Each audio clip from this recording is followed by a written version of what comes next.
Yan Honghai looked at Xiao Jingwen with a sinister smile. Are you saying that I look old, or that I'm a second marriage? Who was the one claiming to admire me, love me so much that they couldn't help themselves, and didn't mind that I was older and had children from a previous marriage? Xiao Jingwen was startled and quickly said, No, Honghai, don't misunderstand. I do love you. I just think that person is too much. She's so young, and already a squad leader. Don't let her get away with it. And that wealthy young lady, what is she even? I don't believe I can't find her weak spot. Yan Honghai said, Don't do anything reckless. He wanted to warn her that Gu Huizheng was not someone to be messed with. But out of a man's pride and a hidden jealousy of Gu Huizheng's youth and good looks, Yan Honghai didn't want Xiao Jingwen to see him as weak or a loose face. So, he unintentionally let Xiao Jingwen misunderstand him. Are you protecting her? You probably like her, because she's pretty, right?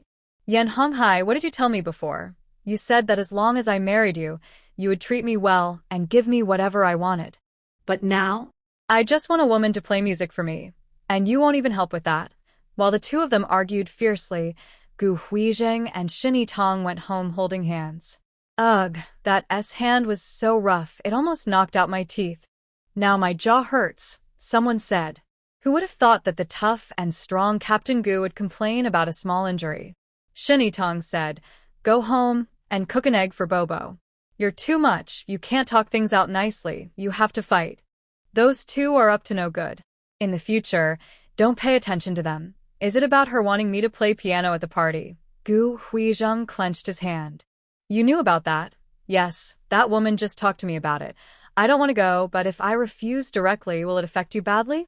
Gu Huizheng, don't worry about that. I told you, as long as I'm here, you can walk freely in this residential area.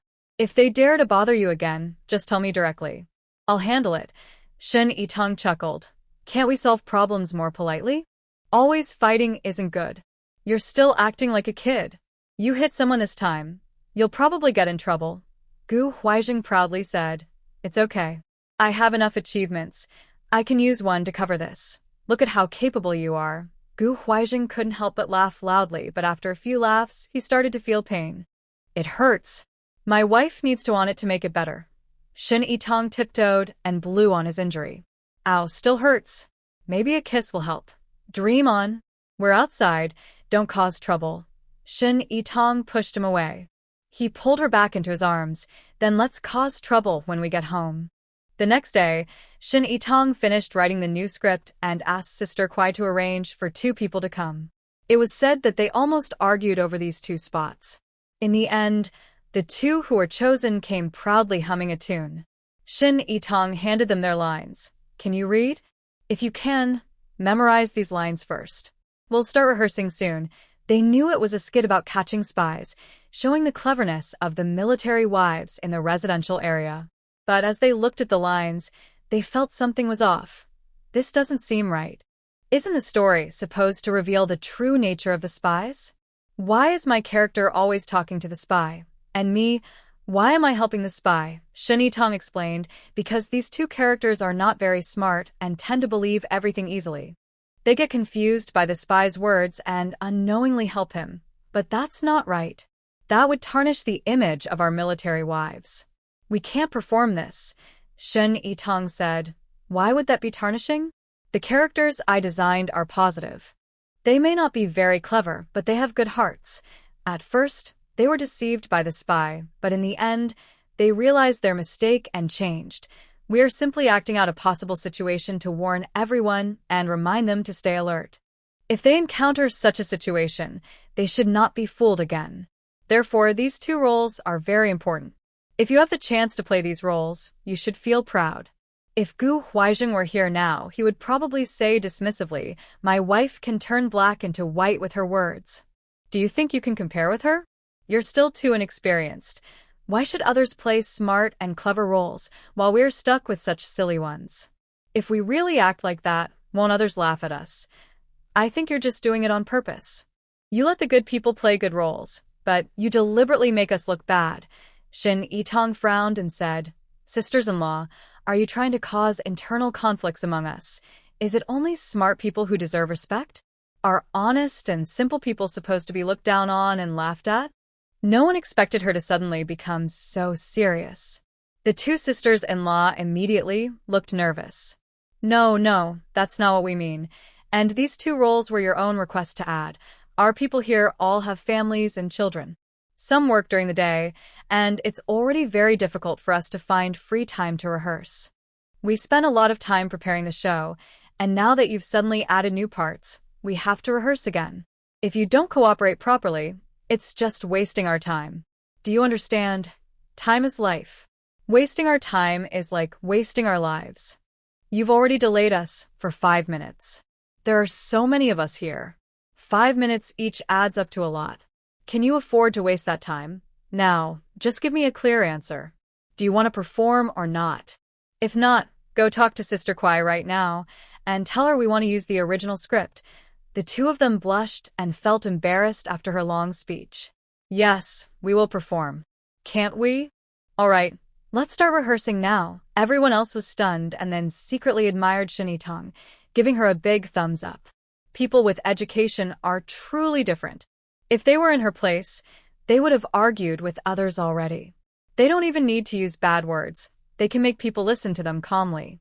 I feel a bit relieved, glad that they are on Shinny Tong's side. In the future, I hope they never clash with her.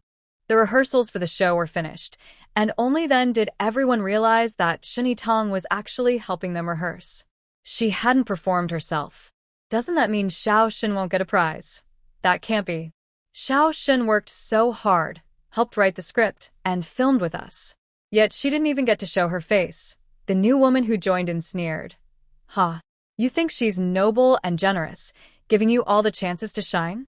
Maybe she just doesn't want to share the stage with you because she thinks you're not good enough. You're talking nonsense. Xiao Shan isn't like that. Everyone felt it was unfair to leave Shinny Tong out. But the show was already rehearsed. If they added one more person, she would have to rewrite the script, and everyone would need to rehearse again. Forget whether Shinny Tong was willing or not. There wasn't enough time. They would have to ask someone to give up their spot. Who was willing? Everyone looked at each other in silence. The woman who had just spoken mockingly snorted. You all talk so nicely, but when it comes to giving up your benefits, none of you want to do it, right? Others couldn't stand her teasing. Driven by enthusiasm, they shouted, I'll do it. I'll give up my spot. I'm not a good performer.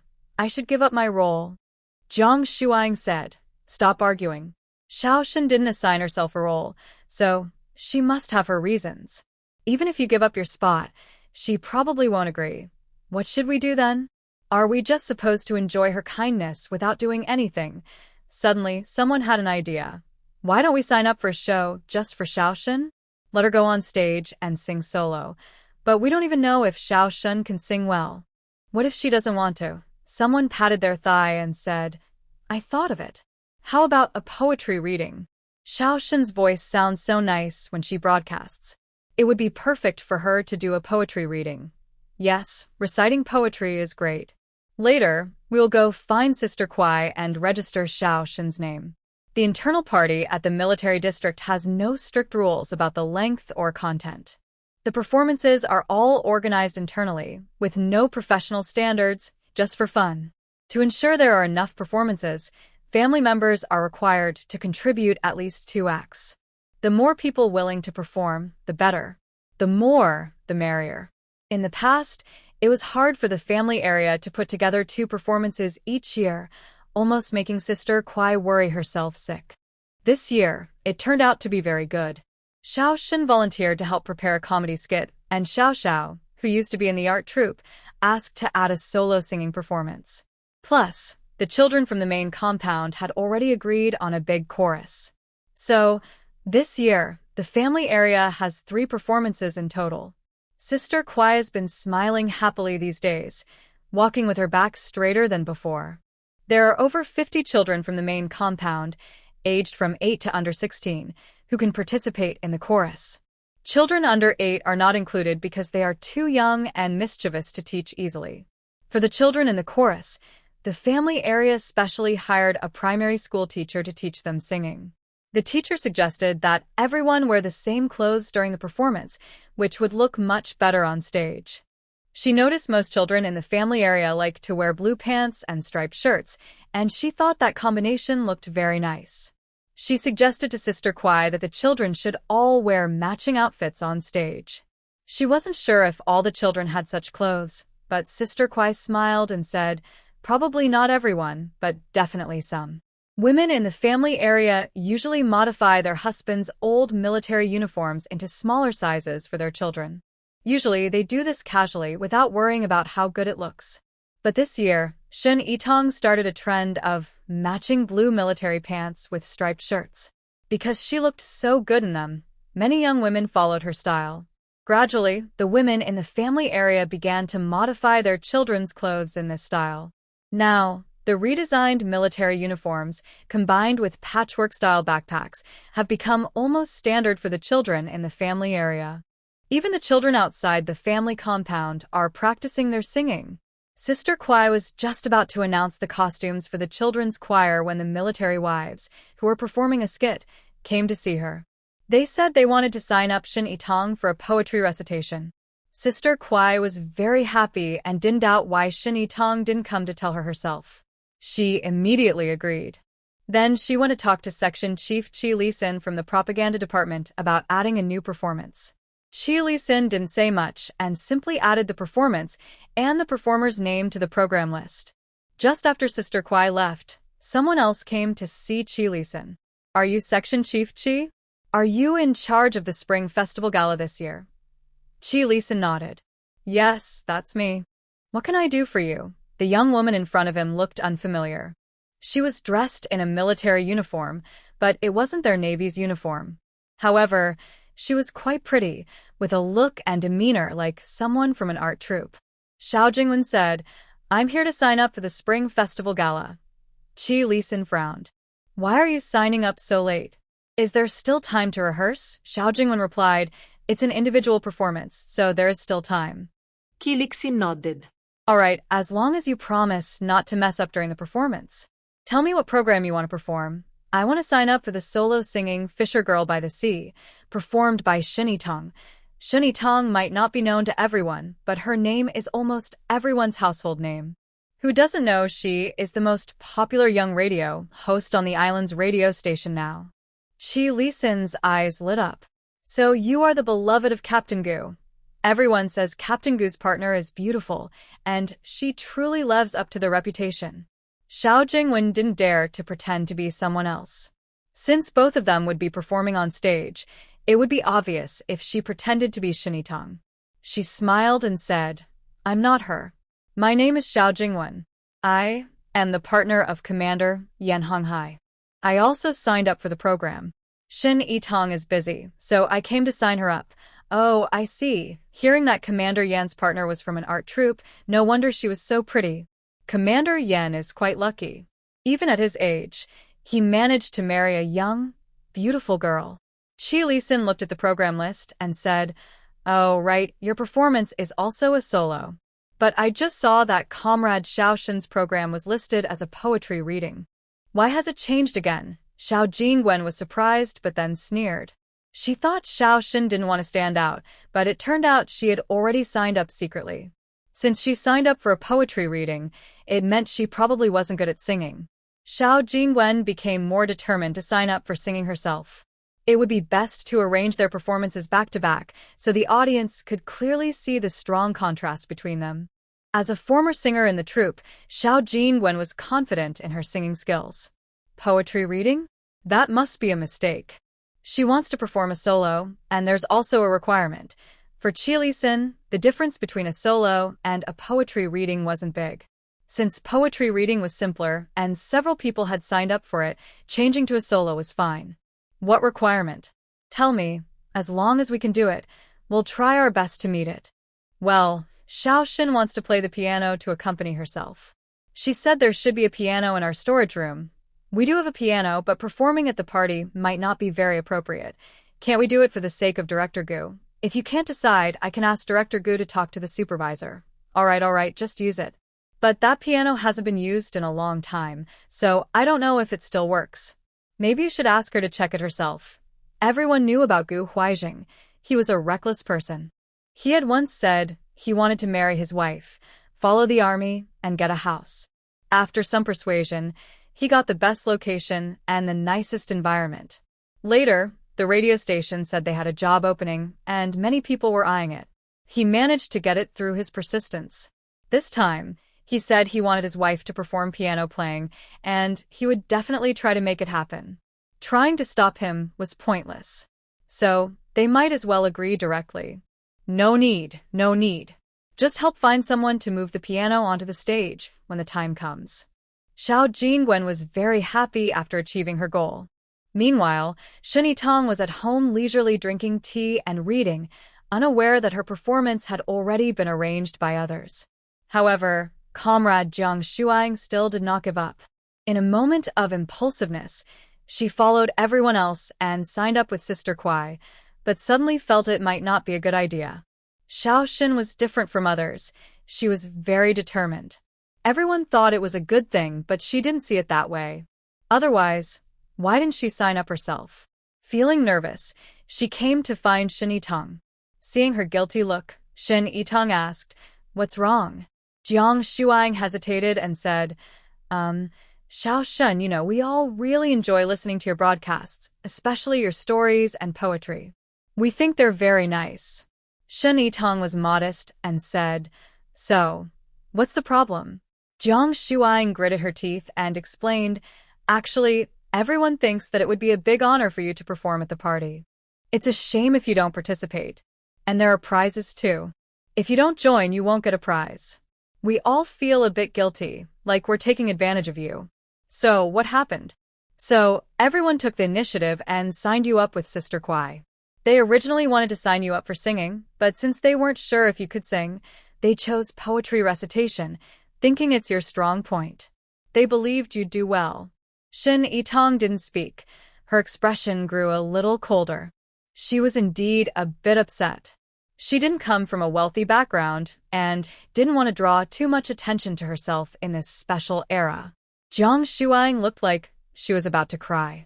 "Sorry, Xiao Shun. I was impulsive and didn't think about persuading everyone. If you really don't want to, I'll go find Sister Kuai and cancel the registration." She took Shin Yitong's hand. "Let's go quickly, or Sister Kuai will find the publicity department and it'll be too late." But Shin Yitong suddenly stopped. "Forget it, I won't go. Just register, then I'll participate." But you said you didn't want to. "It's okay. You're not wrong. I'm pretty good at poetry recitation. Since everyone likes it, I'll join." Suddenly, she thought that making a splash might attract attention, but it could also have a positive influence on herself. In that moment, she remembered a poem that was very suitable to recite here and now. After Gu Huijing passed away in her previous life, the army arranged a job for her as a middle school teacher to take care of her. At that time, the middle school was very new and lacked enough teachers. She was a Chinese language teacher, but also had to teach art and music classes. In music class, she taught the students a song called "The Soldier's Second Homeland." This song was originally a poem written by a soldier guarding an island. Later, a professional musician composed music for it, turning it into a song. The poem has two parts. The first part describes the tough natural environment of the island, the soldiers' determination to stay there, and their love for their country. The second part shows the soldiers' positive spirit in transforming the island and building their home, and it expresses their pride in calling the island their home. Reciting this poem at the island troop celebration was very fitting. However, this poem and song were quite new at the time, not widely known, and most people on the island probably hadn't heard of them. Fortunately, Shin Yitong had a very good memory. Although she had sung this song in her past life, she still remembered the lyrics clearly. She tried reciting it herself and had no trouble. Soon, it was New Year's Eve. Nowadays, people don't pay much attention to ancestor worship or burning incense and praying.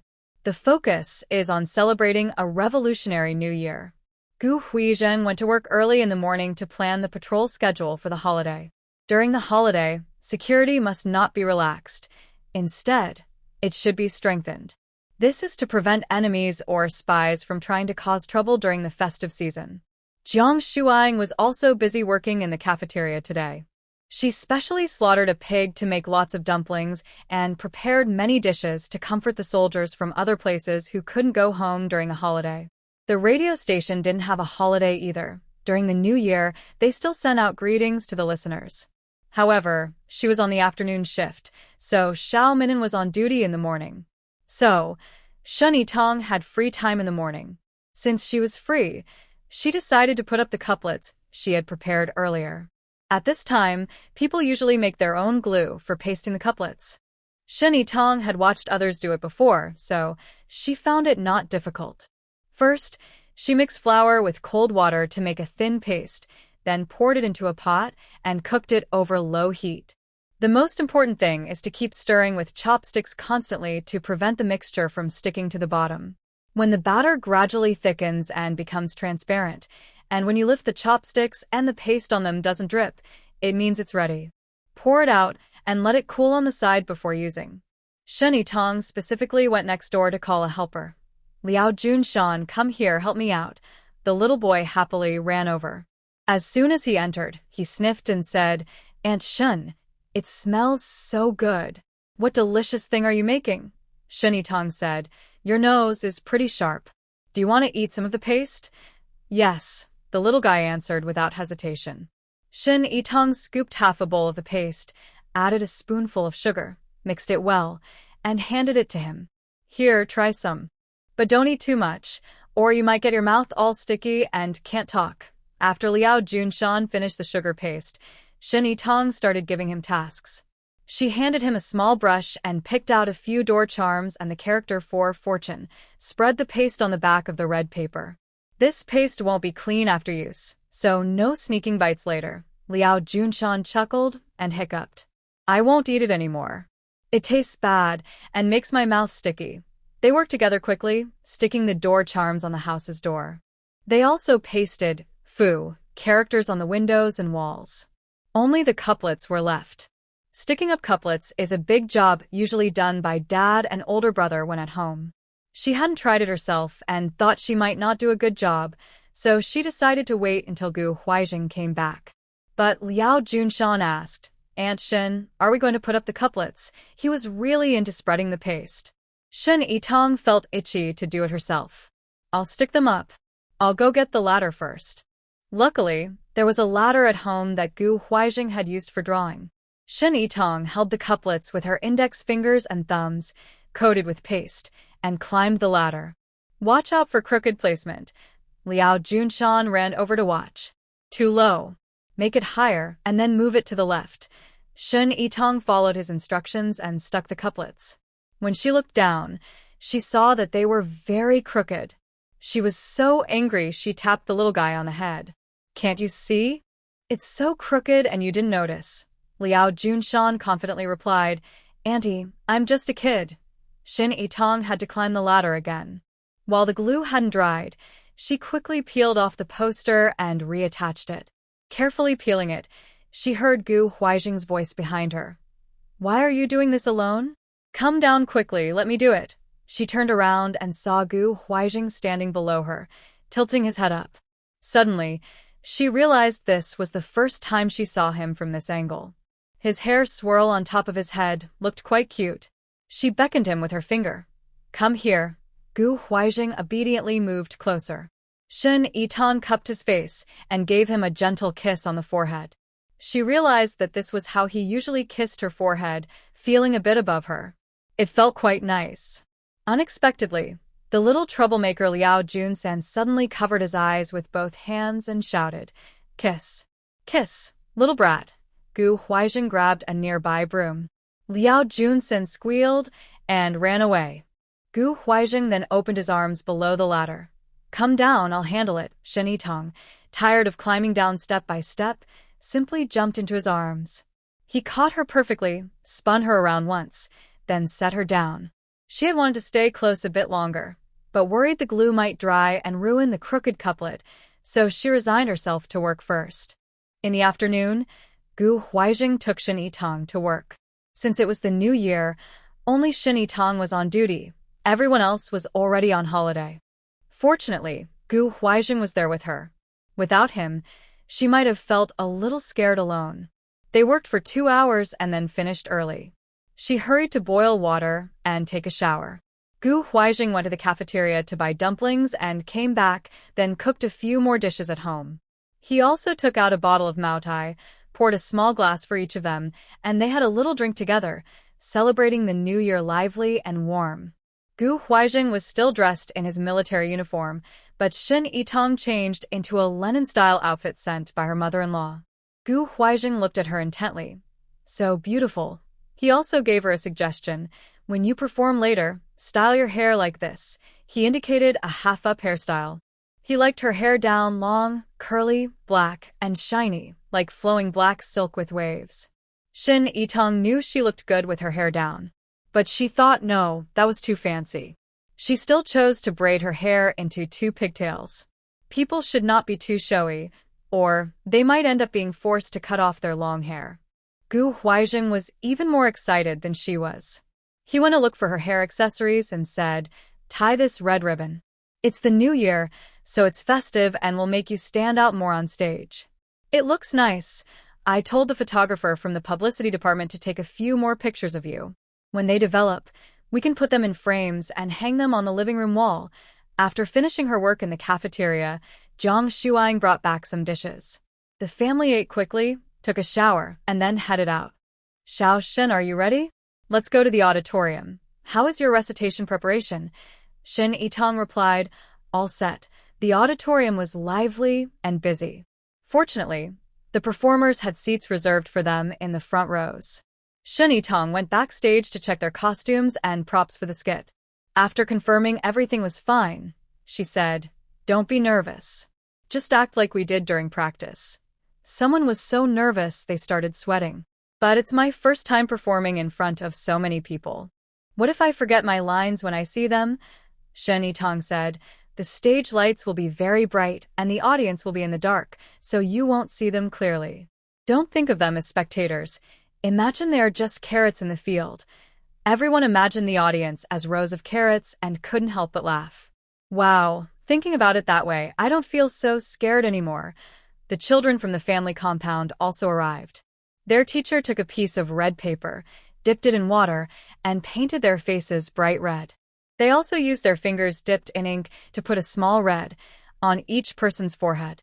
Everyone was dressed uniformly in blue pants and blue and white striped sailor shirts, with casual shoes.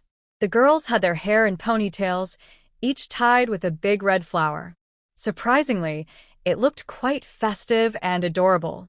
Shin Yitong, with nothing to do, also helped paint the children's faces red and styled the girls' hair. Today, Xiao Jingwen wore a light yellow dress, with her hair half up and flowing down her back. She also curled a few strands of her bangs in front. Someone sneered and said, "Why does this person try to copy Little Shin?" When Little Shin first arrived, she dressed like that, but Little Shin looks much better. Shin Yitong replied, "Don't say that. Many girls in the city dress like that. It's not just my style." Then she saw Xiao Jingwen in front of the mirror, taking out makeup and starting to draw her eyebrows and eyes. This made the military wives' eyes widen with surprise. They rarely get a chance to see these things. One wife, with darker skin, asked, "What is she putting on her face?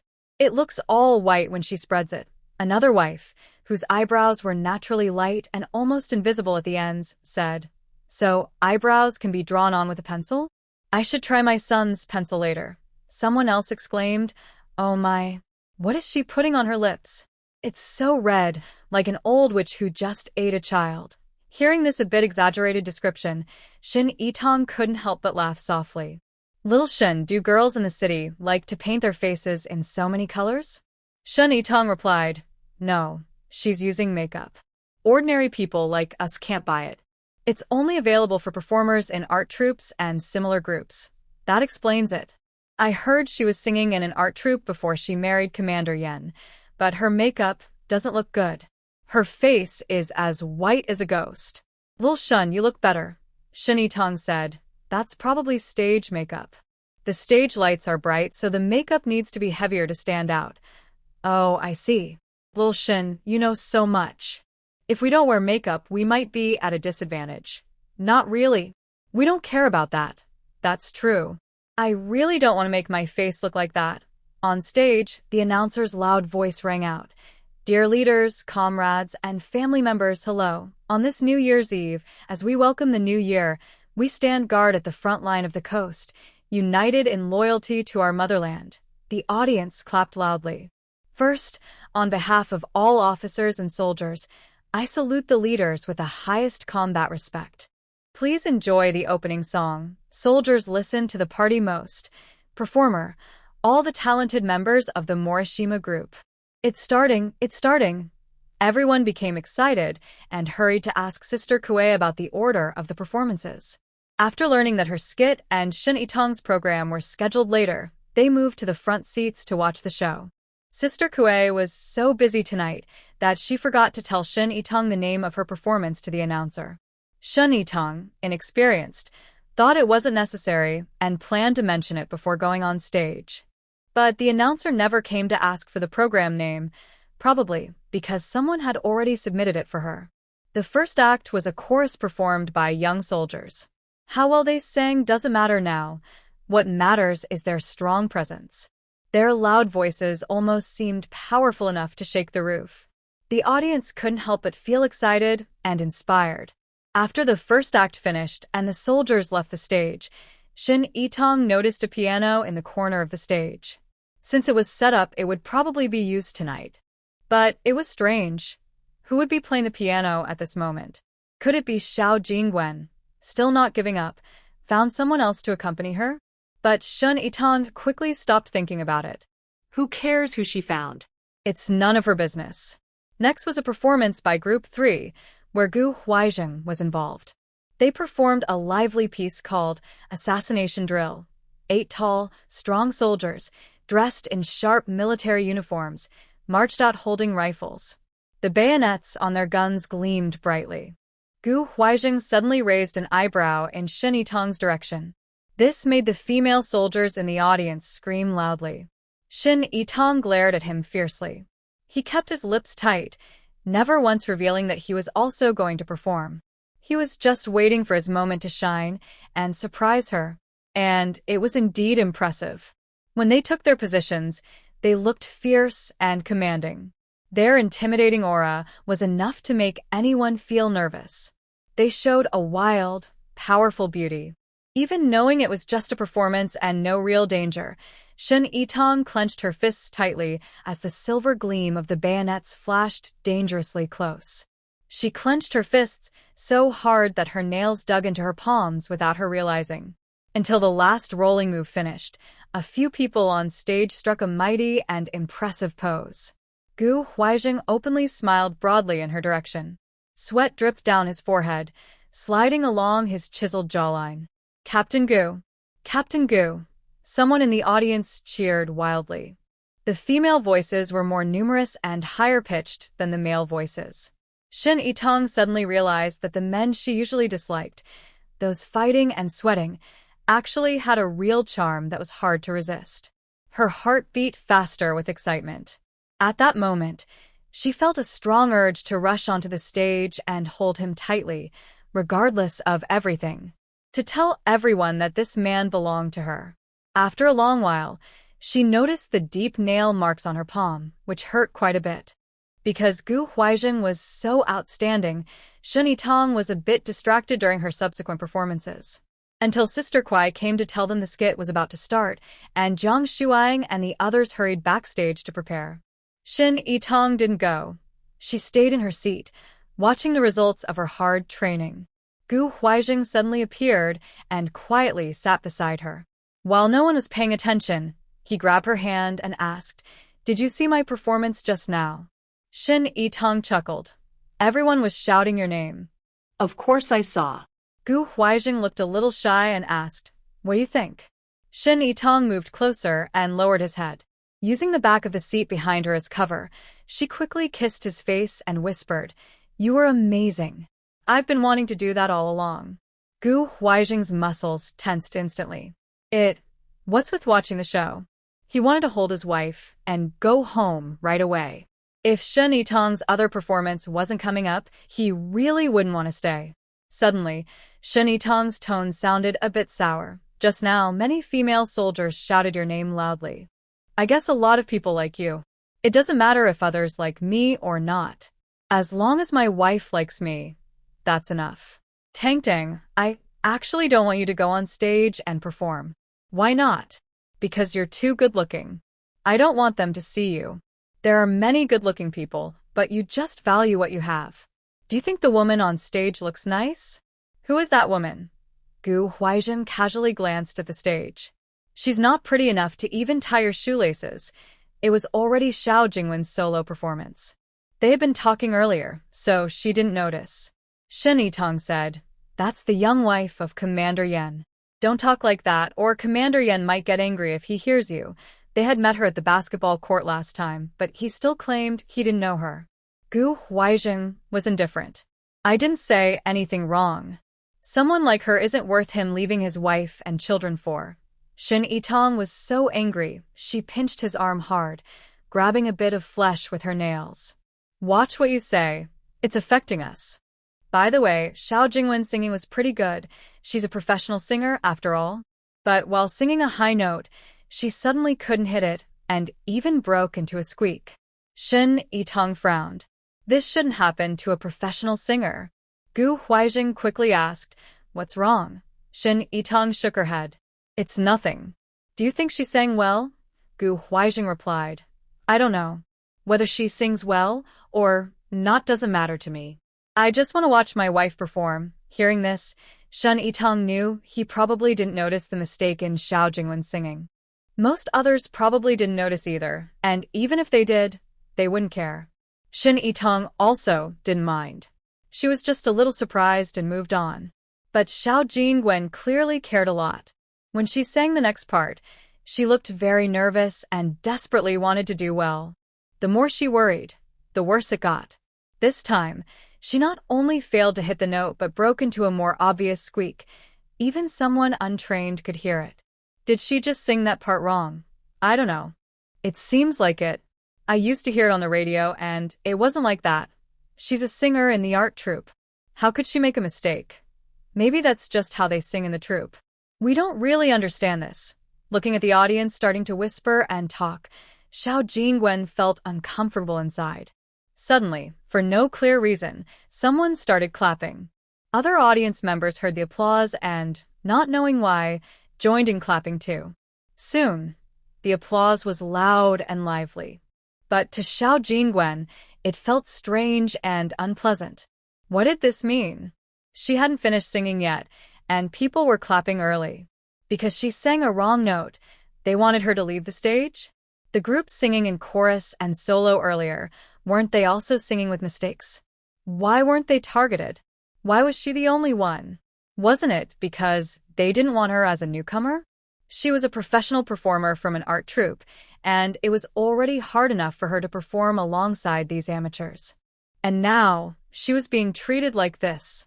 The more she thought about it, the more upset she became. Finally, she couldn't hold back. She threw down the microphone, covered her face with her hands, and ran off the stage. The audience below looked confused. What's going on? Is she finished singing? Seems like she's not done yet. I remember singing on the radio. It wasn't like this. Looks like she's crying from being upset. Why? Hey, why did you all clap just now? I don't know. I heard others clapping, so I did too. Commander Yan was also angry. Not because he felt sorry for Xiao Jingwen crying, but because he was mad at these people for disrespecting his wife and forcing her off the stage, losing face for him. He had hoped that during this party, Xiao Jingwen would perform on stage so everyone could see how wonderful his wife was. She was much better than those country women with yellow faces. It would also shame those who disapproved of his divorce and remarriage. But who knew Xiao Jingwen would be so uncooperative, not giving him any face at all. Someone nearby advised him, "Sister-in-law doesn't seem happy, Commander Yan. Maybe you should go see her?" Commander Yan frowned and said, "No need. Women shouldn't be pampered too much. Otherwise, they'll get too confident." Backstage, Xiao Jingwen cried with her face covered for a long time, but no one came to comfort her. Everyone was busy preparing their own performances or happily watching others on stage.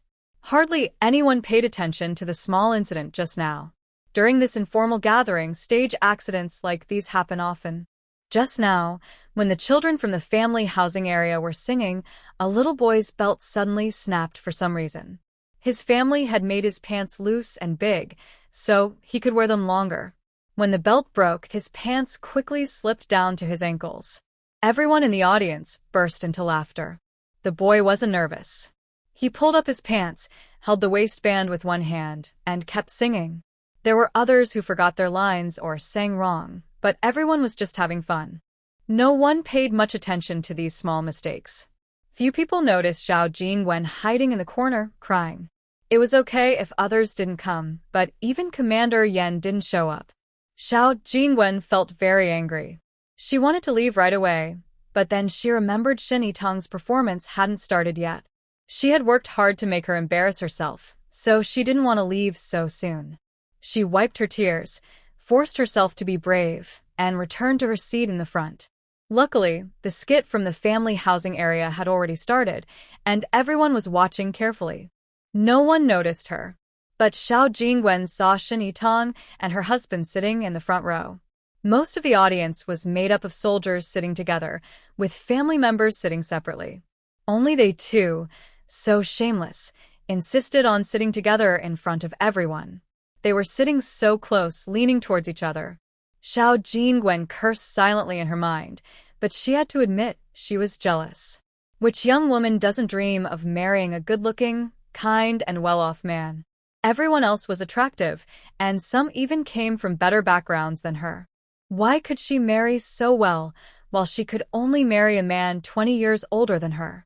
Jealousy was like a poisonous snake biting her heart. She stared angrily at the two in front, waiting. Soon, this woman would embarrass herself in front of everyone. Just wait and see. You won't be so lucky next time.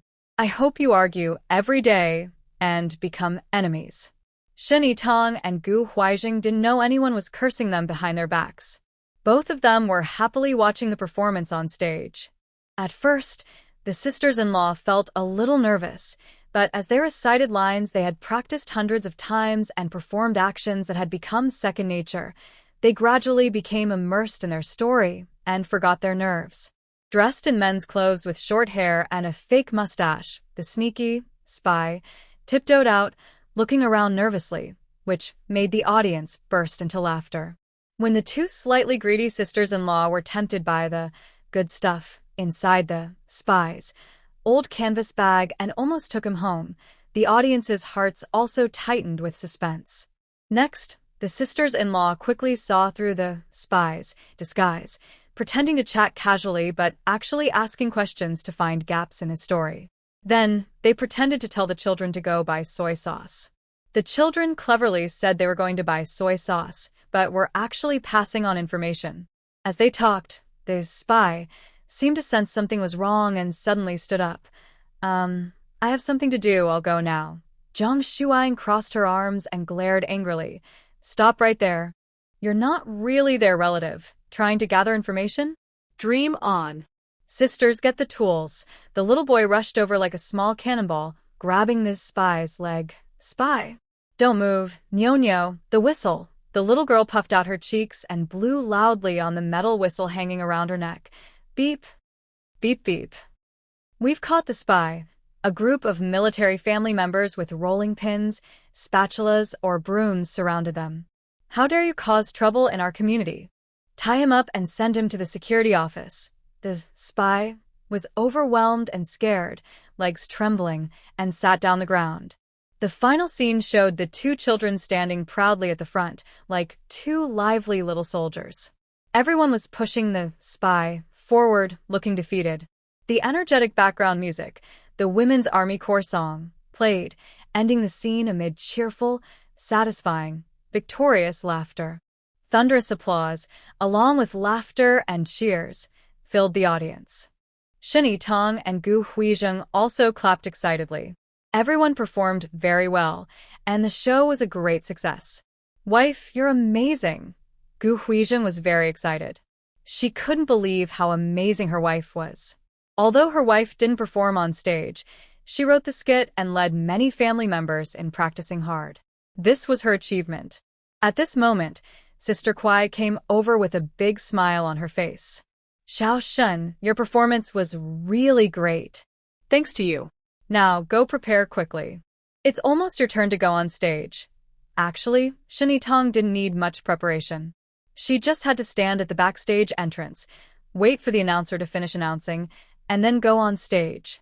Suddenly, four strong men approached her, standing nearby. One of them said, "After the current program finishes, we'll go and move the piano to the center of the stage. Be very careful when moving it. It's very valuable, so don't break it." When Shin Yitong heard piano, her heart skipped a beat. The next program was supposed to be her poetry recitation, so why did they need to move a piano? She quickly asked, "Excuse me, do you need to move a piano later?" "Why?" the man replied. "How would I know why? If we need to move it, it must be for the performance."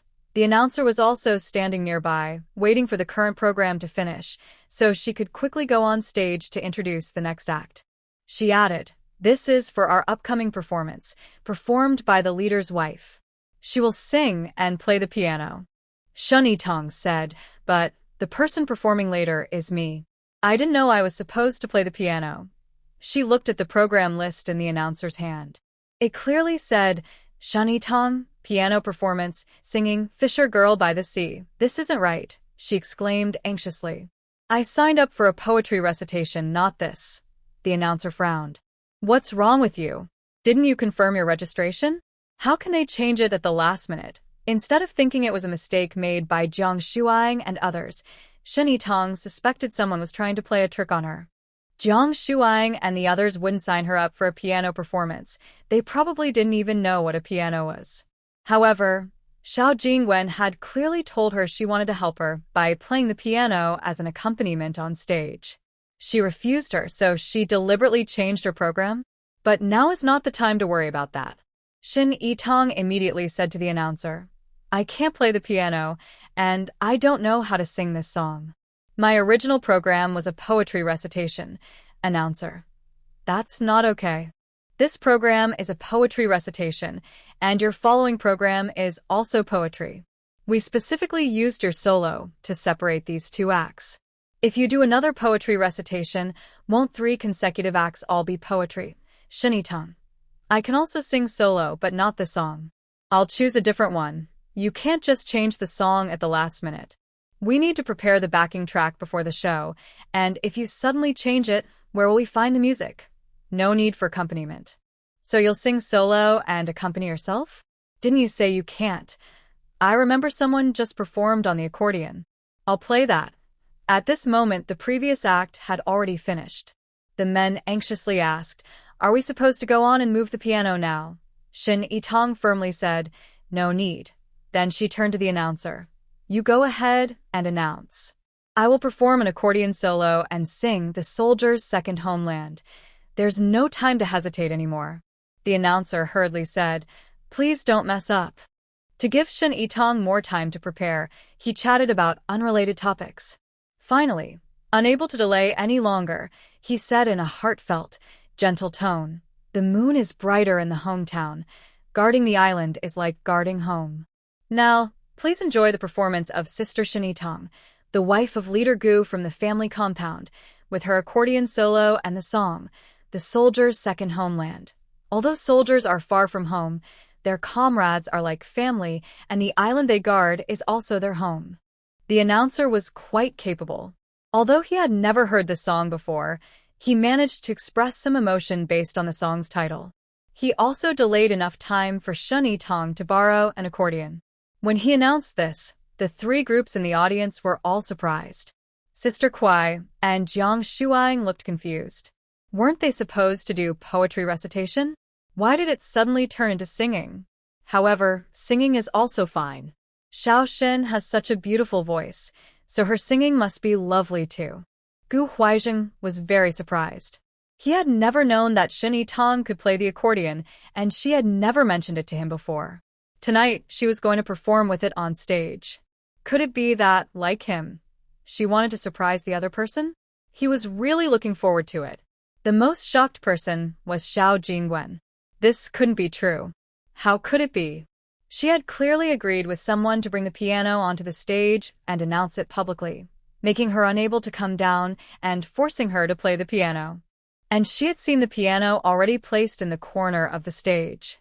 Suddenly, she changed her mind and decided to play the accordion instead, and the song also changed to The Warrior's Second Homeland.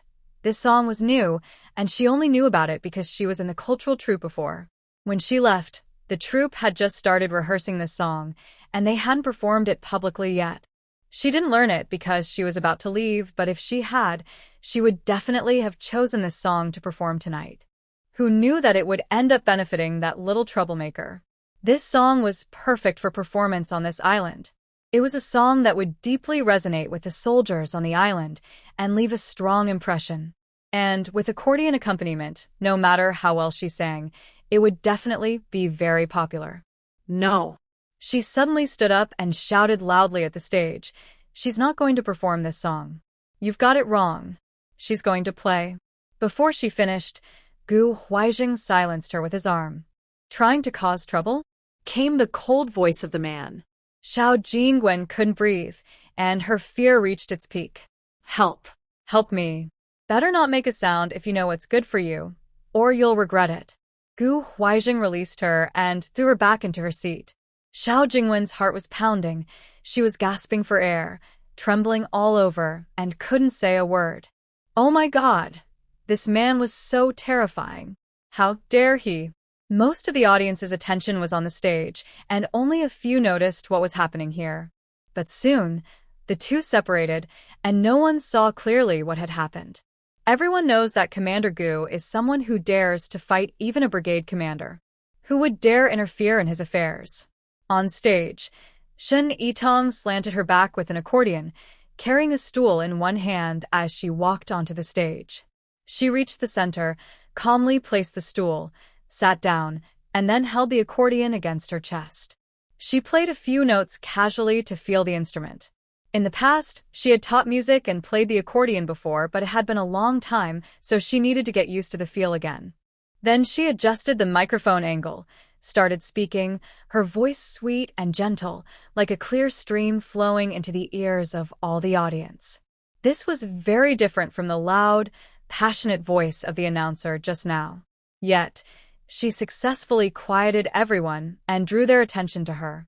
Hello, leaders, fellow soldiers, and family members. I am Shen Yitong from the family housing area, the wife of the 3rd Regiment commander and a radio host at the county station. I am very honored to have this chance to stand on this stage. The peaceful life I enjoy here is thanks to our brave soldiers who have sacrificed their blood and sweat. I dedicate a song called Soldier's Second Homeland to everyone. Shen Yitong opened her accordion, her delicate, fair fingers dancing lightly over the black and white keys, her whole body swaying rhythmically with the music. Beautiful, flowing music poured out. Her clear, gentle voice carried a hint of heroism. Clouds drift over the mountains, the sea surrounds the reefs. Do you know the soldiers' wishes? This is the place I want to guard the most. People say our island is barren, full of rocks and thatch. Remove the rocks, build the barracks. This is our second homeland. At first, everyone was just immersed in the beautiful song, but as they listened, they couldn't help but feel emotional, some even tearing up. Especially those who had stayed here longer and experienced the hardships of clearing the island when they first arrived, felt deeply connected. Thoughts flashed through their minds of those early days, extremely tough, but filled with passion, never complaining about hardships or exhaustion. They built this home from nothing, with their own hands, little by little. This is the place where they poured their passionate youth and fought for their dreams. It is their second hometown. When the song ended, the entire hall fell into a strange silence, with only faint sobbing sounds heard. Everyone was deeply moved and shocked by the song. After a moment, Shen Yitong softly said, "Thank you all." She stood up, carrying her accordion and a stool, and walked off the stage. Suddenly, thunderous applause erupted from the audience, lasting a long time. When the announcer went on stage, her voice was choked with emotion. As soon as Shen Yitong left the stage, she was surrounded by her sisters-in-law. Little Shen, you were amazing. You sang so well. I almost cried listening to you. Wow, so touching. This song is really beautiful. Shen Yitong felt helpless being surrounded by her sisters-in-law. She looked up and met Gu Huaijing's warm gaze. She could only smile reassuringly at him.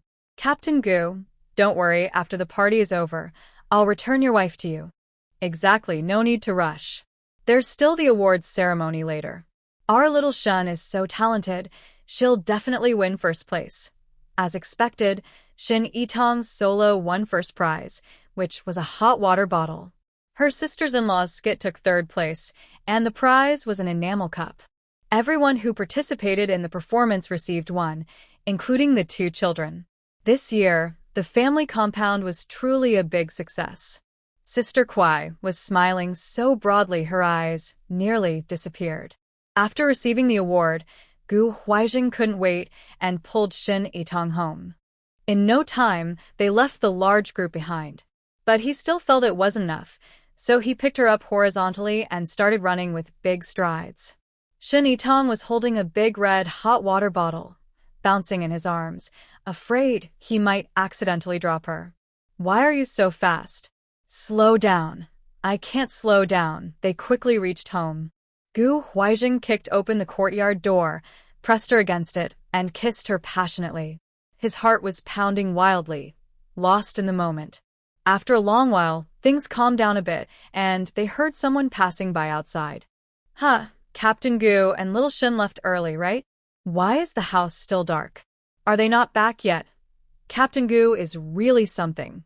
We finally won an award and wanted to celebrate with Xiao Shen, but in a blink, he took her away. She's a newlywed couple. Be more understanding. Then came a knowing, teasing laugh. Forget Captain Gu. If I were a man, I would be crazy about Xiao Shen too. I'd want to hold her for 3 days and nights without stopping. Shen Yitong bit down Gu Huaijing's lips. It's all your fault. Just listen to what they're saying. Gu Huaijing looked calm. It's nothing. It's just the truth. Let's go. We can't let others talk nonsense. We need to make these rumors true. Xiao Jingwen didn't remember how she got home. She walked unsteadily, like she was stepping on cotton. Her mind was foggy and unclear. Why? Why did things turn out this way? Everything was the opposite of what she expected. Tonight should have been her big moment, but instead, all the praise went to someone else, and she became the fool. No, she had to make Lao Yan vent his anger. She wanted to punish the person who clapped loudly during her performance. And those who disobeyed orders, changed Shen Yitong's program without permission, didn't bring the piano on stage, and lent her the accordion. All these people deserved to be punished. And Gu Huaijing, how dare he treat her like that? Did he think Lao Yan was easy to fool? Xiao Jingwen clenched her teeth, waiting for Yan Honghai to come back. But she didn't know that Yan Honghai had already gone out drinking with his comrades. She waited for a long time but saw no sign of him, which made her even angrier. It was almost midnight when Yan Honghai, half drunk, staggered back. He pushed the door open, and a ceramic cup shattered in front of him with a loud crash. You're only just now coming back, Yan Honghai frowned. It's New Year's. What are you making a fuss about? I went out drinking with my friends. What's wrong with that? Xiao Jingwen's voice was sharp. You know it's New Year's. It's the first New Year I've spent with you since we got married. I followed you here to be with the army, and you don't even want to spend time with me? Instead, you go drinking until this hour and only come back now? What do you think I am to you? Yan Honghai also got angry. I want to treat you as my wife, but look at yourself. Have you done your duties as a wife? Other women keep the house tidy and serve hot meals as soon as they come home. But you don't wash your clothes or cook, and the house is a mess. Why should I do all these things? Look at Commander Gu. He married a wealthy young lady and doesn't do anything around the house. Yet, she still manages everything herself. Yan Honghai sneered. Do you want me to compare myself to that Gu? Then I'd say you're not even fit to carry her shoes. Just look at her performance tonight. She did so well. And you got angry halfway through your song and ran off. What kind of person are you? Fine. I said I was very upset tonight, but you didn't care about me at all. Turns out, your mind is all on someone else's wife. If you have the courage, go and take her away. Suddenly, a loud slap landed heavily on Xiao Jingwen's face. Shocked, Xiao Jingwen covered her face. You hit me? How dare you hit me? I won't stand for this. Without hesitation, she rushed forward and started grabbing at Yan Honghai's face and neck. Immediately, the room was filled with the sound of things breaking and crashing, and the woman's sharp screams tore through the night sky. Meanwhile, in the best-looking small courtyard of the family compound, it was just after the rain had stopped and the clouds were clearing. Gu Huaijing planned to have a big fight tonight. The first round had just ended, and now they were taking a break. Shin Yitong was resting her head on his arm, her fingers drawing circles on his chest. Suddenly, she remembered something. Someone deliberately played a trick on me tonight. She recounted what had happened. Gu Huaijing remembered Xiao Jingwen's strange behavior tonight and understood what was going on. He took her hand.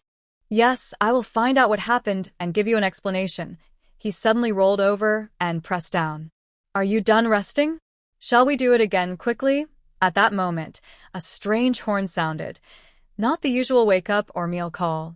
The horn was very urgent and loud. Shin Yitong was about to ask what it was when Gu Huaijing immediately jumped up. Before she could react, he quickly put on his military uniform. This is an urgent call to assemble. I must leave immediately. If you're scared, go next door and ask Sister Jiang to keep you company. Gu Huaijing spoke as he buttoned his coat and hurried out the door. Shin Yitong quickly dressed and ran outside, where she found the scene lively and busy. All the men from each family had hurriedly gathered for the emergency, leaving the women in a state of panic. The women who usually got along well had all gathered at Jiang Shuang's house. Somehow, from an unknown time, everyone started to see Shin Yitong as a pillar of strength. Xiao Shin, what do you think is really going on? Yeah, it's the new year and suddenly something's happening. Could it be a war? A war would mean casualties. If their men got into trouble, how would they survive as a family of women and children? Shin Yitong and Gu Huaijing were on good terms. When they talked, Gu Huaijing sometimes shared work-related stories with her. Everyone, don't worry. A large-scale war probably won't happen. It's just some enemies who are unhappy about losing, taking advantage of our relaxed new year to cause trouble, but we anticipated this possibility early on. While relaxing, we didn't forget to stay alert. If enemies really dare to attack, we will make sure they regret it. So, do we still have to fight? Shin Yitong said, we trust our troops and soldiers. Everyone will come back safe and sound. Their questions were mainly to seek some comfort for their minds. Hearing Shin Yitong say this, they felt much more at ease. But going back to sleep was probably impossible. So, they all took out some sewing and needlework, gathering at Jiang Shuang's house to pass the time. Being together helped everyone feel a little calmer. Shin Yitong also took out a sweater she had been knitting for half a year, only half finished, but her mind was full of memories from her past life. Yes, how could she forget? There was a similar incident in her past life. During that spring festival, she stubbornly refused to watch the local spring festival gala. After Gu Huaijing left, she secretly hid away, feeling sad and upset. Back then, Gu Huaijing had actually come home early, but she was too stubborn to talk to him. Gu Huaijing, angry, simply went to another room to sleep. When the emergency alarm sounded, Gu Huaijing only left a message. There is an urgent matter in the army. I need to go out. It was very lively outside, but at that time, Shin Yitong didn't have much contact with others. She didn't have the courage to ask others what was happening. She was trembling and didn't sleep all night. But everything she said about everyone returning safely was true, because by the next morning, everyone else had come back. The family compound was once again filled with the joy and excitement typical of the new year. However, Gu Huaijing did not return with the others the next day. When she saw everyone else gradually returning home but couldn't see Gu Huaijing, Shin Yitong was very anxious. Soon, the army sent someone to tell her that Commander Gu had other tasks and would be delayed for a while before returning home. They assured her that he was not in any danger. Gu Huizheng returned after half a month, looking much thinner, probably because the task was quite tough. At that time, although Shen Yitong disliked Gu Huizheng, she still missed him a little during his absence. Especially when he was not at home, the inconveniences of daily life made her realize that Gu Huizheng was actually quite good to her. So when he came back, Shen Yitong's attitude softened a lot, and she even started talking to him. Although, given her personality, she still couldn't completely let go of her pride and take the initiative to ask about his well-being. She also subtly implied that as long as he took a good bath, he could go back to his room to sleep. If it had been before, Gu Huizheng would have taken the opportunity to push forward and pounce on her. But that day, he surprisingly refused her. Shen Yitong was so proud then. She thought she had made a big concession, but he didn't give her any face.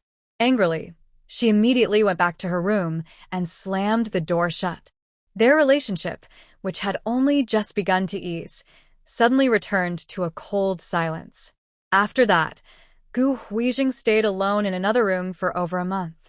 And since then, the Gu Huizheng who usually liked to walk around shirtless in front of her, doing things casually, actually started to be more careful. He also kept his clothes neat and tidy at home. Mingming was actually the type of person Shen Yitong liked, but she only felt that Gu Huizheng was distant from her. Thinking back, the two of them were always at odds. Shen Yitong sighed softly. How did she let her life become so miserable? She also thought about how, if things were like in her past life, she wouldn't see him for half a month. She sighed again. If she had remembered this earlier, she should have told him to be careful when he left home just now. As Shen Yitong sighed, the other sisters-in-law became nervous. What's wrong, Xiao Shen? Are you thinking of something bad? Are they going to have trouble? Shen Yitong quickly waved her hand. No. I was just thinking that it's hard to have a peaceful year. If they don't come back tomorrow, no one will feel like celebrating the new year. That's right. Sai, being a military wife isn't easy. Men belong to the country. They lend you their strength, but when the country needs them, they have to go back immediately. By the time dawn was near, everyone was starting to get tired. Still not back. I think they might not come home tonight. Jiang Shuang said, waiting here won't help. Let's go home and rest. We should do what we need to do. No matter what happens, life must go on. Shen Yitong returned home. She was exhausted but still couldn't fall asleep in bed. Since her rebirth, she had been constantly close to Gu Huizheng every day. Without him by her side, without a man's strong embrace, she felt empty inside, an indescribable sadness. It seemed that these 2 weeks of being alone would be much harder than in her past life. The next morning, people started returning one after another. Women whose husbands had come back cried with joy and hurried to prepare citrus leaf water for their husbands to take a bath. Those whose husbands hadn't returned were anxious, asking about the situation. Shen Yitong also went. Even though she knew they would come back, she couldn't help feeling worried. It turned out that enemies had taken advantage of the spring festival to cause trouble. But because they had not lowered their guard, they responded quickly. They caught the enemy off guard and quickly achieved victory. Several men sincerely said to Shen Yitong, "We were able to come back safely thanks to Captain Gu. He even got hurt because of us, and it's really..." Shen Yitong's face suddenly turned pale. "He got hurt? Where is he? What happened to him?" "Xiao Shen, don't worry, Captain Gu is fine. He should have been taken to the military hospital already." Shen Yitong said nothing and ran away, forgetting she even had a bicycle, and hurried all the way to the hospital. All along the way, her mind was filled with memories from her past life. He was hurt, so everyone else returned, but he didn't. Instead, someone told her he was on another mission. Everything felt strange, but she had the answers now. No wonder, when she went out during that time, people looked at her strangely. They probably thought she was a heartless woman. Her husband was injured and in the hospital, yet she didn't visit him even once. No wonder he chose to live alone in another room for over a month after he returned. It was because his injuries hadn't fully healed. No wonder he stopped going shirtless after that. He probably didn't want her to see his scars and find out he was hurt. But why? If he was hurt, why didn't he tell her? Did he think she wouldn't care and didn't want to embarrass himself? And this time, if she hadn't gone out and heard the news herself, would he have told her? When she arrived at the hospital, she was trembling all over. Without thinking, she grabbed a nurse and asked, "Where is Gu Huaizhen?" Seeing her pale face and cold hands, as if she might faint at any moment, the nurse was worried. "I'll take you to him." In the ward, Gu Huaizhen was shirtless, with bandages wrapped around his back, resting on the bed. Suddenly, she heard a sad, clear cry. "Gu Huaizhen." Startled, she turned her head quickly, but it pulled at her back injury, making her hiss in pain and furrow her brows. "Tang Tang, why are you here?" Tears streamed down Shinny Tong's face uncontrollably. "If I didn't come, would you not tell me anything?" Gu Huizheng immediately panicked and, regardless of everything, tried to get up to wipe her tears. "No, however, Shinny Tong stepped in first, grabbing his shoulder. "Don't move. Are you trying to risk your life?" She continued crying, pouring out all her worries, fears, and tenderness from this life and the past one. Gu Huizheng struggled to turn sideways and clumsily raised his arm to wipe her tears. "Tang Tang, don't worry. Look, I'm fine now." Shin Yitong ignored him and kept crying. Gu Huizheng looked helpless. "What do I have to do for you not to feel sad? Maybe you can hit me a couple of times. I swear, I'll be extra careful from now on and won't get hurt or make you worry." Shin Yitong cried even harder. Gu Huizheng really had no idea what to do. "How about I sing a song for you? Once you hear it, you won't feel sad anymore." Okay, he then started singing. It was the song Shin Yitong had sung at the party last night, The Soldier's Second Homeland. He remembered a few lyrics well, but the tune was all over the place, way off tune. He sang enthusiastically, changing melodies and repeating those few lines. Shin Yitong couldn't hold back and burst out laughing. Gu Huizheng immediately said, "All right, stop laughing. Once you laugh, you can't cry anymore. Look at me. I'm hurt so badly, I don't have the strength to comfort you." Shin Yitong silently wiped her tears. She poked his shoulder with her finger. "How did you get hurt? Does it hurt?" He explained. "When the bomb exploded, a big piece of metal flew over and cut me. The wound looks big, but it's not deep. It'll heal quickly. It's nothing serious." He glanced at Shin Yitong's expression and, with a slightly playful tone, said, "It does hurt a little, but if my wife kisses it, it won't hurt anymore." He then deliberately tilted his head and closed his eyes toward her. He knew Shin Yitong was shy. In a hospital ward, she definitely wouldn't dare to do anything intimate with him. He was just teasing her. Suddenly, a gentle kiss landed on his back. "Is that so?" Shin Yitong softly kissed along the edge of the gauze wrapping his wound, one gentle kiss after another. Gu Huizheng froze completely and stammered, "No, I haven't showered, I'm dirty." Shin Yitong didn't stop and continued to gently kiss him, asking, "Does it still hurt?" No, it doesn't hurt anymore. At this point, how could he still feel pain? He was willing to be hurt all over again. Oh dear. Zhang Shuang covered her eyes and pushed the few sisters-in-law who were about to enter the ward behind her. These young newlyweds really aren't easy to watch. They had just heard that Commander Gu was injured and saw Shin Yitong looking lost and rushing to the hospital. Worried, they followed. When they finally found the ward, they saw the scene. Hearing the noise, Shin Yitong awkwardly stood up and gently covered Gu Huizheng's back with a thin blanket. "Zhang's sister-in-law, come in."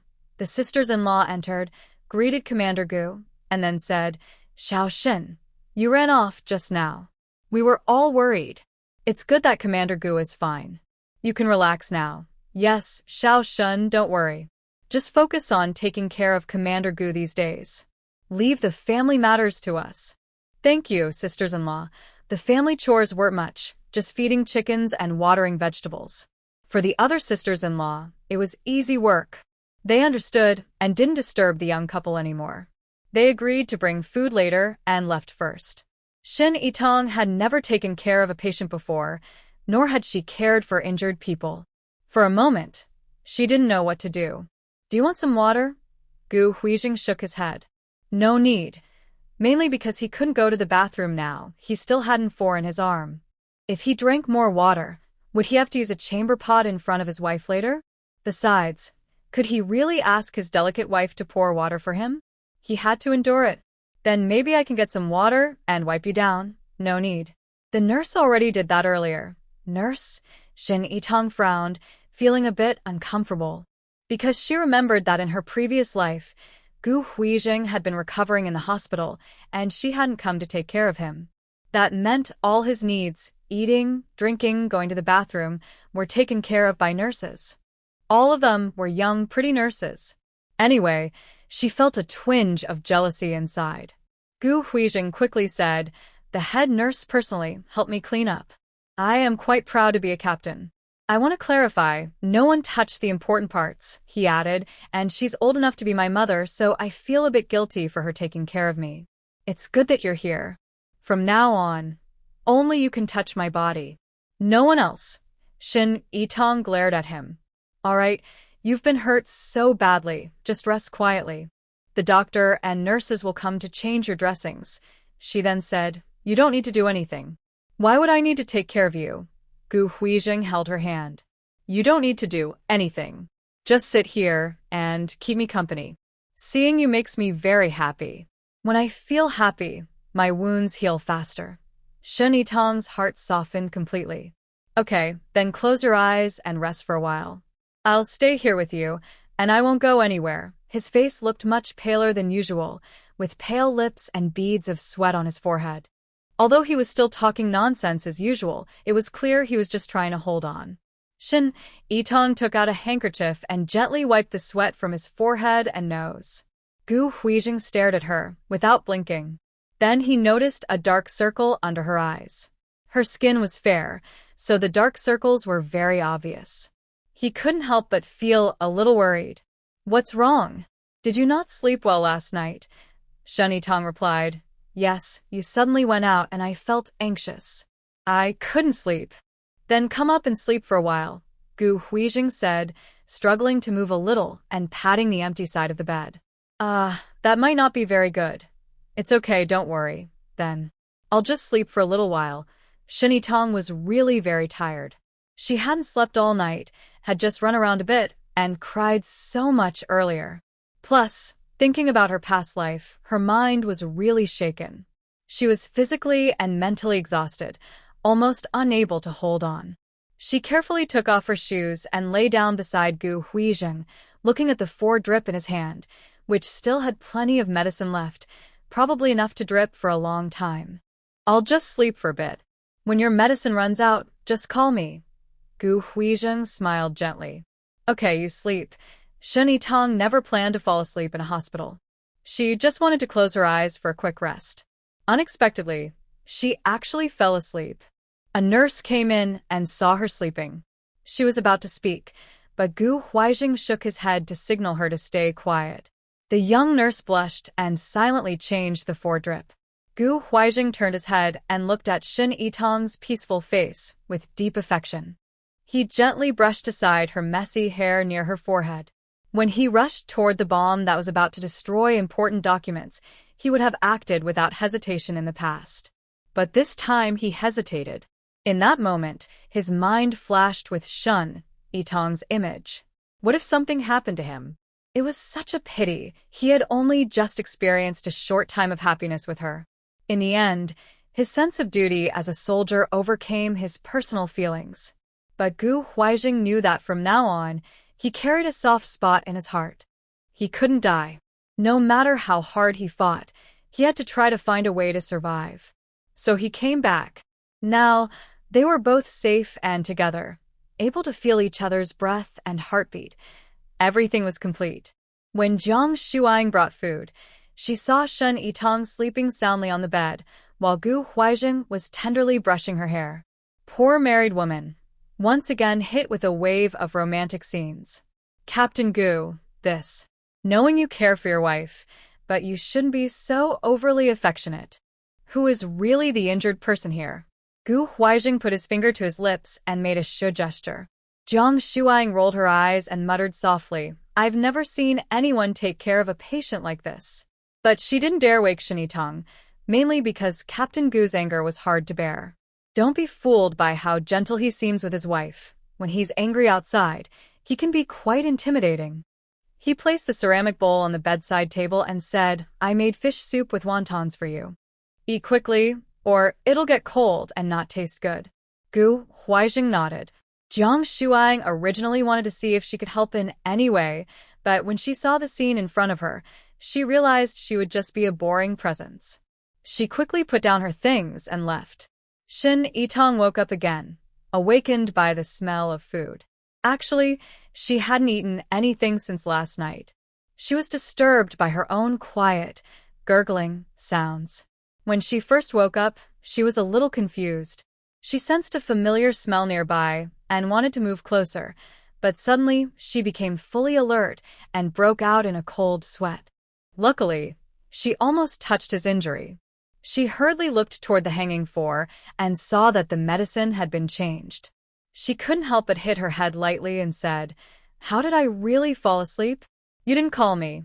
Gu Huaijing looked at her and smiled. Wife, I'm hungry. Let's eat first. Oh, I'll feed you. Shen Yitong quickly tidied her clothes and went to see the food Jiang Shuang brought. Her hair was a bit messy, and there were marks on her face from lying on the pillow, but Gu Huaijing thought she looked adorable when she was flustered. Jiang Shuang brought over wontons, with very thin wrappers and finely chopped meat filling, floating in milky white fish soup, looking like cute little goldfish wearing dresses. The soup was sprinkled with chopped green onions. When she opened the lid, a rich, fragrant aroma immediately hit her nose, making her mouth water. Shin Yitong couldn't help but swallow. But she remembered she was here to take care of the injured, so Gu Huaijing should eat first. He had a back injury, and the biggest problem was that he couldn't sit up straight and had to lie on his stomach to eat. He also couldn't keep using his hands to support his upper body because it would pull on his back wound and cause pain. Shin Yitong struggled to stuff a pillow under his chest so his head could be slightly elevated. She scooped a wonton with a spoon, blew on it to cool, and carefully brought it to his mouth. Here, eat, Gu Huaijing said. You try it first and tell me if it's good. Trust in Aunt Zhang's cooking, don't you? That might not be so sure. What if she's too nervous and puts sugar instead of salt? That's impossible, Shin Yitong said, but naturally, she brought the wonton to her own mouth and took a bite. The delicious flavor hit her taste buds so good. After eating one, I immediately wanted to eat a second. Let me try it, it's delicious. She suddenly realized that Gu Huaijing was looking at her with a funny, greedy expression. You go ahead and eat first. I'm not very hungry. Let's eat together. Shen Yitong scooped another dumpling and brought it to his mouth. Jiang Shuang wasn't sure if it was carelessness or intentional, but she only handed over a porcelain cup and a spoon. Clearly, the two of them couldn't eat separately, so only one person could eat the other's leftovers. Maybe she thought that since the young couple was so close, they wouldn't mind sharing a set of bowls and chopsticks. Gu Huaijing didn't mind at all. Usually at home, Shen Yitong's unfinished food was all taken by him. But Shen Yitong had never eaten what was left in his bowl. Gu Huaijing also thought of this, so he deliberately let her eat first. Now, seeing her insist on offering him the spoon, he felt a little excited. All right, I'll really eat it. Hurry up and eat. The fish soup will turn fishy once it cools. Gu Huaijing slowly ate the dumpling with Shen Yitong's hand, staring at her without blinking. No one knew what that bite meant to him. It symbolized her full acceptance and recognition of him, meaning they were completely united, inseparable family. Remember, when she first arrived on the island, she would even dislike him helping her with food, annoyed that he used his chopsticks to serve her. When did she stop disliking him? He didn't know. All Gu Huaijing knew was that he was incredibly happy at this moment. They were happily sharing a bowl of dumplings, caught up in a bubble of joy they couldn't escape. Shen Yitong didn't have a big appetite. After a while, she was full, and the rest of the food was all eaten by Gu Huaijing. After finishing a large bowl of fish soup, Gu Huaijing started to feel a bit uncomfortable. Wife, I need to go to the bathroom. Here it comes. Shin Yitong felt a little nervous. She had already thought about this. It was an essential step when caring for someone who couldn't move. She had prepared herself mentally. No matter how difficult, she knew she had to get through this. But taking that step was still very hard. She nervously looked under the bed, searching for a bottle. You hear Gu Huizheng say, "Help me to the bathroom." He is trying hard to get up. No, she quickly stops him. The doctor said you can't move around like this, or your wound might open, but I can't hold it anymore. Just go here. Then can you find me a... Before Gu Huizheng finishes, Shin Yitong immediately firmly refuses. I won't find a nurse for you. Even a nurse supervisor, who could be like your mother, isn't allowed. Suddenly, she remembers that in his past life, he stayed in the hospital alone and was helped by many young nurses to go to the bathroom. Only I can do it. Report. Suddenly, a clear voice sounds at the door. Gu Huizheng turns and sees a young soldier standing there and feels relief. Quick, come in, he looks at Shin Yitong. Is it okay for him to come in? Shin Yitong is a bit surprised. Yes, it should be fine. Then can you step aside? Shin Yitong blushes, picks up the ceramic cup she just finished drinking from, and says, I'll go wash the dishes. The ceramic cup has oil on it and is hard to clean. There is no hot water here.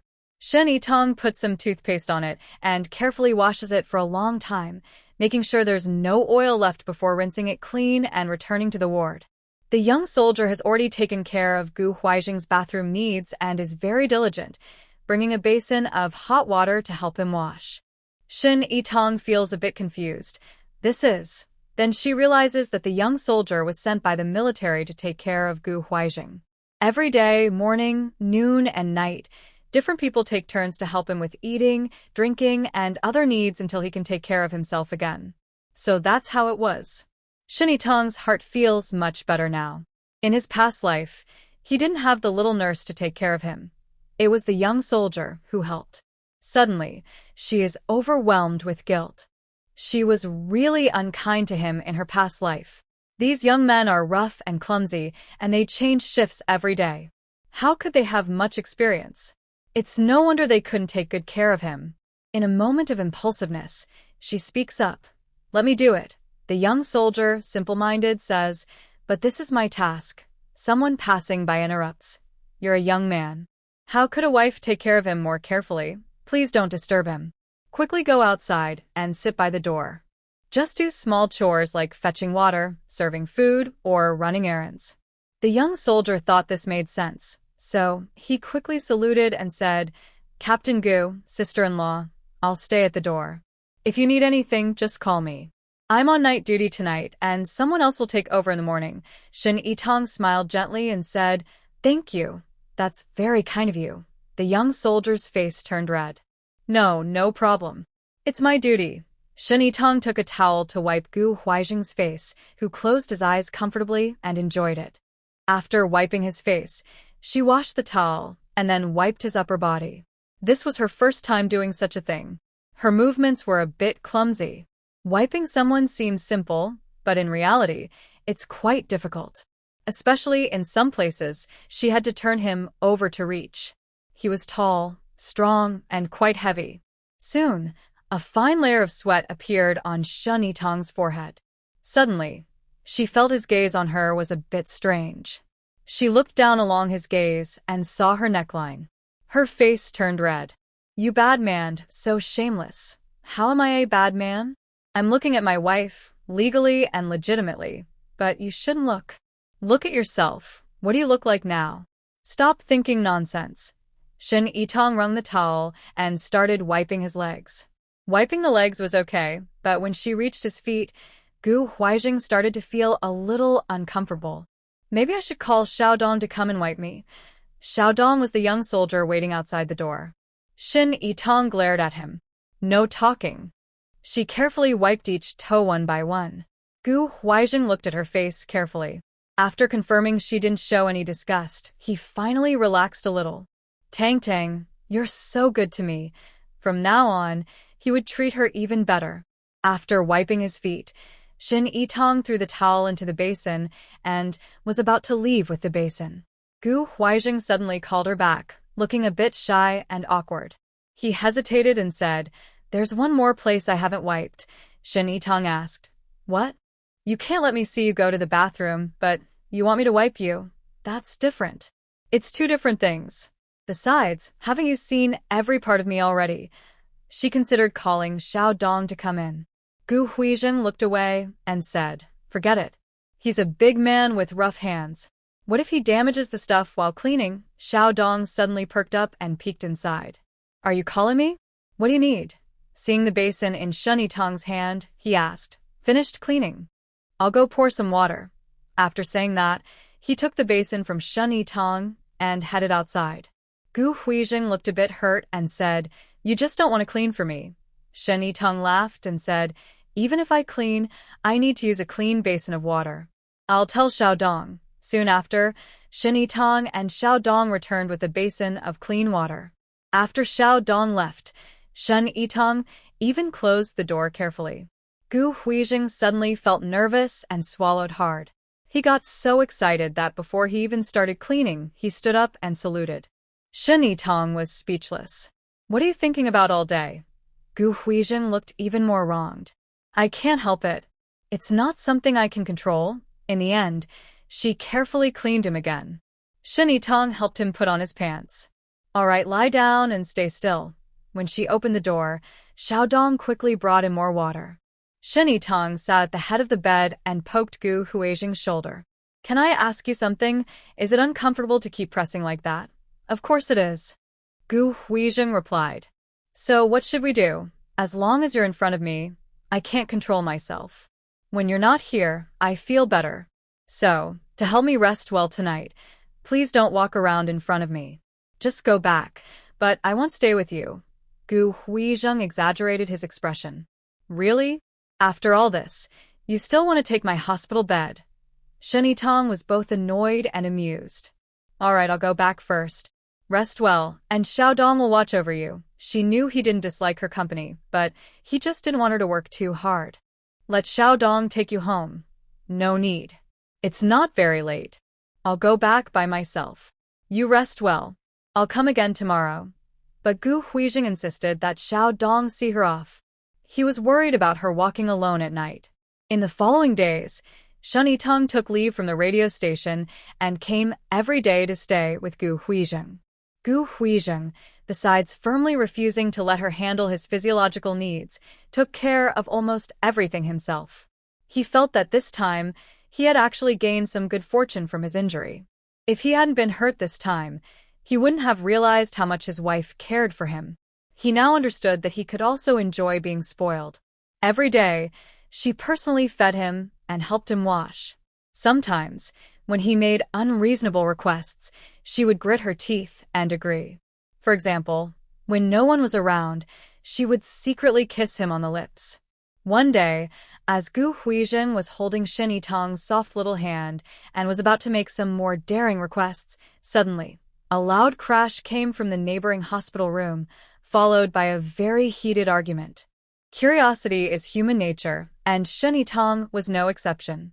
She let go of Gu Huizheng and went to see what was happening. Gu Huizheng, feeling a bit wronged, held her back. Is other people's fuss more important than your husband? Shun Yitong patted his head. Be good.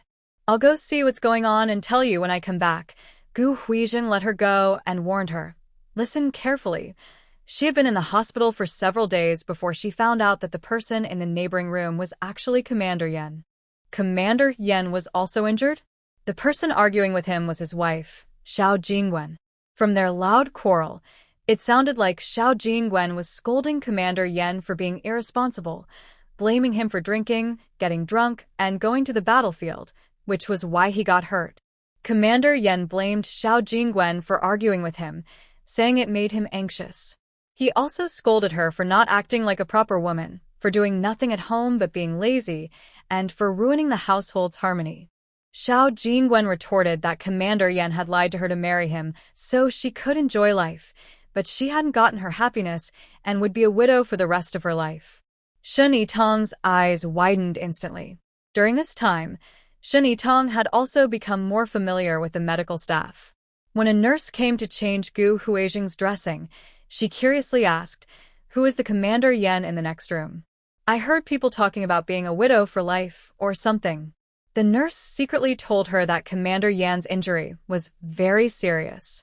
Even after healing, he wouldn't be able to be a man anymore. His wife wouldn't be a widow if she didn't stay alone forever. Upon hearing the news, Gu Huizheng and Shun Yitong looked at each other in surprise. Although they both disliked the couple of Commander Yen and his wife, it was still sad to see their comrade end up like this. Shun Yitong said, "Maybe Xiao Jingguan will divorce him now." Gu Huizheng felt a bit sad. "Wife, if I were like that, would you still want me?" Shin Yitong thought carefully. In her past life, she would have avoided such things altogether and thought it was better not to do them anymore. In this life, she might feel a little regret, but leaving him? She couldn't imagine life without him. Since that New Year's Eve, she knew how hard every second was without him. Compared to that, this small matter didn't matter much. Maybe because she didn't answer right away, Gu Huizhen got annoyed. "You're hesitating. You're actually hesitating. Fine, if that day really comes, I will let you go. I won't hold you back." Shen Yitong looked at him seriously. "Since you're asking if I would still want you if I lost that ability, I'll ask you the same. Would you still want me?" "Nonsense. You're a woman. How could that happen? Just hypothetical. Imagine that it really is like that. Think carefully, don't fool me. Think seriously and answer honestly." Gu Huizhen listened carefully and then replied sincerely, "No, I've thought about it. Since I grew up, I only ever had those feelings for you. I don't want to touch anyone else. If we separated, I probably wouldn't be interested in marrying anyone else. I'd just focus on protecting my family and the country." Shin Yitong looked at him suspiciously. "I don't believe it. With how restless you are even when you're hurt, do you really think you could stay faithful for a lifetime? You only need to stay away from me. If you're with me, it's impossible. But if it really came to that, there are other ways. If you're willing to care for me, you could make me happy, right?" Shen Yitong was really fed up with his shamelessness. "Enough, stop talking nonsense. But you haven't answered me yet. What if I get into trouble and can't do that anymore? Would you still stay with me?" Shen Yitong also said seriously, "I would." Gu Huizheng immediately became happy. "Wife, don't worry. Even if I can't do that anymore, I will find ways to make you happy and not let you be lonely." Shin Yitong covered her face. "Please, I beg you, stop talking about this, okay?" Shin Yitong swore that she only knew about Commander Yan's matter and never told anyone else. But when she returned to the family housing area, she found out that the news had already spread. Everyone said that Commander Yan and his wife were definitely going to divorce. His 3 children from his ex-wife were his only children, and Commander Yan would surely bring them back. After the children were brought back, someone would need to take care of them, and maybe he would even remarry his ex-wife. Hearing this, Shen Yitong asked out of curiosity, would his ex-wife be willing? If it were her, someone who abandoned her, she would never go back, no matter what. Moreover, Commander Yan was in such a state now, so what would be the point of returning? Everyone else called her silly. She's a divorced woman, living in the countryside, constantly looked down upon, struggling to get enough to eat and drink. Life is so hard for her. She would come back to be Commander Yan's wife, enjoy good food and comfort, and take care of her children. Where else could she find such a good life? As for whether he can do that again, a man in his 40s isn't really interested anymore, whether he has that little bit of energy or not. The military wives spoke bluntly, but their words made sense. Shin Yitong thought seriously if there was no love anymore, it was just about living together. Who would complain that life was too good? And with Commander Yan like that, she wouldn't have to worry about him going out and messing around with other women. He would only care for his children in the future. So, like others, she sincerely believed that Commander Yan using his own pain to ensure his ex-wife and children's happiness was indeed a good thing. Gu Huizheng was in good health and recovering quickly because he was well cared for. In just a few days, he could sit up and walk slowly with help. He could even go to the bathroom by himself now without needing assistance. Therefore, during the day, she no longer let the little soldier come over, but at night, she still didn't allow Shin Yitong to stay and keep him company. So, at night, she arranged for the little soldier to come and keep watch. Since she gained a little independence, Gu Huizheng kept talking about leaving the hospital every day. Although his wife stayed with him in the hospital, she would occasionally hold his hand or secretly kiss his face when no one was around. But they couldn't be more affectionate. However, Shin Yitong didn't agree. She remembered that in her previous life, he stayed in the hospital for half a month before going home. Of course, it might have been intentional to stay that long, to hide that he wasn't fully recovered. But now, it hasn't even been a week, and his wounds still need daily dressing. He can't leave the hospital just like that. Wife, no, at least the stitches need to be removed first, she said. During Gu Huaijing's hospital stay, Shin Yitong was most grateful to Jiang Shuang. Jiang's sister-in-law is really a kind person. Every day, she prepared meals for them and brought them over. Even if she was busy, she would send her son, Liao Junshan, to deliver the food. Although she could have gone to the cafeteria to eat, her cooking was delicious, clean, and hygienic, so they could eat with confidence and peace of mind. Shin Yitong decided that she would be nicer to Jiang Shuang in the future. If she needed help, she would definitely lend a hand. Jiang Shuang replied, "Oh, it's nothing. Just some food, a small favor." One day after dinner, Shin Yitong took her lunchbox to wash it. Suddenly, Xiao Jingwen hurriedly rushed over and bent over the sink, vomiting. Shin Yitong felt disgusted and quickly stepped back. She had heard Xiao Jingwen arguing with Yan Zhang and thought this woman was very scary. Better to stay away and not provoke her. After Xiao Jingwen finished vomiting, she wiped her mouth, straightened up, and looked at Shin Yitong with a cold smile. "Are you happy to see me like this? Maybe you're secretly mocking me behind my back." Shin Yitong didn't see what she had to be happy about. She wasn't mocking her, and it wasn't her business anyway. She couldn't be bothered. But Shin Yitong didn't want to argue with her in front of others. It would be embarrassing. So she ignored her. Xiao Jingwen became more excited and said, "But you're too happy too soon. Let me tell you, I'm pregnant." She then deliberately straightened her slightly protruding belly. Shin Yitong quickly stepped back even further, afraid she might be setting her up. Xiao Jingwen hoped to see envy, jealousy, and frustration in Shin Yitong's eyes. She had heard from others that this wealthy young lady had been married for over half a year but still hadn't become pregnant. It must be her health problem. She was probably very anxious about it privately. However, Shin Yitong looked completely indifferent, as if she didn't care at all. Xiao Jingwen was so angry that she didn't know what to say to boast anymore. She could only walk away angrily. Shin Yitong wanted to continue washing dishes, but she remembered someone had just vomited here. It was too disgusting to continue, so she decided to take the dishes home to wash later. Some things are better left unseen. Once seen, the more she thought about it, the more uncomfortable she felt. Just then, Gu Huaijing mentioned again that he wanted to leave the hospital and go home. Shin Yitong decided to ask the doctor. The doctor said his condition was fine for him to go home, as long as he changed his dressing and cleaned his wound every day.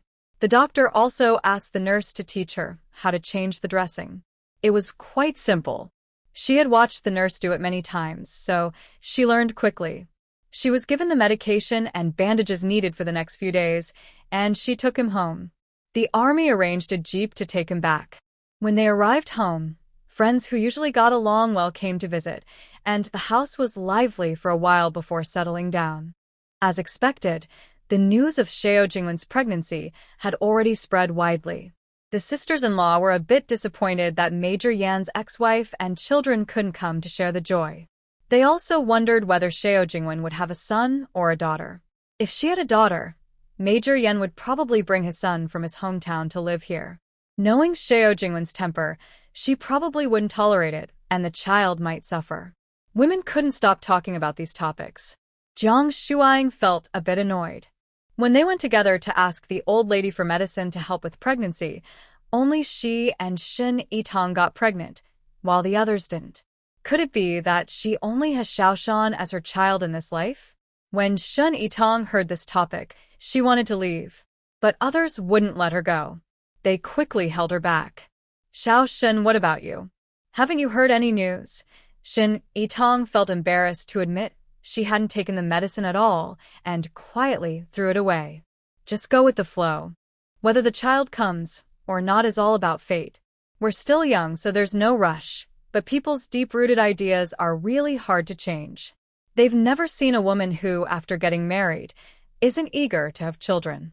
If it were someone else, and they hadn't conceived after so long, the in-laws would definitely have opinions. They truly care about Shin Tong and want her to be well. I heard there's an experienced doctor in the city who is very good at treating women's infertility. Maybe you two can find a time to go together by boat and check it out, someone kindly suggested. Jiang Shuang felt a bit interested. But Shin Tong kept waving her hands. Forget it. It takes a whole day to go to the city by boat. Last time I came, I almost got seasick. Seasickness is really terrible for those who get it. Since that last time, both of them have taken a relaxed attitude about having children. They think it's not a big deal and just go with the flow. By going with the flow, they mean they usually remember to take precautions, but if the mood strikes and it's inconvenient to get what they need, they just let it go. They believe that not conceiving for a while means they can enjoy more freedom, and if it happens, it's just fate, very laid back. After finally sending the sisters-in-law away, Shin Tong made a simple meal for both of them to eat. She put the clothes they changed out of into the washing machine. Since the house has running water now, Gu Huaijing connected a pipe from the tap to the washing machine. Now, they don't need to fetch water by hand. Just turn on the tap and water flows in. Very convenient. Then she grabbed some rice bran mixed with coconut shreds and sprinkled it into the chicken feed. She also connected a hose to the tap and watered the vegetable garden and flowers. Usually, Gu Huaijing does these chores, but since he's still recovering, she's doing it herself. But Shin Tong did her work with enthusiasm. This is their small family, and everyone has a responsibility to keep it thriving. The vegetables in the garden are now growing very well. Every day, they can eat the freshest, tender vegetables, lettuce, tomatoes, cucumbers, and loofah, picking whatever they want. Especially in the morning, when they're picked with dew still on them, they look so fresh and lively. Just looking at them makes you happy. They taste especially sweet and juicy. If I didn't grow my own vegetables, I would have to buy those wilted vegetables from the service cooperative. How could I experience such happiness otherwise?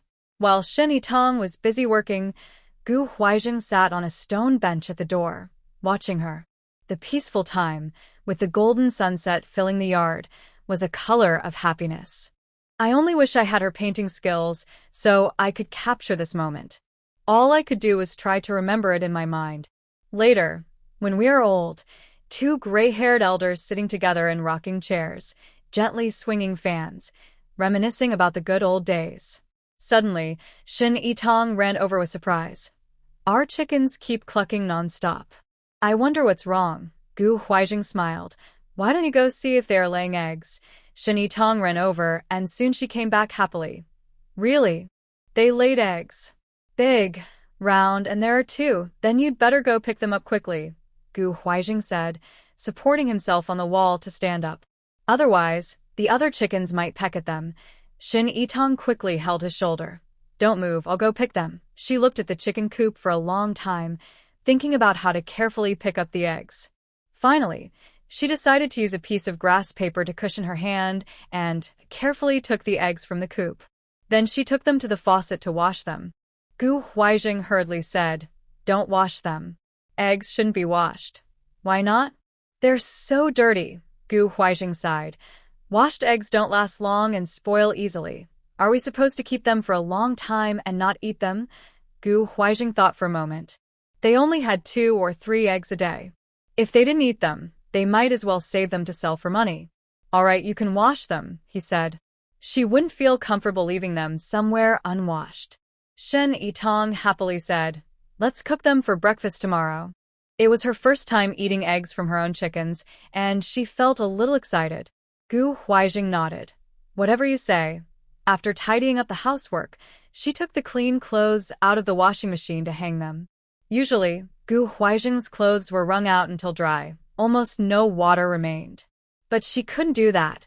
Her hands lacked strength, so she could only squeeze out a little water and hang the clothes. After hanging the clothes, they dripped and made a tapping sound like rain. But that's okay, since it's windy by the sea. Even wet clothes dry quickly. The hot water on the stove was almost ready. Shin Tong said, I'll help you clean up, put on some medicine, and then you can sleep. Gu Huaijing replied, I want to take a shower.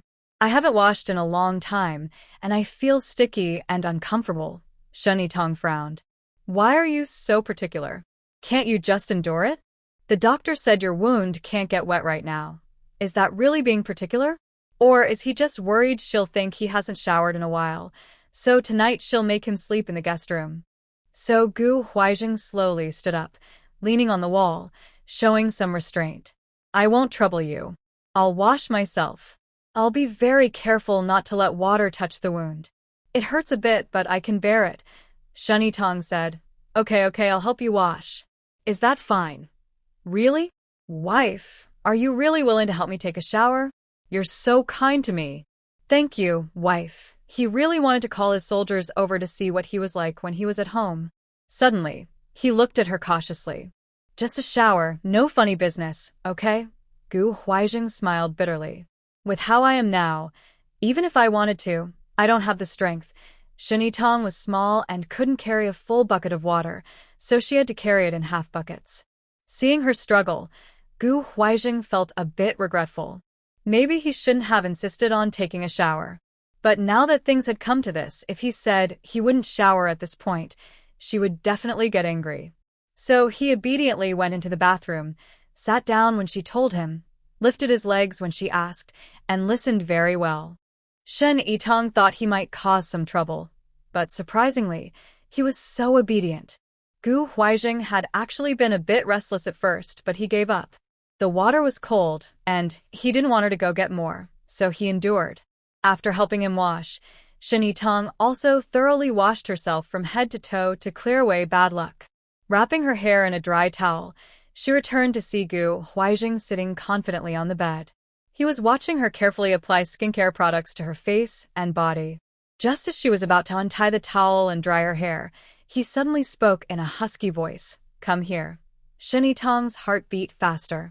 She felt a sense of hormones spreading in the room as the temperature gradually rose.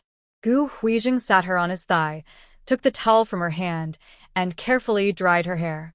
He patiently warmed some coconut oil in his palm and applied it to her hair ends. A sweet coconut scent began to fill the air. Their eyes met, and everything was understood without words. The couple, who had almost faced life and death, were lost in a passionate kiss. Just as Gu Huizheng was about to turn and lay her down, no, Shen Yitong pressed his shoulder. Don't move. No one knew how deeply Gu Huizheng was feeling at that moment, his soul trembling, his body reacting strongly. She soon grew tired but refused to give up. Gu Huizheng gently supported her slender back and kissed the sweat on her face caused by their passion. Tang dang, tang dang. I love you. Fireworks exploded in the sky. Shen Yitong weakly rested her head on Gu Huizheng's shoulder, feeling their hearts pounding intensely. She was usually so delicate. After intimacy, she wouldn't even move a finger and needed him to take care of everything. But now, even though she was exhausted and her whole body felt soft, she still forced herself to finish cleaning up before tending to herself. Watching her busy and caring, Gu Huizheng's heart softened completely. That night, holding her as they slept felt like holding the whole world. Sadly, such happiness was only enjoyed once. After that, Shen Yitong refused to agree to anything. Last time I was just soft-hearted because I saw you holding back too long. Intense activity isn't good for your recovery. Until you're fully healed, stay calm and don't overthink. Days passed and Gu Huizheng's body gradually recovered. Shen Yitong returned to work at the broadcasting station. The incident at the New Year's Eve party was completely over for her. But when she returned home that day, she found two unexpected guests. It was the head of the propaganda department, Qi Lisin and Xiao Jingwen. They came to apologize because they had maliciously altered Shen Yitong's performance. Although her performance was very successful in the end, they changed her act without her consent. They even tried to embarrass her publicly by making her play the piano. Gu Huizheng was very unhappy about this and reported it directly to his superiors, demanding strict action. The higher-ups thought their behavior was very inappropriate, so they gave them a serious warning and asked them to apologize to Shen Yitong. Qi Lisin had no personal conflict with Shen Yitong. After realizing he was used by Xiao Jingwen and almost caused harm to Shen Yitong, He felt very guilty. Therefore, his apology was sincere, and he reflected on himself, promising to be more careful and cautious at work in the future, so as not to make such mistakes again. Whether a person's apology is sincere can usually be heard. Shun Tong was fairly polite to Qi Lisan. But Xiao Jingwen was clearly different. She didn't seem happy to be there, and was full of resentment. Shun Tong naturally didn't want to show her kindness. Since you don't want to apologize, there's no need to come. I won't forgive you anyway. Xiao Jingwen's eyes turned red. You are being too unreasonable, Gu Huijing said. If you continue this attitude, I will have to ask you to write a self-criticism and report it to the entire army. Xiao Jingwen gritted her teeth and said, Sorry, I was wrong. I shouldn't have changed your performance project out of jealousy. I apologize to you. She was very patient and restrained. Later, Shun Tong was confused and asked Gu Huizheng what method he used to force her to come. She couldn't understand how she could be so submissive. Gu Huizheng replied, That's not my fault. Who asked her to be such an unworthy man? During the battle on New Year's Eve, Yan Luzhong might have been drunk or just argued with Xiao Jingwen, and his mind was still muddled. He carelessly violated discipline, not only getting seriously injured himself, but also nearly causing major damage to our side. After a meeting and discussion, the higher authorities decided to demote Yan Honghai, and he was reduced several ranks, down to the battalion level. Shun Tong was stunned. So, he's no longer Major Yan, but Battalion Commander Yan? She thought for a moment and found it funny. Serves him right. Who told him to abandon his wife and children? If he hadn't married a woman like Xiao Jingwen, he wouldn't be in this situation now. People who abandon their wives and children are destined to have no good fortune. Xiao Jingwen used to be so arrogant, looking down on everyone because she married a division commander. To her, a man's power was like her shining badge, and she believed that higher rank meant she could treat others however she wanted. She was very proud of her status as the wife of a division commander, but after her husband was demoted to a battalion commander, she felt very insecure. The more someone values power, the easier they are to submit to it. When facing Mrs. Shun Tong, the wife of a regiment commander, she could only apologize obediently, even if she felt very humiliated inside. There's something else I need to tell you, Gu Huizheng said. He had wanted to wait until it was officially announced, but he couldn't hold it in anymore. I might be getting promoted. Shun Tong's eyes lit up. Really? Seeing her admiring look, Gu Huizheng was so proud his tail almost wagged. Yan Honghai was transferred out, leaving a vacancy for a division commander. The deputy division commander under him was also disciplined for drinking violations. So, the deputy took over the division command. Among our group leaders, I am the best, and I've made some achievements recently, so I will be promoted to deputy division commander. Shun Tong excitedly threw herself into his arms, wrapping her arms around his neck, looking up with her eyes shining like stars. That's wonderful. You're so amazing. Oh my gosh. How can there be someone so talented? Becoming a deputy division commander at such a young age, there's probably no one else in the entire military district. No, it's impossible for anyone else to match that. She was genuinely happy. In her previous life, she knew nothing, but later she heard that Gu Huizheng had a chance for promotion. However, at that time, she had just been reported by Li Jinping for acting like a capitalist and being used as a servant, which caused a bad influence and affected Gu Huizheng's career, causing him to miss the opportunity. Looking back at the timeline, it was exactly then. So, the opportunity he missed in her past life was this one. Now, he is successfully promoted, with a bright future ahead, and he probably won't have to participate in that risky operation again. What could be more worth celebrating than this? Gu Huizheng did have some intention of showing off in front of her, but he never expected her to be so happy. No, it's not that bad. It's just good luck on my part. That's not true. You got to where you are today, because you fought hard and risked your life. Every time I changed his bandages and saw the deep and shallow scars on his back, I felt both sad and soft-hearted. Before I knew myself, he must have gone through many life and death moments. Remember, your life now belongs to me. Without my permission, you can't treat it carelessly again. You must protect it well for me. Gu Huaizheng was moved and kissed me deeply. Yes, it's yours. All yours. Since the Spring Festival, the situation on the island has become more and more serious. Director Tang called a meeting with everyone. He explained the main goal for future work. Stay safe, don't seek credit, just avoid mistakes. So, we stopped recording new radio dramas, and even the old ones were no longer played. We also stopped letting Shen Yitong report news freely. Now, he only reads the safest and most stable articles from the daily newspapers. Xiao Minen's reading program was cancelled and replaced with read songs and model plays. The only program kept was the request song segment, but it was more strict now. Only the most positive and upright messages were read. The once lively radio station quickly became dull again. It felt lifeless. Going to work each day just felt like completing a task so boring. Shen Yitong doesn't like gossip, but the newspapers are not interesting anymore, and he doesn't dare to read books either. Director Tang checked all the books in the office. Anything unsafe was burned. The remaining books were dull and boring. On the way to and from work, sometimes they saw groups of people with red armbands rushing into homes and smashing things. Or elderly people, bent over and being forced to march, with heavy wooden boards hanging around their necks, causing bleeding from the iron wires. At those times, Shen Yitong felt overwhelmed with helplessness and sadness. He worried more about his parents and siblings who were far away. Compared to that, the atmosphere in the military district was quite relaxed. Everyone still lives their normal lives, fishing, gossiping, arguing. After going out to look around, Shen Yitong felt more clearly what kind of safe harbor Gu Huaizheng had built for her in her past life. She started to think about quitting her job.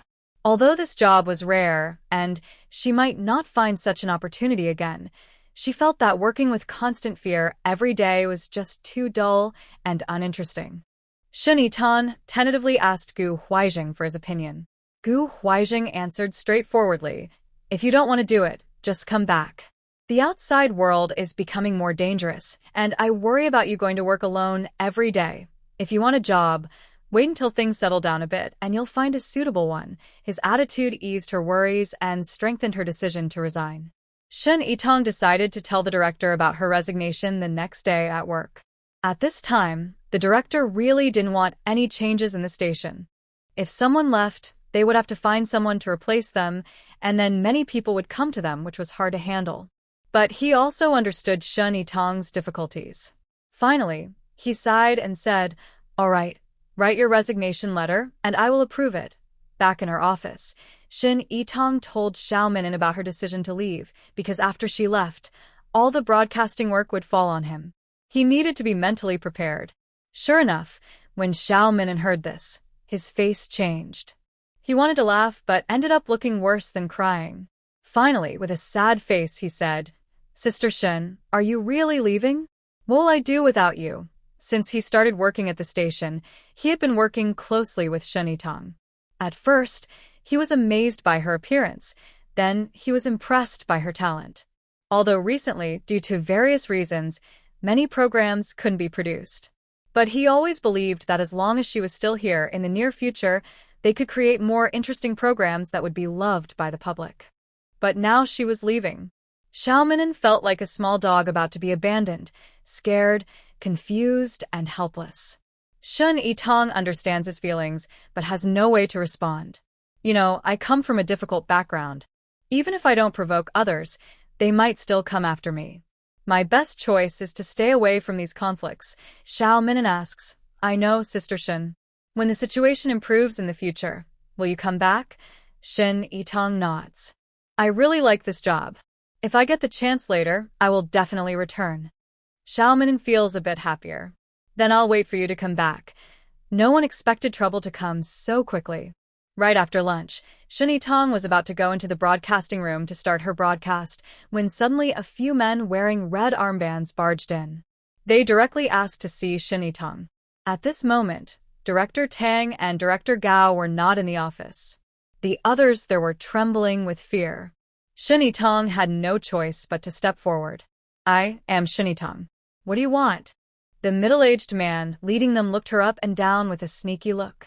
His small, evil eyes fixed on her. So, you are Shinny Tong. You look pretty good. No wonder you can't steal someone else's man, and you've even caused trouble for my family, 30 years east of the river, 30 years west. Since Zhao Yanchong has returned, he should pay back what he owes. Shinny Tong was shocked inside. Who was Zhao Yanchong?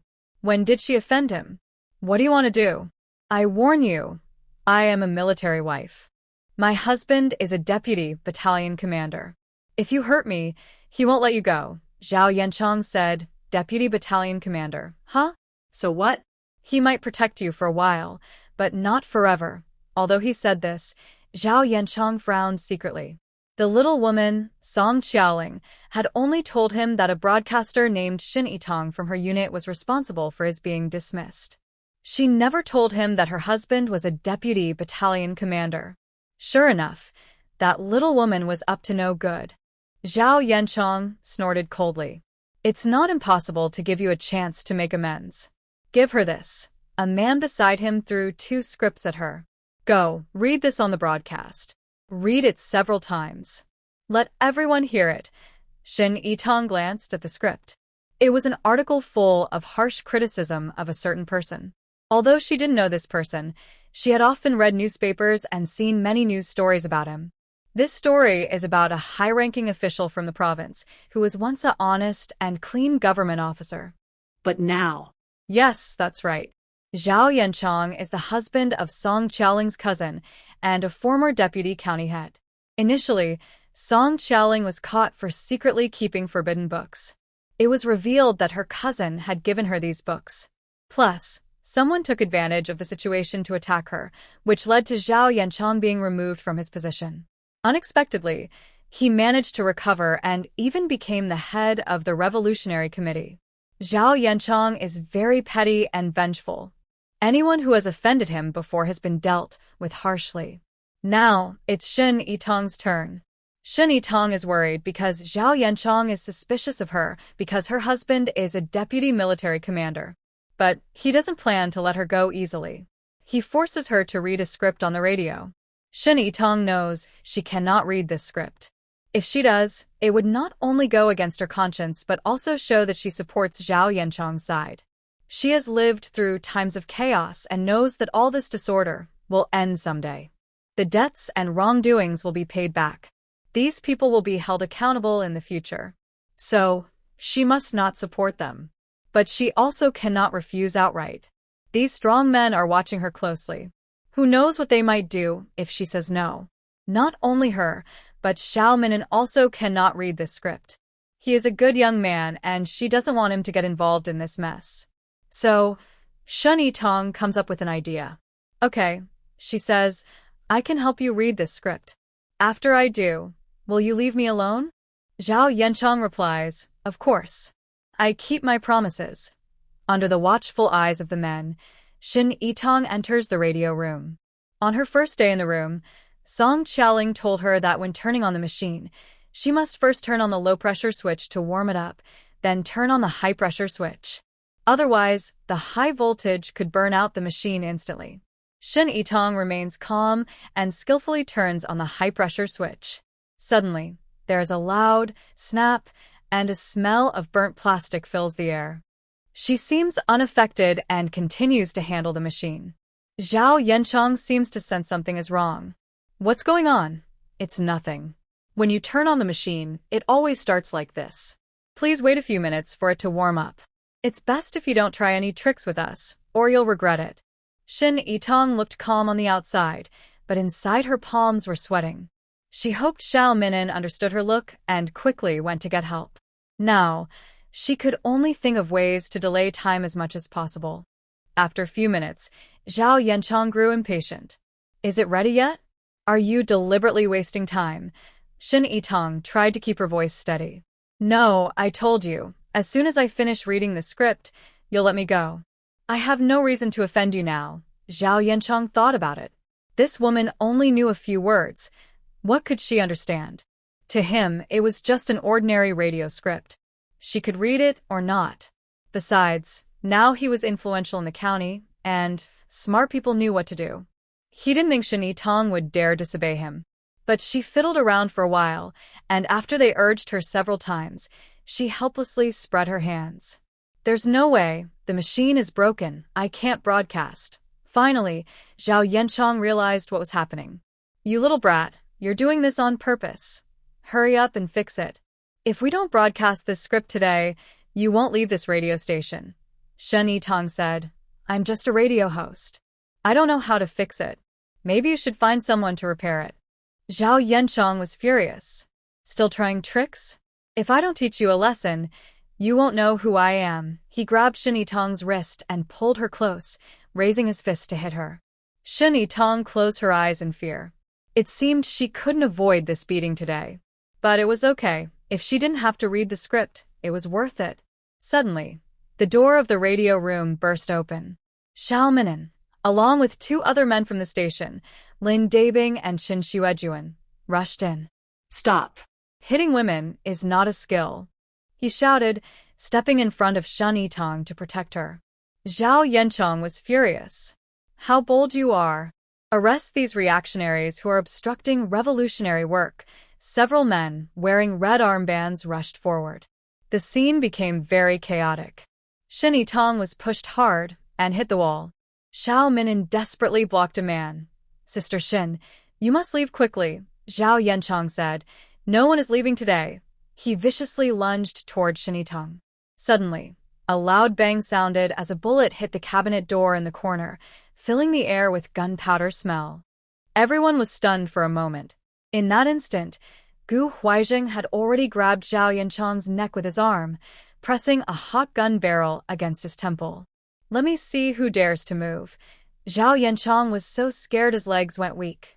Don't move, everyone stay still. Tell your men to get out now. Before Zhao Yanchong could speak, those men hurriedly ran away. The gun was pressed harder against Zhao Yanchong's head. Trouble my wife? Huh. How bold. Do you believe I can end your life right now? Suddenly, a foul smell filled the air. Zhao Yanchong's pants showed dark wet stains, which was the source of the bad odor. I was wrong. Don't kill me. Gu Huaizheng frowned in disgust. Useless. He loosened his grip, then kicked him forcefully from behind, knocking him outside the door. Zhao Yanchong fell to the ground, scrambling out desperately on all fours. Frightened, Liao Yuzhen and a few others hurried in. How are you, Xiaoshen? Are you okay? We were so scared just now. Luckily, Commander Gu arrived in time. Shen Yitong didn't correct them that Gu Huaizheng was no longer a commander. She gratefully looked at the three men who had risked everything to rescue her. Thank you all. Gu Huaizheng shook hands with them one by one. Xiao, thank you for calling me in time. And thank you all for helping in this dangerous moment. He no longer looked down on these ordinary men.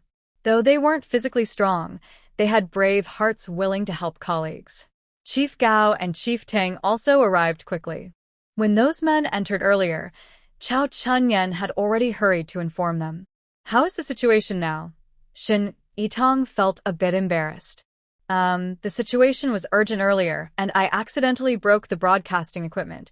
Director Tang clarified the situation and looked over the draft that those people had left behind. He said, You did the right thing. We can't read such a script. Even if we have to stop broadcasting, we can't support bad actions. I will report to higher authorities that our broadcasting equipment is broken and that we need to pause for a while. Lin Dabing, thank you for your hard work during this time. Please take care of the repairs. Our equipment has been used for many years. It's probably worn out in many parts. Check which parts need replacing and report to us. We will apply to buy new parts from outside. Be sure to repair it carefully. Time isn't the main concern. Quality is most important. Do you understand? Lin Dabing initially thought it was not a big problem and that he could fix it quickly. He had spare parts and didn't need to buy anything outside. But seeing Director Tang's serious face, he suddenly realized the importance and quickly assured him, Director Tang, don't worry. I will carefully and thoroughly check the equipment. It would probably take at least 10 days to fix. Director Tang said, As for the others, let them rest for a few days first. Zhao Yanchong was very petty.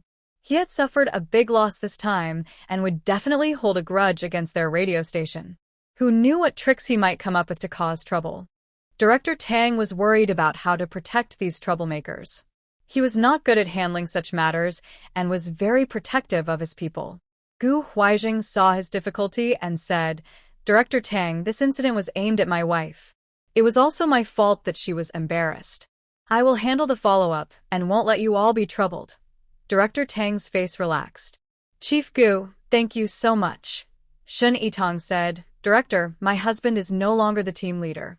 He is now the deputy brigade commander." "Oh, sorry, Chief Gu. My apologies. From now on, we'll rely on you to take care of the radio station." Gu Huizheng replied, "If there's nothing else, I'll take my wife home now. She won't come to work anymore. But if anyone causes trouble for you, just come to me anytime." Losing such a good employee like Shen Yitong made Director Tang and Director Gao sigh deeply. The older sisters also felt sad and reluctant to see her go. But they could only watch her pack her things. Usually, I didn't think much about it, but when I tidied up, I realized she had quite a few things here. Cute potted plants, photo frames, decorations, towels, cups, books, and so on. Chao Chunyan specially found her a cardboard box to put all these small items in. Shen Yitong sat on the back seat of the bicycle, holding the box in her arms, waving goodbye to everyone. "Goodbye, Director Tang, Director Gao, Liao Jie, Chao Jie, Su Jie, goodbye. De Bing, Shuejun, Xiao Xiao, see you later. Grandpa, goodbye, I'm leaving now." Liao Yuzhen wiped her tears with her sleeve. "Oh, you're leaving just like that?" Thinking back to when Xiao Shen first arrived, it feels like it was just yesterday. "Why are you leaving so soon? It's a pity. We won't have a flower for the stage anymore. Xiao Xiao, from now on, all our programs will depend on you." No one saw, but Xiao Minan quietly turned away, with tears in his eyes. Shen Yitong also felt a mix of emotions. She thought there would be more time to say goodbye slowly, but unexpectedly, the moment of parting came suddenly and without warning. She still vividly remembered sitting on the back of the bicycle going to work, raising her hand to see the sunrise through her fingers.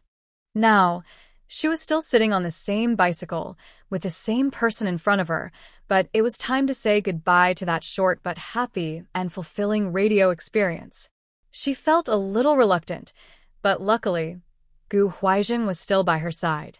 In the days to come, whether good or bad, they would support each other and get through it together. Being at home without work wasn't as hard as she had imagined. She went sea fishing with her sisters-in-law, did some crafts, took care of her flower garden and vegetable patch, and occasionally listened to gossip. When she had nothing to do, she would casually draw or write small stories to pass the time. But to avoid trouble, she would also toss these sketches and writings into the stove while cooking and light the fire. Life went by peacefully, day after day. Xiao Jingwen hadn't come to bother her for a long time, and her belly was visibly growing larger. Shen Yitong had overheard her sisters-in-law discussing it, saying her belly was a bit too big, not quite fitting for this stage of pregnancy. Perhaps she is pregnant with twins. If so, Commander Yen is quite lucky. However, I also heard that he and his wife often argue. The main reason is that his salary is much lower than when he was a brigade commander. Commander Yen still sends nearly half of his salary back to his hometown every month. His 3 children are still young, and his parents are old and in poor health, so they can't take care of them. His ex-wife still lives in his hometown to look after the children and his parents, even after their divorce. This means Commander Yen is supporting 2 households now. Xiao Jingwen is naturally unhappy about this and often argues with him over it. Once, they even got into a fight, almost causing a miscarriage. Now, the women in the big courtyard are guessing whether her baby will be born safely. There is also good news. Jiang Shuang is pregnant too. She hasn't shown any signs of morning sickness, and she hasn't had her period for 2 months, which seemed strange. When she went to the hospital for a checkup, she found out she was pregnant. Jiang Shuang said this pregnancy is very different from when she was pregnant with Xiao Shan. Last time, she was so exhausted that she couldn't eat for a month and lost 20 pounds. But this time, everything is fine. She isn't bothered at all, still going to work every day and smelling different foods in the kitchen without any problem. Jiang Shuang happily said, "This time, it must be a girl who knows how to care for mom." She wants a caring daughter, and Director Liao also thinks having a daughter is nice. But her mother-in-law, Jiang Shuang's mother, insists on them having a son. She even sent a big bag of herbal medicine, claiming it's a special recipe for having a son and that it will definitely work. Angrily, Jiang Shuang threw the herbal bag into the stove to burn. She told Director Liao, "If your mom doesn't like me, I'll let her take my last name. I won't come to your Liao family anymore." Shen Yitong is also happy for Jiang Shuang and even thinks that if she gets pregnant, it would be good. She has plenty of free time now, and playing with Zhang's daughter to have a baby together sounds fun. But such things can't be forced. It's better to let nature take its course. Shen Yitong is a bit worried that after she leaves, Zhao Yanchang might cause trouble for others of the unit. I made a call at a certain time, and the person on the other end told me something shocking. It turned out that Zhao Yanchang had died. He was found dead in a small forest on a dark and windy night, only discovered the next morning. He was already completely gone. After some investigation, nothing clear was found. People said he deserved it because, during his time as a leader of the Revolutionary Committee, he had arrested many people, raided many homes, and made a lot of enemies. In short, he did many bad things, and many people hated him. It's possible that someone who was fed up with him secretly took him out in the middle of the night and hanged him. At that time, everything was chaotic everywhere. The investigators didn't pay much attention and just concluded it was a suicide. After Zhao Yanchang's death, no one bothered the radio station anymore. Now, the station has returned to normal operation, but the daily broadcast time is much shorter, and the programs are very dull. Xiao Minin can handle everything alone, so no new staff has been hired for now. Shen Yitong remembered what Gu Huaijing had said earlier, that Zhao Yanchang would handle things well, and felt a little nervous inside. But since he didn't say anything, she decided not to say anything either. This matter, this person, was forever in the past now. That evening, Gu Huaijing came back secretly and told Shen Yitong he had a surprise for her. What kind of surprise could it be? Are you getting a promotion again? Gu Huaijing chuckled. No way. Did you buy something nice for me? No, but tell me what you want, and I'll buy it for you. Could it be that you found me a new job again? Gu Huaijing explained seriously. Things are chaotic outside now, no job is stable. Even at school, it's all messed up. The children aren't even going to school anymore. Let's wait a bit longer. Surely there will be something suitable in the future. Shen Yitong said, I know. I'm not in a hurry to find a job. So, what's the surprise? Just tell me. Gu Huaijing smiled mysteriously. That depends on what price you're willing to pay to get it. It's no big deal. I don't want to know anymore. Shen Yitong turned her head away. Gu Huaijing pounced on her. She pushed him back. You're unreasonable. You won't tell me the surprise, and now you want to take advantage of me. If I tell you in advance, it won't be a surprise. I promise you'll be very, very happy. Trust me, tonight I want to collect some interest, and I guarantee it will be worth it. When the mood was romantic, Gu Huaijing whispered in her ear, Tang Tang, we don't need that tonight, okay? Yes, okay. The next morning, Shen Yitong pushed away the heavy arm resting on her. Why aren't you going to work today? I want to take you to see a surprise. Get up quickly and dress nicely. Do I really have to go out to see this surprise? Shen Yitong was quite curious. There's not much to dress up with these days, as people prefer simple and modest styles. Dressing too fancy might cause trouble. Shen Yitong still wore her safest military uniform. While braiding her hair, Gu Huaijing carefully examined her. He picked up her braid and looked at it. Her hair is still very good, black, shiny, and healthy.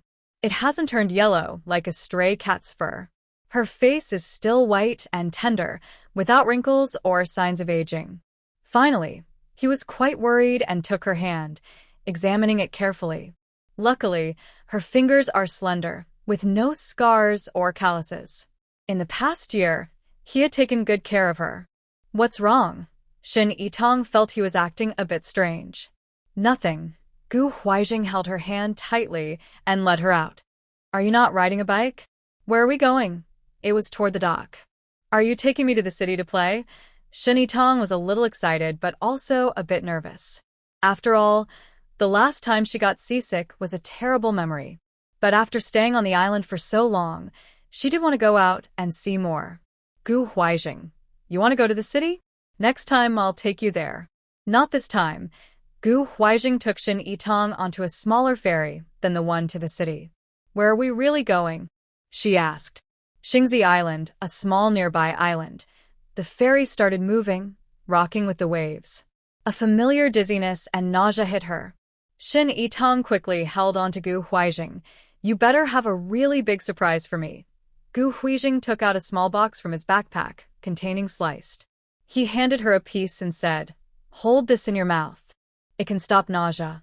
Shin Yitong grimaced. "It's too spicy." He then took out some cooling balm, opened it and said, "Put this under your nose and smell it."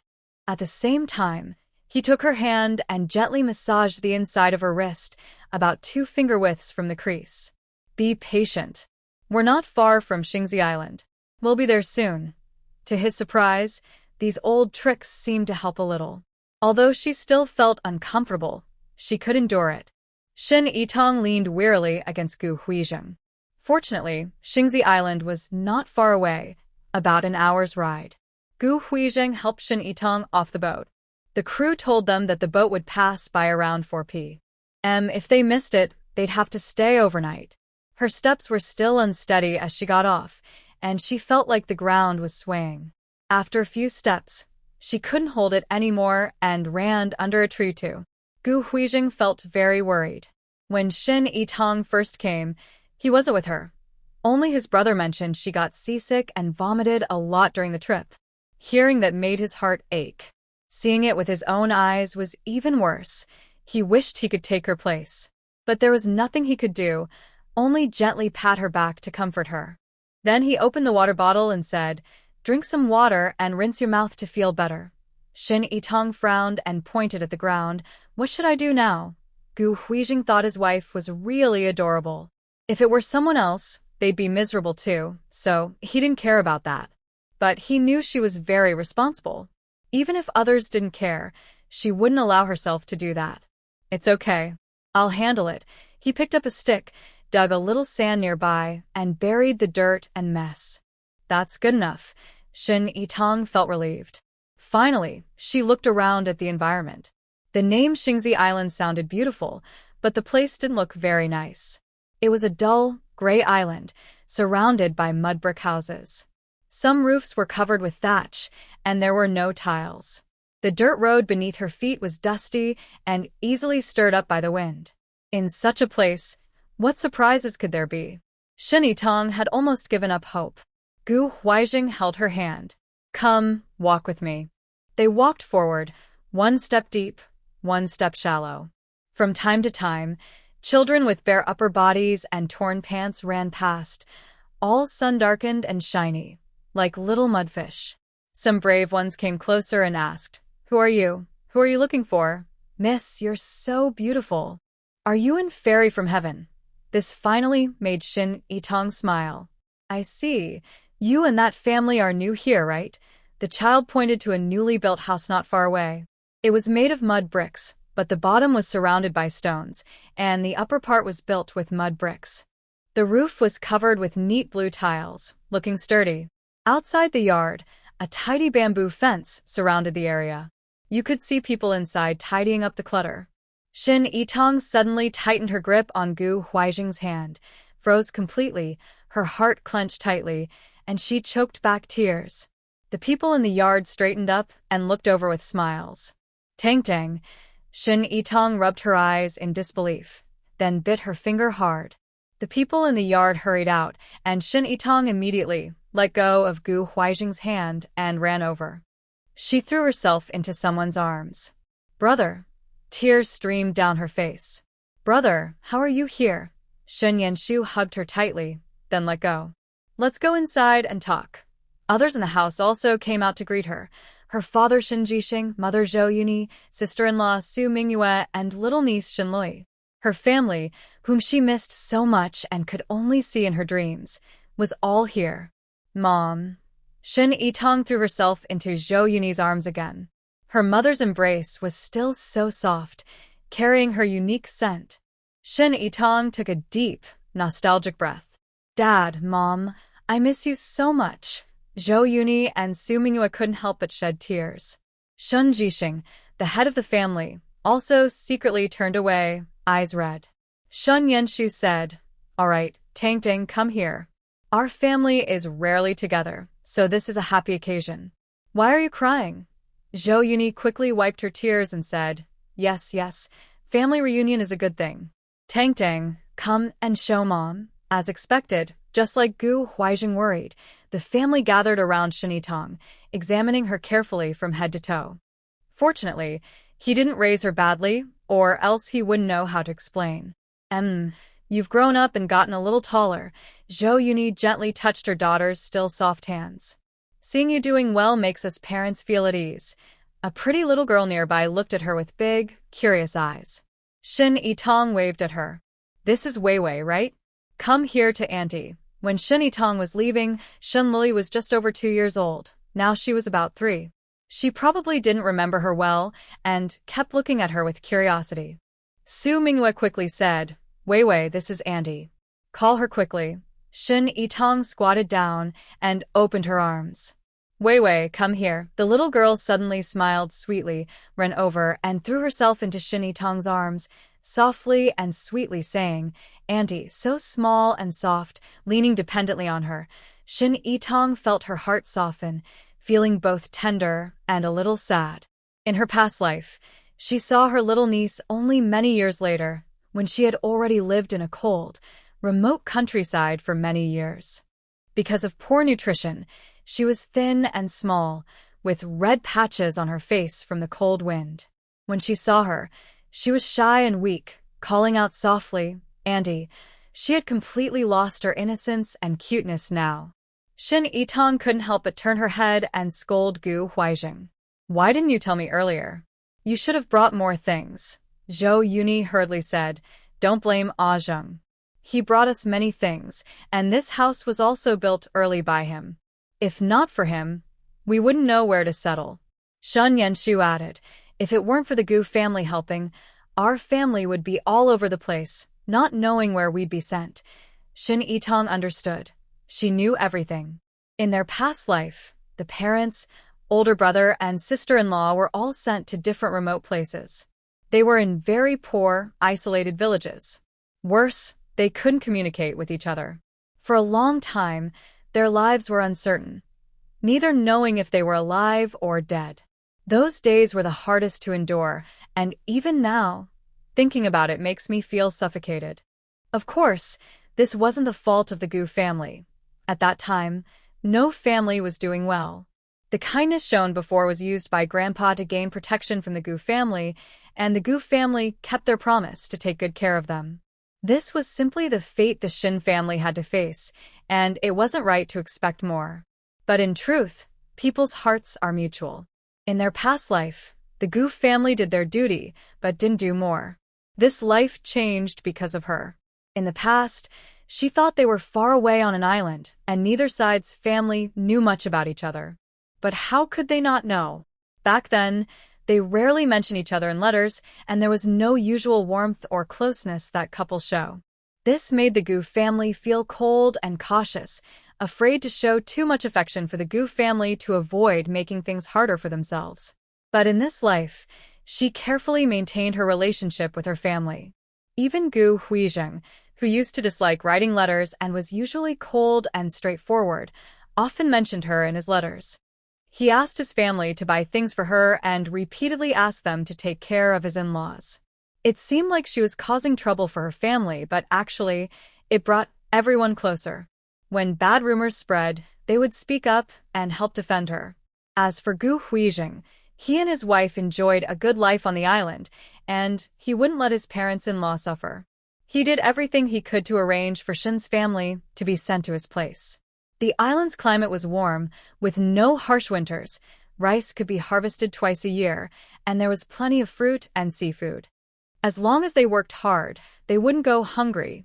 Basic needs like clothing and food were easily met. Plus, the island was isolated from the outside world, with simple, honest people.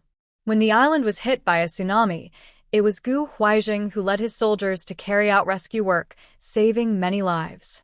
Now, The people on the island respect the soldiers deeply, almost like heroes. Gu Huizheng had also told the local leaders to take special care of the Shin family. Because of this, the Shin family could live peacefully on the island without being bullied by anyone. After confirming that they could move there, Gu Huizheng even asked someone to help build a new house and prepare daily necessities and food in advance.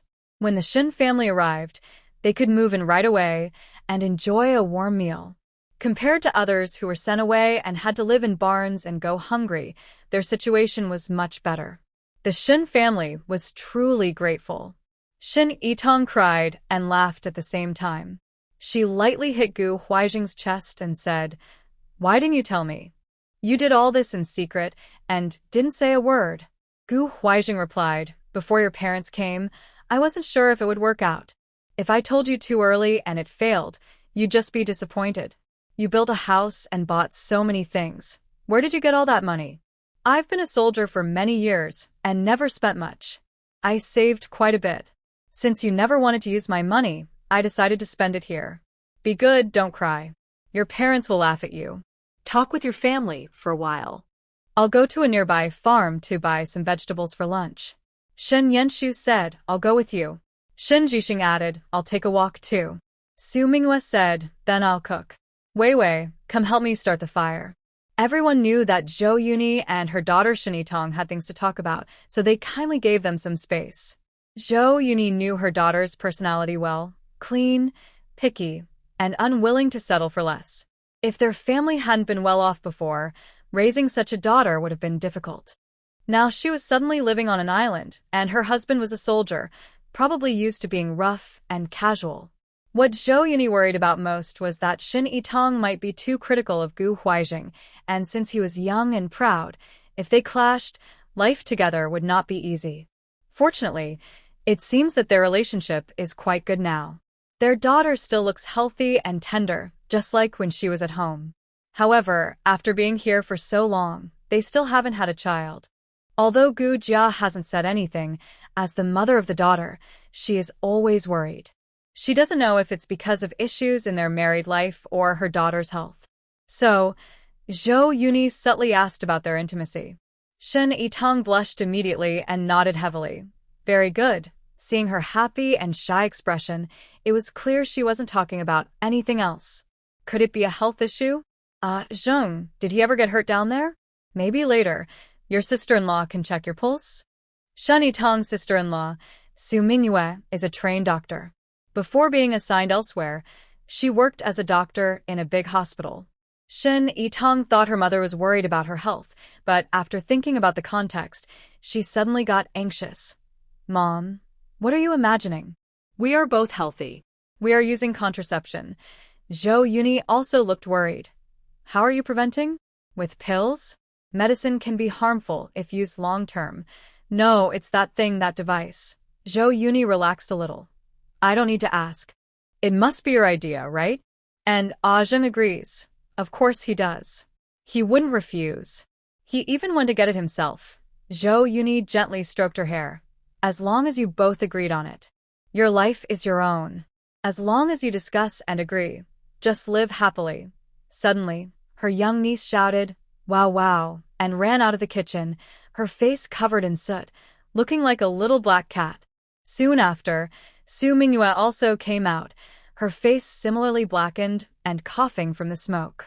She looked ashamed. It didn't light. It just wouldn't ignite. Shen Yitong looked at her and chuckled softly. Su Mingyue also laughed, and finally Zhou Yuni couldn't help but smile too.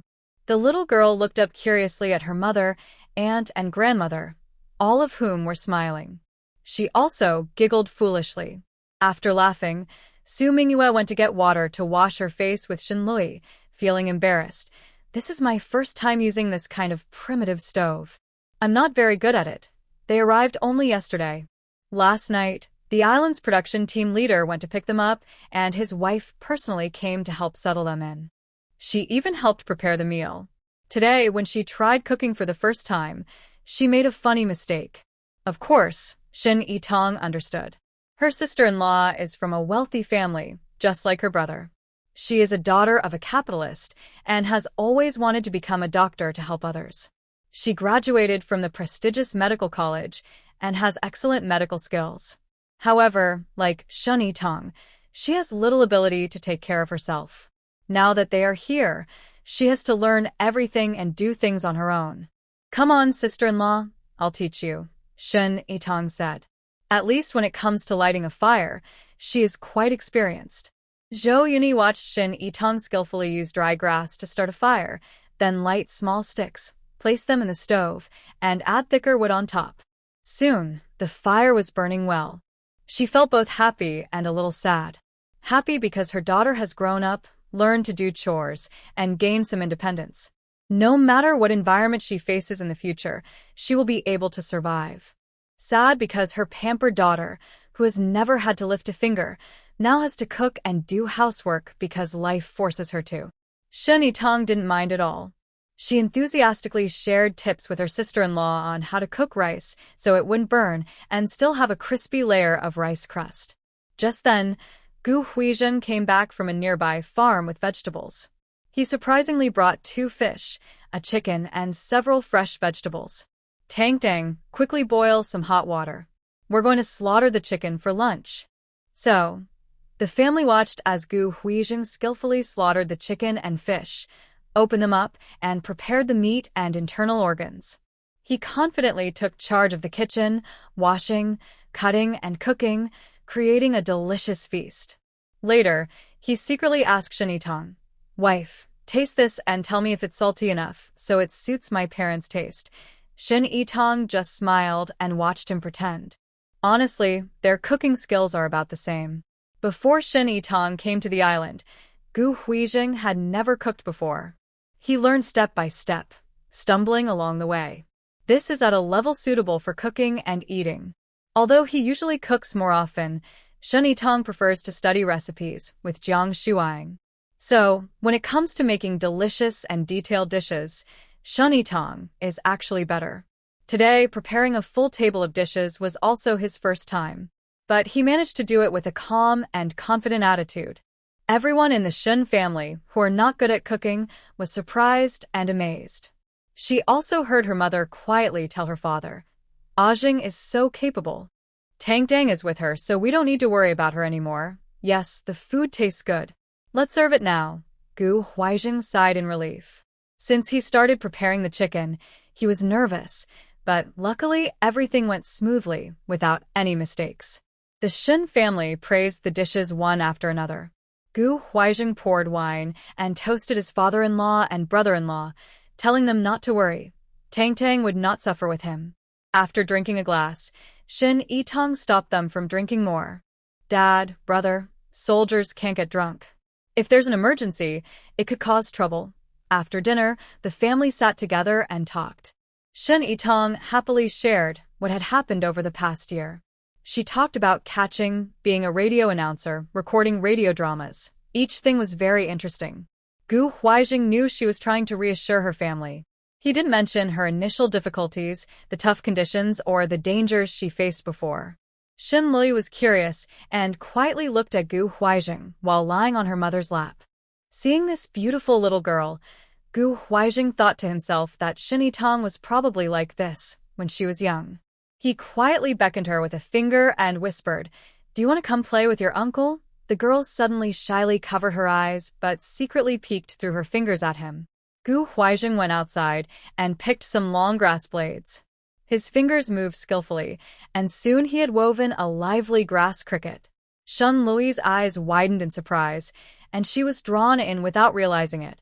By the time everyone noticed, Gu Huizhen and Shin Lui looked like old friends who had known each other for years, playing happily together.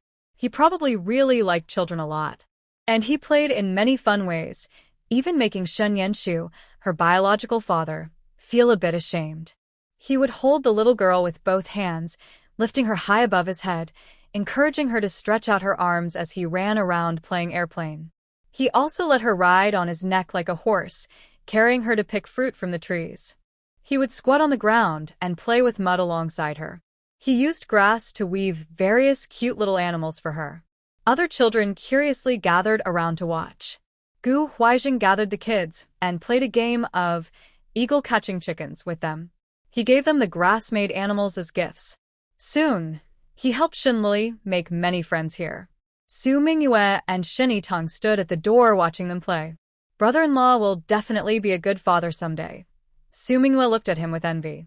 Shun Yenshu, of course, is also a good father.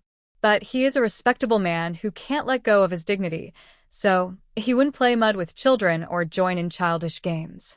His fate of being sent down was unavoidable, but Su Mingyue was always worried that Shin Yenshu might not handle it well. Before being sent down, Shin Yenshu was a university professor. His hands held chalk to teach and educate, and he used a pen to write articles with authority.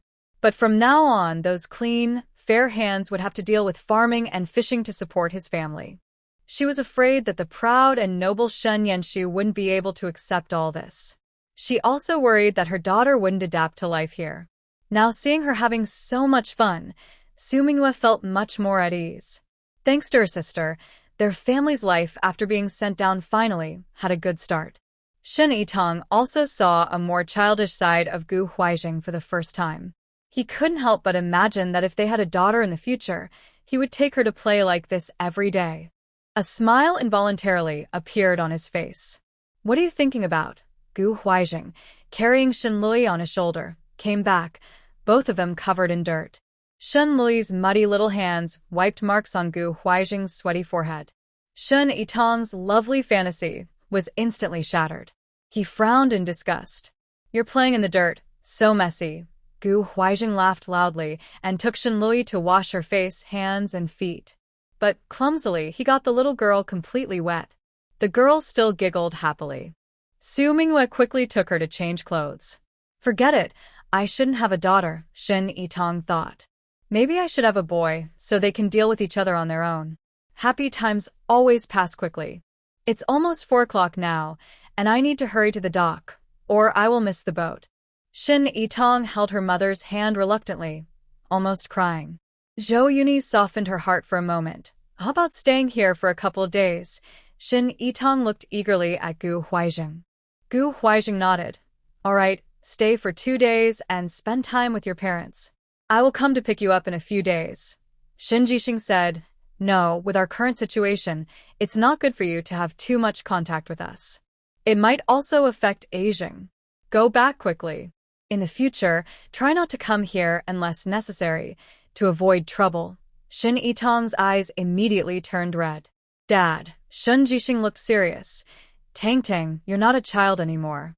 You understand the reasons. Now is not the time to be stubborn." Shin Yitong bit her lip hard. She understood, just like when she was forced to come to the island with the army. It was all for her good. "Okay, I understand. I'll go now. You all, take care." Shin Lui was reluctant to part with her newly met aunt and uncle, crying and refusing to let them go. Su Mingyue hugged her. "Be good. Auntie and uncle will come to visit us again." Hearing this, Shin Yitong felt even sadder. Her dad didn't want her to come. Gu Huaijing put his arm around her shoulders and let her out. "Don't be sad. I have saved the captain of the local production team. He will help take care of your parents and brother. If anything happens, he will let me know. You don't need to worry." Shin Yitong nodded. "I know. I just feel a little sad." Gu Huaijing held her close. "If you're sad, lean on my shoulder and cry for a while, okay?" Shin Yitong sniffed. "Let's go." We shouldn't delay the boat, but after taking a few steps, she stopped again. She looked ahead in fear. There was a young girl, short hair, thin arms and legs, pale face, clearly not as strong as local girls. She was clumsily carrying a dung bucket in one hand and a long-handled spoon in the other, watering the vegetable fields with it.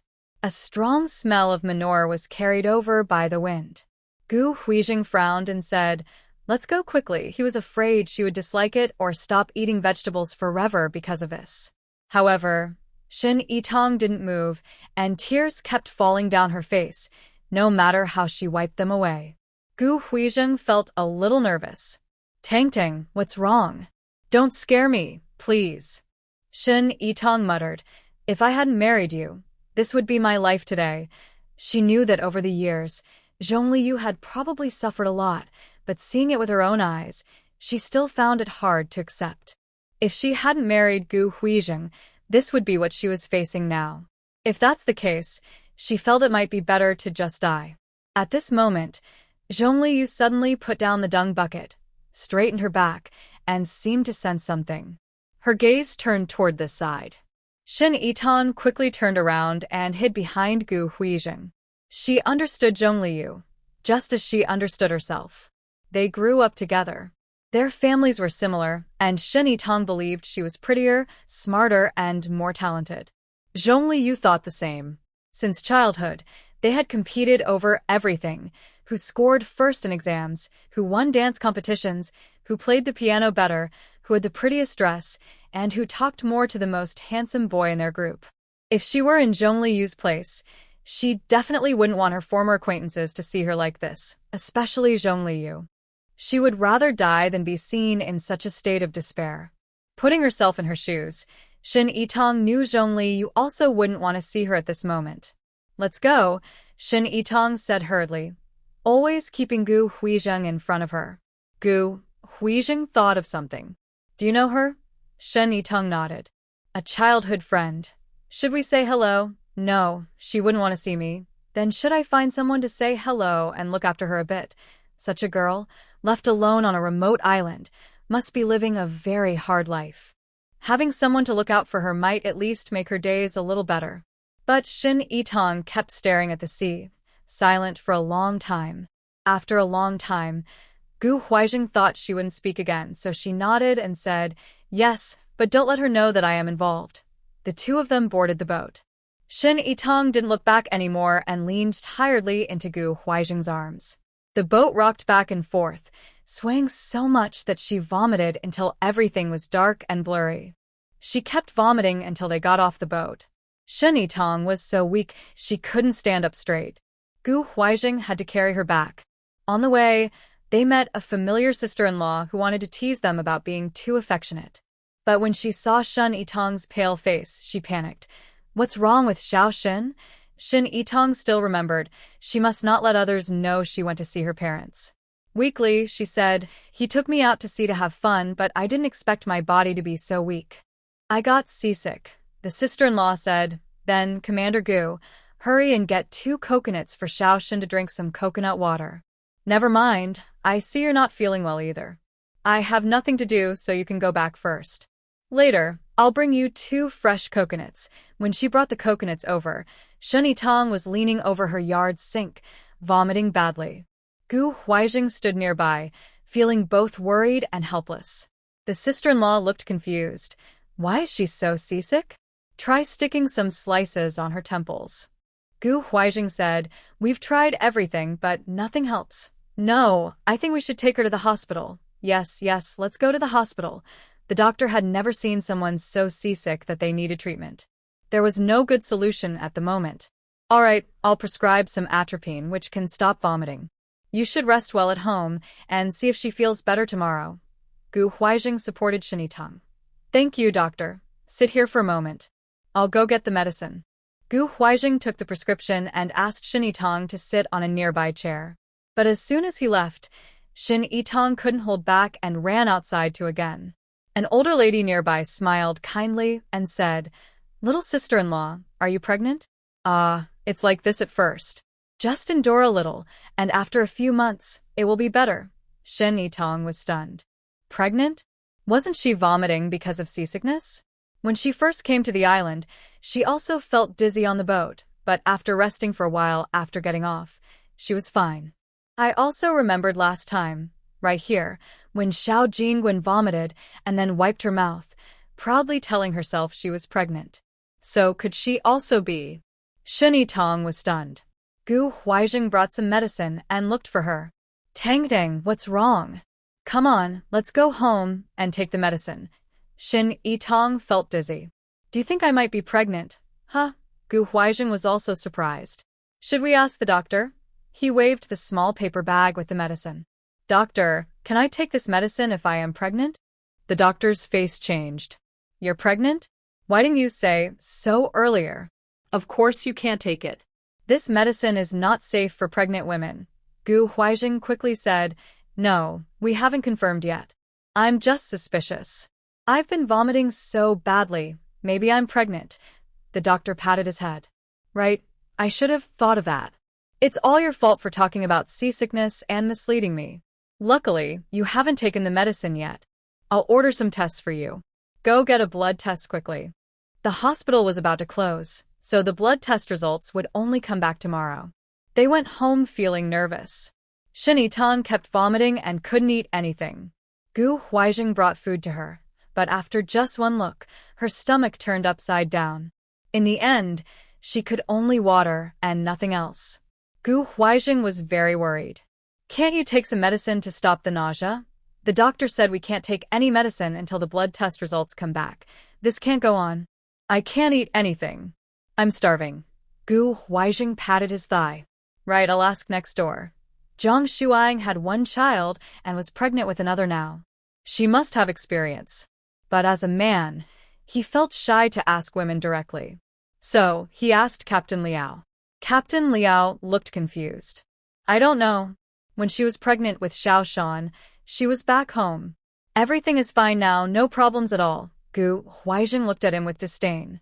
How can you be a father and be so irresponsible? If I were Sister Jiang, I'd have left you long ago. Captain Liao was angry. He said, Are you crazy? Coming here to cause trouble between us. Don't think being a deputy battalion commander makes you important. How am I causing trouble? It's you who is unfair.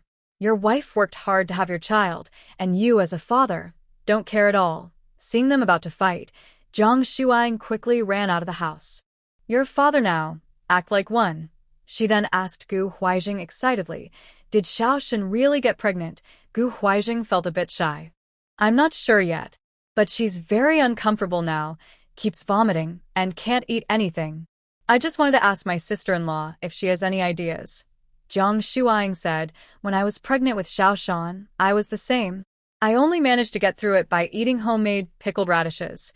Gu Huaijing was very happy. Do you have any of those pickled radishes now? Can I have some? Zhang Shuang hesitated. But Xiao Shan might not like them. After learning she was pregnant, Zhang Shuang remembered that last time with Xiao Shan, she couldn't eat anything except pickled radishes to feel a little better. Although she wasn't feeling sick now, she prepared a jar of pickled radishes just in case. A few days ago, she even wanted to let Shin Yitong try some. But when she opened the lid, Shin Yitong pinched her nose and ran away, saying she couldn't stand the smell. Try it. Maybe she can accept it now. Gu Huaijing was desperate and willing to try anything hopeful. Zhang Shuang took a bowl, scooped some pickled radishes, and went to the next room with Gu Huaijing. Xiao Shan, I brought some pickled radishes. Just smell it from afar first. If you can accept it, I'll come in. If not, I won't. The smell of the pickled radishes was very strong. Shin Yitong smelled it from a distance and thought it was a bit stinky, but surprisingly, she didn't feel nauseous. She said, Come in. I'll try again. Shin Yitong frowned, picked up the bowl with the radishes, and sniffed. The sour smell hit her nose, but it suppressed her urge to, and her mouth started to water. She used chopsticks to pick up a piece, chewed slowly, and swallowed. Gu Huaijing watched her closely, his fists clenched with nervousness. Seeing her swallow successfully, then take a second bite, he finally relaxed and said, Great, you can eat this. Zhang Shuang was also happy. If you like it, I can make more pickled vegetables later. Shin Yitong finished 2 pieces of sour radish and said, I'm a little hungry. Gu Huaijing was very happy. Wife, what do you want to eat? I'll make it for you. Shin Yitong thought for a moment. I want to eat steamed buns. Gu Huaijing asked, should I try making some? The island is in the south, and most residents in the community are from the south. Usually they eat rice and they rarely eat steamed buns. It's not easy to find them right now. Gu Huaijing has never made them before. Zhang Shuang said, Let me do it. It's better than you making it badly. Little Shin rarely has an appetite and you've spoiled it. It's not polite to ask a pregnant woman to do such things. Gu Huaijing scratched his head. Sister-in-law Jiang, just trouble you this time. Teach me so I can learn properly and do it myself next time. All right, let's hurry up. They kneaded the dough, let it rise, and finally got the steamed buns into the pot. When Gu Huaijing came out of the kitchen, He saw Shin Itong crying loudly by herself. He hurried over. What's wrong? Are you feeling unwell again? Sniff, sniff, I'm so hungry. I want to eat right now. Zhang Shuang came out and asked, Sweetheart, are you crying because you're hungry? Shin Itong shyly wiped her tears. I didn't want to cry, but I just couldn't help it. Gu Huijing hugged her and gently comforted her. Be good, it'll be over soon. You'll be able to eat very soon. He even told jokes to cheer her up. Back at home, Zhang Shuang suddenly felt that Director Liao was particularly unpleasant. And he kept talking without thinking. What's that girl next door causing trouble again? Only little Gu can spoil her like this. Which girl doesn't get pregnant? I've never seen anyone so delicate. Captain Liao was choked by her. Well, that's because I couldn't do anything back then. When you were back home, I thought I couldn't help either. Now, though, I'm right here in front of you. Have you ever cared about me? Asked if I was tired or uncomfortable. Poor me, pregnant and still washing clothes, cooking and taking care of you too. Captain Liao wanted to say, but you didn't react much either. You ate happily, but he didn't dare say it. How about I cook dinner tonight?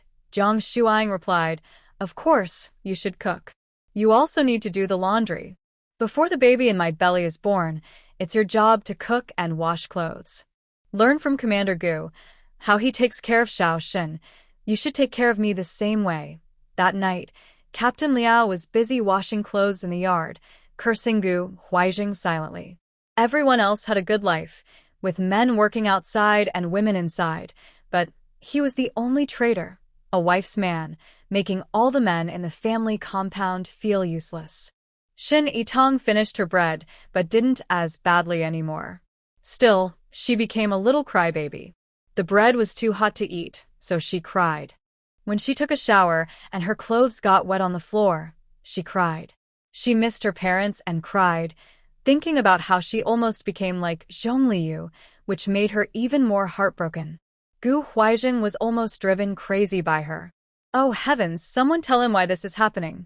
His wife was delicate, but she was never a person who loved to cry. Finally, the next morning, Shin Itong woke up. Before she could get out of bed, she vomited again, feeling dizzy. Then she looked at the dirty floor and cried uncontrollably. Gu Huijing finally comforted her, and they went together to the hospital to get the blood test results. The doctor smiled and congratulated them. Morning sickness is normal. Try to eat light foods and avoid greasy, heavy-tasting dishes. In about 2 or 3 months, your appetite should return to normal. Emotional swings are also normal. Family members should try to be caring and make her happy. There's no medicine to stop nausea, and pregnant women shouldn't take any. But I can prescribe folic acid and vitamins for you to help you get good nutrition and support the baby's healthy growth. They listened to a lot of confusing advice and went home feeling puzzled. They sat together, looking at the test results in front of them. Shin Itong, am I going to be a mom very soon? Gu Huijing. Yes, I am going to be a dad too. Are you happy about that? Gu Huijing hesitated for a moment, carefully watching Shin Itong's expression and asked sincerely, Do you think I should be happy? As long as you're happy, I will be too. Shin Itong looked confused. I don't know either. Although she had been saying to go with the flow before, when this moment really arrived, she felt scared and anxious. Having a little person inside her belly was hard to believe no matter how she thought about it. That day, when she saw you playing with Weiwei, my sister said you would make a good father. I also think it would be nice if we had a child like that. But now that it's really here, I feel unreal. I don't know if I can be a good mom. Gu Huijing. Honestly, having your own child is definitely a happy thing. But just thinking that it just arrived and already caused you so much trouble makes me sad. Tang Tang, I don't want you to suffer. Do you not want this child? Shin Itong's eyes turned red, and she looked like she was about to cry again. Gu Huijing panicked and quickly said, Of course I do. If you want it, I want it too. I'll do whatever you decide. She suddenly burst into tears. How can you be so irresponsible? Gu Huijing understood. Yes, I want it. As long as it's our child, I like it. It's okay if we don't understand everything now. There are so many people around who have children. I'll learn from them. She didn't really not want the child. She was just afraid. afraid of the unknown future and the responsibilities she would have to take on. Because she was still a child herself. Someone who had always been loved and spoiled by everyone suddenly had to change roles and take care of a child. How could she not be nervous? So now, what he needed to do was not ask her what she wanted, but to give her confidence and tell her that they could handle this responsibility. Think about it, this is our child. It combines our best qualities.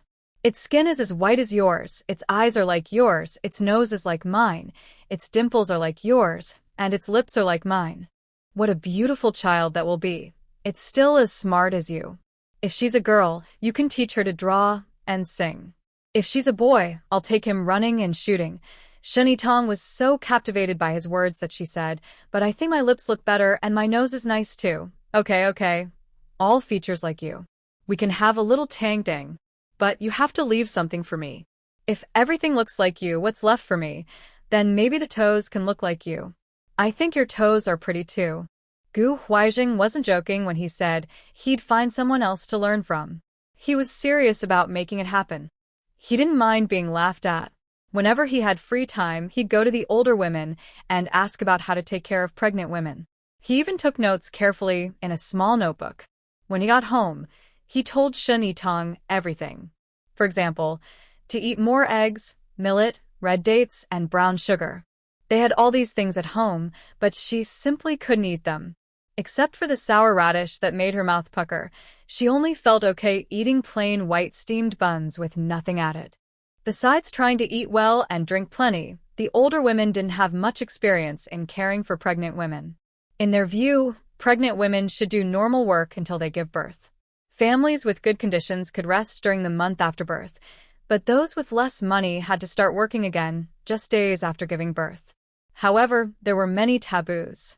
For example, pregnant women shouldn't eat rabbit meat to avoid cleft lip in the baby, no, as they might cause miscarriage.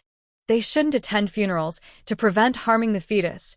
They shouldn't use scissors during pregnancy, as it might cut the baby's luck. They also shouldn't fill the basin too high, or the baby might get birthmarks. Pregnant women shouldn't touch each other's bellies, as it's said to cause changing babies, and accidentally, a boy might be swapped for a girl. Gu Huaijing told Shen Yitong these as jokes, but as he spoke, he also frowned. It was all for the sake of the baby in her belly. Even eating better was just to nurture the fetus. There was no advice on how to take better care of the mother or reduce her suffering. These are old-fashioned ideas. We don't believe in them. I'll go to the hospital and ask a doctor. The next day, Gu Huaijing went to the hospital. He was a bit suspicious of the male doctor, who almost gave Shen Yitong medicine to stop her vomiting. He specifically looked for the head nurse he knew from when he was recovering. The head nurse was older, had 3 children of her own, and had raised many grandchildren. She was very experienced. When she heard Gu Huaijing's reason for visiting, she nodded and praised him. Good job, little Gu. It's rare to see such a caring soon-to-be father. Most men just leave everything to the woman, thinking childbirth is her business. That's been the case for hundreds of years. Others can do it, so why can't she?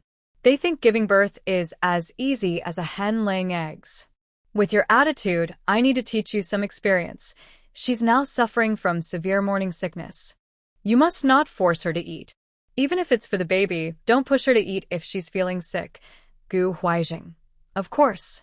I see she's vomiting and feeling uncomfortable, and I'm worried she'll get too hungry or hurt her stomach.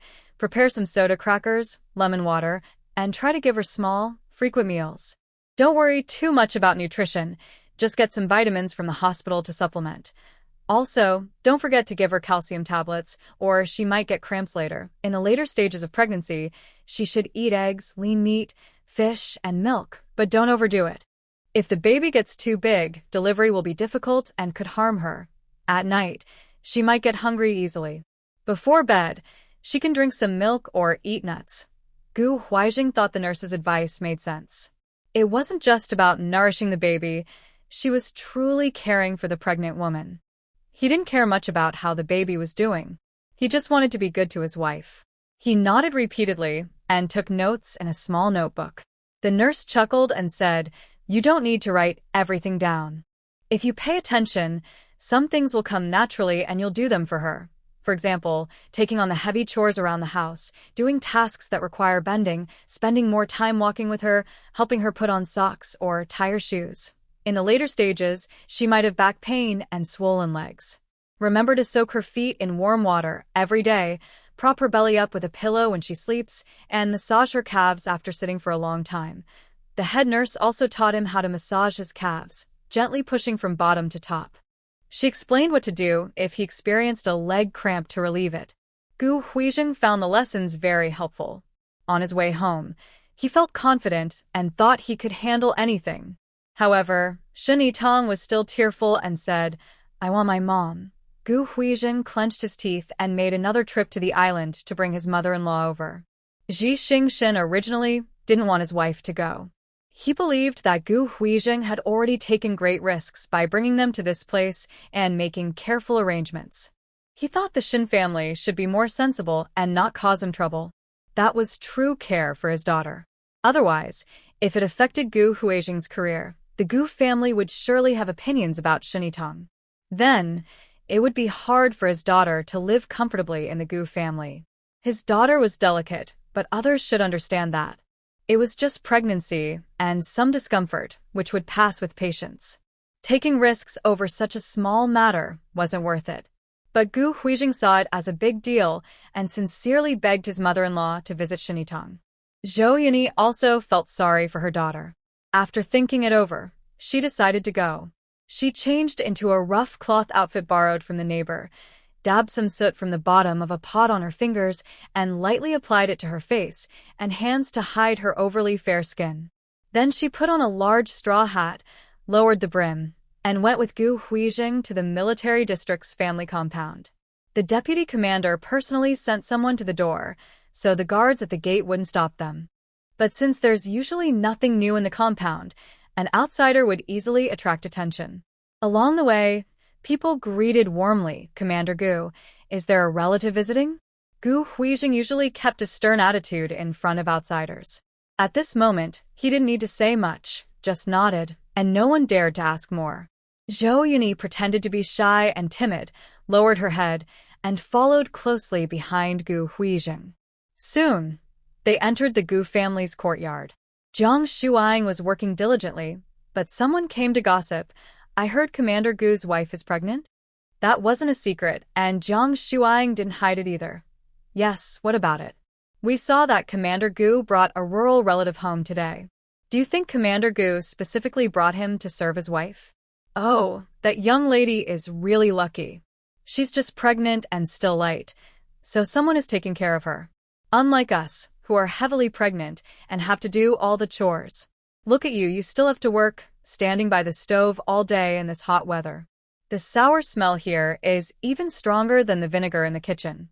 Jiang Shuang listened and felt unhappy. "You're just jealous because others have men who care for them." Don't involve me. "I just like working." "It's none of your business." Shen Yitang recently developed a habit of sleeping a lot. In the evening, after waking up, she felt the room getting darker and her mood sank a bit. Suddenly, a face appeared before her. One she missed so much but never thought she would see in front of her. Shen Yitang couldn't help but rub her eyes, worried she was seeing things. "Foolish girl." Zhou Yuni gently held her hand. "Don't rub your eyes randomly, it's not healthy." It was real. She could speak, and her body felt warm. It was truly her mother. Shen Yitang happily jumped out of bed and threw herself into Zhou Yuni's arms. "Mom, you came." Gu Huizheng was so scared his heart almost jumped out of his chest. "Be careful." Zhou Yuni smiled and said, "A Zheng came to pick me up." Shen Yitang looked at Gu Huizheng with red eyes. "Thank you. Let Mom stay with you for a while. I'll go cook." Shen Yitang rubbed her head against her mother's embrace. "Mom, I'm going to be a mom soon too.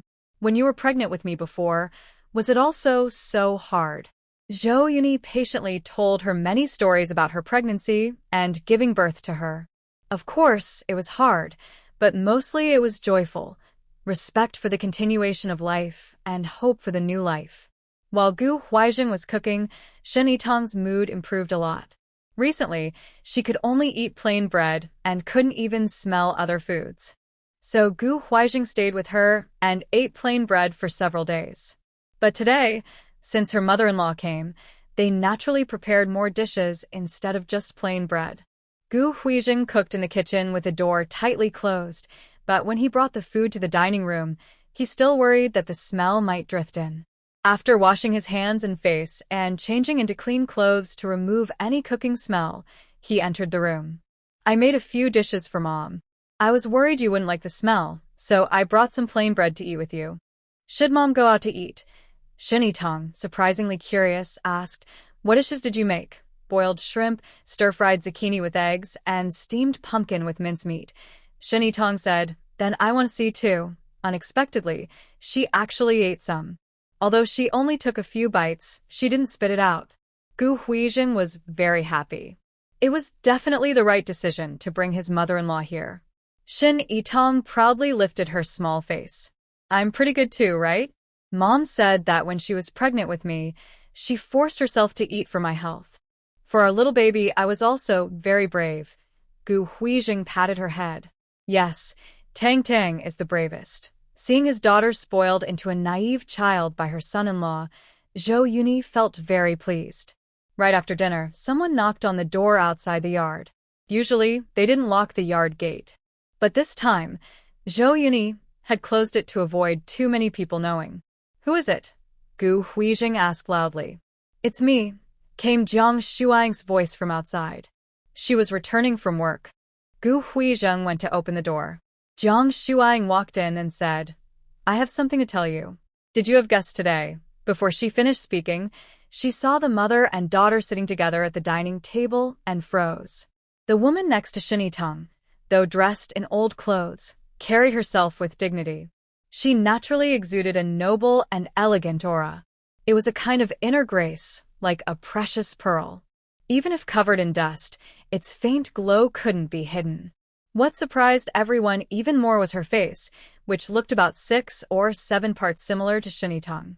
This was exactly how Jiang Shuang imagined Shin Yitong would look when she was older. This is. Shin Yitong smiled and was about to speak.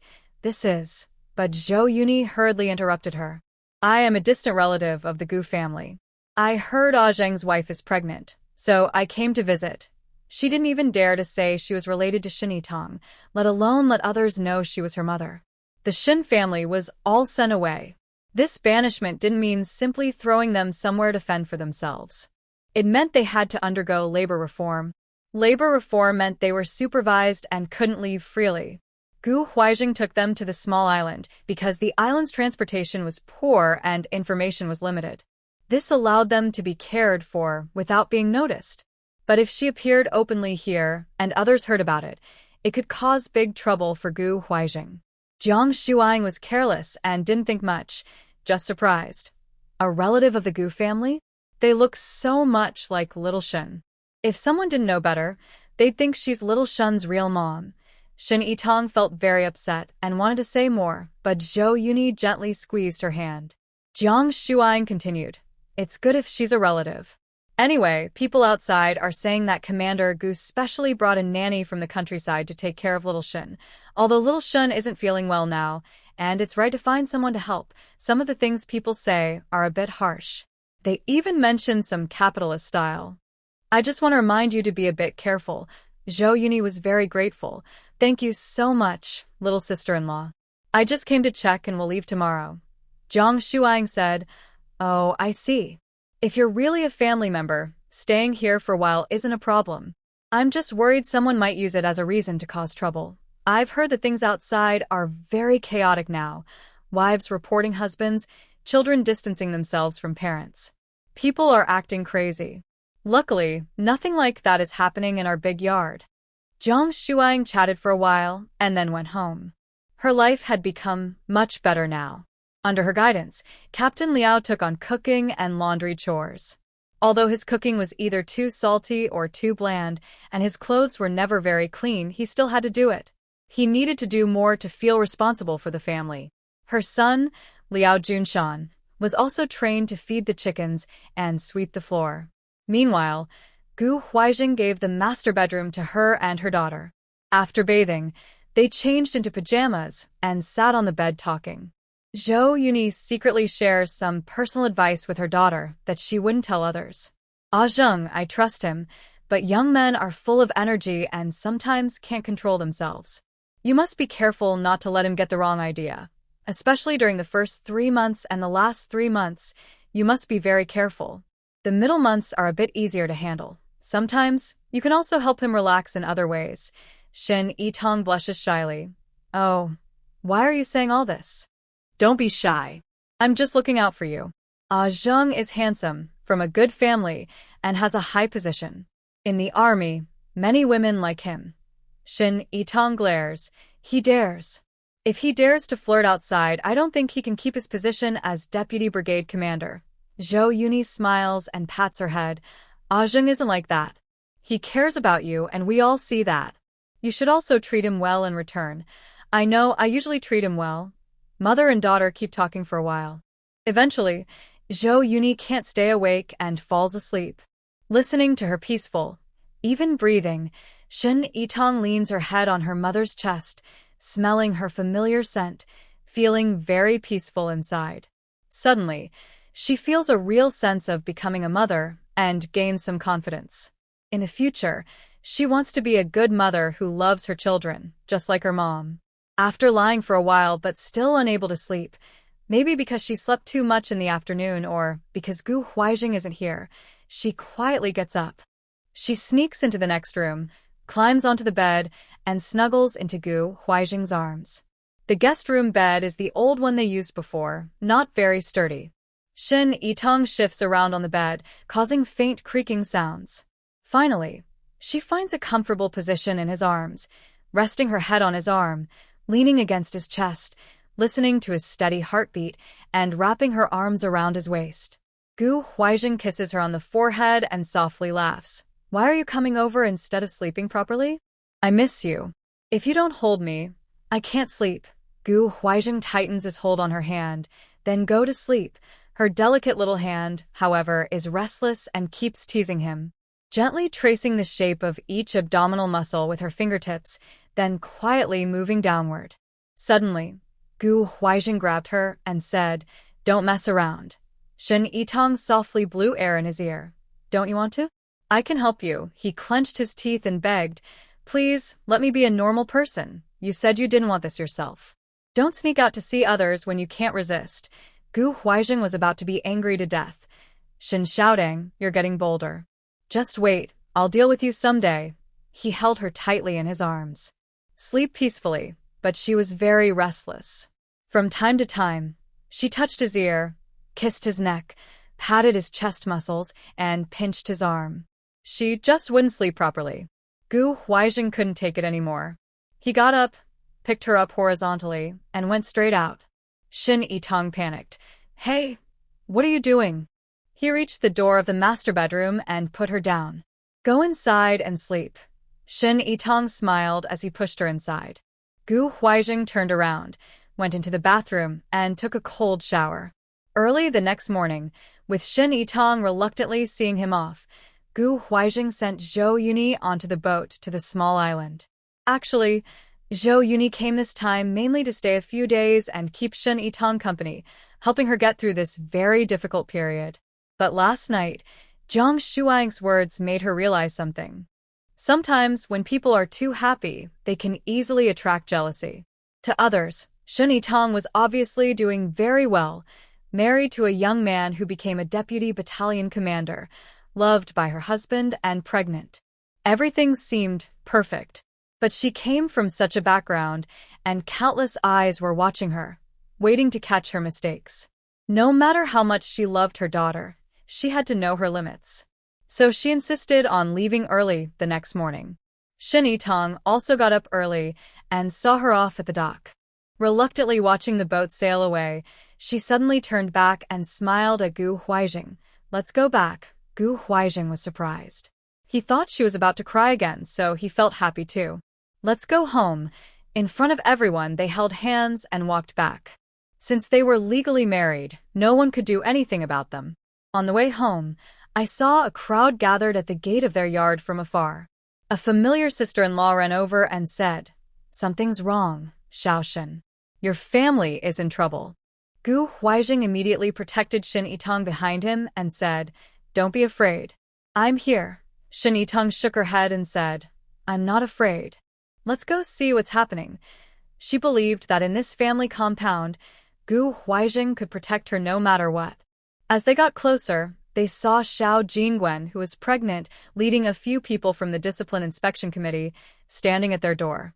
Xiao Jingwen was still loudly saying, "They must be feeling guilty and afraid to come out. Just break in. What are they afraid of? They only violated discipline. He's just a deputy battalion commander. Are you afraid of him? Comrade Xiao, this is just your side of the story. Before we investigate and find out the truth, we can't accuse anyone easily. We also don't have the right to barge into someone else's home." Seeing Xiao Jingwen's trembling pregnant belly, Shin Yitong felt a bit nervous. She couldn't understand why. Even at this point, she still had the energy to cause trouble for others. And she couldn't understand why she seemed to have done nothing to offend her, yet she kept coming after her. It was because she looked good, married well, and was living a good life. That was her original sin. "What's going on?" Gu Huaijing asked in a deep voice. "Even if I made a mistake, can't you just tell me? Why do you have to come to my house? My wife isn't feeling well." "Please don't scare her." The person from the Discipline Inspection Committee awkwardly cleared his throat and said, "Well, Vice Battalion Commander Gu, it's like this. Comrade Xiao reported that your family is using relatives' names to hire nannies, pursuing a bourgeois lifestyle, and oppressing and exploiting workers. Of course, with Vice Battalion Commander Gu's awareness, we believe you wouldn't do such things. It's just that Comrade Xiao strongly requested us to investigate. We're just going through the motions. Please forgive us, Vice Battalion Commander." Xiao Jingwen snorted and said, "Enough with the nonsense. Dare you call out the person hiding in your house, and let us investigate her identity." Yesterday, Xiao Jingwen also saw the woman who followed Gu Huaijing into the family compound. She was different from the other women in the compound. She was from a big city, experienced and knowledgeable. When others only envy Shin Yitong's good luck, her caring man, and her pregnancy, and when her husband even found someone from the countryside to take care of her, Xiao Jingwen noticed something different. The woman following Gu Huaijing, although dressed like a farmer and looking shy and timid, her walking style and overall demeanor reveal an undeniable elegance. Even in a big city, such people are rare. They are usually women from very wealthy families with high education or from old capitalist backgrounds, with generations of refined upbringing. Xiao Jingwen now knows that Gu Huaijing comes from a very good family. If she is a relative, her elegant manner is not surprising. What is strange is that if a proper relative from his family came to visit, there would be no need to hide or conceal anything. So, there must be something suspicious. This woman is not easy to see through. She reported Gu Huaijing for misconduct, but her real reason was to have the disciplinary committee catch that woman and investigate her thoroughly. She sensed that this woman was connected to Shin Yitong. If Gu Huaijing gets into trouble because of this, how can she still enjoy his affection comfortably? She might even cause Gu Huaijing to dislike her, which would make her feel proud. So, she eagerly went to report early in the morning and demanded an immediate investigation. To achieve her goal, she even used her pregnancy as a threat. This led to the current situation. Gu Huaijing snorted coldly and said firmly, "I, Gu Huaijing, have always been upright and honest. I have served my country and achieved great military success, not to be falsely accused by someone with a narrow mind like you. Yesterday, some relatives did come to my house, but they heard that my wife was unwell and came to visit. They left early this morning by boat, and the guards at the gate saw everything. You can verify this. If you still don't trust me, then come in and search. But being treated this way by my loyal organization makes me feel disappointed." The disciplinary committee members looked ashamed. No. Deputy Commander Gu, do you think we wouldn't believe your words? It was our mistake for not thinking carefully, and we caused you trouble." Turning to Xiao Jingwen, his face immediately became serious. "Come back with us and explain clearly about your false accusation against Deputy Commander Gu." Hearing this, Xiao Jingwen suddenly rushed into Gu's yard. "I don't believe it. He must still be inside. If you won't search, I will. She said she was going to search, but she actually charged toward Shinitong. Gu's yard is a bit higher than the road in front, so there are a few steps at the entrance. Shinitong had been standing with Gu Huaijing on the steps, near the gate, listening to the others talk. She never expected that Xiao Jingwen, heavily pregnant and trembling, would dare to confront her directly. This was the last child of Commander Yan in his life, and also the only child Shinitong had with him. People said her belly was unusually large, maybe twins. In this situation, she should have been carefully resting at home, but instead, she was risking her life to cause trouble. Was she crazy? Although she thought a lot, in reality, it all happened in an instant. Gu Huaijing instinctively reached out his hand, shielding Shen Yitang behind him. Xiao Jingwen pushed against Gu Huaijing's arm, taking a step back with a stomp. Suddenly, she slipped on the ground, her face showing shock, and she screamed as she tumbled down the stairs. Help! My stomach! Sharp-eyed people noticed blood seeping from her legs. Hurry! Take her to the hospital. When she was carried onto the stretcher, Xiao Jingwen clutched her belly with one hand and pointed at Gu Huaijing with the other, her voice sharp and venomous. It's you. You are murderers killing my child. You must pay for it. Shin Yitang tightly held Gu Huaijing's hand, breaking out in cold sweat from fear. Gu Huaijing turned around, gently holding her and patting her back softly. It's okay now. I'm here. No one can hurt you or our baby, but you just now. I didn't touch her. It was her own fault. Hearing this, Commander Yan suddenly rushed out in a frenzy. But instead of heading toward the hospital, he charged straight at Gu Huaijing, silent, and threw a punch. Originally, when a mother-in-law leaves, the daughter-in-law feels very sad. It took a lot of effort to comfort her, and now she has to face this strange, ridiculous situation. Making her own daughter-in-law so scared, Gu Huaijing is really annoyed with Yan Honghai and his wife. Seeing him still dare to provoke himself, he became very angry and didn't hold back. He blocked his fist with one hand and punched him hard in the nose with the other. Gu Huaijing, stop hitting him. Shin Yitang shouted loudly. This guy, full of youthful energy, relies on his great achievements in battle, feeling confident and impulsive. He can do anything when he's angry. But for someone like him, risking his future isn't worth it. If there's anyone who can stop him in this world, it's Shan Yitang. Sure enough, Gu Huaijing loosened his fist when he heard this, grabbed Yan Honghai's collar, and threw him aside. Do good for our future child. I'll let you go today. But next time, if you and your woman cause trouble without reason, don't blame me for being harsh. After saying that, he specifically opened his arms to the officials from the Discipline Inspection Committee nearby. You all saw it. He was the first to attack.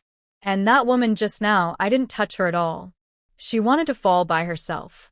There are so many people here, all witnesses. Don't try to blame me for everything. The onlookers spoke up one after another.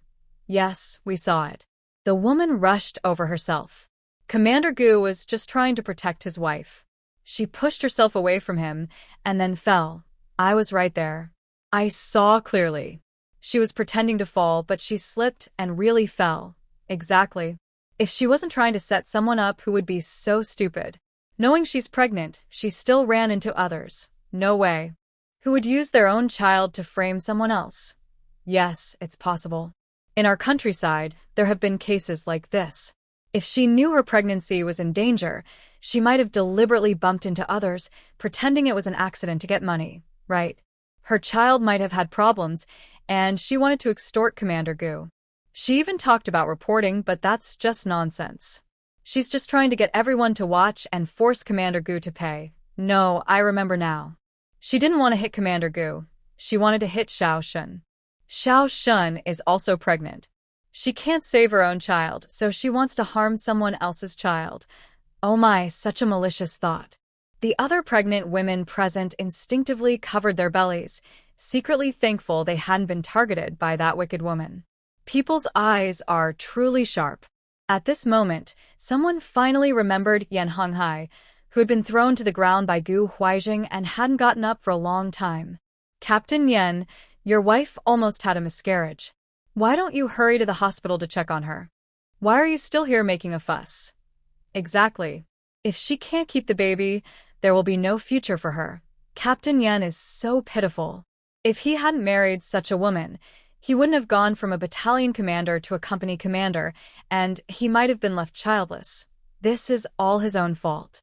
Although he was tempted by beauty and abandoned his wife and children, even though Yan Honghai was angry about Xiao Jingwen's behavior today, he still cared deeply about his last child in this life.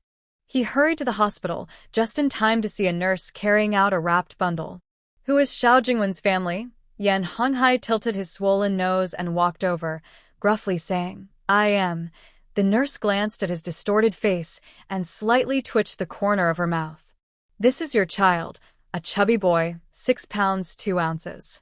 However, the mother is in poor condition, bleeding heavily, and is being rescued. My son. Yan Honghai excitedly embraced the baby. Great, his son was fine.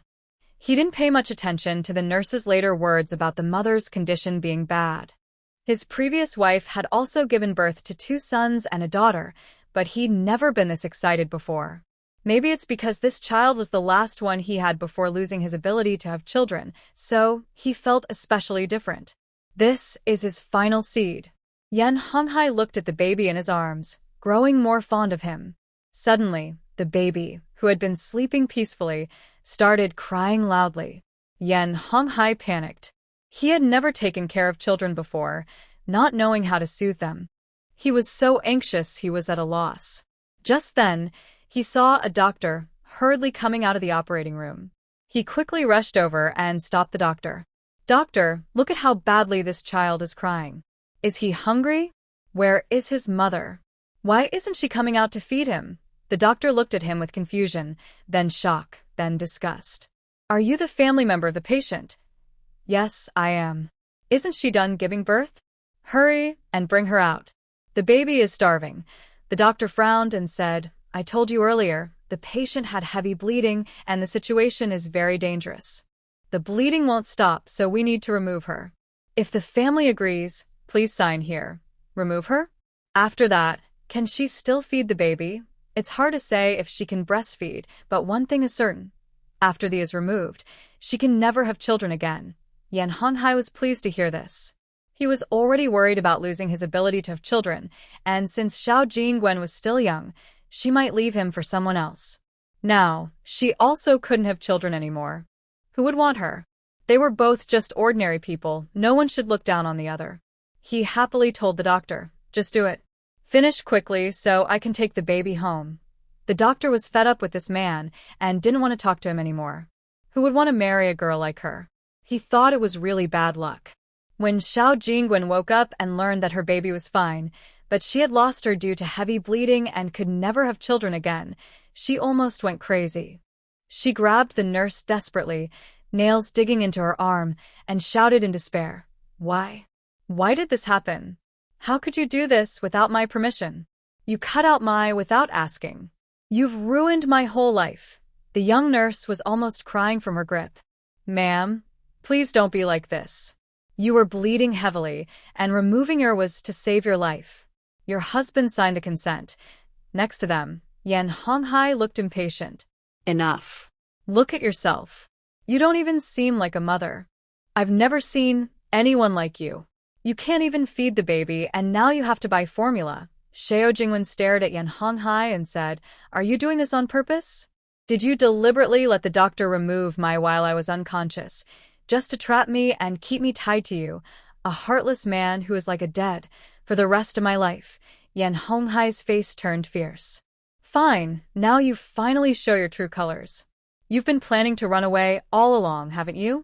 You deliberately went to find someone to cause trouble, just to get rid of this child and escape far away.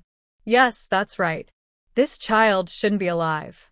If you hadn't been so strict, I would have had an abortion long ago. I wouldn't have to wait until today. You shameless woman. I will beat you to death. Yan Honghai slapped Xiao Jingwen across the face. Xiao Jingwen cried out loudly, blood seeping through the bandage on her wound. Doctors and nurses rushed in quickly. Stop it. This is a hospital, not a place for fighting. What do you think you're doing? Xiao Jingwen covered her face and sobbed painfully. Why did it have to come to this? She had planned everything carefully, yet it ended up like this. Why is her life so bitter? Others couldn't understand why Sheo Jingwen would ruin herself and make herself suffer like this. Only Sheo Jingwen knew that everything she did had a purpose. She used to be a singer in a big city's art troupe. She was beautiful and had a bright future. But for some reason, one day she suddenly found her voice was failing. Several times, she almost couldn't hit high notes, almost breaking into a squeak. Fortunately, she managed to hide it with her skills. But she knew this wouldn't last long. There were many young, beautiful, talented singers in the troupe waiting for their turn to rise. She had to find the best man she could marry while she was still shining on stage. At first, she liked a young, handsome, charming young man whose father was a high-ranking official in the province. He was powerful and commanding. Sheo Jingwen quickly got close to him, even intentionally got pregnant with his child, hoping to use her pregnancy to force him into marriage and improve her status. But she didn't know that he was a scoundrel. Not only did he refuse to acknowledge her child, but he also mocked her, saying she was a toad trying to eat swan meat, and he didn't even look at his own status. How could she be worthy of him? He also threatened that if Xiao Jingwen dared to keep bothering him, he would ruin her reputation, and she would no longer be able to stay in the art troupe. Xiao Jingwen was also a tough woman. To hide her pregnancy, she took the opportunity to perform at the Naval Academy and got close to Yan Honghai, who was studying there at the time. Yan Honghai was a rough man from the countryside. Suddenly, a young city girl, full of admiration, threw herself at him, praising his bravery and manliness. He was so dazzled by her that he forgot everything. He was eager to divorce his rural wife and marry this young woman. Xiao Jingwen chose Yan Honghai carefully. First, because he was easily manipulated by her beauty. Second, because of his position as battalion commander. She was determined to happily become the wife of the battalion commander, who knew so many things would happen afterward, and none of them went as she hoped. In the end, Yan Honghai's demotion was the last straw for Xiao Jingwen. She lost all hope in him. Living with a broken-down old battalion commander 20 years her senior on this remote, desolate island was almost unbearable for her. She also hated the baby inside her. She used to think she could control Yan Honghai, but she was completely wrong. Yan Honghai was very macho and had a violent streak, especially after his manhood was damaged, and he could no longer be a real man. During the day, he seemed normal outside, but at night, he turned into a monster. If she weren't pregnant with his last child, she might have been driven to death by his torment. But her belly was growing bigger, much larger than normal for this stage of pregnancy. Recently, she felt she couldn't hold on much longer. The baby would be born soon. Coincidentally, this happened at the same time as the Gu family's incident. She had a 3-in-1 plan. First, she wanted to find out if there was any secret behind it all and bring down Gu Huaijing, who was rising by stepping on Yan Honghai. She held a grudge against him for becoming deputy battalion commander. Second, she aimed to take advantage of the chaos to confront Shen Tong and, if possible, cause her to have a miscarriage. She was tired of her arrogance. Third, she planned to pretend to have a miscarriage herself and then give birth to the child. This was considered early, but others would just think it was due to a premature birth. It also meant Shen Tong, or Gu Huizheng, would be blamed for causing her to have an early delivery. Unfortunately, her careful plans all failed. The disciplinary committee members did nothing. They didn't find out anything. Shen Yitong wasn't even hurt by a single hair. She originally just wanted to pretend to fall lightly, hoping to cause the baby to be born naturally. But unexpectedly, she slipped and fell badly, which also caused her to lose the chance to have more children forever. Xiao Jingwen was filled with anger. She wished she could go crazy and hurt everyone who caused her harm. After Yan Honghai slapped her, her wound tore open, and she bled heavily again. After some emergency treatment, her life was finally saved. But she was so weak she couldn't even lift a finger. Yan Honghai ignored her completely, leaving her in the hospital without caring. Even when she soiled the bed, the nurses only changed the sheets the next morning. The on-duty nurse was angry and reported the situation to the hospital leaders, who then complained to the military officials. The military leaders scolded Yan Honghai harshly, telling him to take good care of Xiao Jingwen, who was his wife and had just given birth to his child. No matter how much a couple argued, he shouldn't be so heartless. Yan Honghai had no choice. He was a rough man and clumsy when caring for a newborn, so he handled everything poorly. He didn't have the energy to also care for a patient who had just undergone surgery. In his chaos, he came up with a bad idea: to ask someone to go to his hometown in the countryside and bring his ex-wife to help take care of Xiao Jingwen and her child. But those are stories for later. That day, Shin Yitong was frightened by Xiao Jingwen being pushed down the stairs, blood everywhere. During the day, she was fine, but at night she had a nightmare. Gu Huizheng woke up in the middle of the night feeling something was wrong. He turned on the light and saw her hair soaked with cold sweat, pressed against her forehead, her brows tightly furrowed, showing a very painful expression. She was tossing and turning in discomfort. He was so scared he immediately held her tightly in his arms. Tang Tang, what's wrong? Are you feeling unwell? Don't scare me. Shin Yitong suddenly woke up, feeling stunned for a moment. She quickly touched her stomach, then hurriedly pulled back the blanket to look at herself. Finally, she threw herself into Gu Huizheng's arms and cried loudly. Gu Huizheng hurriedly took a handkerchief to wipe her sweat. Don't be afraid. We'll go to the hospital right now. Shin Yitong tightly hugged his waist with both hands and shook her head. No need. I'm not feeling unwell. I just had a bad dream. Gu Huizheng kissed her forehead to comfort her. Don't be scared. Dreams are often the opposite of reality. Shin Yitong sniffled and sobbed. I dreamed I was giving birth, but I couldn't, and it hurt so much. I bled a lot, and there was blood everywhere. It was so scary. At that moment, Gu Huizheng felt like he wanted to get angry. That wicked woman. She caused so much trouble. I don't want to have children anymore. I'm scared, Shin Yitong said through tears. Okay, no more children. We won't have any, Gu Huizheng said impulsively, going along with her. No more kids. We'll go to the hospital tomorrow to get it done, while it's still early. Her crying was so loud it scared him. He looked up at her. Are you serious? Yes, I mean it. I've always said having children or not isn't important to me. If we have them, that's great. But this is just the beginning, and you've already suffered so much. There are still 8 or 9 months to go, and you'll be worried all the time. Why go through all that? But I feel a little reluctant. Women tend to be stubborn and make unreasonable demands when they are emotional, and they often refuse to listen to reason. But if the person beside her is also stubborn and unreasonable, she might regain some sense. I heard that having an abortion can hurt your health. And even if we don't have a child this time, we'll have to in the future. Gu Huizheng was firm. No, we won't have children anymore ever. After you get the surgery, I'll also get sterilized. We won't have children in the future. If you really like children, you can adopt Weiwei. Our conditions here are better than over there, and my brother and sister-in-law will definitely agree. Shin Yitong angrily pushed him. What are you thinking?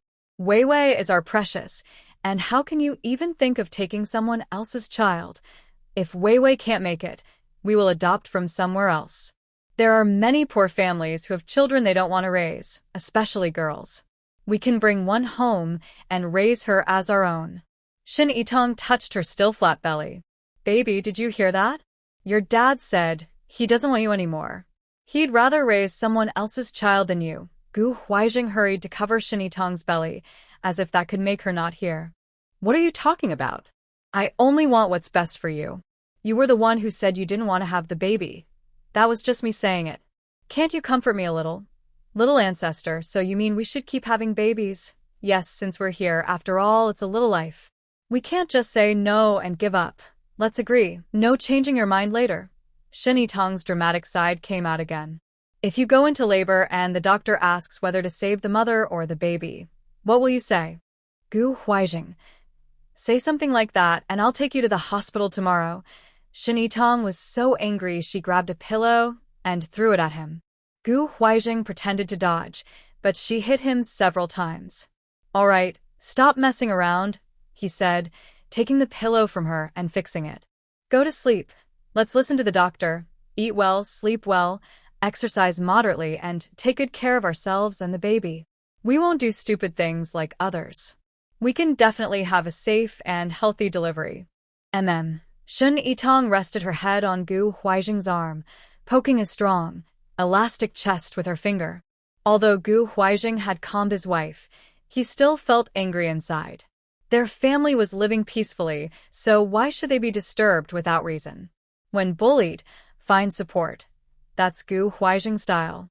The next day, he went to find the political officer to complain. "You know, my wife is naturally delicate. Yesterday, she was scared by them and had nightmares all night. Her belly hurt all night, and I thought I might lose the baby. If everyone could just report others without reason and cause trouble at their homes without punishment, wouldn't our military district be chaos?" The political officer also felt a bit embarrassed. "Little Gu, I know your family was wrong this time, but look at Lao Yan's family now. They're having a tough time too. His wife just had surgery and is still in bed, unable to move. He's taking care of both his children and his wife alone, which is really stressful." Gu Huaijing replied, "Political officer, don't make excuses. They got what they deserved. It's entirely their fault and has nothing to do with me. I only want my family's legal rights to be protected. I don't care how his family is doing now. How about asking Lao Yan to publicly apologize to you? That won't help. An apology is just words, easy to say. The harm he caused is still there. I am determined to get justice for my wife today." The political officer was afraid of him. All right. I'll make Lao Yan apologize publicly and deduct a month's salary from him as compensation for emotional distress." Gu Huaijing was generous at this point. "I'm not the kind of person who doesn't value comradeship. I know Lao Yan's life isn't easy right now. I just want that salary to buy milk powder for my child." "Deduct his salary? Forget it. I heard he has some chickens at home. My wife needs extra nutrition lately, so just have him compensate us with those chickens." The political officer smiled and glared at him. "You're quite clever, knowing how to get things that money can't buy. All right, go back and wait. I'll talk to Lao Yan properly." Gu Huaijing waited for 2 days, and finally, Yan Honghai came over with a stern face, carrying his chickens to apologize. Gu Huaijing didn't let him in. Only the chickens entered. He wasn't after the apology words, they were just a cover. He wanted everyone in the courtyard to know that Xiao Jingwen's report that day was false. Since then, the people who used to gossip and talk behind his back in the courtyard haven't dared to say anything anymore. Because Gu Huaijing is really good at getting revenge. They still wanted to keep their chickens for the new year. Suddenly, they had 5 more chickens, and their chicken coop was full. Gu Huaijing built another chicken coop next to the original one. Shin Yitong was both annoyed and amused. "You're a deputy battalion commander, and you're not afraid of being laughed at," Gu Huaijing confidently said. "What am I afraid of? This is what they should compensate me for. Wife, if you want to eat chicken, just tell me. I'll cook it for you. Yan Honghai's child is really hard to raise. Xiao Jingwen is still in the hospital, so she can't feed the baby. Now, formula milk is hard to get. It's expensive and hard to buy. Even with tickets, it's not guaranteed to get any. Yan Honghai can only mix formula with rice soup to feed the baby. The child cries loudly all day because he's hungry. He has no choice but to bravely carry the baby to other new mothers' homes to ask for milk." Most people in the big courtyard are kind-hearted. Although they don't approve of how the couple behaves, they still feel sorry for the child. Sometimes, they take turns helping to feed the baby. A few kind women also occasionally help take care of the child. But everyone who has held the baby starts to have doubts. The baby is a bit thin, but he doesn't look like a premature baby born at 8 months. People say 7 is alive, 8 is not. If this baby really is 8 months old, how could he look so healthy? My own big treasure was born 9 months early. He was only the size of a palm, like a tiny mouse. This one is said to weigh about 5 pounds and 8 ounces. I noticed her belly looked strange. Normally, at 7 or 8 months it wouldn't be that big. I thought she was carrying twins. Turns out, she was full term.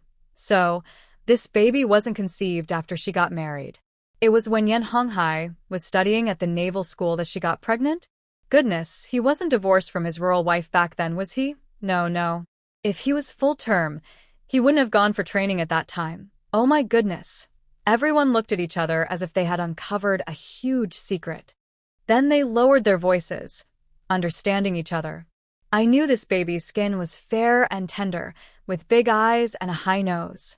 It clearly isn't Yan Honghai's child, who has a flat nose and small eyes. He even thought this was his last chance. Turns out he's an unwitting father. That woman is really clever. She must have gotten pregnant somewhere on purpose to make Yan Honghai take responsibility. If he finds out this isn't his child, he'll go crazy. Speaking of him, he's quite pitiful. He can't have children anymore. It was hard enough to think he left a child behind, but it turns out the baby isn't even his. What's so pitiful about him? His family still has 3 others. He didn't want them. These rumors still reached Yan Honghai's ears. The more he thought about it, the more suspicious he became. The child really did look too good-looking, just as others said. He didn't resemble him at all, nor did he look much like Xiao Jingwen. Plus, the timing of the birth also raised doubts. So he rushed to the hospital and found the doctor who had delivered Xiao Jingwen. He asked the doctor whether the baby was born full-term. His wife was still in the hospital, and he hardly paid attention to her. He only came daily to bring her food, which was directly from the cafeteria, without considering if it was suitable for her condition. The doctors and nurses often helped out because they couldn't stand to see her starve in the hospital. Because of this, the obstetric staff didn't think highly of Yan Honghai. When he asked, they only coldly replied, "As a father, don't you know whether your child was born full-term or not? Now you're asking this. Are you trying to cause trouble for us?" Let me tell you, the baby was full-term. It was almost time to give birth. Otherwise, that fall could have been deadly for both mother and child. Yan Honghai shivered, and all hope vanished. His body went stiff, as if muscles had been pulled tight, and he felt completely drained. Full-term? Are you sure it was full-term? Of course, or how could the baby be taken home right after birth? If it was premature, it would have needed to stay in an incubator for several days. That shameless woman really tricked me. Yan Honghai suddenly exploded in anger and stormed toward Xiao Jingwen's hospital room. The doctor, seeing his expression and hearing his words, was startled. Realizing something was wrong, he quickly called for help. They saw Yan Honghai grabbing a chair from the bed and about to hit Xiao Jingwen's head. Oh my, this is serious. If he really hits her, someone could get hurt. 2 male doctors quickly rushed over and took the chair from his hands. A few more people came and pushed him out together. Yan Honghai couldn't control Xiao Jingwen. His eyes were red with anger, and suddenly he ran straight toward the family courtyard. He muttered to himself, "Little brat, I will beat that little brat to death." Before the child left, he was left at the neighbor's house. The kind neighbor, feeling sorry for the child, specially boiled thick rice oil with millet and was feeding the child spoon by spoon. Yan Honghai suddenly burst in, snatched the child, and looked at the fair little face with a fierce smile. Little brat, he used too much force, hurting the child, who started crying loudly. The neighbor was frightened. "Captain Yan, you can't hold the child like that. You'll hurt him." Yan Honghai held the child high up. "Little brat, I must kill him today." The neighbor shouted. "No, this is a life. Let's talk nicely. Put the child down first." But Yan Honghai, full of anger, didn't listen. He grabbed the child's hands and forcefully pushed them down. The neighbor gasped and covered her eyes, afraid to watch. Suddenly, a figure quickly rushed in. With a long leg, he kicked the bottom of the cradle just as it was about to fall, turning around to take away the force pushing down. Then he lifted the cradle up and carefully caught the child in his arms. Even a fierce tiger doesn't eat its own cubs. Someone actually throws their child on the ground. Truly eye-opening. The person was Gu Huaijing. Today, Shen Yitong, for some reason, suddenly wanted to eat soup made from fresh mulberry leaf shoots. There were no mulberry trees in the courtyard, so Gu Huaijing had to go to a rural farm outside to find some. After finally picking a small bag of mulberry leaves and shoots, he was at the gate of the courtyard when he met a woman dressed like a rural villager, with 3 children, claiming she was looking for someone. He kindly asked about them, and she said the 3 children belonged to Yan Honghai, and she was their mother. Hearing this, Gu Huaijing thought, "Oh, isn't this Yan Honghai's ex-wife?" Meanwhile, his new love had just had a child, and now the original wife was coming back. Looks like more drama was coming. With a curious mind eager to watch the show, Gu Huaijing offered to take the mother and her 3 children inside. Chun Guifan was very grateful to him. "Comrade, thank you. You are really a good person." She also handed him a handful of dried vegetables she brought. Gu Huaijing felt a bit guilty because he didn't have much influence and had only brought people in out of curiosity. "Big sister-in-law, why did you come here all of a sudden?" Chun Guifan smiled simply. "Yan Honghai asked me to come." Gu Huaijing's eyes widened. "Is this really something people do?" "Big sister-in-law, Yan Honghai married another wife here and just had a son. Do you know about this?" "Yes, I do. It's because no one is watching the son or taking care of the postpartum period, so he asked me to come." Gu Huaijing was even more shocked. He thought she and Yan Honghai were both incredible. One dares to call his ex-wife to help with the postpartum care, and the other agrees. "Are you willing to do this?" "Of course I am. I want a good life. What's there to hesitate about?" Chun Guifan smiled openly. "Comrade, you probably don't know how hard life is in the countryside. The money the child's father sends back is all controlled by his mother. I don't see a penny of it. All of it goes to support his 2nd and 3rd uncles.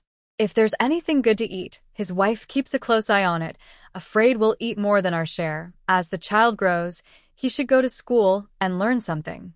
It's good for his future." But his wife refuses to pay the school fees. "Now that the child's father finally agreed to let me bring the kids here, I'd go through fire and water. For the kids to eat well and have warm clothes and to have a good future, I have to come." Gu Huaijing looked at the 3 children. They were indeed pale and thin, and their clothes were torn and ragged. No matter how poor the family conditions, they wouldn't have let the children become like that. He couldn't help but feel a bit disdainful of Yan Honghai. He remembered when Yan Honghai was a battalion commander, his salary was high. How could his own children end up like this? He then said, "Big sister-in-law, you came to the right place. If that old Yan dares to bully you again, just go to the political commissar and complain. The organization is watching. We won't let you and the children suffer anymore." Chun Guifan was overwhelmed with gratitude again. "Thank you, little comrade. You really are a good person." As he spoke, he was about to tell some children to kowtow to Gu Huaijing. Gu Huaijing quickly stopped him, saying, No, please don't do that. We don't do that here." After thinking for a moment, he offered a suggestion. "Yan Honghai is now a company commander. His monthly salary is 101 yuan. You should tell him not to send it back. Keep most of it for yourself. If he refuses, then you won't help him take care of the children." As they talked, they were nearing Yan Honghai's place when suddenly they heard screams from the yard nearby. Gu Huaijing immediately rushed inside. He just in time saved a small baby who was almost crushed by Yan Honghai. The baby seemed to realize it had narrowly escaped death and cried loudly, "Wah wah." Gu Huaijing looked like he was holding a hot potato. "Hey, little kid, I just saved your life. Why are you crying?" Yan Honghai, previously blinded by anger, had almost killed the child. Now, waking up to what he had done, he broke out in cold sweat. Even if he was still a human life. If he had really killed the child, he wouldn't have a good ending. But he definitely wouldn't thank Gu Huaijing. He glared at him fiercely. Suddenly, he saw Chun Guifan outside the door with her 3 children. He stared at them blankly for a moment, trembling with his hands. "Guifan, is this my child?" He hadn't been home in a long time and didn't know what his 3 children looked like now. The youngest was 3 years old, and he hadn't even seen him. The 3 children didn't recognize their father. But they had always heard their mother say that their father was a People's Liberation Army soldier and a hero in battle. So on the way here, they had been full of admiration for their father. They looked forward to life with the army. But just now, they saw with their own eyes a menacing man holding a crying baby high in the air and then viciously throwing him to the ground. In their minds, only evil enemies would do such things. Seeing Yan Honghai coming toward them, they were so scared they hurriedly hid behind Shin Guifin and shouted, "Mom!" Now Yan Honghai was sure. This was his child, his own flesh and blood. He rushed forward in a stride, holding the smallest child tightly. "Son, my son!" The little boy was very scared and started crying loudly. "Help! The soldiers are going to eat me." In the countryside, when children misbehaved, adults would scare them by saying that soldiers were coming and that they would eat children.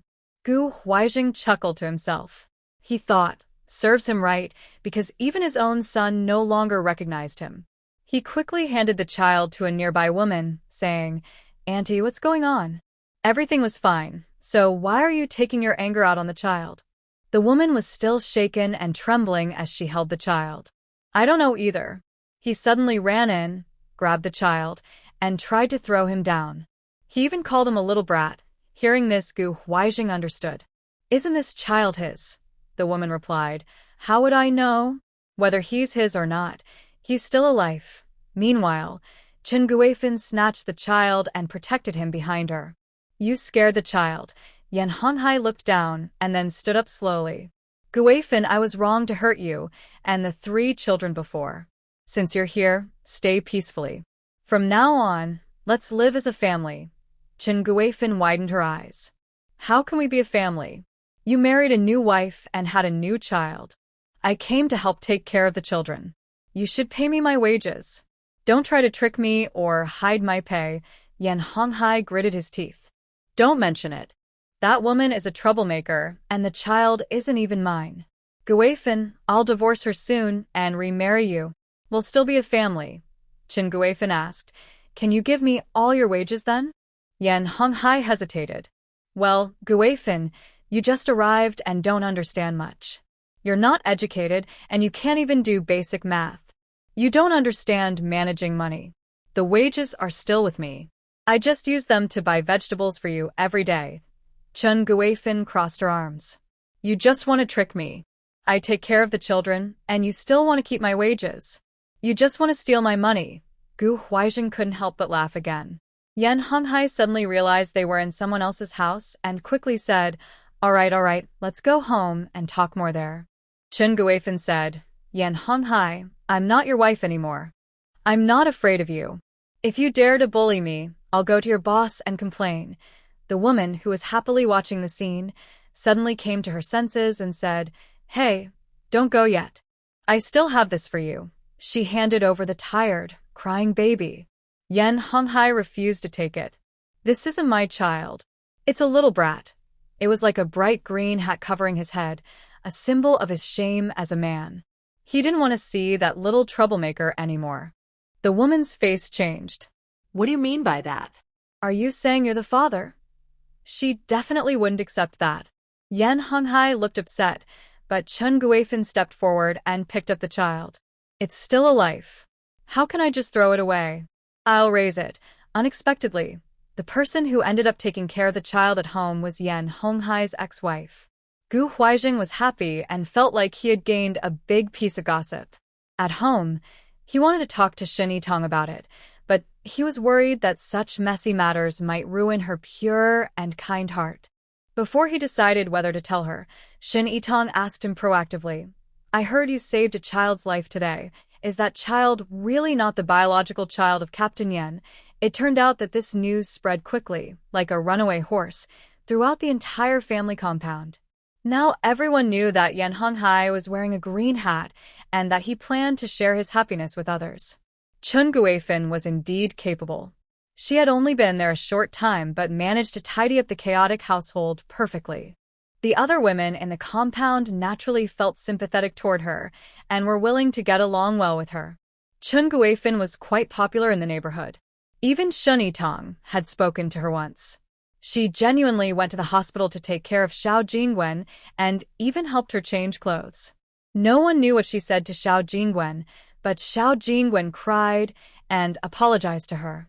Then, when leaving the hospital, she took the initiative to ask Yan Honghai for a divorce. If it had been before, Yan Honghai, having suffered such a big loss, would definitely refuse to divorce. He would drag it out and keep Xiao Jingwen by his side no matter what. This was a military marriage, so as long as Yan Honghai didn't agree, Xiao Jingwen couldn't leave. But now, under Chun Guifan's management, he felt more satisfied with life than ever before. Now, he was eager to get a divorce and remarry Chun Guifan. After the divorce, Xiao Jingwen quickly left the island because she had betrayed Yan Honghai, so he definitely refused to give her any money. It was Chun Guifan who was kind enough to let her come back and pack her clothes and small belongings to take away. But she refused to take the children with her. She left them with Yan Honghai. Under pressure from the organization, Yan Honghai didn't dare to abandon the children completely, so he reluctantly kept them at home. Chun Guifan didn't mind at all. She just kept raising the children. In her words, the mistakes were all made by the adults, and the children hadn't done anything wrong. She had raised them herself, so they would naturally be close to her someday. However, she never agreed to remarry. She made two demands. Yan Honghai must give her all his salary, and he must help her find a job nearby. If not, she wouldn't agree. All the children sided with Chun Guifan. They didn't feel close to Yan Honghai and even seemed a little afraid of him. Yan Honghai deeply regretted it. He was worried that if they didn't remarry, the three children would stop recognizing him as their father. So he finally agreed to Chun Guifan's demands. He found her a job at a military clothing factory, where she mainly sewed military uniforms and bedding with a group of women. The benefit was that she could bring the children to work with her. Her three older children had already started elementary school.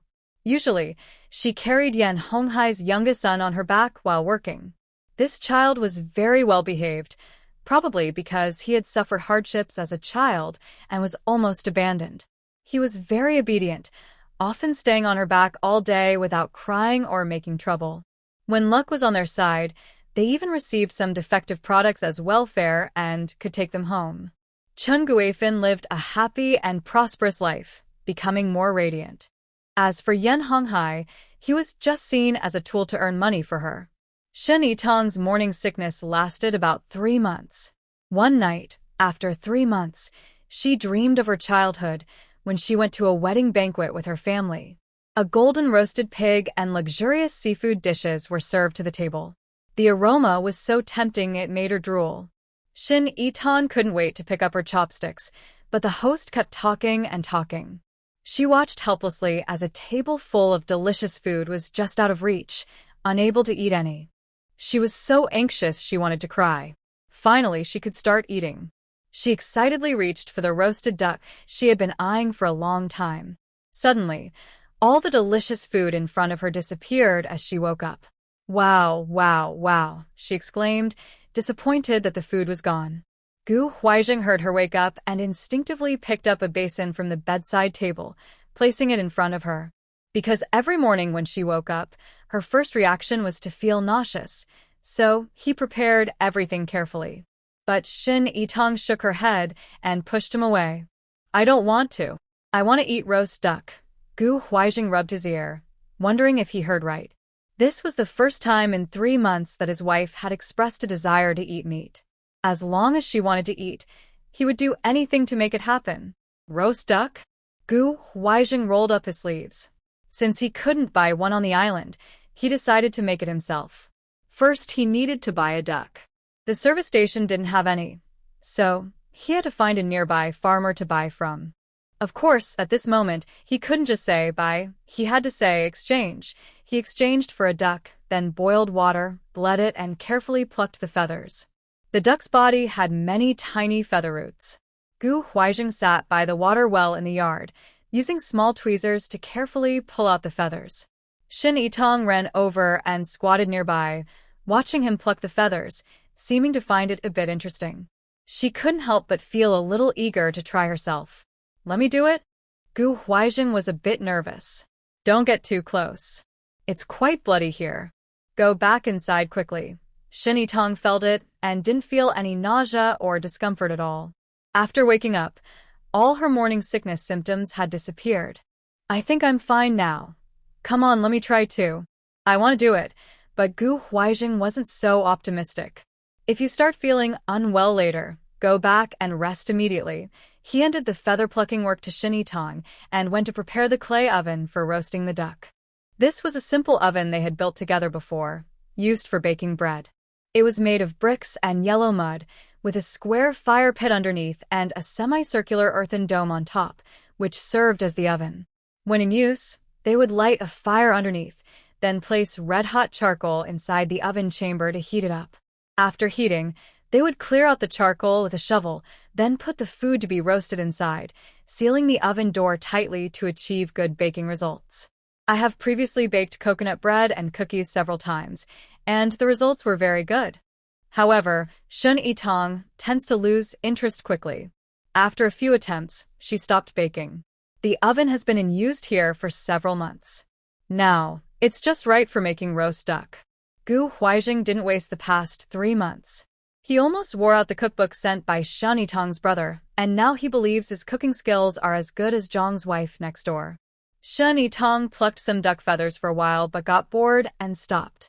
Gu Huaijing cleaned the duck and prepared the sauce. He coated the duck inside and out with the sauce and let it marinate for a while. After preheating the oven, he placed the duck on a large iron tray and pushed it in. When it was almost done, he took the duck out, brushed honey from a nearby beekeeper on the surface, and baked it a little longer. The rich aroma of the roast duck spread through the yard and drifted outside. People nearby and passers-by couldn't help but sniff the smell and came over to see what was happening. "Commander Gu, what are you making?" "It smells so good," Gu Huaijing replied, "just roasting a duck. My wife is craving it." He didn't invite others to try, and everyone understood not to bother. Nowadays, people don't usually visit others' homes during mealtime. Even though the roast duck smelled wonderful, no one was bold enough to stay and ask for a taste. Only some mischievous children cried and begged to try the delicious duck, but their parents took them home. Shin Yitong stuck out her tongue quietly and said to Gu Huaijing, "Next time we make something tasty, let's keep a low profile." Gu Huaijing said, "There's no way around it. The yard gate can be closed, but the air inside can't be sealed." The roast duck was ready, with a golden brown, oily skin that looked mouth-wateringly tempting. Gu Huaijing washed the chopping board and knife, boiled water to scald them, then cut the duck into small pieces. Shun Yitong asked him to set aside a bowl of duck meat and sent it next door. She often ate what Jiang Shuang cooked, and when they had good food at home, she naturally shared some with her. Therefore, she finished work early. Jiang Shuang happily took the roast duck from Shun Yitong's hand. I could smell the delicious aroma already. Commander Gu's cooking skills are as good as a banquet chef's. She found a plate to clear the bowl and also took a bowl of steamed shrimp and tofu she made at home tonight to bring back for her. The quality of the food doesn't matter. What matters is showing courtesy and returning kindness. Since Shun Yitong had a dream about a feast that night, she never experienced morning sickness again. Her appetite also increased greatly. She wanted to eat everything and could eat a lot. Sometimes after eating, she would be surprised herself. "Wow, I actually ate so much." Gu Huaijing also tried every way to prepare delicious food for her every day. Seeing her enjoy her food made him happier than eating himself. Until one day, Shin Yitong accidentally looked in the mirror and noticed that her previously pointed chin, caused by early pregnancy symptoms, had suddenly become round. She suddenly covered her face and shouted. Gu Huaijing, who was outside hanging clothes, thought something had happened. He dropped what he was doing and rushed in. "What's wrong?"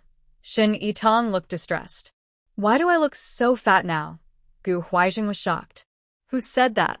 Are you blind?" "My wife is just the right weight. Am I not pretty?" "Of course you're beautiful," he said, gently pinching her face. Recently, her face had become even more beautiful, like white jade, smooth and delicate, with a healthy pink glow from within. He loved her so much. "Tang Tang, you look really good now, truly," Gu Huaijing said, his eyes involuntarily drifting downward, his voice a bit husky.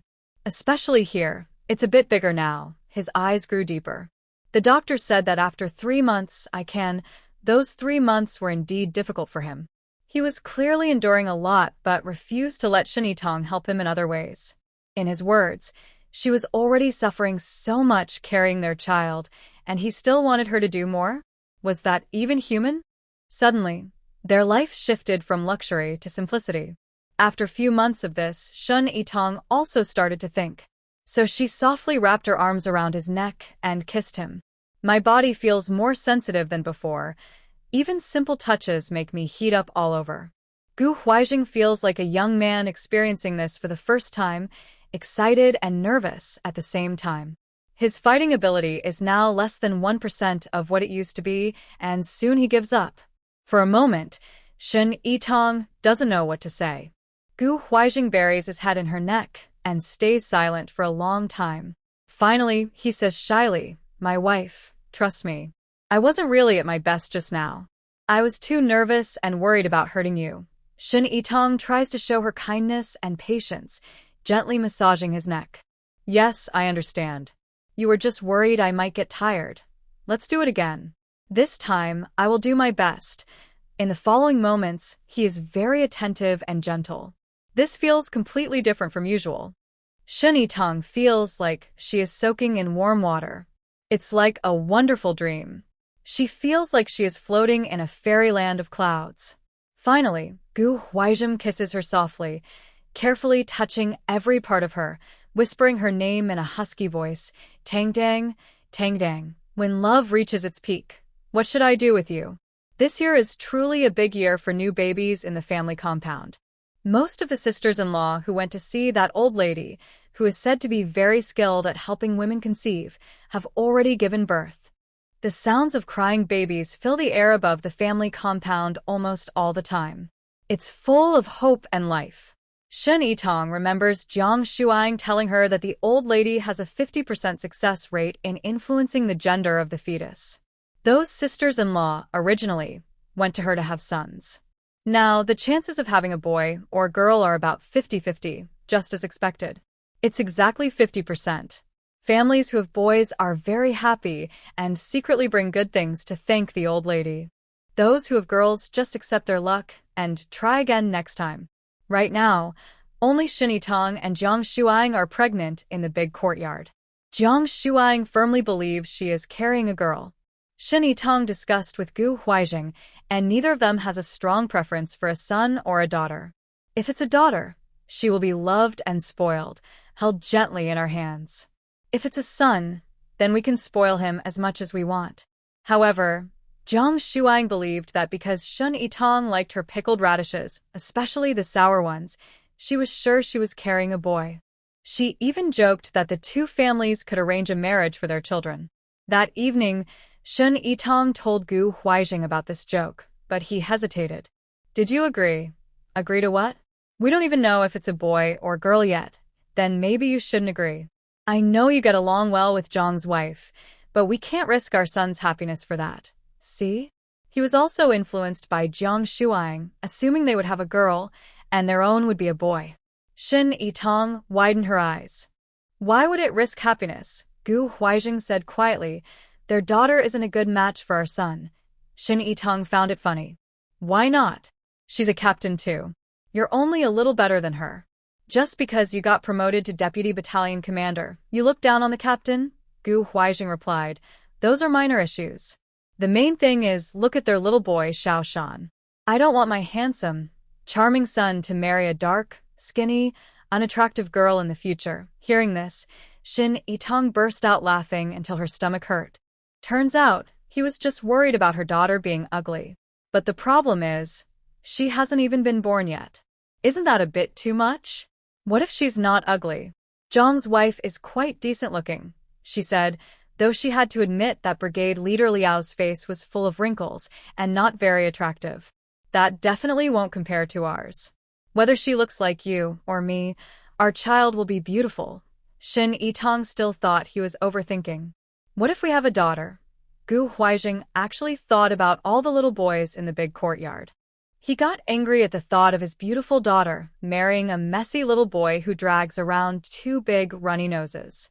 If we have a daughter, she won't get married. She'll stay at home, and I'll take care of her all her life.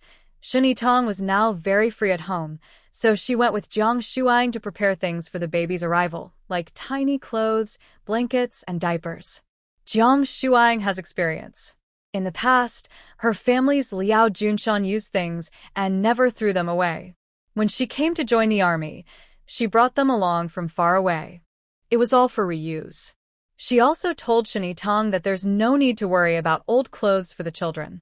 As long as they are washed clean, it's fine. The more they are washed, the softer and better the fabric becomes, even better than new.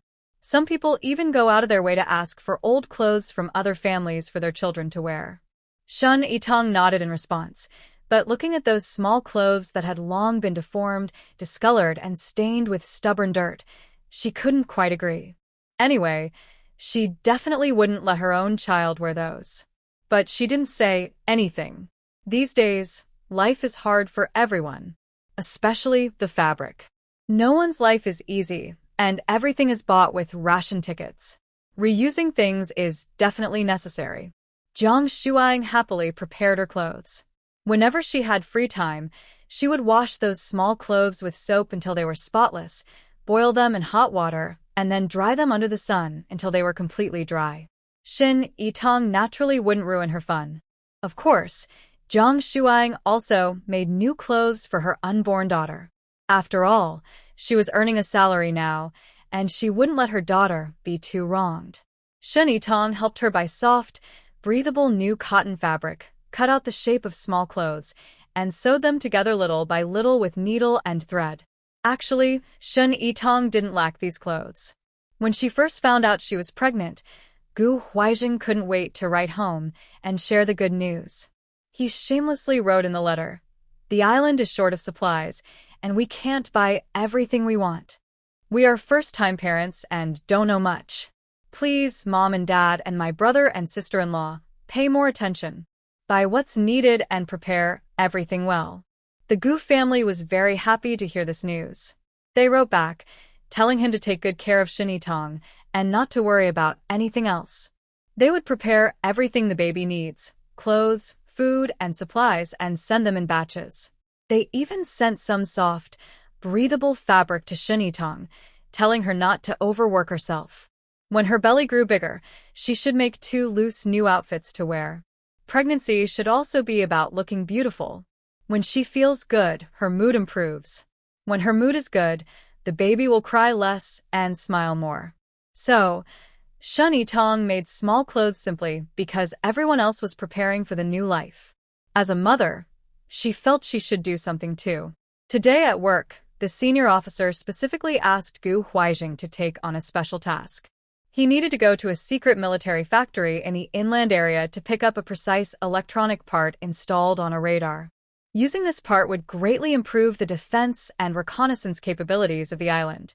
This electronic component was recently developed domestically, very delicate and rare, with a complex manufacturing process, making it very valuable. The part itself is also very fragile, afraid of bumps and moisture. It might also attract enemy spies who could try to intercept or damage it during the journey. In short, this is a very important task that can only be entrusted to someone extremely reliable and discreet. Coincidentally, Gu Huaijing's grandfather's hometown is in that area. He grew up there as a child. The senior officer suggested that he go there under the guise of visiting family, quietly bringing the item back. It's not a difficult task. Gu Huaijing has completed many more challenging missions before. However, he was reluctant to go this time. Mainly because the task wasn't urgent for him, and there are many capable people in the army who could do it. His wife was pregnant, and he was worried about being away for several days. The senior officer noticed his hesitation and said, "Little Gu, I assigned you this task partly because I trust you. I also have a favor to ask." He promised, "If you complete this mission, I guarantee that before your wife gives birth, I won't assign you any more outside tasks. You'll also get a few extra days of paternity leave to stay with her." How does that sound? Gu Huaijing carefully asked what help the senior officer needed. The officer explained, "I want you to stop by the Naval Academy on your way and help my father-in-law pick up my daughter. She's eager to come to the island, but her grandfather can't spare the time to send her. My wife and I are worried about her traveling alone, so I'd appreciate your help. Gu Huaijing remembered that the senior officer's father-in-law was the president of the Naval Academy. He had studied there for 2 years and had once helped carry some things to the principal when he visited. He also asked the principal to look after his interests. He knew that the senior officer and his wife had been married for many years and had only one daughter. It is said that he had an accident when he was born. This girl was born prematurely and has never been in good health. At that time, medical conditions on the island were poor, and life was very hard. Her parents didn't want her to suffer on the island, so they sent her to live with her grandfather, who was in the Navy Academy. She stayed there for more than 10 years. Commander Chen is very grateful to Gu Huizheng. Many years ago, Grandpa Gu helped him join the army and told him not to reveal his background. He had to work hard as an ordinary soldier. Gu Huizheng has a strong personality and tends to offend others. He is a bit rebellious. One of his company commanders didn't like him and often made things difficult for him. During missions, he rarely got credit and blame was often put on him. Gu Huizheng felt very frustrated. Commander Chen saw his talent and chose him for an important undercover mission, trusting him to complete it.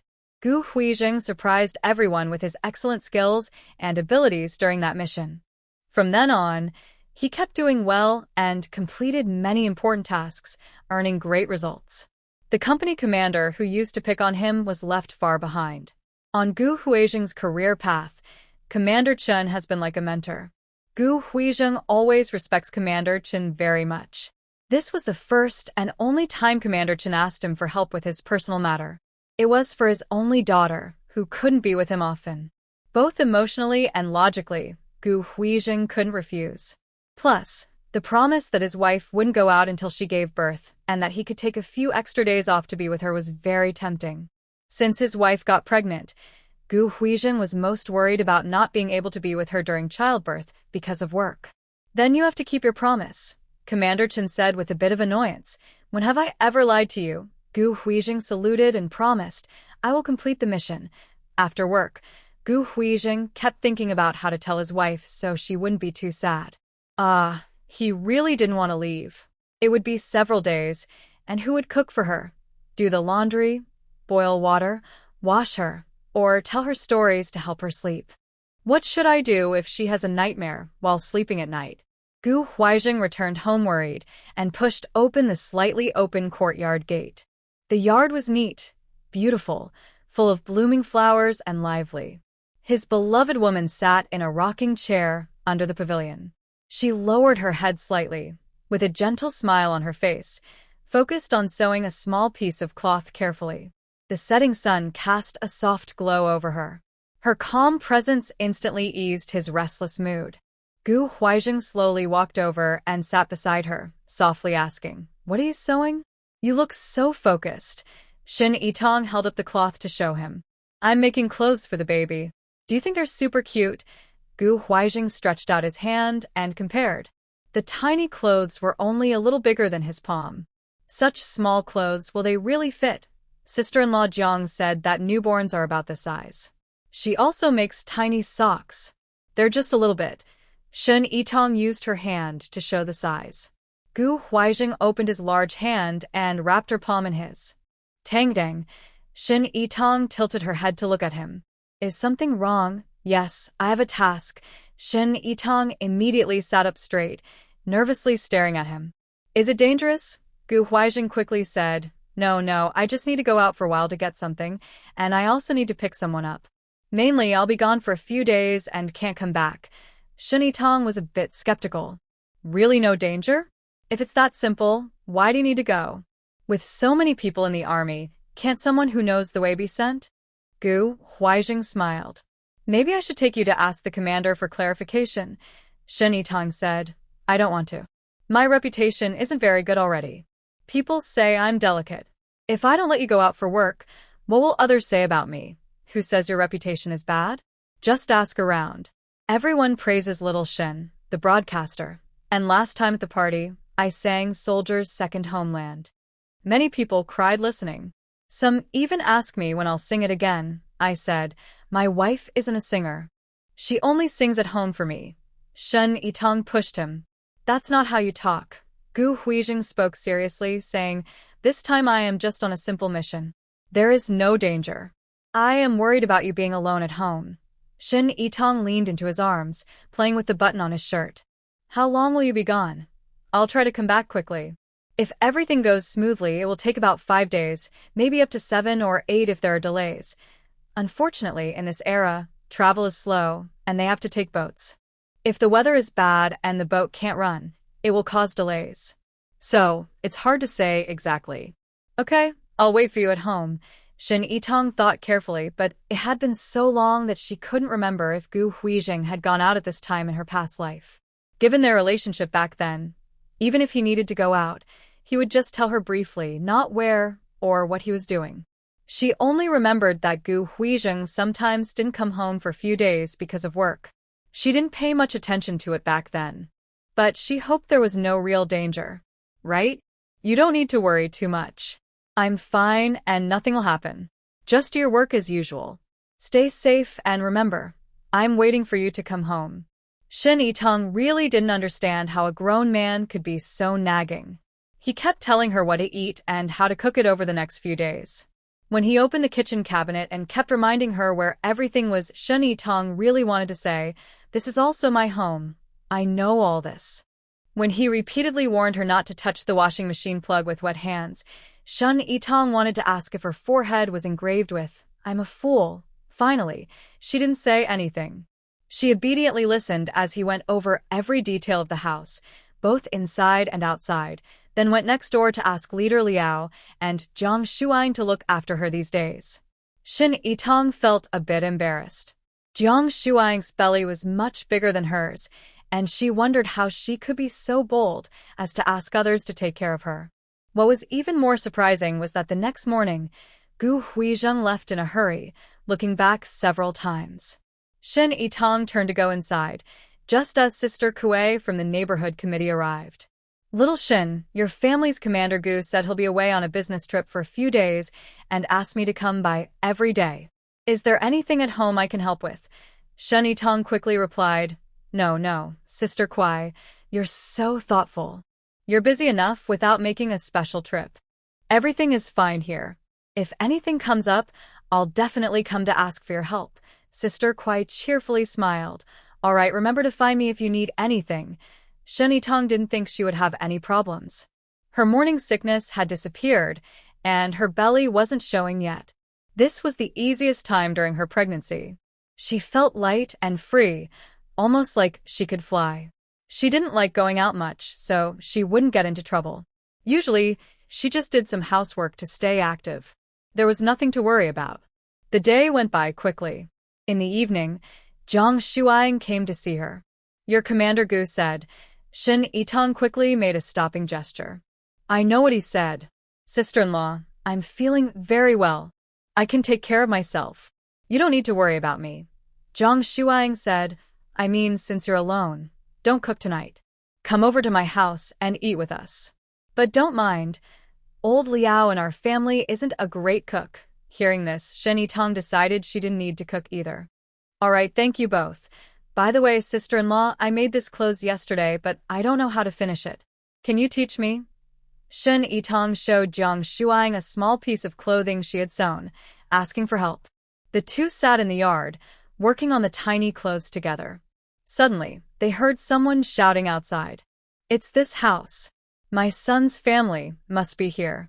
He's a captain, so his house must be the best. Another younger voice said, Mom, they're talking about the third house from the entrance. It's definitely the next door one. Shen Yitong hadn't realized what was happening yet, but Jiang Shuang's face changed.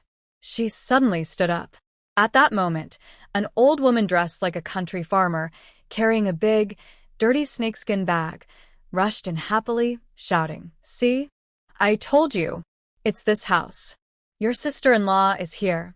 The old lady rushed in, threw a snakeskin bag onto the ground, and looked around eagerly. Wow, this yard is so beautiful. Ingzi, you really are lucky to be with my son. Look, they even have running water now. Oh, and so many chickens.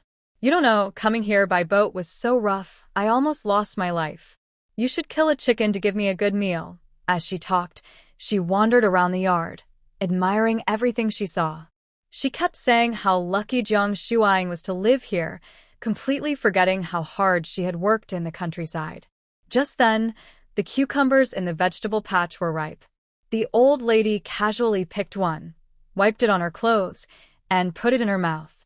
She turned and saw clothes hanging on a bamboo pole. They were maternity clothes made from fabric sent by Mother Gu, loose and comfortable dresses meant for her to wear when her belly gets bigger. They had just been washed and hung out to dry. The old lady's eyes lit up. Oh, this fabric is good. I can make a jacket for myself, and I can make a dress for your sister. She reached out to touch the fabric.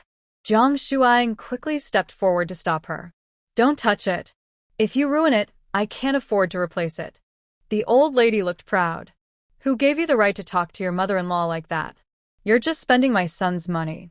His things are also mine. You have no say, Jiang Shuang said. Stop showing off your status as a mother-in-law. Your son is in the next room.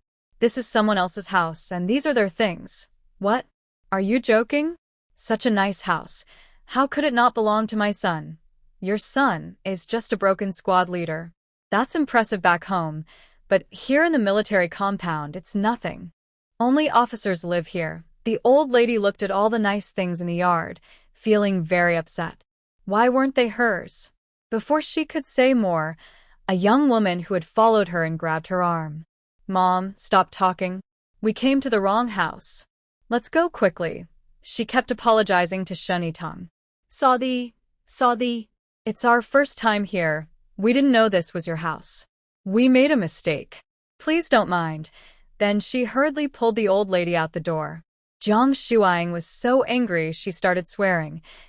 This old woman, why is she here? Liao Mingcheng, do you think life is too good now? When Jiang Shuang was in the countryside, she was often bullied by this mother-in-law. When she finally moved to the island with her husband, she thought she could escape her troubles and have a good life. But who knew that stubborn old woman wouldn't leave her alone and actually came here? After saying this, she awkwardly smiled at Shinitong.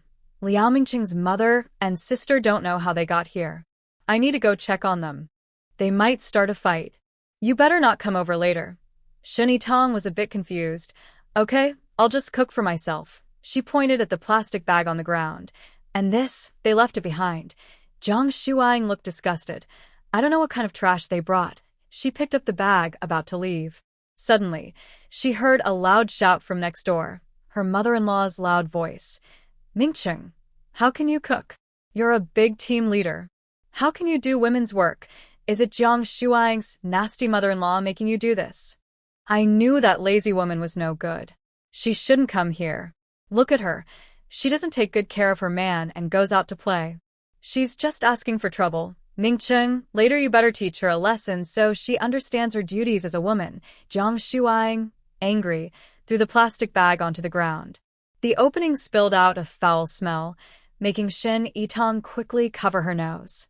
She looked closely and saw that inside the bag were bunches of dirty, unrecognizable fabric, all wrinkled and moldy. Shin Yitong stepped back in disgust. What is all this? She thought Jiang Shuang's mother-in-law would bring some local produce or specialties, but what was this bunch of ragged cloth? What does it mean? Jiang Shuang also looked disgusted, but she couldn't just throw the dirty things in someone else's yard. She had to endure the nausea, pick them up, stuff them back into the bag, and drag it away. Then Shun Yitong heard a commotion next door. Chickens and dogs were running around wildly. She twitched her mouth and decided to cook something for dinner. While she was calmly washing vegetables, Jiang Shuang came over again, heavily pregnant and furious. Shun Yitong was worried she might have an accident.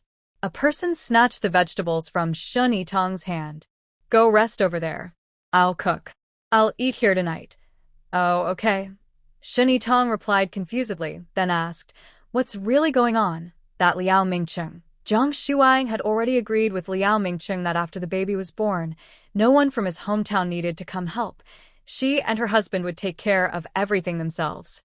She had maternity leave, and during her confinement, as long as Liao Mingcheng handled cooking and some cleaning, it was fine. She could take care of the baby herself. Back in the countryside, when Liao Junsan was resting after giving birth, her mother-in-law would carry a basin of diapers early every morning, walking around the village until she reached the river. She would tell everyone how she had worked hard all night caring for the baby, barely sleeping, and was now out washing diapers early in the morning. She would wash a basin of diapers all morning, and Jiang Shuang, hungry and exhausted, couldn't even get breakfast. When Jiang Shuang was pregnant, she raised chickens to nourish herself during her confinement. Her mother-in-law would carry the chickens around the village, telling everyone they were gifts from her own family to help Jiang Shuang recover. Marrying into their family was really lucky. Who else's young wife could eat so well after giving birth? But when she returned home, she slaughtered the chickens, and all the meat was used to entertain her own relatives. Only a bowl of chicken necks and chicken butts was given to Jiang Shuang. At that time, Jiang Shuang was still a new wife, shy and afraid to argue. She endured many grievances quietly, while her mother-in-law did nothing but enjoy good food and drinks, earning a reputation for being a caring mother-in-law. So, when she was pregnant this time, she refused Liao Mingcheng's idea of bringing his mother to take care of her during confinement. She preferred to do it herself, even if it was hard, because she thought she could get through it. She didn't want that old woman to come and cause trouble in their home. But unexpectedly, that Liao Mingcheng, who had promised everything nicely, later sent a letter to bring his mother over. He still argued confidently, "You know my job sometimes requires urgent tasks. When that happens, only you and Xiaoshan will be at home. Without elders around, how can I feel at ease? When you had Xiaoshan, my mother took good care of you, didn't she?" Yes. At that time, when she visited home, everyone in the village praised her for caring well for her daughter-in-law. She went out of her way to prepare good things to help her recover, personally took care of her grandson, and didn't let her daughter-in-law do any work. Because the family had a good relationship, with a kind mother and a respectful son, Liao Mingcheng was very happy. Jiang Shuang wanted to say something to him, but he was impatient to listen. Whenever Jiang Shuang wanted to complain, he would interrupt her. He would say, "When you had Xiaoshan, how did my mother treat you? Now that she's old, can't you be a little more patient with her?" Over time, Jiang Shuang also stopped bothering to argue with him. She thought that in the future, they would live on the island. Although Liao Mingcheng wasn't as good as the neighbor Gu Huizheng, he was honest. He wasn't like some people who flirted outside and earned money they willingly handed over to her. Recently, under her guidance, he was even learning to do housework. As long as that old lady didn't come, the couple could live peacefully like this. Shen Yitong asked, "Did Commander Liao specifically call your mother over to help you during your postpartum period?" Jiang Shuang sighed. "Not exactly, but he bears most of the responsibility for this. Everything was fine at first. After the baby was born, she just needed to write a letter home to let them know. But he insisted on writing the letter himself, saying that when she was resting, no one would take care of her, and he wanted them to find a relative in the countryside to help out." Shen Yitong carefully observed Jiang Shuang's expression and softly asked, "So, Commander Liao probably cares about you and doesn't want you to be too tired?" Liao Mingcheng himself thought so too. During their recent argument, he said, "You keep asking me to learn from Xiaogu. When Xiaogu finds someone to take care of his wife, he's just caring for her. Everyone in the big yard praises him as a good man. I kindly asked someone to come over, and now it's a problem? Did I force my mother to come? Everyone knows how hard postpartum care is. She cares about you and is worried you'll be lonely and suffer during your recovery. That's why she came tirelessly. If you don't appreciate her kindness, that's one thing. But to dislike her? Do you have a daughter-in-law like you?" Jiang Shuang sneered. Yes, she certainly wouldn't miss this opportunity to show off her hardworking, loving virtues and her willingness to sacrifice everything to care for her daughter-in-law. Before she came, she probably carried her broken snakeskin bag around the village, telling everyone that although she was in pain and sick all over, she put aside everything to take care of me during my postpartum period. She said she did it all for our good and was happy to work hard. She also told others that she brought all the best things from her home for me. I must remember her kindness, or else I would be ungrateful. Talking about this, Jiang Shuang happily and angrily told Shin Yitong what was in the big bag she brought. It was her and her husband's worn-out underwear and dirty socks, and a torn mosquito net full of holes, so dirty that the color was unrecognizable. She said she was using them as diapers for my belly. It was so funny. She was treating my daughter like a beggar. Shin Yitong said she really couldn't stand that. Now she asked, "What should we do now?" Jiang Shuang replied, "I don't want to argue with them. Long Tengu isn't home these days. Can I stay here for a few days?" Shin Yitong quickly said, "Of course you can stay, but this is your home. There's no reason for you to give up your place for them." She said she didn't want to cause trouble to avoid frightening her daughter. She touched her belly and said, "Anyway, I told them, this home has her without me, or me without her. If Lao Liao insists on keeping his mother, I won't go back. I now have a job and can support my daughter. I'll move into the pantry at the canteen." She added, "Why stay in the pantry? Just stay at my house. When Lao Guo comes back, he can stay too. It's like keeping me company." Although she said this, Jiang Shuang knew she probably wouldn't really give birth and stay in someone else's house. It all depended on what Liao Mingqing thought. They had a simple dinner, and just as they finished cleaning up, Liao Mingqing came over. "Ingzi, stop making trouble. It's not easy for Mom to come here. She just wants to stay a few days and have fun. In a few days, I'll take her back, isn't that fine?" Jiang Shuang said, "Sure, you're a good son. You do your duty. Long Tengu isn't home these days, so I'll stay here and keep company with Xiao Shen. The house is too noisy, and I'm worried it will disturb my daughter, so I won't go back for now." Even when she was with Shin Yitong, she often heard Liao Mingqing's mother loudly criticizing. Sometimes she scolded her for not being diligent and letting her husband do all the housework. Other times she complained that she spent too much money on nice things at home. Sometimes she said the house was messy and accused her of not tidying up. Overall, she seemed to find everything about her annoying. If she went home, she probably would be scolded even more. Jiang Shuang wasn't afraid of her. She just didn't want to become someone who constantly complains and argues. Liao Mingqing said, "Your mother-in-law is here. As a daughter-in-law, why are you going to someone else's house? What do you think they'll say?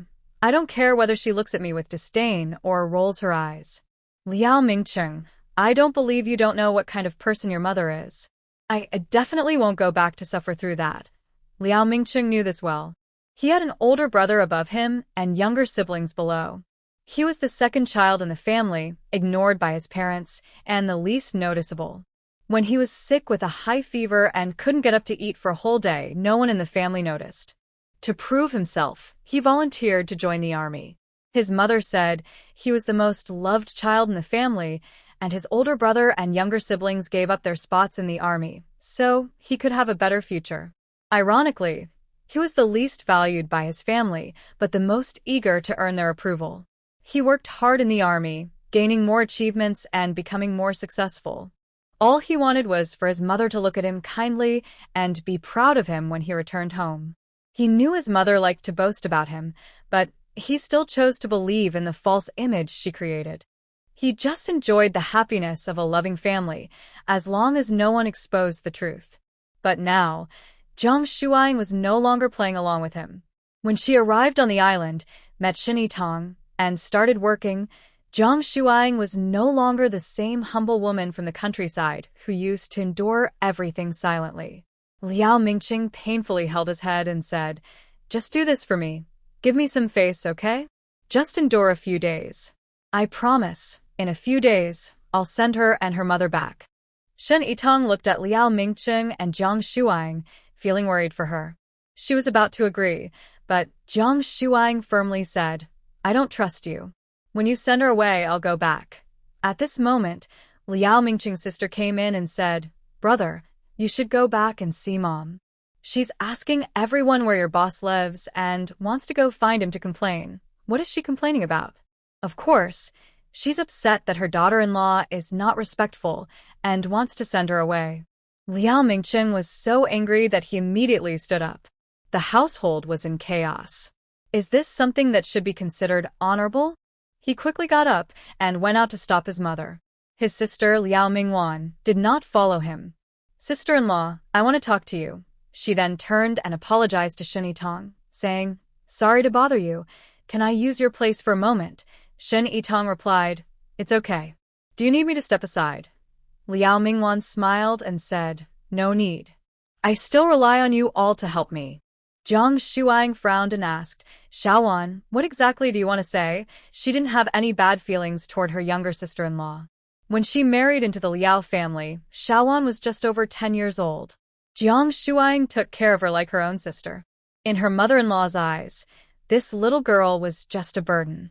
She was fed and raised, made to do some chores at home, and when she married out, she would bring more bride price to the family. So, Liao Mingwan never had a good life growing up. Before Jiang Shuang came to join the army last year, this little sister-in-law was a quiet girl with little presence. Now, it seems she has been stimulated by something and has changed a lot. Sister-in-law, I am about to turn 18. Our family plans to marry me to Liu Benjen's family at the village entrance.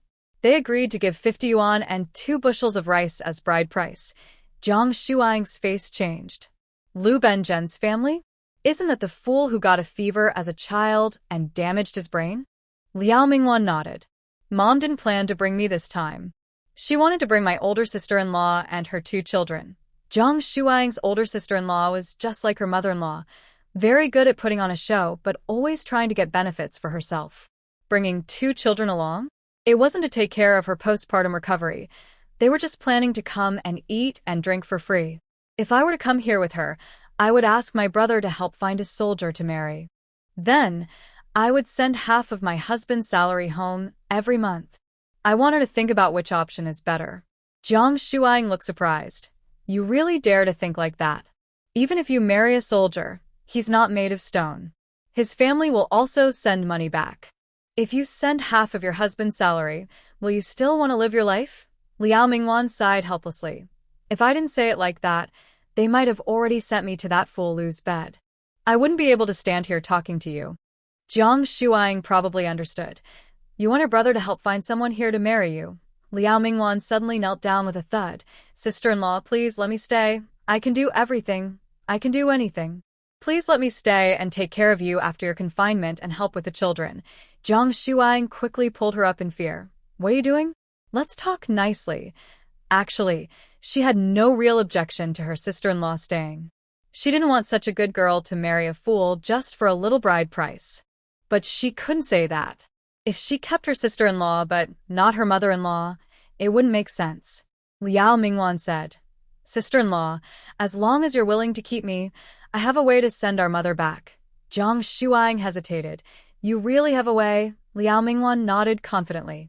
Jiang Shuang, Xiaowan, let me tell you honestly, if you can really send her back, my brother and I will help you find a good match, so you can marry happily. Thank you, sister-in-law. I'll go back now. Next door at the Liao family, Liao Mingcheng was being scolded by his mother.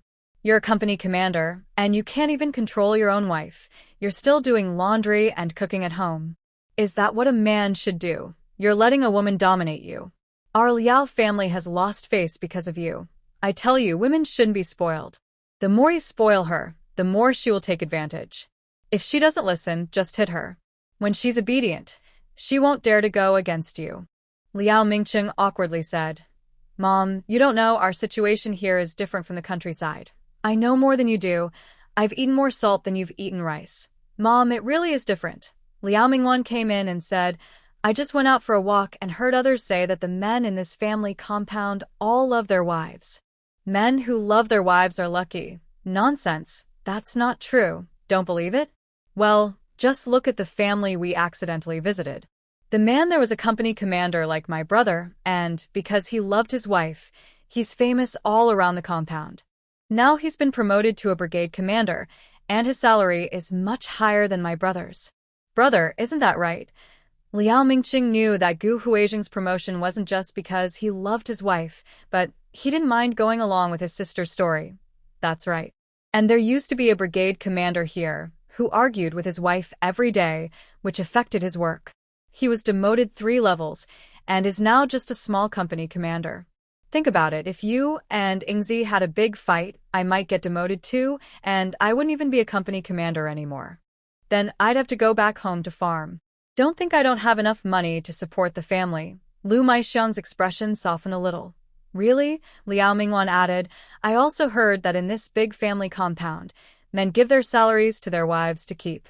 The wives can spend it however they want. She winked at Lu Maixiang. Don't forget why we came here. When I marry a good man and have all his money in my hands, I can send as much as I want to my family. Lu Maixiang was tempted but glared at Liao Mingqing. Don't be like those fools. You must keep your money tightly in your own hands and not let your wife trick you. Jiang Shuang was at Shen Yitang's house, taking a bath in her spacious, comfortable bathroom with her coconut oil soap. When she finished, she couldn't help but sigh. This feels so good. People only say you're delicate and love to enjoy life. Who wouldn't love such a comfortable day? They just can't enjoy good days themselves and say sour grapes. Sister-in-law, come here.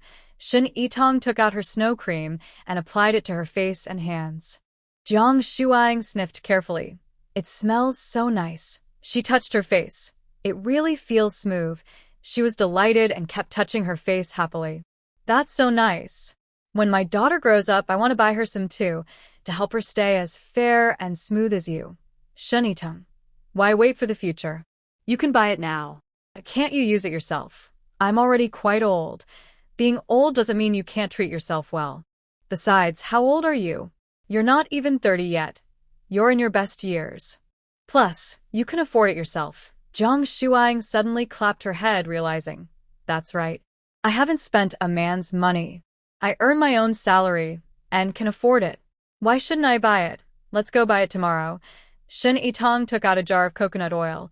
Use this to massage your belly. Why? My sister-in-law told me. When you're pregnant, your belly grows fast and can tear the skin, causing stretch marks. Applying moisturizer often can help reduce this. Jiang Shuang suddenly understood. You mean this? She lifted her clothes to show her own belly, covered with old and new stretch marks, some white, some purple-red. The old ones were from her last pregnancy with Xiao Shan, now turned white. The new ones had just appeared, purple-red. Although Shen Yitang vaguely knew this might happen, seeing it in person was a shock. She gasped softly. Jiang Shuang shyly lowered her clothes. Did I scare you? If I had known about this method earlier, I wouldn't have ended up like this.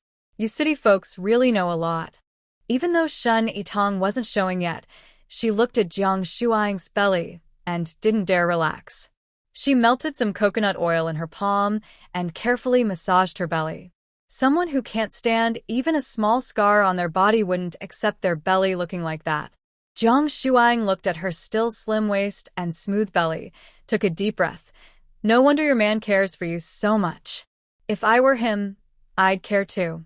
Early in the morning, Jiang Shuang woke up early. She left the guest room and saw Shen Yitang's door was still closed. Not wanting to disturb her, she tiptoed to the kitchen to make breakfast. She ate a little herself, then heated the leftovers in a pot for her. Then she planned to go to work. As she stepped out of the yard, she saw that the tidy, beautiful yard was covered with a lot of smelly trash scattered everywhere. Jiang Shuang felt a surge of anger rise inside her. Who else could have done it? Why did it happen now and not earlier? As soon as that old woman arrived, this kind of thing happened. She supported her waist and hurried back to the neighbors, pointing at Lu Maixiang, asking, Did you throw the trash into the neighbor's yard? Lu Maixiang rolled her eyes.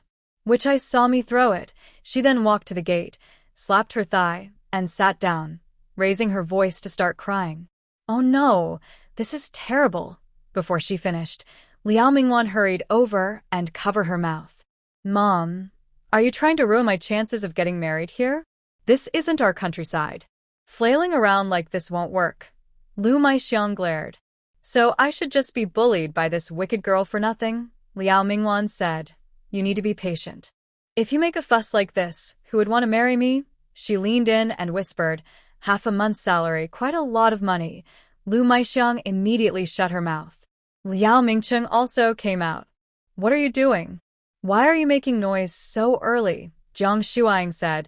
Look at what your mom did. She threw a yard full of trash into the neighbor's yard in the middle of the night. Liao Mingqing's face changed.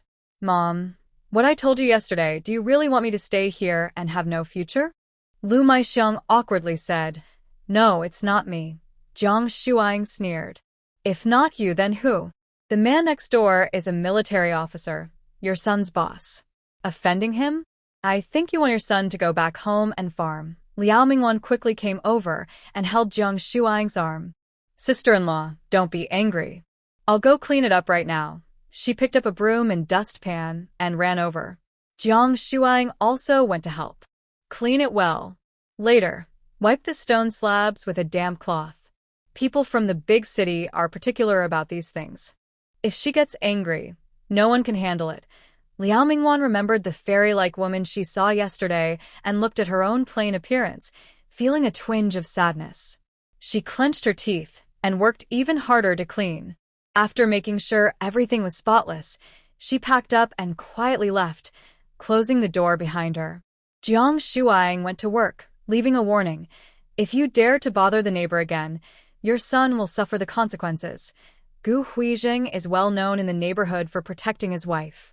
If he knew that his wife was bullied while he was away on a business trip, he wouldn't care about the neighbor's opinions at all. Liao Mingqing also felt very troubled. I really don't understand. Why are you throwing trash at the neighbor's house for no reason? Lu Maixiang rolled her eyes. I just can't stand that woman. She's dressed so strangely, like a fairy, and I bet she's been flirting with many wild men. There are so many good things, but they all belong to others, not her family. Liao Mingqing was speechless. What does that have to do with you? I have to go to work. Juanzi, you watch over Mom today and don't let her cause trouble again. Liao Mingwan sighed. Brother, I need to have that ability too. Do you think Mom will listen to me? Lu Maixiang gave a disdainful look. Do you think I'm stupid?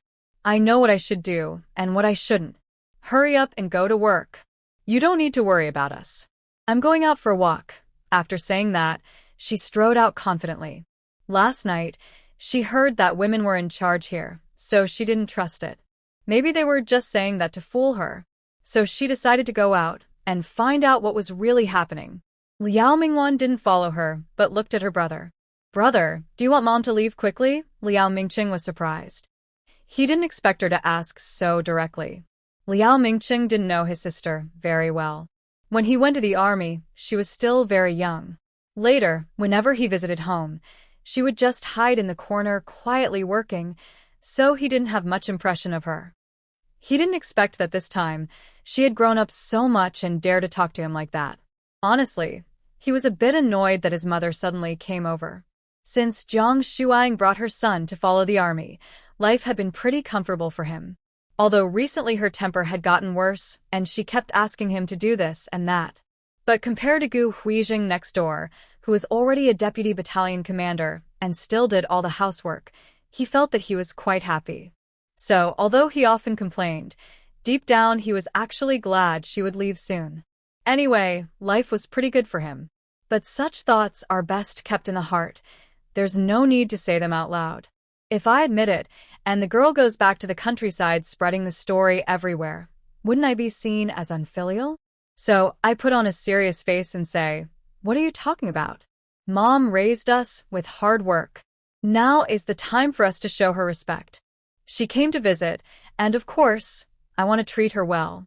There's no reason to want her to go back. Liao Mingwan smiled and said, I didn't expect second brother to be so filial. Even if Mom causes trouble and makes sister-in-law angry, and little Sean loses his mother, you still don't get upset. What if she also makes you lose your military job? Would you still happily go back home to farm? Liao Mingqing's face changed. What are you talking about? Mom isn't like that. Liao Mingwan helplessly shrugged. If that's the case, then just wait and see. Liao Mingqing left for work feeling unhappy. On the way, he saw his mother, Lu Maixiang, secretly following a small child. He frowned and was about to ask her what was going on when he saw her look around to make sure no one was watching.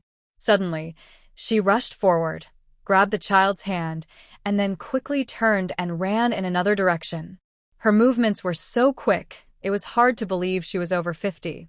The small child was startled and started crying loudly.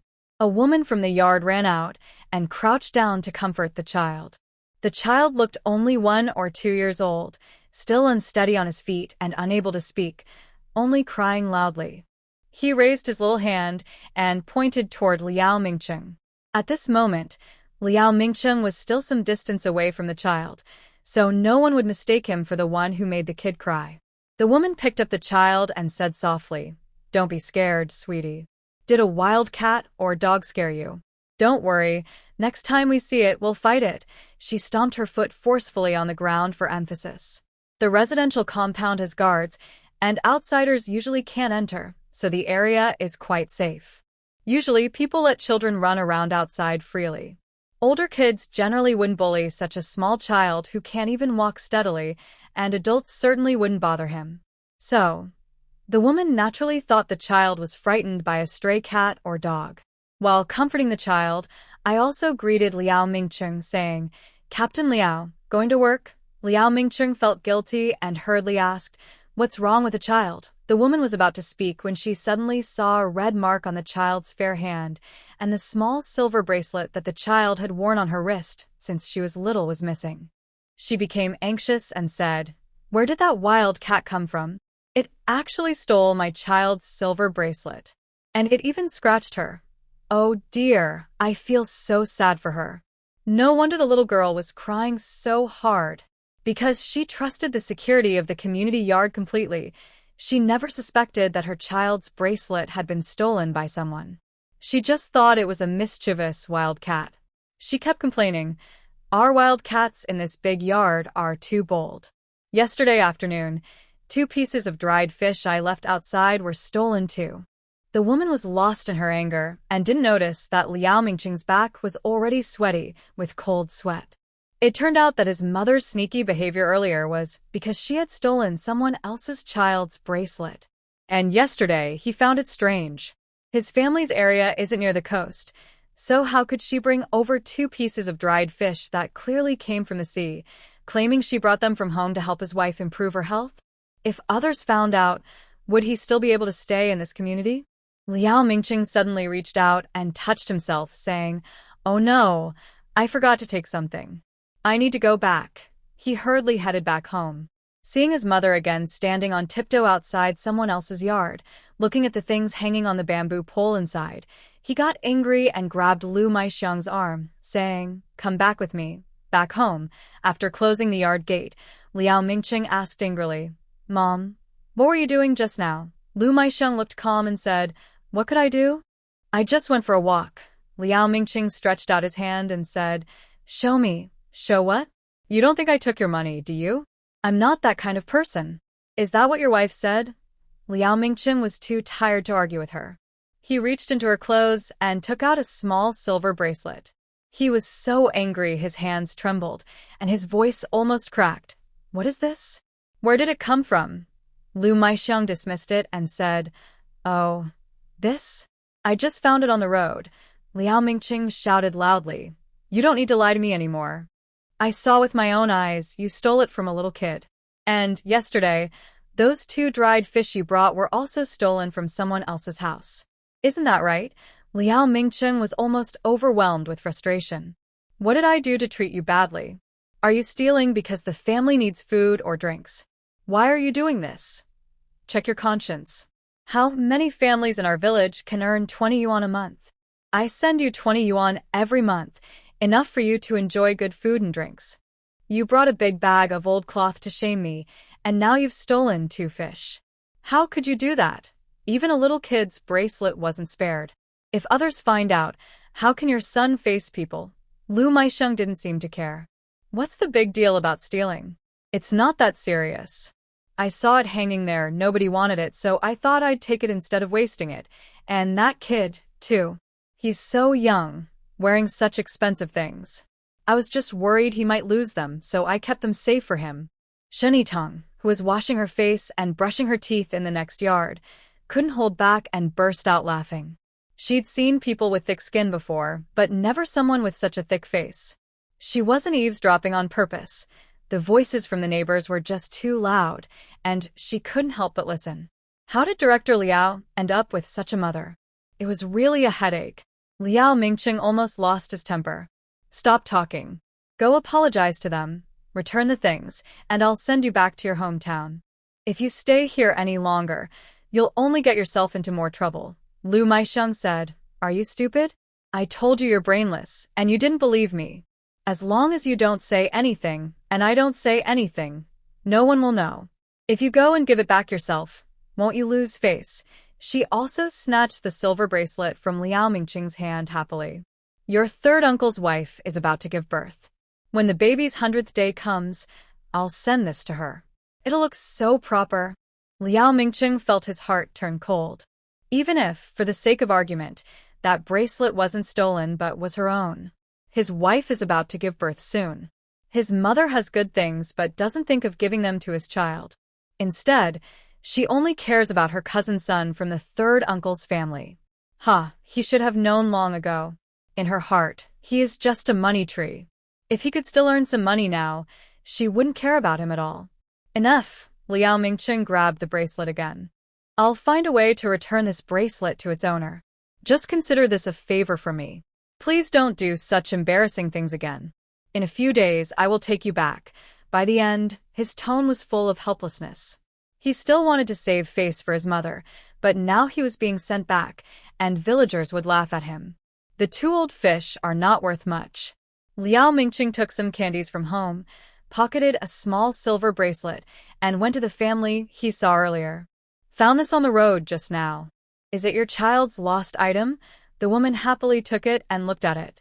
Yes, that's it. We thought we couldn't find it. Maybe the stray cat got bored and threw it away. Captain Liao, thank you so much. Liao Mingqing felt embarrassed. He still cared about his reputation and didn't want to admit that his mother had taken it. No need to thank me. It was just a small favor. If you had mentioned it earlier, I wouldn't have known it was your child's.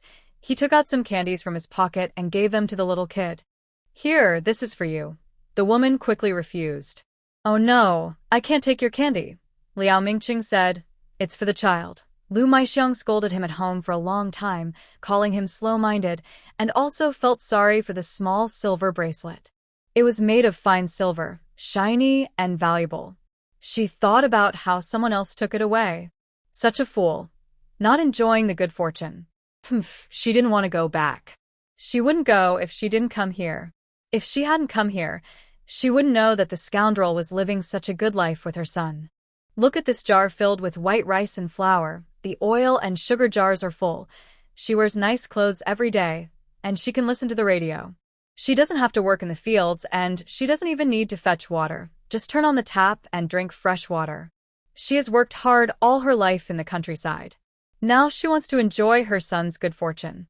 Not only does she want to enjoy it herself, but she also plans to call her siblings over to share the happiness. And she wants to show off how successful her son is. Thinking for a moment, she waved and called Liao Mingwan. Your sister-in-law doesn't like me, but it's not like she doesn't like you. Why don't you go play at the neighbor's house? That woman looks like she has money. You should say a few nice words to her, praise her clothes. People care about their reputation. If you flatter her enough, she won't refuse you. Bring back a pretty dress, then dress up nicely. What's the point of not making a good impression? At noon, Zhang Shuang specifically came back. She carried a box. Lu Maixiang saw her and sneered. Oh, you finally came back. I thought you'd be living at someone else's place forever. Since you're back, hurry up and cook. Are you trying to starve me? Zhang Shuang said. I don't have time. The cafeteria is busy now. I just came to drop off some things. I have to go to work later. Liao Mingwan warmly greeted her. Sister-in-law, what did you bring back? It's so heavy. Let me help you carry it. Zhang Shuang stepped back cautiously. No need. These things are valuable. If I lose them, it would be terrible. After saying that, she went into her room with the box. Lu Maixiang, hearing the word valuable, immediately perked up. She quietly followed and peeked through the door. She saw Zhang Shuang open the wardrobe, put the box inside, close the door, and lock it with a padlock. Then she brought a stool and placed the key into a small box on top of the wardrobe. After finishing everything, Zhang Shuang patted her clothes and headed for the door. Lu Maixiang quickly ran away, grabbing a broom and pretending to sweep the floor. Jiang Shuang ignored her and only told Liao Mingwan, "Xiaowan, watch the house this afternoon. Don't let anyone in, especially not into my room. My things are valuable. If someone steals them, it would be terrible." Liao Mingwan nodded. "Sister-in-law, don't worry. I promise I won't go anywhere this afternoon. I'll just stay and watch the house." As soon as Jiang Shuang left, Lu Maixiang couldn't wait to send Liao Mingwan away. "Oh, my chest hurts. I can't go on. Hurry and find your brother." "Oh, I feel like I might faint." "Go quickly," Liao Mingwan panicked. "Mom, you must hold on. I'll go find my brother right now." She hurriedly ran out. Lu Maixiang cried out in pain while squinting her eyes at her leaving. As soon as she was out of sight, she quickly stood up with a sudden movement. She hurried into Jiang Shuang's room, looked for the keys, opened the cabinet, and did everything smoothly. When she opened the box, she saw many glass bottles filled with dark powder, each labeled with bright, fancy tags. She couldn't read or recognize what they were, but she didn't care. Since they said it was valuable, it must be good stuff. She decided to take some. There were so many bottles here. She took one, then thought for a moment and took another. She closed the cabinet door and put the keys back in place. The 2 bottles were hidden inside her bag. Just as she finished hiding them, she heard Liao Mingwan hurriedly say, "Mom, I can't find my brother. Maybe I should take you to the hospital. I heard there's a military hospital nearby." Lu Maixiang replied, "Why bother? No need to spend money. I'm fine now, just need to rest." After saying that, she went back to her room and lay down, feeling regretful. She thought she should have taken more bottles since they were so valuable. Lu Maixiang was still thinking about when she could find another chance to take a couple more bottles. In the afternoon, Jiang Shuang came back and took the box away. Liao Mingwan sighed in relief. "Sister-in-law, you finally took the stuff. I didn't dare go out all afternoon, worried something might happen to such valuable things in our home." Jiang Shuang said, "It's okay. Our neighborhood is very safe. Nothing will happen," she explained. "This is ginseng and deer antler powder sent from above, meant to boost health. It works really well. No matter what old illness you have, just a spoonful can cure it," she added. "It's given to us because the leaders are concerned about our troops stationed by the sea, which can cause rheumatism and joint pain. It was specially sent to our canteen for the leaders to make ginseng and deer antler soup. Just a small spoon can make a big pot of ginseng and deer antler bone soup. Drinking more is good for health. You won't get sick. But only leaders above the battalion commander level can drink it. Even your brother can't have any." Hearing this, Lu Maixiang felt excited inside. Wow, even the regiment commander can't get such good stuff, and she has 2 bottles. When you take it back, keep 1 bottle for yourself and sell the other at a high price to the team leader. Oh no, the team leader doesn't know the value and can't pay much. Maybe I can find a way to sell it to the higher-ups in the county. Perhaps I could get 100 yuan for it. The more Lu Maixiang thought about it, the more excited she became, but she also started to regret. If she had known it was such good stuff, she would have taken more. If she had known earlier how valuable it was, she would have taken everything. In the evening, Lu Maixiang called Liao Mingwan early to prepare dinner. She only cooked for her and her daughter, and for Liao Mingcheng and his son. Jiang Shuang was not included. She also planned to eat early before Jiang Shuang came back from work, so she wouldn't leave anything for her. Jiang Shuang naturally didn't expect anything from her. She ate at the cafeteria and then went home, also bringing a meal for Shenitong. After giving the meal to Shenitong, she casually tousled her hair to make it look messy, then ran home looking flustered. Before Jiang Shuang could speak, Lu Maixiang beat her to it, slamming the table. "How can you be a wife and come back so late? If I wait for you to cook, the whole family will go hungry. Since you're back, go wash the dishes quickly." Jiang Shuang grabbed Liao Mingjuan's hand and asked, "Xiaowan, tell me honestly, did anyone come to our house this afternoon? Did anyone go into my room and touch my things?" Liao Mingwan looked scared. "No, no one came." "Sister-in-law, you have to believe me." "How could I dare to lie to you?" Liao Mingcheng frowned. "If something's wrong, just say it clearly." Why are you so panicked? Jiang Shuang stomped her foot. How can I not be panicked? Something big has happened. This morning, some people brought ginseng deer antler powder, special supplements for leaders to boost their health. They are very expensive. At noon, because the cafeteria was crowded and noisy, our leaders were worried something might happen if they left it there, so they asked me to take it home. In the afternoon, they sent it to small storage room for valuables. But when they checked the small storage room in the afternoon, 2 jars were missing. If they can't find them, our family will have to pay for it. That ginseng and deer antler powder costs 500 yuan per jar. 2 jars are 1,000 yuan. Our family can't afford to lose that, even if we sell everything we have. Xiao Wan, think carefully. Were you really helping me watch over things at home all afternoon? Liao Mingwan was about to speak when Lu Maixiang suddenly pulled her aside and loudly said, Of course it's true. Your little sister kindly watches over things at home. Are you trying to blame her unfairly? Who can prove that the item was taken from her house? Maybe you took it yourself. Listening to this familiar excuse and seeing her sister's hesitant expression, Liao Mingcheng suddenly thought of something. Mom, is it? You. Lu Maixiang rolled her eyes. Me? I haven't done anything. Don't think you can blame me. If someone took it, they should find a way themselves. Jiang Shuang sighed helplessly. Since none of you saw who took it, there's nothing more we can do. The item went missing while I was holding it. If it really can't be found, I guess I have to accept it. I can't avoid paying for it. Old Liao, bring out our family savings account and see if there's enough money to cover the loss. Liao Mingqing said, I only became a squad leader last year. My salary wasn't high before. Besides what I sent home, I didn't have much left. Maybe 200 or 300 yuan at most, but that's still short. He looked earnestly at Lu Maixiang. Mom, when I joined the army, you let me send all my money home. You helped me save it. It was supposed for my wedding, but we didn't use much of it. Over the years, I kept sending money back. You should have saved quite a bit. Can you take some out now to help me in an emergency? Lu Maixiang was anxious. Where would I get that money? Over these years, your wife and little Sean have been living at home. They eat, drink, and wear clothes without spending much. We just built a new house.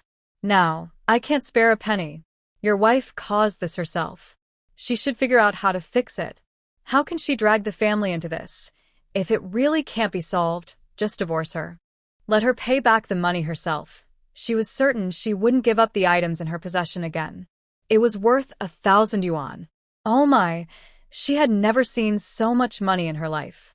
She decided not to eat anymore and to sell everything for cash. Liao Mingqing's already cold heart froze even more. His mother truly didn't seem to care about his life at all. The Liao family was shrouded in gloom all night. Of course, only Liao Mingcheng was truly worried. Mom, please tell me honestly, do you really have? Before he finished speaking, Lu Maixiang sat on the ground, slapped her thigh, and cried, Poor me, my old bones. I worked hard to raise you, and now you're accusing me of stealing. She threw her bag in front of him. If you really don't trust me, go ahead and search. Do whatever you want. This son of mine, I feel like I was born for nothing. Are you trying to push me to my limit? Jiang Shuang sneered inside the house. Liao Mingcheng helplessly returned. Such a big thing happened, and you're still smiling? You see, these valuable things. Why did you even bring them home, Jiang Shuang? What are you blaming me now? If you don't want to share the blame with me, just say so. Let's get a divorce. I'll pay off the debt slowly. Even if it takes 10 or 20 years, I will pay it back eventually. Liao Mingcheng, what are you saying? Am I that kind of person? We are a family. Your problem is my problem. No matter how hard it is, I will find a way to help you fill this gap. Jiang Shuang finally showed him a smile. Just for that, I still see you as a man. Go to sleep. Jiang Shuang threw off the blanket and lay on the bed. Liao Mingcheng couldn't sleep.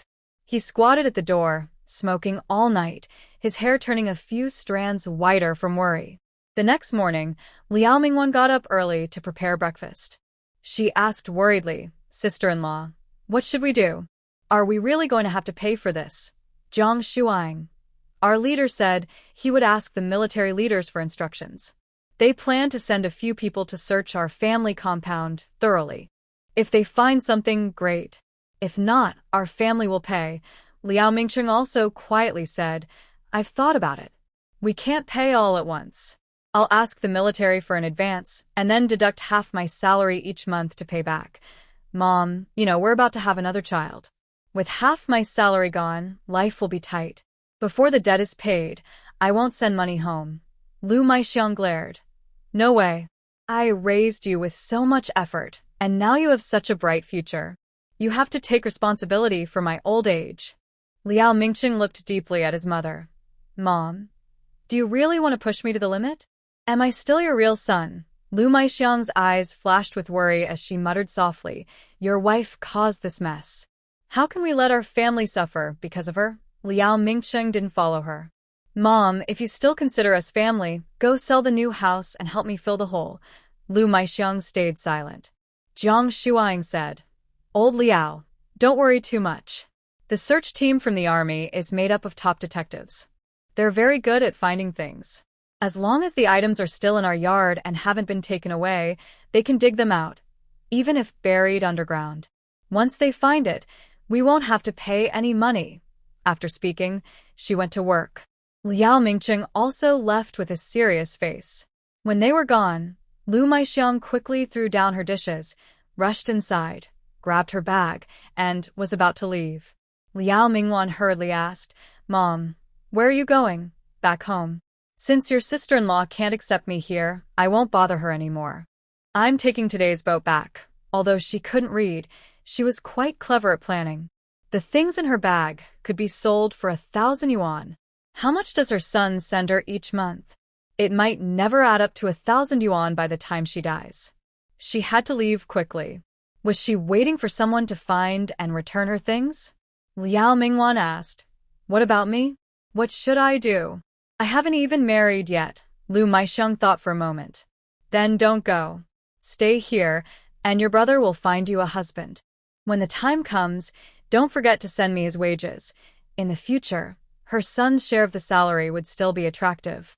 Since her son's wages were gone, she had to make up for it with her daughter. Liao Mingwan looked scared. But my brother is dealing with this problem. He probably doesn't have the energy to help me. He might even blame me. Mom, maybe you should take me back. Lu Maixiang pushed her daughter away. He's your real brother. If he doesn't find you a good man, you'll just stay here, eating and drinking at his house. Let's see who can endure longer. All right, I'm leaving now. Don't miss the boat. Lu Maixiang tightly held her bag and hurried toward the dock. When passing by the gate of the family compound, she was very afraid that the security guard would ask to check her bag.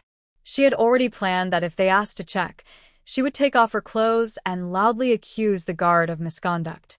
But the guard not only didn't ask to check but also treated her very kindly. Ma'am, are you leaving? Why not stay a few more days? Lu Maixiang replied, No, I have chores at home. Just came to visit. After saying that, she hurriedly ran away. Luckily, she remembered the way to the dock well. She just caught the daily ferry to the mainland, bought her ticket quickly, and boarded the boat. It wasn't until the boat started moving that she finally relaxed, knowing that the 2 jars in her bag were now hers. Unbeknownst to her, after she left, Liao Mingwan quietly followed her to the dock. They ended up on the same boat. Of course, she couldn't let Lu Maixiang know that the jars didn't contain ginseng or deer antler powder, but just dirt dug from the ground. Halfway there, taking advantage of Lu Maixiang feeling seasick and vomiting, Liao Mingwan secretly stole the 2 jars from her bag. She poured the dirt into the sea, and then secretly put the empty jars back. Lu Maixiang didn't dare to take out the valuable items during the trip, but she would occasionally press her hand against her bag to feel the presence of the 2 jars. Liao Mingwan imagined her happy expression when she returned home secretly, opened her bag, and saw the 2 empty jars, feeling very pleased. The ferry left the island every morning at 8 a.m. and returned in the afternoon at 3 p.m. Liao Mingwan disembarked, rested at the dock for a noon, and then took the ferry back to the island in the afternoon. Back at the Liao family, Liao Mingcheng had just finished work. Where's Mom? She didn't cause any trouble today, did she? Liao Mingcheng asked tiredly, looking weak. Liao Mingwan looked at her brother with a half-smile. Mom left. She took the early morning ferry back today. She left. Liao Mingchen couldn't believe it. He thought he would have to persuade her a lot to leave, but how could that be? Why? He asked. What do you think? Liao Mingwan replied with a question. Liao Mingchen wasn't a fool. Thinking about the strange parts of the whole story, he quickly understood. Liao Mingwan smiled and said, Isn't this a good way to deal with Mom? Anyone else might not fall for it so easily. Liao Mingchen looked at his sister and started laughing softly. The more he laughed, the louder he got, until tears came to his eyes. He crouched down, holding his head, and began to cry softly. The ginseng and deer antler powder was fake. He no longer owed a huge debt, but through this, he fully understood his position in his mother's heart. That's good. From now on, he didn't have to force himself to be a good son. He only needed to be a good husband and father in his own home. Liao Mingwan said, Brother, don't worry. Mom won't find out that the ginseng and deer antler powder she brought back was fake. When you write back, ask her why she left so quickly. Maybe she stole something. She definitely won't dare to say anything, at least for a few years. She won't bother you and sister-in-law anymore. Liao Mingqing looked at his sister with some confusion. Why are you doing this? Jiang Shuang's goal was clear. She simply didn't want their mother to stay here. Using this method to force her to leave voluntarily was perfect. But why did Liao Mingwan help her? It didn't seem to benefit her at all. Liao Mingwan said, Because I don't want to stay in the countryside and marry a fool. Brother, I can take care of sister-in-law during her confinement and help you with the children. I want to get married here. Liao Mingqing thought for a moment. All right, there are plenty of young unmarried men in the army. I'll find someone to introduce to you in a few days. Liao Mingwan replied, Thanks, brother. Please introduce a few more. I want to choose carefully. Meanwhile, Gu Huaijing was rushing day and night and soon arrived at his destination. His first stop was the post office. He called the contact at the military factory and arranged a meeting time and place for the delivery. Then he found a guest house and checked in. Next, he headed straight to the department store. Since he was out, he definitely wanted to buy some good things to bring back. The sales clerks at the department store also judged people carefully. If you were dressed in rags, clearly from the countryside, they would ignore you. Gu Huaijing wore plain, neat clothes. Although his skin was a bit dark, he was tall, handsome, and full of presence. As soon as he stood at the counter, a friendly sales clerk approached and asked, Sir, would you like to buy something? Gu Huijing looked confident and pulled out a handful of money, slapping it on the counter. Buy some things for my wife. Do you have any popular clothes or fabrics that young women like? Show me everything. Also, some items suitable for a newborn baby. Wow, he's a big customer. The sales clerk smiled and introduced the products. This is a cosmetics counter. We have Pecco and skincare cream, Friendship snowflake ointment, and the colorful moisturizing balm, all popular with young women. Cheaper options include clam oil, which is good for hand care in winter. Gu Huijing remembered that his wife's dressing table seemed to have these items. All right, give me 5 of each. The sales clerk hesitated. Comrade, these products last a long time. Just a small amount is enough to cover the whole face. You don't need to buy so many. They might expire if kept too long. Gu Huijing waved his hand. No problem. My wife uses it all over her body, so it won't expire. This is too much. Such expensive snow cream for her whole body? The young sales girl looked a bit reluctant to serve him. She carefully saved her wages all year to buy just 1 bottle of snow cream. She expressionlessly took out the items. Here's some Seagull shampoo, Shanghai brand floral water, and this honey flower sandalwood soap. Would you like them? Yes, he replied. His wife was tired of using the coconut soap he made, so she must want something new. The clerk quickly wrote the order and clipped it onto a small wooden board with a clip. She looked up, noticing a straight wire above her head. She hooked the wooden board onto the wire and pushed it. The board slid swiftly to the other side, where the cashier was. Go pay over there first, then come back to pick up your items. Gu Huijing went to pay. When he returned, the clerk had already packed everything in 2 neat, square bundles wrapped with fine rope, each with a handle on top. She kindly suggested, if you want to buy more things, you can leave them here for now. Just remember to pick them up when you leave. Gu Huizheng felt very relaxed. He went to the fabric counter and bought some nice cloth to make clothes for his wife. He also bought a large piece of soft, absorbent fabric to make diapers, which was just right. His child couldn't wear torn mosquito net fabric like others. Then Gu Huizheng noticed a red and white checkered Lenin-style jacket hanging on the wall, with a big collar, a concealed placket, 3 black double-breasted buttons, and slanted pockets. It would look very good on his wife. "Comrade, do you have a size suitable for a girl about this tall and with a slim figure?" The sales clerk smiled warmly. "Comrade, you have good taste.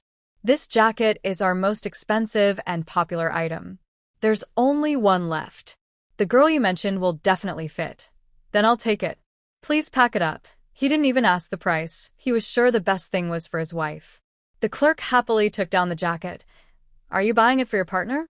Planning to get married? This would be perfect as a bride's outfit. You're very kind to her.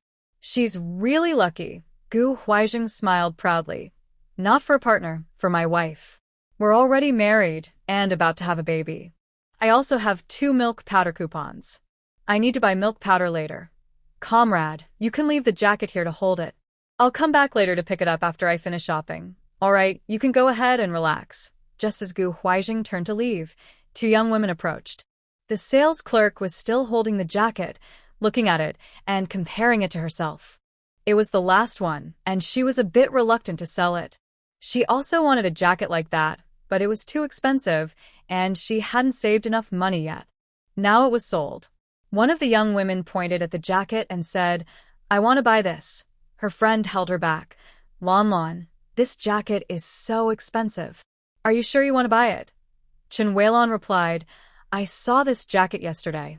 I thought about it all night and couldn't bring myself to buy it. I really want it. I'm about to go to the island, and I don't know if I'll ever have another chance to buy such a beautiful jacket." "Why did you have to go there?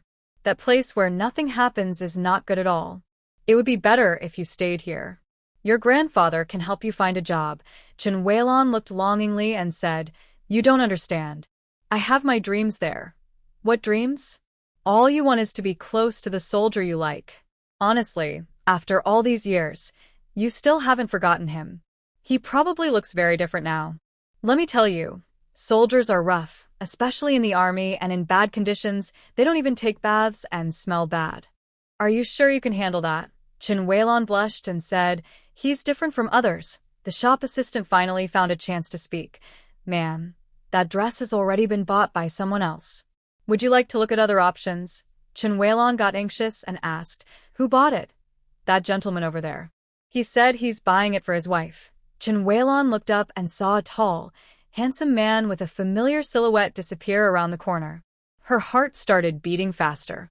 Then, after hearing what the shop assistant said, she chuckled to herself, thinking she must have been mistaken. How could it be him? But she really wanted that dress so much. She pleaded with the shop assistant.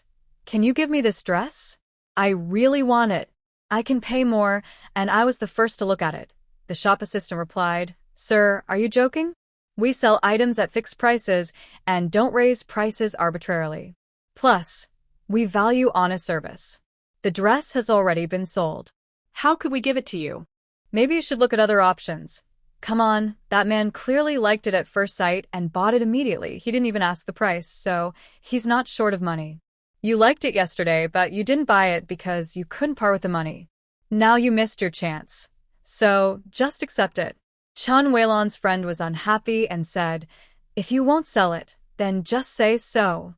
Your attitude is terrible." The shop assistant, also with a temper, replied, "If you don't like our attitude, then don't buy." She then neatly folded the dress and packed it away. Chen Weilan's friend wanted to argue with the shop assistant, but she pulled her away. "Forget it, let's go. Lan, are you not buying it anymore? Want to look at other options?" "No more. I have enough clothes. Not being able to get the one I like most makes everything else seem less interesting. Since I'm not satisfied, I might as well not buy anything. Let's check out other counters. You're about to go to the island, so you should buy everything you need. Otherwise, you won't find it there later." Chen Weilon shakes her head a bit disappointed. No need. I already bought everything a few days ago. Last night, I couldn't sleep. I kept imagining myself wearing that beautiful Lenin-style outfit in front of him. It's a pity I didn't get it. Gu Huizheng returned from the department store with a big haul, finally buying a huge travel bag to stuff all his new things into, making it bulge. When he arrived, he only carried a small shoulder bag with a few change of clothes. It was so he could free his hands on the way back and bring more things. After putting his things away at the guest house, he went to a state-run restaurant and ate casually. Then he bought 2 boxes of snacks and carried them to the Naval Academy. Gu Huizheng entered the Naval Academy at 18 and studied there for 2 years.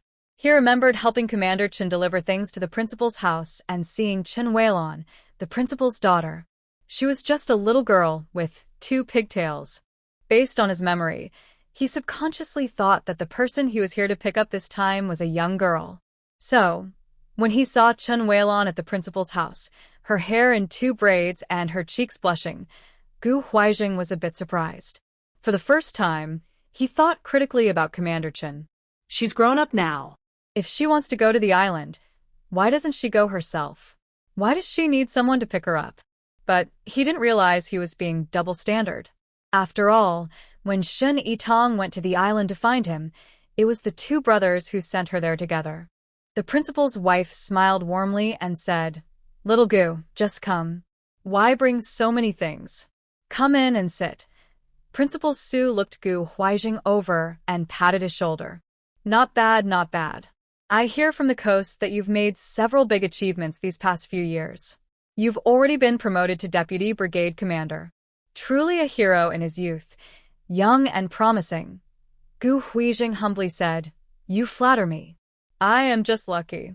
I always remember the teachings of the principal and keep in mind my original goal of protecting our country." Principal Su nodded repeatedly. "Yes, yes, our country needs talented people like you." The principal's wife said, "Xiao, Gu, come have some tea. Have you eaten yet? Or should I bring you a bowl of noodles? I've already eaten, no need to trouble you. I'm here on behalf of Commander Chen. He's asked me to pick up his daughter and go to the island together. I wanted to tell you in advance. Time is tight, so I plan to leave tomorrow afternoon. Please get ready. You're probably talking about this young lady, right?" The principal's wife quickly said, "Yes, yes, yes. This is our family's Weilon. You saw her when you were still studying here." Chen Weilon finally found a chance to speak to him. "Brother Zheng, do you remember me? You came to our house for dinner, and even helped me with math problems back then." "Of course I remember," Gu Huizheng said, raising his hand to his chest. "You were just a little girl then. Now look at you, you're so tall," Chen Weilon proudly said. "I just graduated from high school. What are your plans for the future? How long do you plan to stay on the island this time?" Gu Huizheng casually asked. "I'm not leaving after I go. I've decided I want to join the army under my dad. I want to live up to the name they gave me, Weilon, guarding the blue sky and the sea for our country." The principal's wife smiled and said, "This girl hasn't experienced hardship. She doesn't know how tough conditions are on the island. It's not easy for a girl to endure. When the time comes, don't come back complaining." Chen Weilon pouted in dissatisfaction. "Don't look down on me. I can endure hardships too. Brother Zheng can do it, so why can't I? Your brother Zheng is a man. How can you compare yourself to him? Who says I can't? Women can hold up half the sky. If men can do it, women can too. Brother Zheng, do you agree?" Gu Huizheng said, "The conditions on the island are indeed tough, especially for us sailors. When we go out to sea, we eat, sleep, and go to the bathroom on the ship. We stay out for many days. It's not very convenient for a girl, and the sunlight is very strong. When you first go there, you'll probably get sunburned. This young girl seems to have been raised very pampered at home. She speaks nicely, but she doesn't really understand how tough the real conditions are. Actually, he knows that even if she really goes to the island, Commander Chen wouldn't assign her a very hard job. Most likely, she would just do some office work. He intentionally made it sound a bit scary, hoping to scare her into backing out. That way, he wouldn't have to take her to the island. Taking a delicate young lady on a train and then a boat sounds so troublesome. He doesn't really mind helping the commander. He's just doing it for her, isn't he? His words did seem to scare Chen Weilon a little. Will female soldiers also go to sea? What if I get seasick? Chen Weilon asked nervously. Gu Huaijing. It's all the same. On the battlefield, there's no distinction between men and women. If you get seasick, you still have to go. Most new soldiers get seasick at first, but they get used to it after a while. Chen Weilon bit her lip, feeling a bit sad, and looked at her grandmother. The school principal's wife. Lan, maybe we shouldn't go? Let your grandfather find you a job at school. It would be safer and more comfortable. At this moment, the principal spoke. Lan has been spoiled by you. Let her see the island. She needs to understand that the reason we can live peacefully now is because a group of brave people are working hard in tough conditions for us. The principal's wife glared at him. All you do is talk about your big ideas. If you hadn't insisted that our daughter go with the troops, we wouldn't have gone so long without seeing her. Gu Huaijing nodded politely. It's getting late. Maybe you should discuss it some more. I bought train tickets for tomorrow at 2 p.m. I'll come at 1 p.m. If you want to go, just tell me.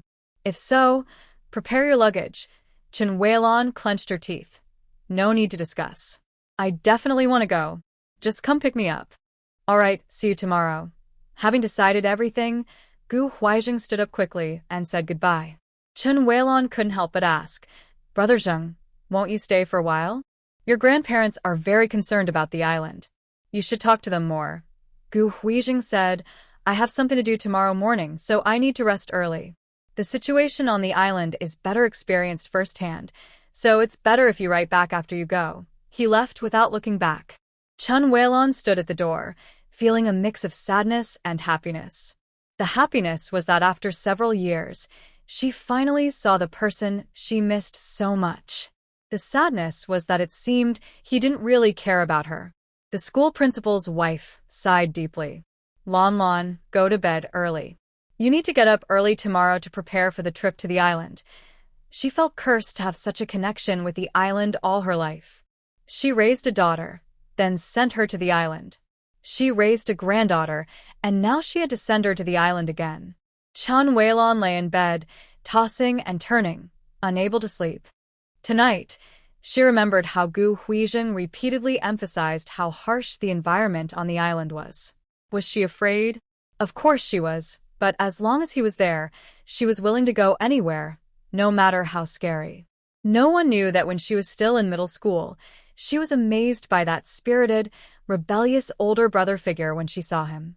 He always looked indifferent to everything, with a mischievous smile on his face, but he was always outstanding.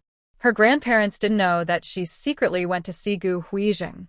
She watched him train, played basketball with him, and saw him shine in various competitions at the college. Her diary, kept in a drawer, was filled with his name. Since then, any man she met could never catch her eye again. How could anyone be better than him? Finally, after graduating from high school, no one could stop her from deciding to go to the island to find him. Gu Huaijing returned to the guest house, took a quick shower, and lay on the bed. He couldn't sleep. He missed his wife. Nights without holding his soft, fragrant wife to sleep were too hard. But luckily, he was prepared. He reached into his bag and took out a small, light blue floral handkerchief. It was Shun Yitang's favorite handkerchief, washed until it was very soft. Gu Huaijing unfolded the handkerchief and covered his face with it. His nose was filled with his wife's scent. In the familiar smell, he quickly fell asleep. The next morning, Gu Huaijing changed into simple worker clothes. He went to a food factory as a procurement representative from a certain organization. When he left, he carried a small, neat suitcase. Inside the suitcase were delicate electronic parts wrapped in waterproof, fireproof, and shockproof materials. This was his main goal for this trip, to bring this item safely back to the island. Seeing that it was about the right time, he found a place to eat and packed some dry food for the train ride. Then, he checked out of the guest house, carried his bulky luggage bag, and headed to the Naval Academy. Chen Weilon was already prepared. Gu Huaijing looked at the pile of luggage at her feet and frowned. Are all these things for the trip? The principal's wife explained helpfully, Little Gu, Weilon is going to stay on the island for a long time. I heard that supplies are scarce there, and shopping isn't easy. We thought it would be better to bring more, so it's a bit tiring for you, but thank you. Gu Huizheng sincerely suggested, if these things aren't urgent, it's better to mail them. Just bring the essentials with you. Long-term supplies should be ready at Director Chen's home. He looked at Chen Weilon again. Don't bring too much personal stuff either. I see Miss Chen is quite slim and not very strong. Carrying too many things will be hard, and it will be tiring on the road. The principal's wife was stunned. Huh. Could it be that her son-in-law arranged for someone to pick up his daughter and didn't bother with the luggage? It was understandable that they thought Gu Huizheng should help carry the luggage. After all, her husband was the principal, and their son and son-in-law were both successful, holding high positions in their fields. They were used to having people help with everything. If someone else were in his place, they'd be eager to find a way to carry everything themselves. Gu Huizheng was confident. The teacher asked him to help pick someone up, and he was just responsible for making sure the person arrived safely. He didn't care about the luggage. They didn't really know Gu Huizheng well. In his life, he believed that he was the most important, and he never thought about flattering anyone. Except for his wife, Shunyi Tong, he had never lowered himself for anyone. Regarding helping others, lending a hand is a small effort, and he would help if someone is in danger. However, it's unreasonable to expect him to be overly attentive to trivial matters or to show kindness to others in such small things. The gentlemanly demeanor? That's his brother's trait. He doesn't have it. Principal Su, Xiao Gu is right. Traveling by boat and carriage is tiring, and carrying too many things is inconvenient. I think we should follow Xiao Gu's suggestion. Bring some now, and send the rest later. Chen Weilon clenched her teeth. I was wrong. I'm going to the island to defend the country, not to enjoy life. I shouldn't have brought so many things. Grandmother, leave these behind. I don't want them anymore, and I won't send anything to me in the future. Since I chose to go to the most difficult place, I must prepare myself to adapt. Gu Huizheng didn't have time to listen to Chen Weilon's declaration. Hurry up and pack light. We need to leave soon. Afraid she might hesitate, he added. Our island gets supplies every 3 days. The military supply store has most daily necessities, so don't worry too much. Chen Weilon made up her mind and only carried a suitcase with her clothes for changing. This is enough. She couldn't let Gu Huizheng think she was a woman who only cared about comfort. The principal's wife was very worried. She quickly grabbed a bag and caught up. Take this, it has snacks for the journey. Xiao Gu, Weilon is going far for the first time. Please take good care of her. Gu Huizheng, don't worry. I promise to send Miss Chen safely to the commander. The principal's wife.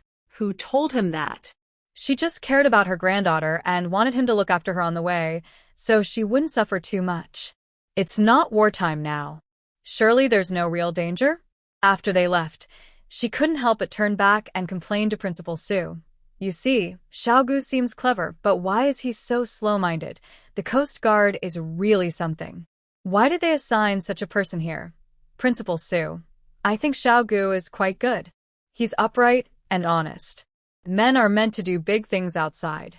It's normal for him to be a bit careless about small matters. What are you talking about? I think anyone who marries him is really unlucky. He doesn't care about others at all. Look, he doesn't even bother to help Lan carry her suitcase. The two figures walking away are Gu Huizheng, carrying a shoulder bag, a large suitcase on his back, and holding a small box in his hand as he walks ahead. Chen Weilon is carrying a bag full of food and supplies, both hands struggling to carry a heavy suitcase, stumbling along behind. It's all your fault. I suggested they take a car to the train station, but you said it wouldn't look good. Now it's just the beginning, and they're already so clumsy. What will happen in the future? The principal's wife is almost crying as she speaks. Principal Su says this is her choice. She has to keep going.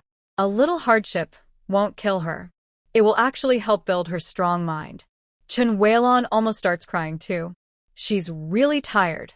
The suitcase is too heavy, and it's making her hands red and sore. Brother Zheng, slow down. Brother Zheng, my suitcase is really heavy. Can you help me? The man she's been thinking about is so different from what she imagined. Back in high school, her male classmates would always rush to carry heavy things for her during chores. Gu Huizheng frowns. You chose this yourself. When you packed your luggage, didn't you think about whether you could carry it? You're not a kid anymore. You can't just think about yourself and ignore everything else. Chen Weilon. When she was packing, she never thought she'd have to carry it herself. Gu Huizheng says, I have a lot of things too, so I can't help you right now. Just hold on a little longer.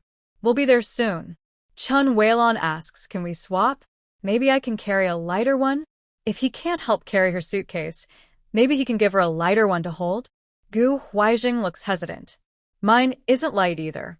Are you sure you want to swap? Seeing how easily he walks, she thinks she can't carry anything heavier. She grits her teeth and nods. Yes, I want to swap. Okay, here, take it. He takes off the large suitcase from his shoulder and hands it to her. Chen Weilon reaches out to catch it, but it slips and she nearly falls forward. Gu Huizheng quickly picked up the bag. It was a good gift he bought for his wife, and he almost dropped it in his hurry. See? I told you it's heavy. You can't carry it. Chen Weilon couldn't hold back her frustration. Don't you have a small suitcase over there? That one can't be that heavy, right? Gu Huizheng replied, Oh, this one can't be used now. It has very important things inside, and I can't leave it. Let's go quickly. If we delay any longer, we'll miss the train. Chen Weilon clenched her teeth in anger and used all her strength to lift the suitcase, then strode forward. Gu Huizheng easily caught up. People's potential is something you can bring out. See? I just lifted it. Chen Weilon exclaimed. Ah, how can there be such a man? Finally, they squeezed onto the train. Chen Weilon felt like her arms weren't her own anymore. Seeing her grimace as she squeezed her arms, Gu Huizheng commented, You haven't done much strength training before, right? That's okay. Once you're in the army, you'll get all the training you need. By then, you'll be able to carry your luggage easily and catch the train without looking so helpless. He was considerate enough to buy 2 lower bunk tickets for her. Rest well. It'll be over in no time. 2 days and 1 night and we'll arrive. Chen Weilon felt a warm feeling in her heart and quickly forgot her earlier embarrassment. Thinking about spending 2 days and 1 night close to him made her both excited and nervous. She also felt a little anxious. Gu Huizheng arranged his luggage and kept his small suitcase close, never letting go of it, no matter what he was doing. Chen Weilon was curious. Brother Zheng, what's inside that suitcase of yours? Gu Huizheng's voice was a bit cold. Don't ask questions you shouldn't. He leaned back on the bed and took out a book to read. Oh, Chen Weilon said softly, feeling a bit wronged. But when she looked at his handsome side face, she thought she could forgive anything. She wanted to take this chance to talk to him more. Brother Zheng, how fast is this train? Does it run on coal? How does it work? Can you tell me? Gu Huizheng showed a hint of impatience at being disturbed and sincerely suggested, I know more about ships and military vessels, but I don't know much about trains. If you really want to know, you should ask the train attendant. Chen Weilon replied, Never mind. Actually, she didn't really want to know. He was such a dull person. He probably doesn't have a partner. Which woman could stand him? But her friend once said that flirtatious men are fun to be around, but not reliable. Maybe he just doesn't know how to get along with women. Thinking of this, Chen Weilon encouraged herself. Brother Zheng, do you want to eat an apple? I don't eat, but I want to. Can you peel one for me? Since he didn't know how to interact with young women, she decided to teach him. Gu Huizheng looked at her in surprise. You don't know? Your grandmother raised you, but she never taught you how to peel an apple? Chen Weilon smiled sweetly and said, Brother Zheng, this lady and her family only bought standing tickets, but the child isn't feeling well, so I let them come over to rest. Serving the people is our duty as the People's Liberation Army, right? Gu Huizheng's sharp eyes fixed on the elderly woman and her grandson. He quickly noticed something was wrong. The little boy lying on the bed looked like he was sleeping, but no matter how much they moved him, he didn't react. It was as if he was unconscious. The elderly woman kept thanking Chen Weilon, but didn't seem worried about the boy's condition. Her clothes looked like those of a poor worker, but inside her torn cloth shoes, she wore a pair of very clean, white socks. Although her hands looked rough and dark from work, her palms were soft and free of calluses. Chun Weilon didn't notice any of this. She was still focused on her kindness and caring. Ma'am, would you like some water? How is the child? Do you want something to eat? I brought a boiled egg. Maybe he can have some. Gu Huijing spoke up. Little Chin, it's not good for the child to be sick like this all the time. Go find the train attendant and ask if there's a health officer on board. If there is, ask them to come and help. Chen Weilon nodded. Yes, I didn't think of that. I'll go right now. As soon as she turned to leave the carriage, Gu Huijing swiftly and quietly restrained the woman on the opposite bunk. Chen Weilon turned around in shock and screamed, Brother Zheng, what are you doing? Gu Huijing held the woman from behind, pinning her with his knees and pressing her back onto the bunk. He still held her handbag in one hand. He said sternly, Go find the train's security officer. Chen Weilon exclaimed, Brother Zheng, she's just an elderly lady. How can you do this? The child is still sick.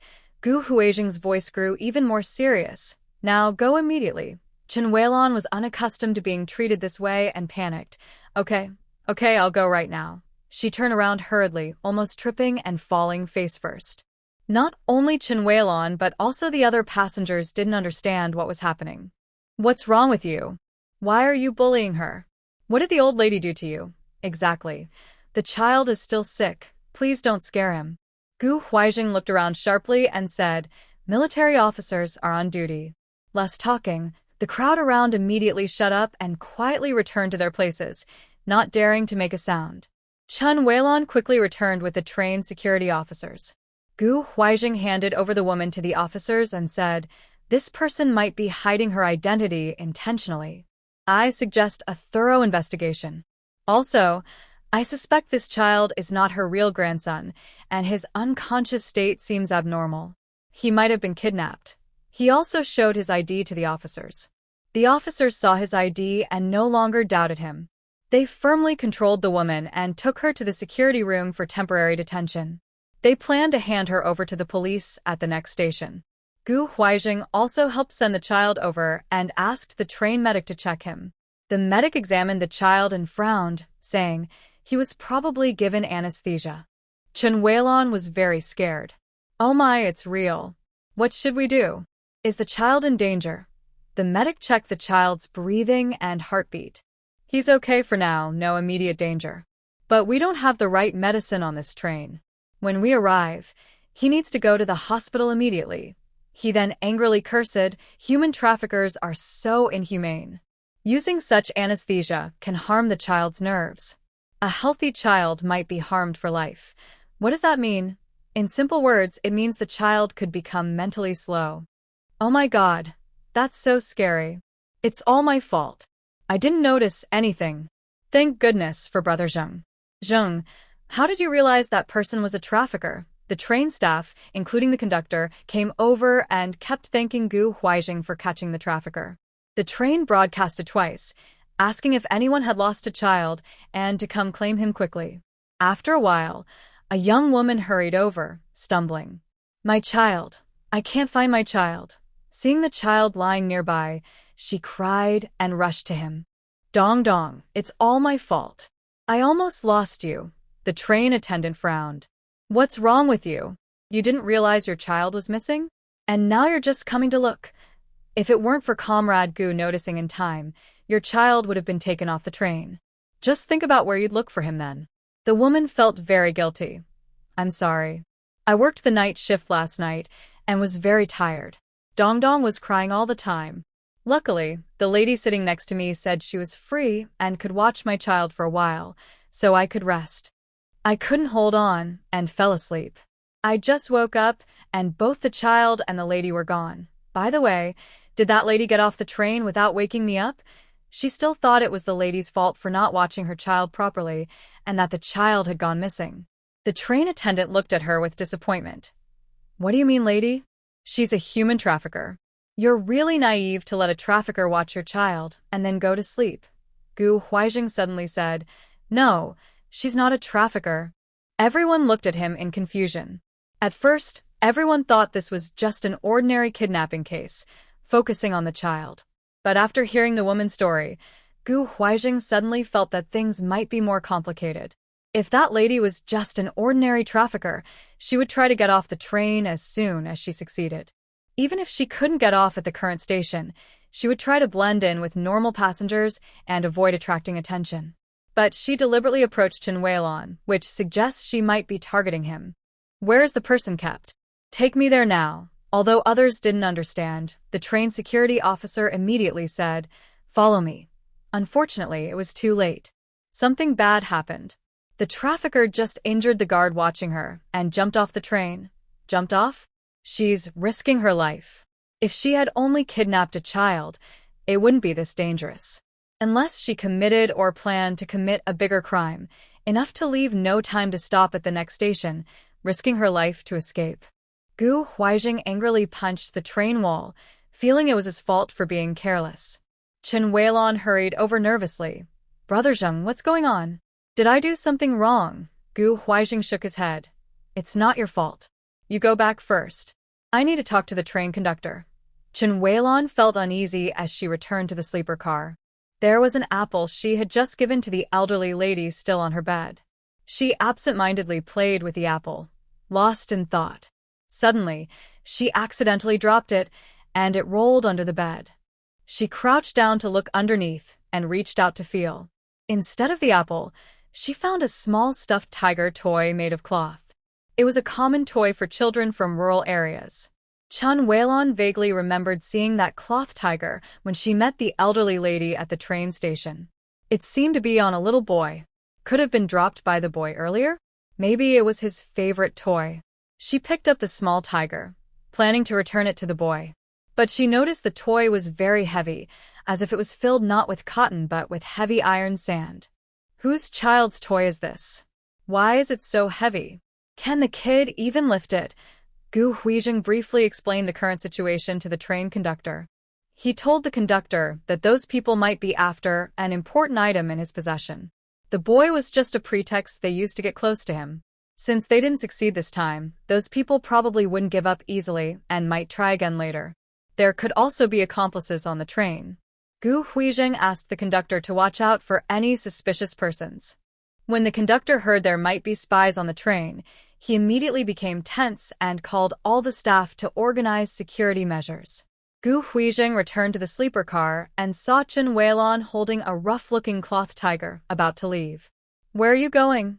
Gu Huizheng frowned. "It's not safe on the train. Don't wander around." Chen Weilon replied, "Brother Zheng, this is the toy the boy dropped. Maybe he'll look for it when he wakes up. I'm taking it back to him." Gu Huizheng's eyes flickered. He reached out his hand. "Let me see it." The toy was heavy, and a strange feeling grew stronger in his mind. Seeing him look at the cloth tiger with a serious expression, Chen Weilon asked curiously, "Brother Zheng, is there something wrong with this cloth tiger? Why can't I see anything unusual?" "Be quiet," Gu Huizheng said, holding the cloth tiger close to his ear. The train was very noisy. As the train moved along the tracks, it made a loud clack-clack sound. Amid the busy noise around, Gu Huizheng keenly heard the faint ticking inside the small tiger toy. His face suddenly changed, and he quickly tore open the fabric tiger. Inside, wrapped in cloth and cotton, was a dark, heavy metal object. There was also something like a clock face with moving hands, and the faint ticking sound came from there. This was a mechanical timed bomb. It worked by connecting a battery, wires, a detonator, and gunpowder. The clock gears and springs were controlled by a mechanical device. When the gears reached a certain position, the circuit would connect, and the bomb would automatically explode. Chen Weilon's eyes widened in fear. "What is this?" "A timed bomb," Gu Huizheng said, pointing at the clock face.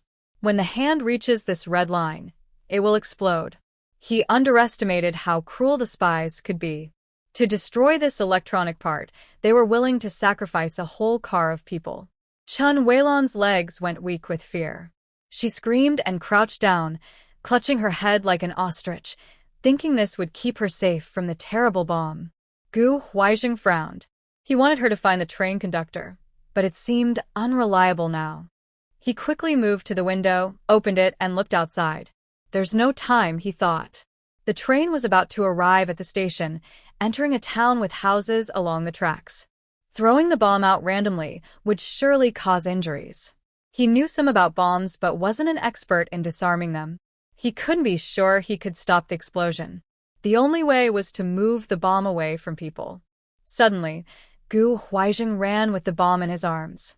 He found the train conductor and said, "There's a bomb on the train. I'm taking it to the last carriage. Please organize the passengers to evacuate immediately." The conductor didn't ask why and quickly made arrangements.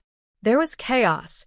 Passengers panicked, some angry and shouting, others in disbelief and refusing to leave. But in the end, the crew and police forced everyone out of the last carriage. No one likes bombs. Even the crew members were afraid. Everyone wanted to stay far away from it. Therefore, in the end, only Gu Huaijing and the train conductor remained in the last carriage. Almost all the other carriages, including the second-to-last one, had been emptied. Gu Huaijing, it is now almost certain that this is a conspiracy by enemy agents to damage national property. Looking at the model, this bomb is very powerful. If it explodes, it could overturn the entire train. According to the timer on it, the bomb will probably go off in about 6 minutes. Hearing this, the train conductor's face darkened immediately. This enemy agent was extremely malicious. She had calculated the timing carefully. If the train kept moving normally, it would reach the station in about 4 minutes. She had 2 minutes to get off and escape. Meanwhile, the train would explode at the busiest time at the station, when passengers were boarding and alighting. If the enemy's plan succeeded, the damage would be unimaginable. No wonder she risked her life by jumping off the train midway. If she didn't, she might have been killed along with the explosion of the bomb. The most important thing now is to ensure the safety of all passengers on the train, Gu Huaijing said quickly but clearly. I can't guarantee the bomb will definitely explode in 6 minutes, so it's necessary to disconnect this carriage from the rest of the train. Later, find a relatively open place, disconnect the connection, and I will wait until the train stops. Then, I will take the opportunity to jump out with the bomb, find a safe place to throw it away, and try to minimize casualties and property damage. The train conductor grabbed his hand. No, young man, let me do it. I am the conductor, and ensuring the train's safety is my responsibility. It would be ideal to throw away the bomb smoothly, as he said, but accidents could happen at any moment during the process. You're still young. I can't let you take this risk. I'm about to retire soon. Young man, let me take this opportunity to make a contribution. I want to experience the feeling of being praised with flowers and applause. Gu Huaijing smiled. Sorry about that. Your old arms and legs can't match my youth and agility. I can't let this chance go to you. While speaking, he handed a small box containing delicate electronic components to the train conductor. Here's a chance to do something good. Please take care of this. If anything happens, make sure it gets safely into the hands of the military. That would be a great achievement for you. The train conductor wanted to say more, but Gu Huaijing held his hand. I am a member of the People's Liberation Army. This is what I must do. The conductor could only shake his head and sigh. Don't worry, young man. Even if it costs me my life, I will protect it. Gu Huaijing looked at the time. It's almost time. Whether or not there's a good place, this carriage must be opened. You should go quickly. If they couldn't find a clear, empty spot to drop the bomb, he still had to make sure it stayed away from the train and passengers. Wait, I just remembered. Before entering the station, the train will pass over a large bridge. That's great, Gu Huaijing thought. He was worried about not finding a good place to drop the bomb. Get ready. Let's make this carriage stop in the middle of the bridge. The train conductor raised his heavy hand and patted Gu Huaijing's shoulder. Young man, it's all up to you, Gu Huaijing assured him. Don't worry. I will do my best to protect the safety of the country's property. The country was going through a tough time, especially with industrial machinery. Everything was hard to come by. If they left the bomb in this empty carriage and disconnected it from the train, it could ensure the safety of other passengers. But that would mean destroying the carriage and the tracks, causing huge economic loss and disrupting future transportation. If possible, he hoped to save as much as he could. So their plan was to disconnect the carriage when the train was crossing the bridge, using inertia to slide the carriage to the middle of the bridge. Then Gu Huizheng would get off with the bomb, run quickly to the bridge's edge, and throw the bomb as far as possible onto the wide, empty water surface. The train conductor had everything arranged and was ready, waiting for the right moment. Just then, Chen Weilon, who had been frightened and stunned, suddenly regained her senses. She ran to the last two carriages' connection point, staring in horror at the man dismantling the connection device. Suddenly, she screamed loudly and rushed forward, frantically trying to grab the tools in that person's hand. "What are you doing? Are you trying to hurt him?" She then shouted at Gu Huizheng. "Brother Zheng, throw away the bomb and come over. They want to hurt you." The train was moving so fast that the moment was fleeting. In the blink of an eye, the train had already crossed the bridge. The train conductor was furious. Someone stop that woman. At that moment, everyone seemed to wake up from a dream. They quickly moved forward to pull the frantic Chen Weilon away. The train slowly came to a stop, but they had already gone past a section of the bridge. Gu Huizheng saw the right moment and jumped out of the window, clutching the bomb, and ran wildly toward the bridge. The train conductor was sweating nervously, speaking to a young girl with a harsh tone. "If anything happens to the young man, you'll be responsible." After the train reached a safe distance, it stopped as well. Almost everyone crowded by the window, nervously watching the running figure. Gu Huizheng's mind was completely clear. The noise of the world seemed blocked out. Everything around him was silent. The only thing he focused on was the spot at the top of the central part of the bridge, his goal. His legs moved lightly and swiftly, as if he was flying in the clouds. Finally, he reached the middle of the bridge. He leaned against the railing, gathering all his strength, and threw the bomb into the wide river below. The black, spherical object traced a long parabola through the air and landed with a splash in the water. Immediately, a loud, muffled explosion sounded beneath the surface. It seemed as if the bridge itself trembled from the shock, followed by a huge wave of water rising into the sky. It was like a sudden rain pouring down on the bridge. Gu Huizheng's tense mind finally relaxed, and he felt his limbs go weak and limp. He simply lay back on the bridge surface. The aftershock of fear washed over him again and again. He had once again been close to life and death. Fortunately, he had not let down the person waiting for him, nor their unborn child. The passengers on the train were stunned by the intense tremor and the spectacular splash. After a while, they finally reacted, breaking into thunderous applause. I only now truly realized that I almost narrowly escaped from death. The person who saved them was a young hero. Seeing the hero lying on the ground and not getting up for a long time, everyone felt happy but also worried. What happened to him? Could he be injured? Did he get blown up? The train conductor was a bit nervous. Just as he was about to send someone to check, Gu Huizheng stood up. He first took a few slow steps toward the train, then gradually sped up and started running. The passengers on the train had big smiles on their faces. They formed two lines, leaving a clear path in the middle to welcome their hero back. They clapped loudly to celebrate his safe return. The train conductor opened his arms and hugged him tightly. "Young man, well done." Gu Huizheng smiled faintly. "I'm lucky not to have failed my mission." Chen Weilon came over, tears in her eyes. "Brother Zheng, I'm so glad you're okay.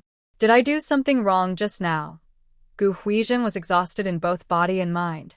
He didn't know what she had just done, and he didn't have the energy to comfort her. "It's okay now. Go back to your seat. There shouldn't be any more danger for the time being." He took the suitcase the train conductor handed him and followed the conductor back to his office. They still needed to discuss the next steps carefully. After such a big disturbance, the enemy agents might be afraid and stay quiet for a while. But they might also be unwilling to accept failure and try again to damage the electronic parts he carried. Gu Huizheng was on a secret mission. Besides Commander Chen, no one knew the purpose of his trip. Some people in the army even thought he was just there to pick up Commander Chen's daughter. He carefully thought about the whole trip. Since leaving the island, he had been dressed in plain clothes. He bought tickets and accommodations with specially prepared referral letters, and even the cargo was handled secretly. He simply couldn't understand where the leak had happened, which caused the enemy to target him and create such a dangerous crisis. Now that he was aware of the enemy's presence, he couldn't follow the original plan of bringing the items back as an ordinary traveler. So, the train conductor used the train communication system to contact the station staff. At the next stop, a group of heavily armed police officers got on the train. Each carriage was guarded by 2 police officers who watched every passenger.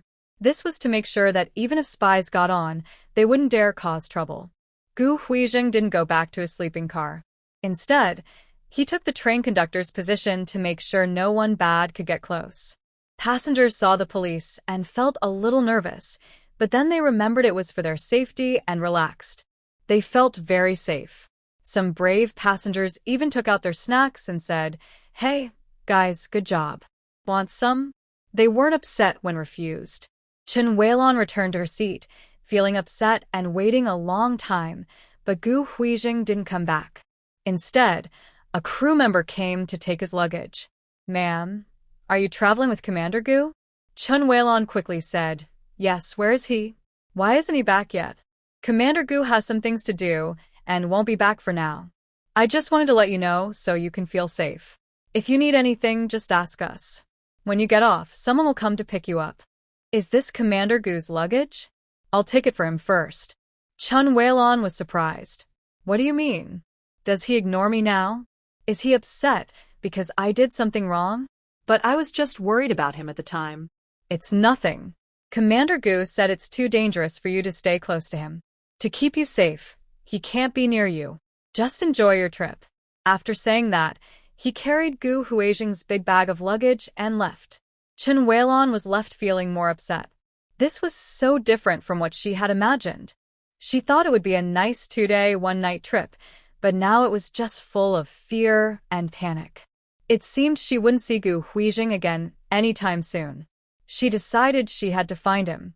Actually, Chen Weilon still didn't understand what the bomb was about or why Gu Huizheng said those people were after him. She was told to stay away for safety. She felt very regretful for her rude actions earlier because she was so scared. She can no longer let him think she is a coward who is afraid of dying. She wants to find Brother Zheng and tell him that no matter what happens, she will stand with him and fight side by side. Unfortunately, she didn't get the chance to show her determination in front of Gu Huizheng. As she reached the door of the train carriage, a police officer with a gun stopped her. Although he seemed polite, he actually forced her to go back.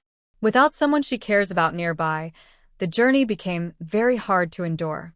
The sleeping berth was very hard, the passengers were noisy, and the person on the upper bunks, shoes next to her bed, smelled very bad. The farther the train went, the more Chen Weilon regretted it. Reality was so different from her imagination. Was she really wrong? Even when the train arrived at the station, she still didn't see Gu Huizheng. But the train staff were very friendly and came over to help her carry her luggage off the train. As soon as she got off, a young man in a military uniform with dark skin approached her. "You must be Miss Chen. I am Guard Shaolin, the security guard for Commander Chen. Commander Chen asked me to pick you up." Shaolin took her heavy suitcase and started walking ahead. Chen Weilon kept looking back. There's someone else with me. Should we wait for him?" Shaolin replied, "You're talking about Commander Gu, right? He has something to do, so he won't be coming with us." Shaolin had brought a jeep. He opened the trunk and put her luggage inside. "Let's go. The commander and the others are waiting for you." Chen Weilon had no choice but to get into the car. After more than 2 hours, they reached the dock, and the jeep drove straight onto the ferry. After a day of being seasick and feeling terrible, when her feet finally touched the land of the island, Chen Weilon no longer had any romantic thoughts. Another person from the army had been assigned to pick up Gu Huizheng. Seeing his familiar brother, Gu Huizheng finally relaxed after a tense journey. They smoothly returned to the island, and Gu Huizheng immediately went to report to Commander Chen. Commander Chen patted his shoulder. "I understand everything about the trip. You did well. The problem wasn't with you. There is a traitor in the enemy's factory who leaked your delivery information, which is why the spies were watching you on the road.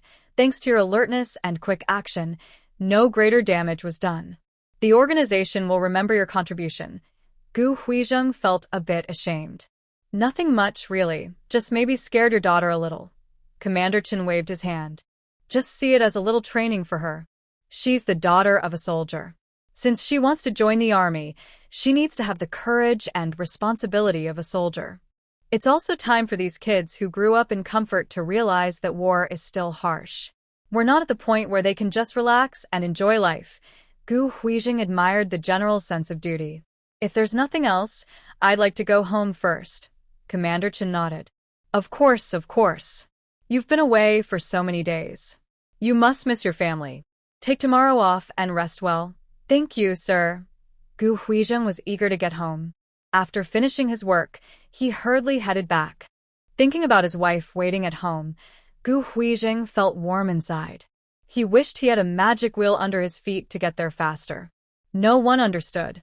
Even after 10 or 15 days at sea, just seeing his own yard made him feel choked up. A vegetable in the yard and a chicken there represented his deep longing. He couldn't wait to open the door. Tang Tang, I'm back. The house was silent, with no response. Gu Huizheng put down his things and hurriedly checked the whole house. No one was there. It was okay. Maybe she was bored at home and went out for a walk to relax. Perhaps she was at the neighbor's house. He quickly ran to the neighbor's, but no one was there either. That was normal. Adults were at work, and kids were out playing. Nothing strange about that. He wanted to take a good shower at home and wait for his wife to come back, so she wouldn't be annoyed by his tired, sweaty appearance. But he didn't see her, and everything felt off. He decided to go out and look for her. Commander Gu, you're back? Looking for Xiao Shen? She's at the hospital.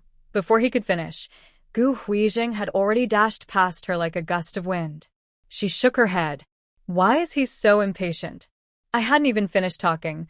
Gu Huizheng ran straight to the military hospital. Despite trying hard not to think about anything, terrible scenes kept popping into my mind. Did I accidentally fall while taking a shower?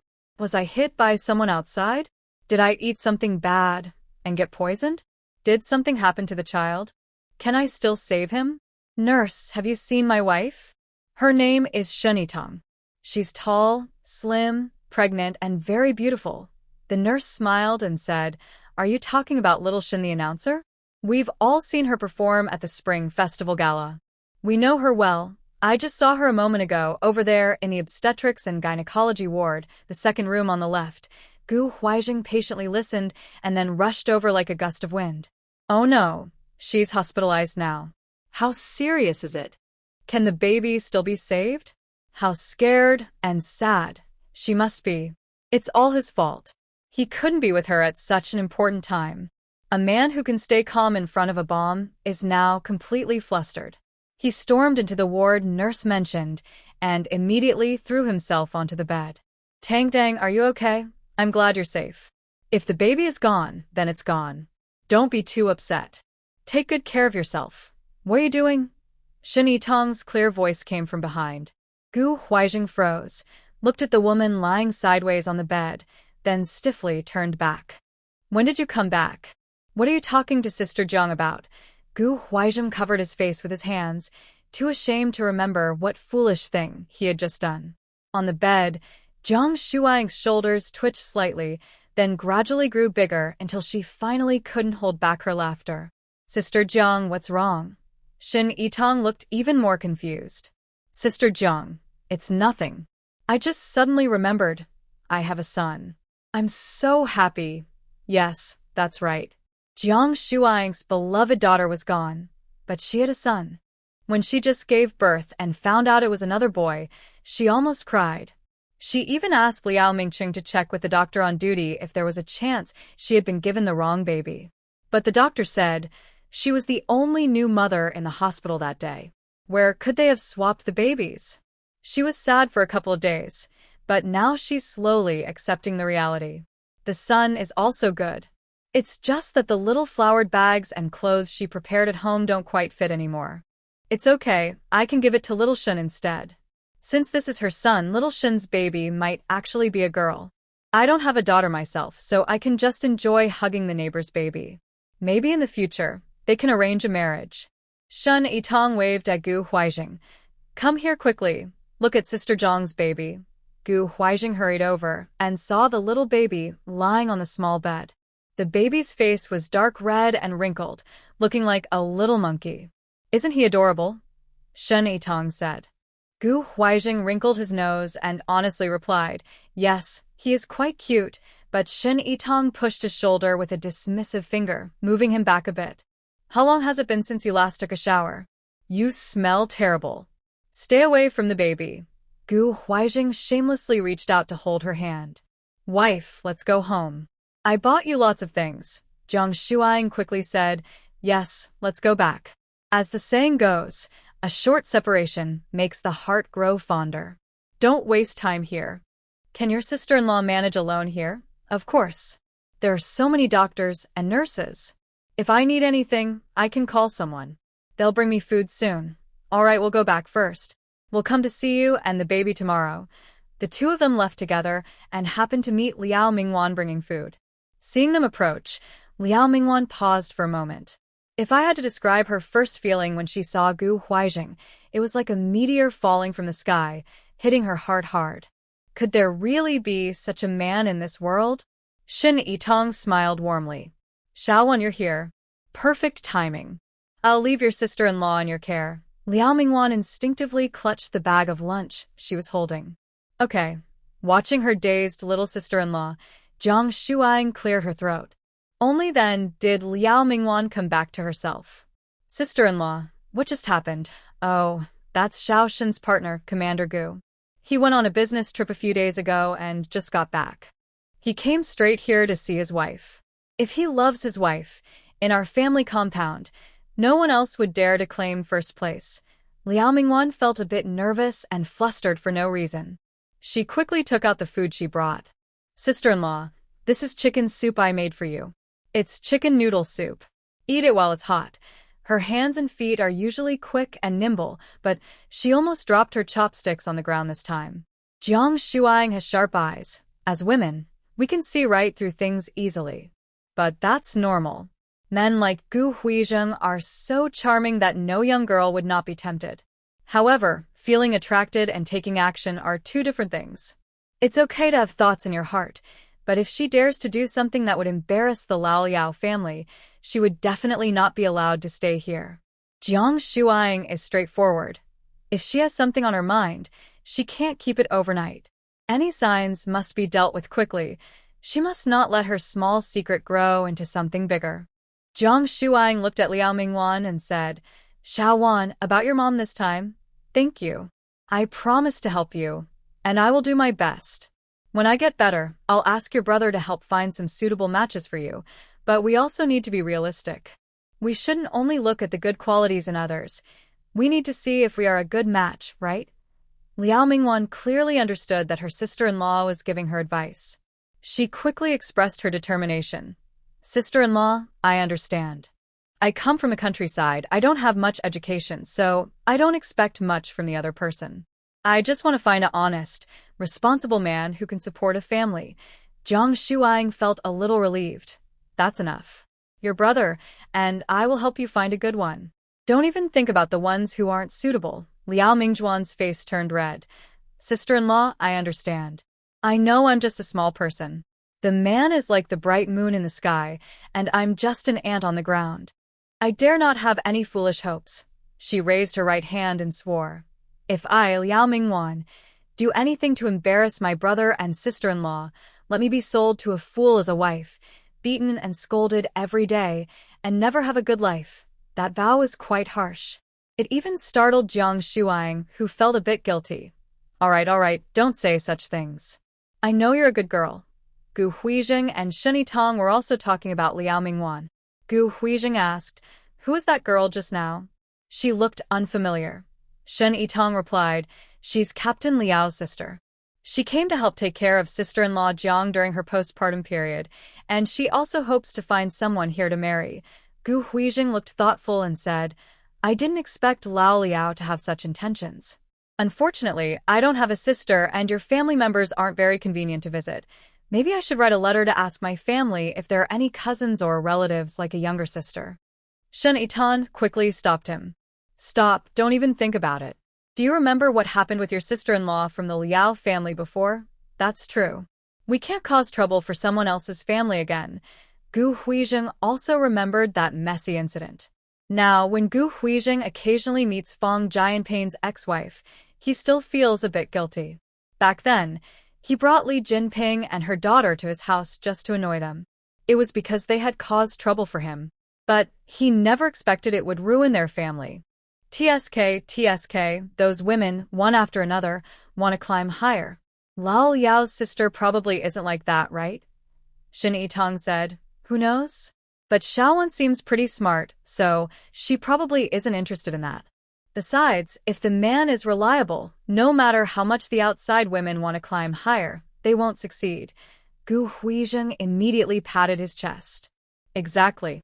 Just like me, I am completely loyal to my wife. Everyone can see that. Smooth talker. By the way, wife, you shouldn't go see Lao Yao's kid so often in the future. Why not? That kid looks like a monkey. Too ugly. I'm worried if you look at him too much, our own child might also turn out ugly. This time I went out, I bought you 2 posters, one boy and one girl, both very cute. They have fair skin, big eyes. I'll put them on the headboard later, so you can look at them every day. When our baby is born, he or she will be just as good-looking. Shin Yitong said. That won't do. I'm the child's godmother. When Zhang Shuang was giving birth, she personally stayed outside the delivery room. When the nurse brought the baby out, she was the first to see him. Unlike other babies, she watched him being born with her own eyes, so she naturally wouldn't mind his looks. And everyone says that babies look like that when they're born. After a while, they'll grow and look better. When they got home, Gu Huizheng proudly placed the big bag of things he bought in front of Shin Yitong. These are for you and our baby. Take a look first. I'm going to take a shower. Shin Yitong happily opened each item to look at them. She was pleased but also found it a bit funny. Why did he buy so many things? It must be because someone recommended them, and he bought everything without thinking. The fabrics he bought are quite good, soft and suitable for the baby. There's also a red and white checkered linen-style outfit that looks nice. But she would be quite big by the next new year, so she couldn't wear it now. She'd save it for next year. While she was looking at the clothes, someone wrapped a strong, cool arm around her from behind, carrying a fresh scent of coconut soap. Gu Huizheng leaned down to kiss her neck. Tang, I've been away for a few days. I missed you so much. Water droplets on her hair dripped onto her shoulders. Shin Yitong smiled and pushed him gently. Don't tease me. Let's dry your hair first. Gu Huizheng refused to let go. Just hold me for a moment. I miss you so much. He truly missed her, with all his heart, feeling it so strongly it hurt. Her heart softened instantly. She turned around, hugged his neck, and stood on her tiptoes to give him a sweet kiss. He naturally sat down on the sofa with her, deepening the kiss. After a long while, they finally parted reluctantly. His big hand gently stroked her slightly protruding belly. Has the baby been good these days? Not bothering Mom? Shin Yitong chuckled. It's still so small. Suddenly, her face changed, and she froze completely. Gu Huizheng immediately became nervous. What's wrong? Don't make noise. Shin Yitong quickly said. He was so frightened he didn't dare move. After a while, Shin Yitong looked a bit regretful. It's gone. What happened? You're making me so anxious. Shin Yitong touched her belly. The baby just moved a little earlier. I'm not sure. Maybe it's real or not. What does it feel like? Gu Huizheng was very curious. It's like a little fish swimming inside. Maybe the baby is happy because Dad is back. Gu Huizheng suddenly seemed to remember something. He leaned close to Shin Yitong's ear and whispered, if we do that, do you think the baby will know? Shin Yitong's face instantly turned red. It's so small. How would it know? But you told me before that when I was pregnant, I should talk to the baby in my belly, sing songs, tell stories, and build a bond early. I could hear everything I said or sang outside, and I even knocked on the door inside. How could I not know? Shin Yitong was anxious and tried to pull him away. Oh, you're talking nonsense. The consequence of such nonsense was that, early in the evening, The two of them went to bed, ready for their special intimate talk. Suddenly, Gu Huaijing backed out at the last moment. "No way. Just thinking that there's a little one inside watching me. I can't do it," he said, frustrated. Initially, Shen Yitong thought it was nothing, but hearing him say that, she realized he had a point. We shouldn't teach the child bad habits. "So, you'll just have to endure it," Gu Huaijing nodded heavily. "It's only half a year more. I can endure it. It's hard for you, but you have to bear with it." They held each other gently and spent a pure and peaceful night. The next day, Gu Huaijing took a day off and went with Shen Yitong to the hospital for a checkup. The doctor asked Shen Yitong to lie on the examination bed and used a stethoscope on her belly, as usual. Suddenly, her face became serious. She changed positions several times carefully, listening intently. Gu Huaijing and Shen Yitong both sweat nervously, afraid there might be a problem with the baby, and hesitant to ask aloud, fearing to disturb the doctor. Until the doctor put away the stethoscope and said, "Please wait a moment. I'll call our chief to take a look." He then strode away. The two of them looked at each other, both seeing tension and worry in each other's eyes. Gu Huaijing quickly held Shen Yitong's hand. "Don't be afraid. Everything will be fine." Soon, hurried footsteps approached, and a kind-looking, plump obstetrician and gynecologist came in. The doctor looked excited. "It's her.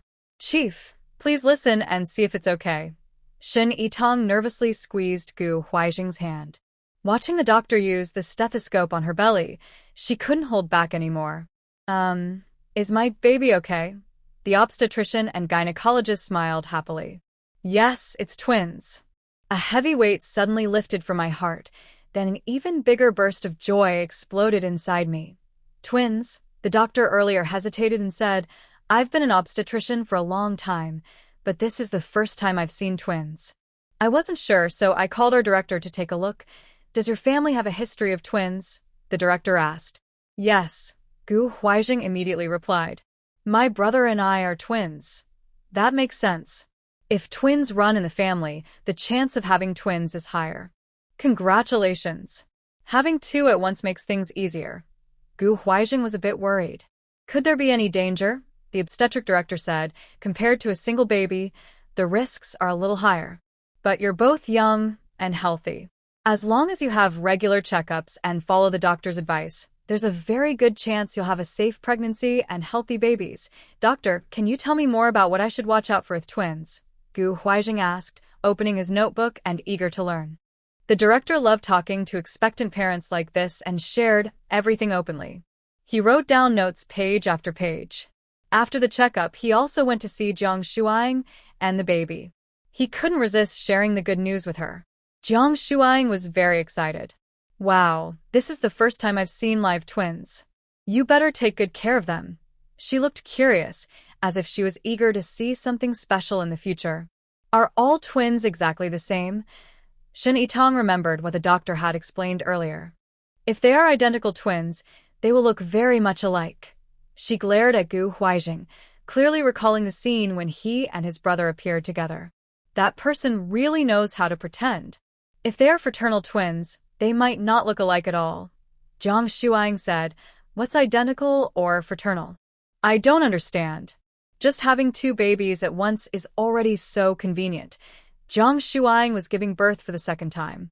The whole process went smoothly, and she delivered the babies quickly. The babies were healthy.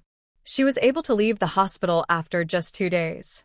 Director Liao arranged for a jeep to pick her up and take her home.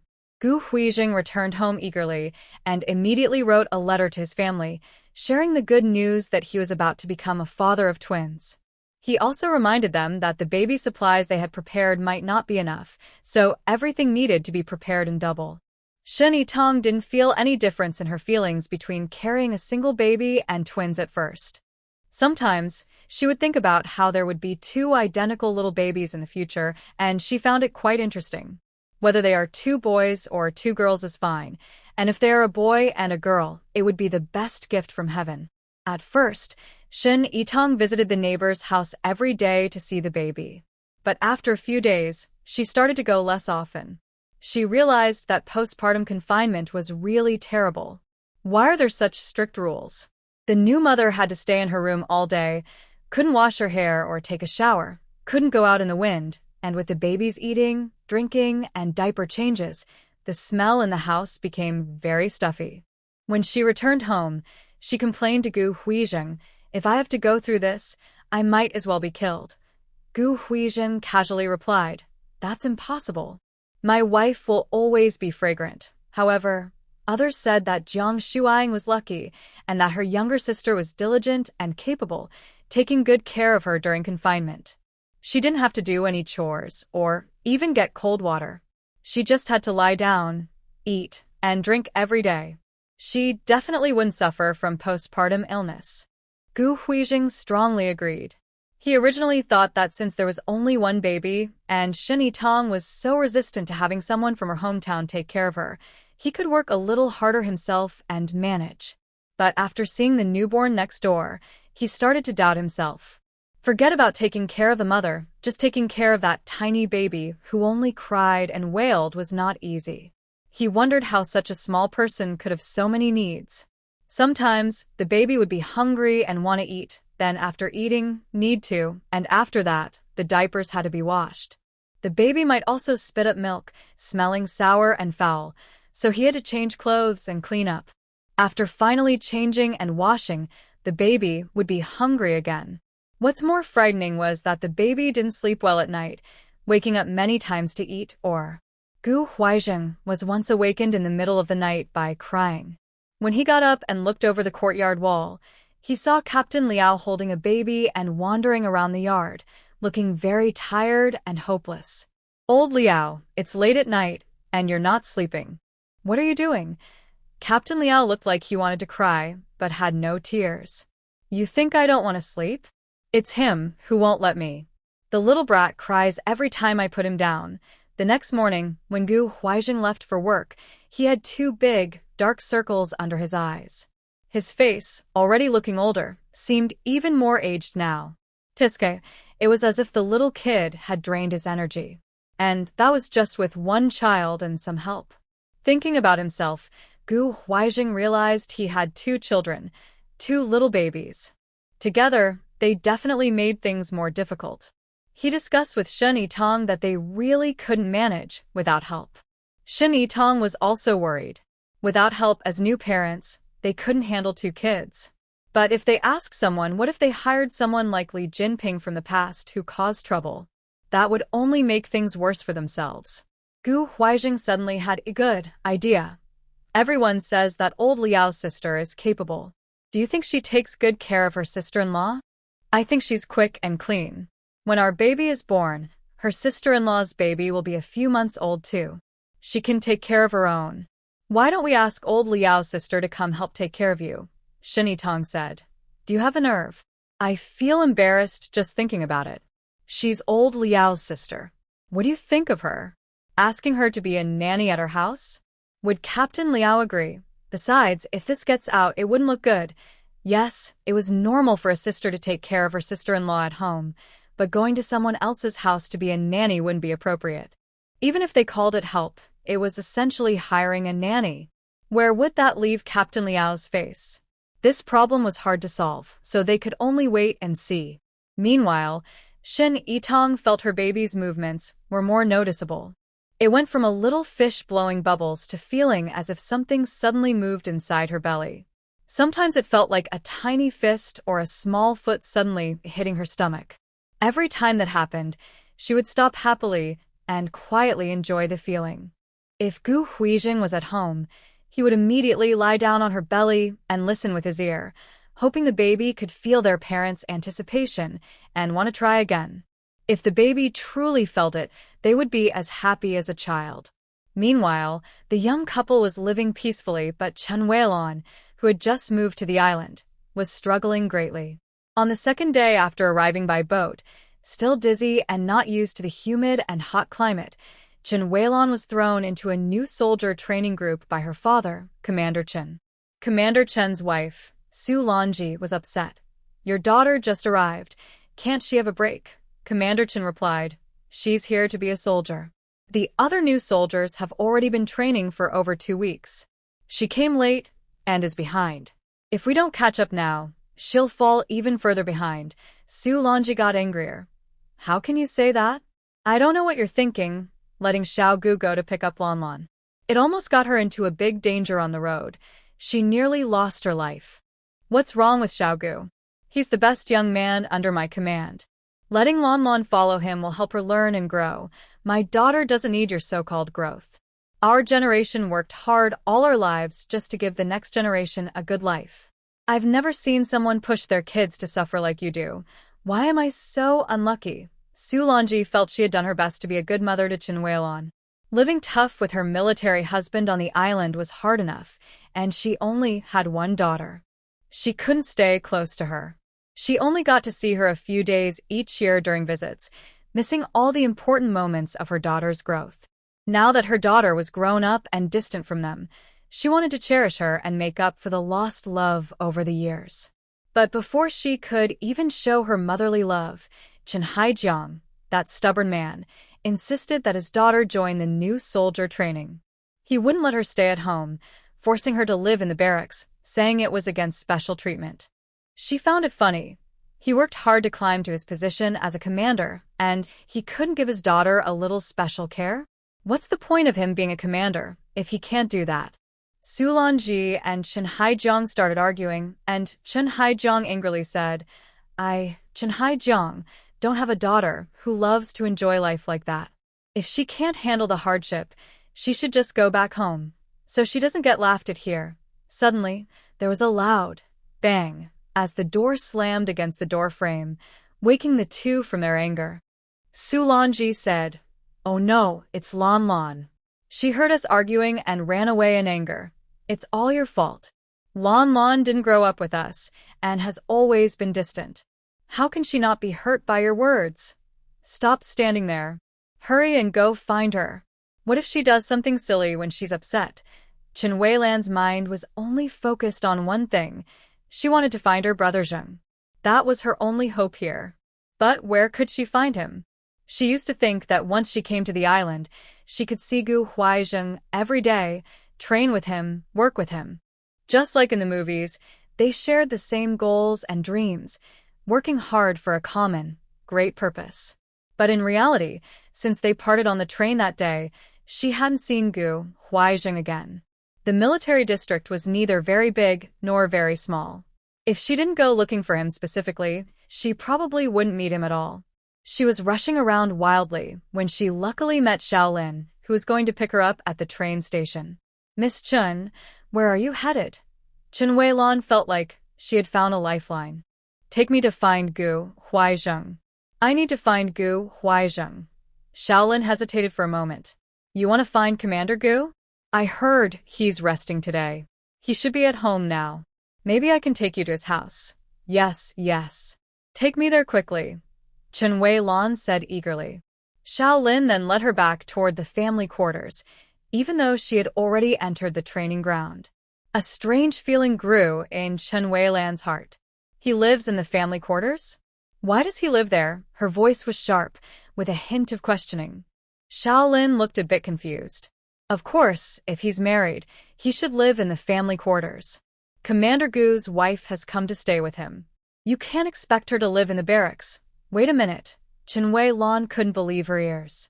Who are you talking about? Who is Commander Gu's wife? Longing for Commander Gu's beloved. No way, you're lying. How could he be married? Chen Weilan suddenly shouted excitedly. You're wrong, right? He hasn't gotten married yet, right? Xiaolin was confused. Can someone tell him what was going on? What did he do wrong? Fortunately, Commander Chen and Su Longji arrived just in time. Xiaolin quickly raised his innocent hands. Commander, it's not me. I didn't do anything. Miss Chen suddenly acted like this for no reason. Su Longji hugged her daughter tightly. Lan Lan, I'm sorry. It's our fault. Let's go home and talk there, okay? Commander Chen waved his hand and said to Xiaolin, Thank you for bringing her back. You're done here. You can leave now. Xiaolin felt relieved and hurried away. Commander Chen looked stern. Crying and making a scene in public. What kind of behavior is that? Go home now. Su Longji glared at him fiercely. You're the one to talk, Lan Lan. Don't be afraid. We won't listen to your dad. Back at home, Chen Weilon held Su Longji's hand and asked anxiously, "Is Brother Zheng really married now?" Su Longji was caught off guard. Who? Gu Huizheng? Oh, little Gu. Yes, he got married last year. His wife is pregnant, and they're about to become parents. Chen Weilon burst into tears. Why didn't you tell me? I came here for him. Now, what am I supposed to do? What should I do? Suddenly, Commander Chen slapped Chen Weilon hard across the face and shouted angrily, "Who told you that? You're so young and already dreaming about a married man. I, Chen Haijiang, don't have a daughter like you who's so shameless." Chen Weilon covered her face in disbelief. You hit me? You actually hit me? No one had ever laid a finger on her since she was a child. Her father had never cared for her. Now he was acting like her father in front of everyone and actually hitting her? Sulansi, furious, pushed Commander Chen hard. Are you crazy? How could you hit her? If you want to show off your authority, go back to your unit and do it there. She turned around and hugged her daughter. Be good. Don't pay attention to your dad. Let's go back to our room. Chen Weilon sobbed loudly on the bed, feeling very sad. Part of her was upset because the man she cared about was already married, and part of her was upset because she had been hit. She had never felt so wronged before. Su Longji went to get a cool, damp cloth to put on her face. Be good, don't cry anymore. Tell me, is it that bad boy Gu Huizheng who was trying to tempt you? Did he say anything to you when he came to pick you up? Did he do anything inappropriate? Chen Weilon shook her head. Not this time. I knew him a long time ago. It was when he was studying at my grandfather's school. Dad asked him to bring something to our house. Su Longji was surprised. You were so young then. That troublemaker was already trying to take advantage of you? Tell me, what did he do to you? Chen Weilon blushed and lowered her head. He helped me with my homework, patted my head, said I was pretty and smart, and gave me candy. Chen Weilon couldn't quite explain why she felt this way, but she just said it all. In reality, half of what she said was true, and the other half was just her imagination over the years. Gu Huizheng did help her with her homework, but that was because she insisted on asking him. When her grandfather was nearby, he couldn't refuse and just gave her a few tips. As for giving her candy, patting her head, and praising her, those things never really happened. It was all her own imagination. But Su Longji didn't know that. To her, her daughter wouldn't lie to her. She was almost furious. That Gu Huizheng, he's really not a good person. How could he do such things when your daughter was so young? It's all old Chen's fault. If he hadn't sent Gu Huizheng to your dad's house to deliver something, none of this would have happened. Su Longji held Chen Weilon's hand tightly, her tone serious. Tell me honestly, besides these things, did he do anything else to you? Chen Weilon looked up innocently. What do you mean, did he do anything else? Su Longji lowered her voice. Did he hold your hand? Did he kiss you? Did he touch parts of you that a girl shouldn't be touched by others? Once a lie is spoken and the barrier in her heart is broken, it becomes easier to keep going. Chen Weilon blushed and whispered, he held my hand. She originally wanted to say she had kissed his face, but she sensed Su Longji's anger. Suddenly, she realized she shouldn't say too much, or her parents might think she was being inappropriate. Even just that was enough to make Su Longji very angry. She quickly stood up and said, shameless scoundrel. I am going to find him now. He must give you an explanation. Chen Weilon hurriedly held her back. No, Mum. Brother Zheng is a very good person. He's also very kind to me. Please don't cause trouble for him. I didn't have parents around when I was young. Although my grandparents loved me very much, I still sometimes felt very lonely. After I met Brother Zheng, he filled the loneliness in my heart. Over the years, he has always encouraged me to study hard and contribute to our country in the future. As she spoke, she became sad again. Since he's already married, I can only say I wasn't lucky. As long as he's happy, that's enough. I will silently wish him well from behind the scenes. Hearing this, Su Longji was deeply hurt. She hugged her daughter and cried uncontrollably. Lan Lan, I'm sorry. It's my fault. I wasn't there for you and I didn't teach you well. If her daughter had grown up with her by her side and hadn't lacked love, How could she have been so easily deceived by a man's sweet words? Have you kept in touch all these years? Chen Weilon nodded without hesitation. Yes, we've been in contact. In fact, her so-called contact was just her writing letters to Gu Huaijing in her diary, then imitating his tone to reply to herself. All of it was just her own scripted correspondence. But right now, she spoke as if it were real, perhaps believing it truly was. Did you keep in touch last year and this year? Su Longji asked in disbelief. Remember, Gu Huaijing had already been married by the first half of last year. Everyone in the military district knew he was famous for spoiling his wife. If he could pretend to be a caring husband while secretly communicating and falling in love with an unmarried girl, that person would be truly frightening. No, I want to talk to your father. The person with the surname Gu has a very bad attitude and is shameless. He must be punished properly. No. Chen Weilon quickly held on to Su Longji. Don't tell Dad. He might get really angry with me. You know how he feels about me. Silly girl, how could Dad not like you? Su Longji suddenly remembered that with old Chen's strong principles and hot temper, if he found out about these things, he might really give his daughter a harsh scolding. That would make their relationship even harder to fix. All right, I won't tell your dad. But the person with the surname Gu must also pay for his shameful actions. No, Mom. I was wrong to say that. Brother Zheng is really a good person. He treats me like a sister, and I was the one who liked him first. Su Longji sneered. Don't I know what kind of person men are? If he doesn't make the first move, he's just waiting for you to do it. Then he won't have to take responsibility, right? No, Mom. Chen Weilon cried sadly. I really like Brother Zheng. Since I was 15, I dreamed of marrying him someday. But he married someone else. I don't know what to do. Chen Weilon's tears broke Su Longji's heart.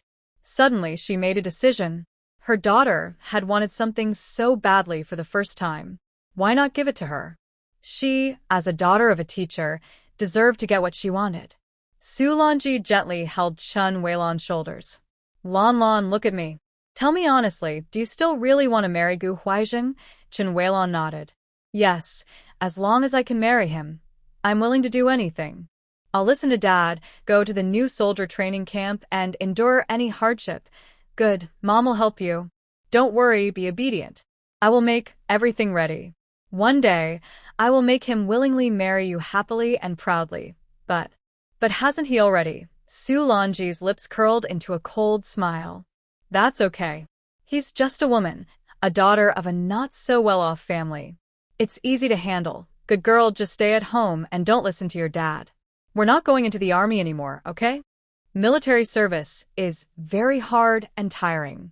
As a girl, you can't handle it. Chen Weilon. But Brother Zheng once said that girls should be independent and strong. He likes brave and capable girls. Who said that? Listen to your mother. She has crossed more bridges than you have walked roads. She has seen many men, so she knows what men like. Su Longji remembers Gu Huaijing's wife, Tang, who looks delicate and fragile, as if she can't live without a man's protection. She continues, men like women who are pretty, soft, and gentle, who look up to them and make them feel protective. Think about it. If you really listen to your father and go to training, getting dark and rough-skinned, which man would like that? Chen Weilon recalls the soldiers she saw at the training ground. They are all dark and rough. The thought that she might become like that makes her shiver. No way. She definitely doesn't want to become like that. What should I do then? Learn to act cute and show weakness. Highlight your good qualities as a girl who grew up in a big city. That will naturally attract men's attention. And don't be too forward. Girls who chase after men are not worth much, understand? Chen Weilon nods as if she understands. Oh, I see. Can I still go find Brother Zheng? Try not to look for him actively, but you can meet him by chance. Just don't get too close, since he's married. If people see you, it might hurt your reputation. Moreover, if your father finds out, he will be angry. He might even send you away in a fit of rage. Chen Weilon nods repeatedly. I understand, Mom. Although she knows she shouldn't go looking for Gu Huaijing, she really wants to see his wife. What kind of person is lucky enough to marry him? She wants to know what makes that woman better than her. Why did he marry her? Chen Weilon is afraid to ask her mother where Gu Huaijing's family lives, worried her mother will think she's too eager. Their family also lives in this residential compound, but there are many houses. She can't go door to door looking for them. What should she do? Maybe pretend to be casual and ask others? Just as she steps out, she sees a woman walking with a child. It was really walking the dog, just like walking a pet. They tied a dirty long rope to the child's body. The child looked to be about 1 year old, but didn't walk. Instead, he rolled around on the ground, looking like a little beggar. He picked up dirty stones from the ground and put them in his mouth. The woman acted as if she didn't see anything and kept chewing sunflower seeds. Chen Weilon was very shocked. Was this how people on the island took care of children? When the woman saw her staring at the child, she sneered. What? Haven't you seen a little puppy? Come on, bark a little for her. She tugged on the rope. The child looked at Chen Weilon with some fierce eyes and let out a small cry. Chen Weilon was so frightened, she took a step back. What are you doing? Are you hurting the child? The woman laughed loudly. Hurt the kid? I'm his mother. Kids are cheap, and they should be raised poorly so they're easier to control. Chen Weilon didn't understand these ideas, but she found the woman a bit scary and didn't want to talk to her anymore. She turned to leave. But the woman called out, spitting out a sunflower seed shell. Hey, are you new here? Which young lady are you from?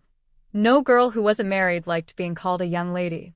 Chen Weilon angrily said, I'm not a young lady. I'm Chen Shizhong's daughter. Unexpectedly, the woman immediately changed her face. She threw the sunflower seeds in her hand and ran over to shake her hand. So you're Chen Shizhong's daughter? You look very pretty. Coming from a family with a good background makes a difference. Look at your impressive manner. Ordinary girls can't compare. Chen Weilon thought her hands were dirty and slightly avoided her, but her words still made her feel good inside. She grew up in a big city, so she was definitely different from these rustic country folks. The woman didn't mind her dislike and kept smiling happily. My husband's name is Fong. He's a company commander. He's very capable, but he accidentally offended some people and was blocked from advancing because of their power. Miss Chen, if you get the chance, you should talk to your dad about it. Yes, this woman was Fong Xiumei, the daughter of Li Jinping, who had been a nanny for Xin Tong in her past life. She successfully stayed in the family compound by hooking up with Fong Jianping and became a military family member. She was initially very proud and genuinely wanted to be a good military wife. However, the other wives in the family compound looked down on her because they knew how she had gained her position. They didn't want to associate with her.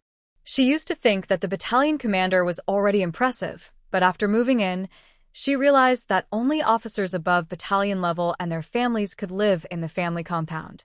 Therefore, Fong Jianping's rank was actually the lowest here, which made her feel very embarrassed. She was upset outside but didn't dare to vent her anger on Fong Jianping, so she took it out on his son. It was somewhat better when Fong Jianping was around, but when he wasn't home, she enjoyed tormenting his son. You could say she was a bit mentally unbalanced. Chen Weilon was also somewhat unlucky. The first person in the family compound to talk to her was this Fong Xiumei. As the saying goes, don't hit a smiling face, and since Fong Xiumei was so eager to flatter her, she felt awkward ignoring her. So she started chatting. I don't understand much about my dad's work, but if your husband is really capable, with time, people will see it. By the way, you've been living here for quite a while, right? How are the people here? Can you tell me about them? Fong Xiumei patted her chest. You've asked the right person. I know everything about this big yard. Just ask me. Chen Weilon couldn't hold back. Do you know Commander Gu Huaijing? What kind of person is his wife?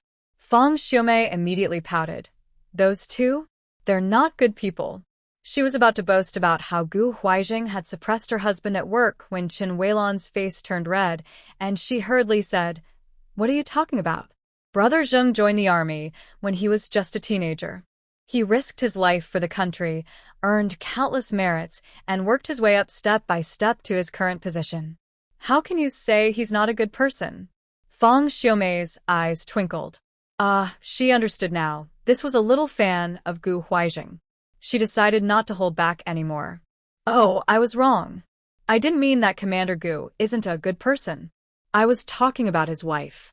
She's a troublemaker, and she's caused a lot of harm to Commander Gu in his life.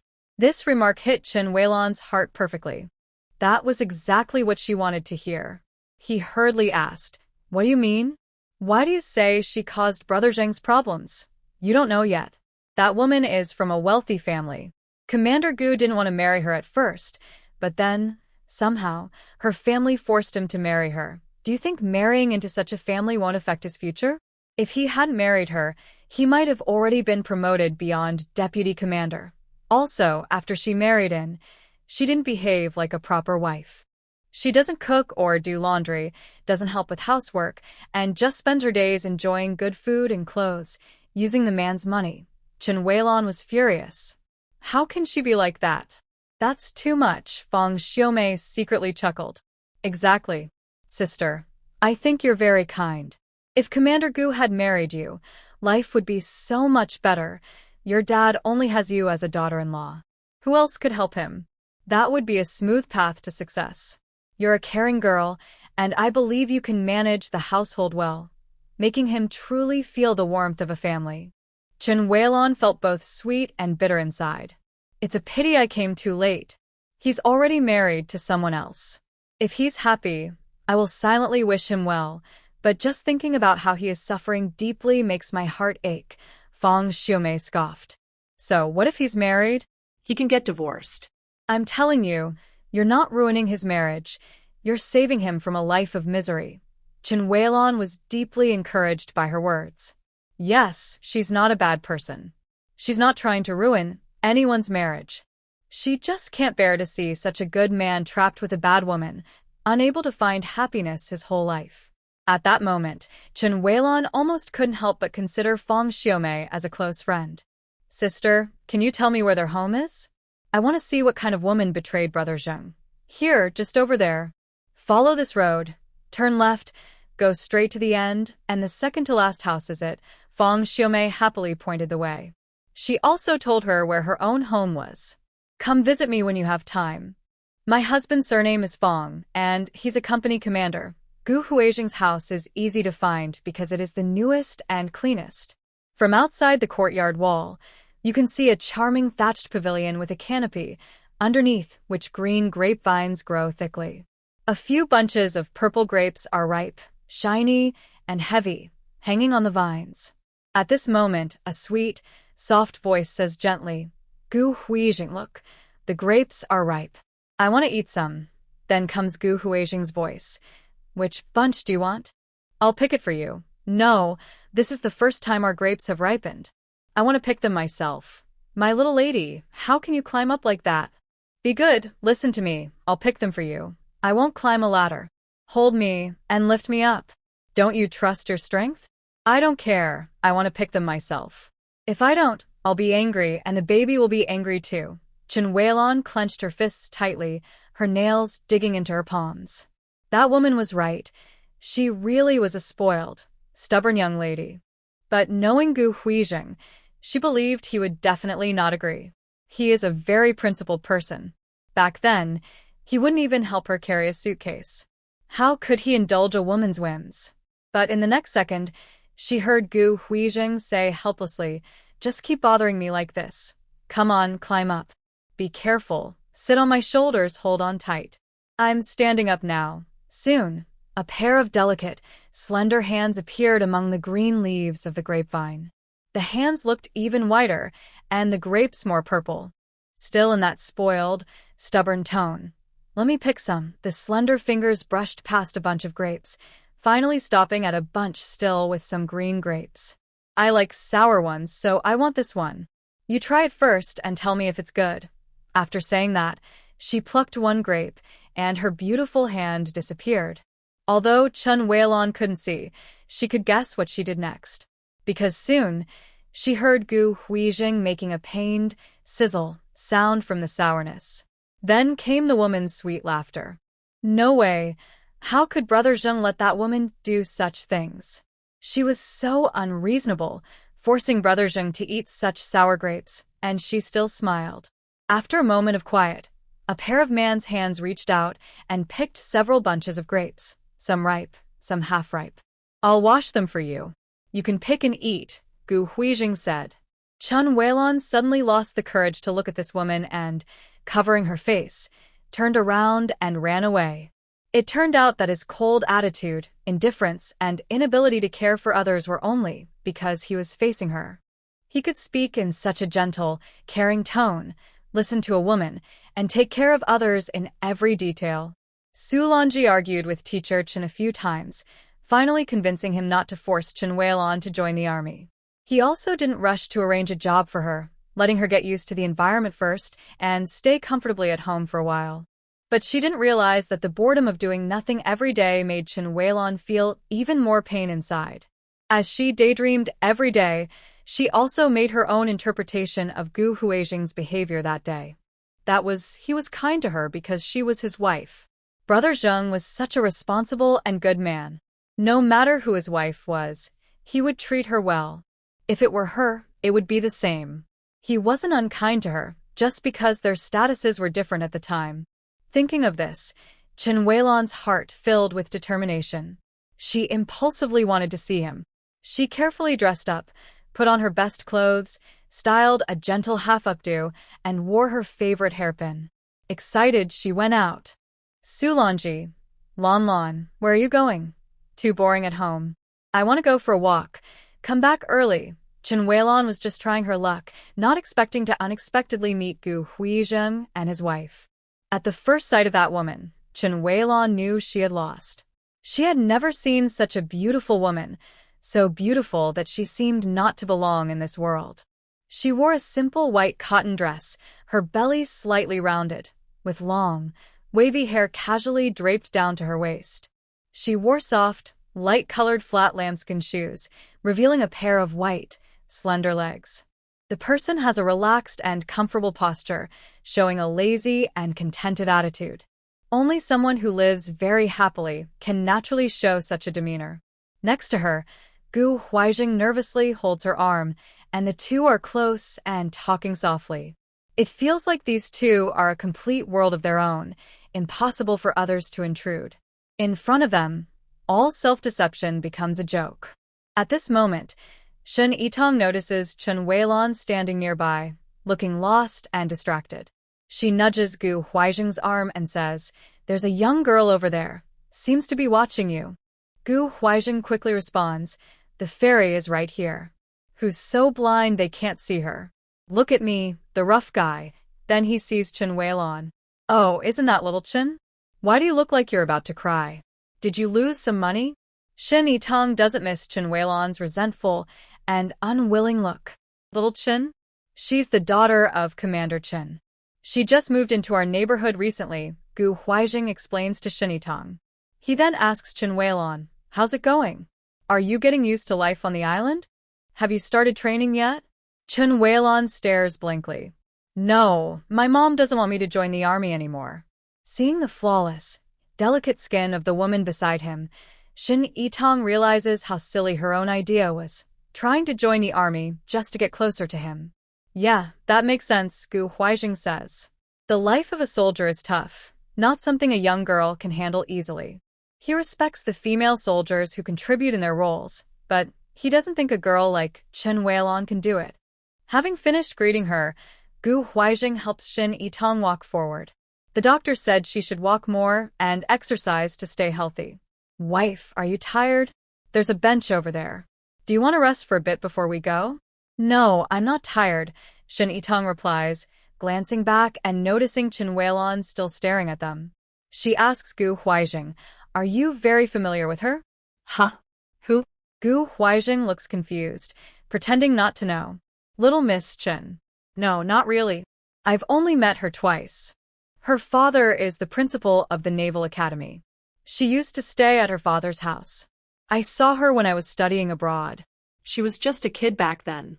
"Recently, I heard that she graduated from high school and wanted to join the army. A few days ago, I was on a business trip, and the commander asked me to help pick her up." In Gu Huijing's view, his relationship with Chen Weilon was simple and easy to explain with just a few words. Shen Yitong thought that sometimes he was quite stubborn. The girl's feelings for him were very clear, but he didn't seem to notice at all. However, sometimes he was quite understanding and considerate. For example, now, she only stayed silent for a little while, and he got worried. My wife, please don't misunderstand. I have nothing to do with her. You're about to have our baby, and if I was still thinking about other girls, would I still be a good person? Shen Yitong said, I know you don't like her now, but whether she likes you or not is hard to say. Please be careful with your words and actions in the future, and don't go bothering others. He seemed to misunderstand her focus. What do you mean I don't like her now? I didn't like her before, and I won't in the future. Okay? You can doubt my abilities, but you must not doubt my character. He got a bit worked up himself. All right, I believe you.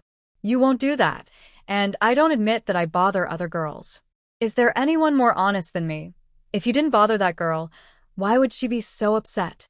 She lost her money, right? Whether she's upset or not has nothing to do with me. I didn't take her money. Gu Huaijing sighed. The doctor said that pregnant women tend to overthink and have big mood swings during pregnancy, so even if you think I'm wrong, I won't blame you. Let's go, my wife. It's time to go home and tell stories to our baby. Since the baby's movements became more obvious, both of them felt that the baby could communicate with them.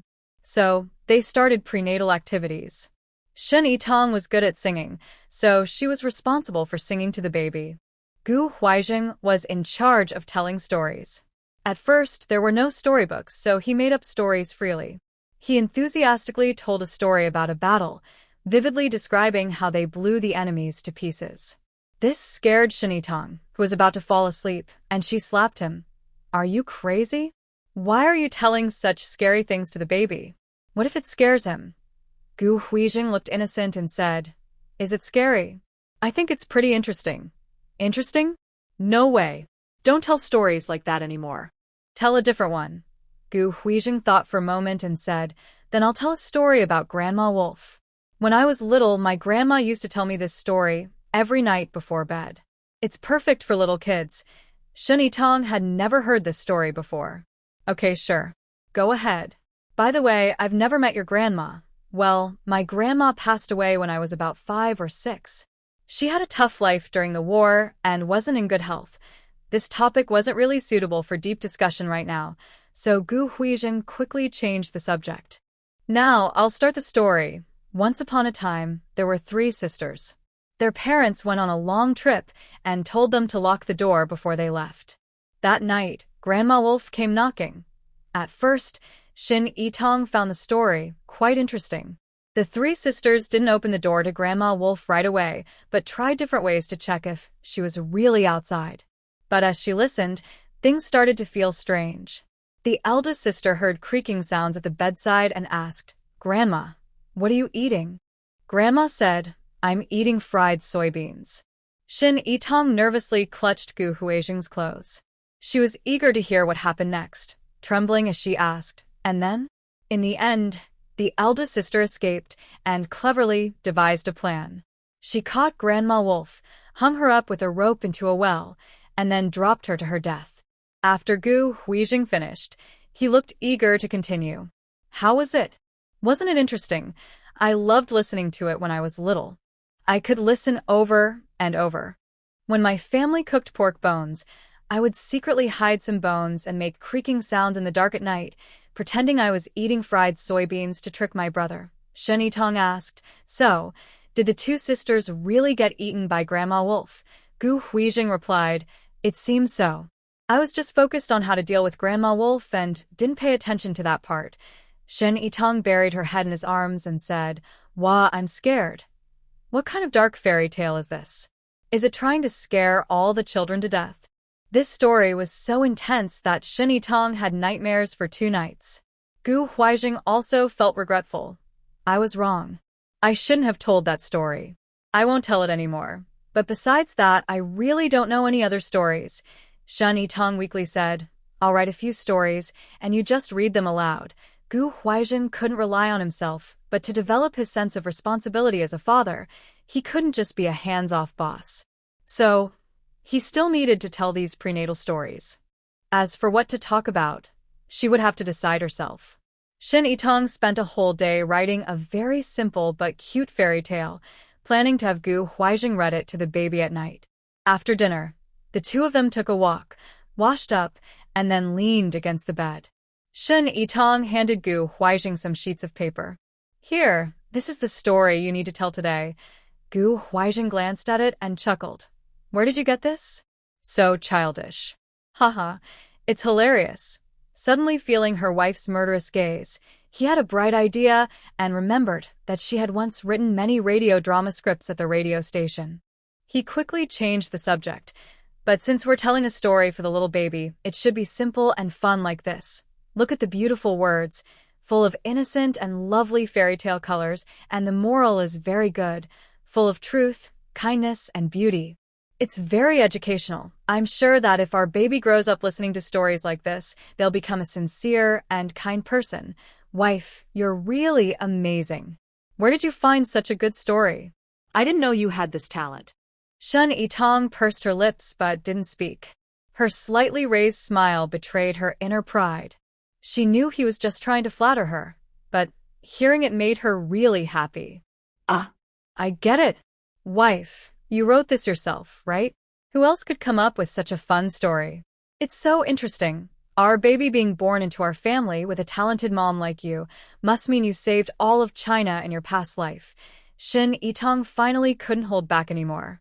Okay, if she kept praising herself, it would be too much. All right, start reading now. Gu Huizheng cleared his throat, and his voice involuntarily became softer. Deep in the blue ocean, there is a beautiful castle made of coral, where a starfish couple named Haixing and Xiuzhen live. Xiuzhen's belly is gradually growing round, as she carries a little life inside. One moonlit night, Xiuzhen told Haixing, I dreamed that our baby needs a singing pearl so he can always be happy. So, Haixing said goodbye to his wife and set out on a journey to find the singing pearl. His voice was cheerful, lively, and gentle, as if he was really talking to a little baby. Shin Yitong's thoughts seemed to drift into the clear, blue sea, following brave starfish dad Haixing on a daring adventure. Along the way, he met Grandpa Turtle with a white beard, clumsy clownfish, and adorable little octopus. Finally, after many hardships, starfish dad Haixing found the singing pearl. The pearl sang a gentle lullaby, and the little starfish happily rolled inside his mother's belly. All the friends danced along to the pearl song. Suddenly, Shen Yitong sat up. Quick, bring me paper and a pen. I want to draw. The pen moved smoothly across the white paper, and chubby, cute sea animals appeared from her drawing. Strong starfish dad, round starfish mom, old turtle grandpa, and cute clownfish and little octopus. They all gathered in a circle, dancing, with the beautiful pearl shining brightly in the middle, surrounded by floating musical notes. This simple scene perfectly showed a happy, joyful picture. I want to turn this story into a book, Shen Yitong announced her big dream. So that when our baby is born, he can read it. She was eager to start working, but Gu Huizheng quickly stopped her. The baby is not born yet. Can we sleep first? We need rest to have the energy to draw. Shen Yitong looked excited. I also plan to create a whole series of stories, including adventures after the starfish baby is born about growing up, friendship, helping others, and more. Do you think that's a good idea? Gu Huizheng couldn't say no. Of course, I praised her idea as brilliant and wonderful. But since the baby still has several years before learning to read, there's no need to rush. She can take her time to write and draw. Right now, her health is the most important, so she should focus on getting good sleep. Shin Yitong hugged Gu Huizheng's neck and said, That's great. You found something you enjoy doing. Now, the days won't be so boring anymore.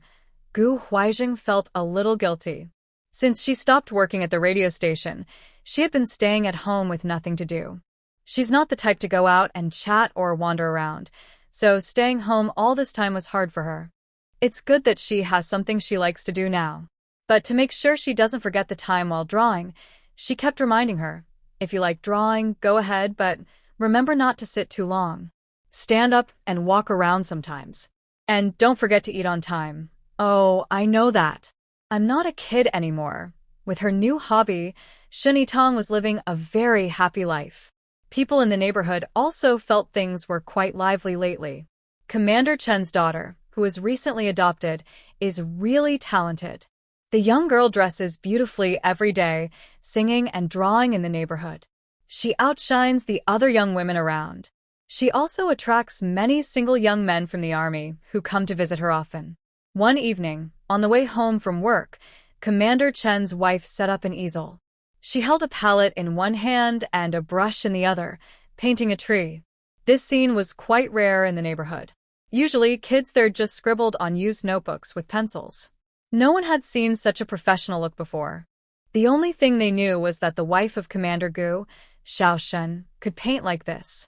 But she usually painted at home and rarely came outside. Soon, many neighbors gathered around to watch. Women, children, elders, and young men all came to see. Wow, I didn't expect Commander Chen's daughter to be a painter.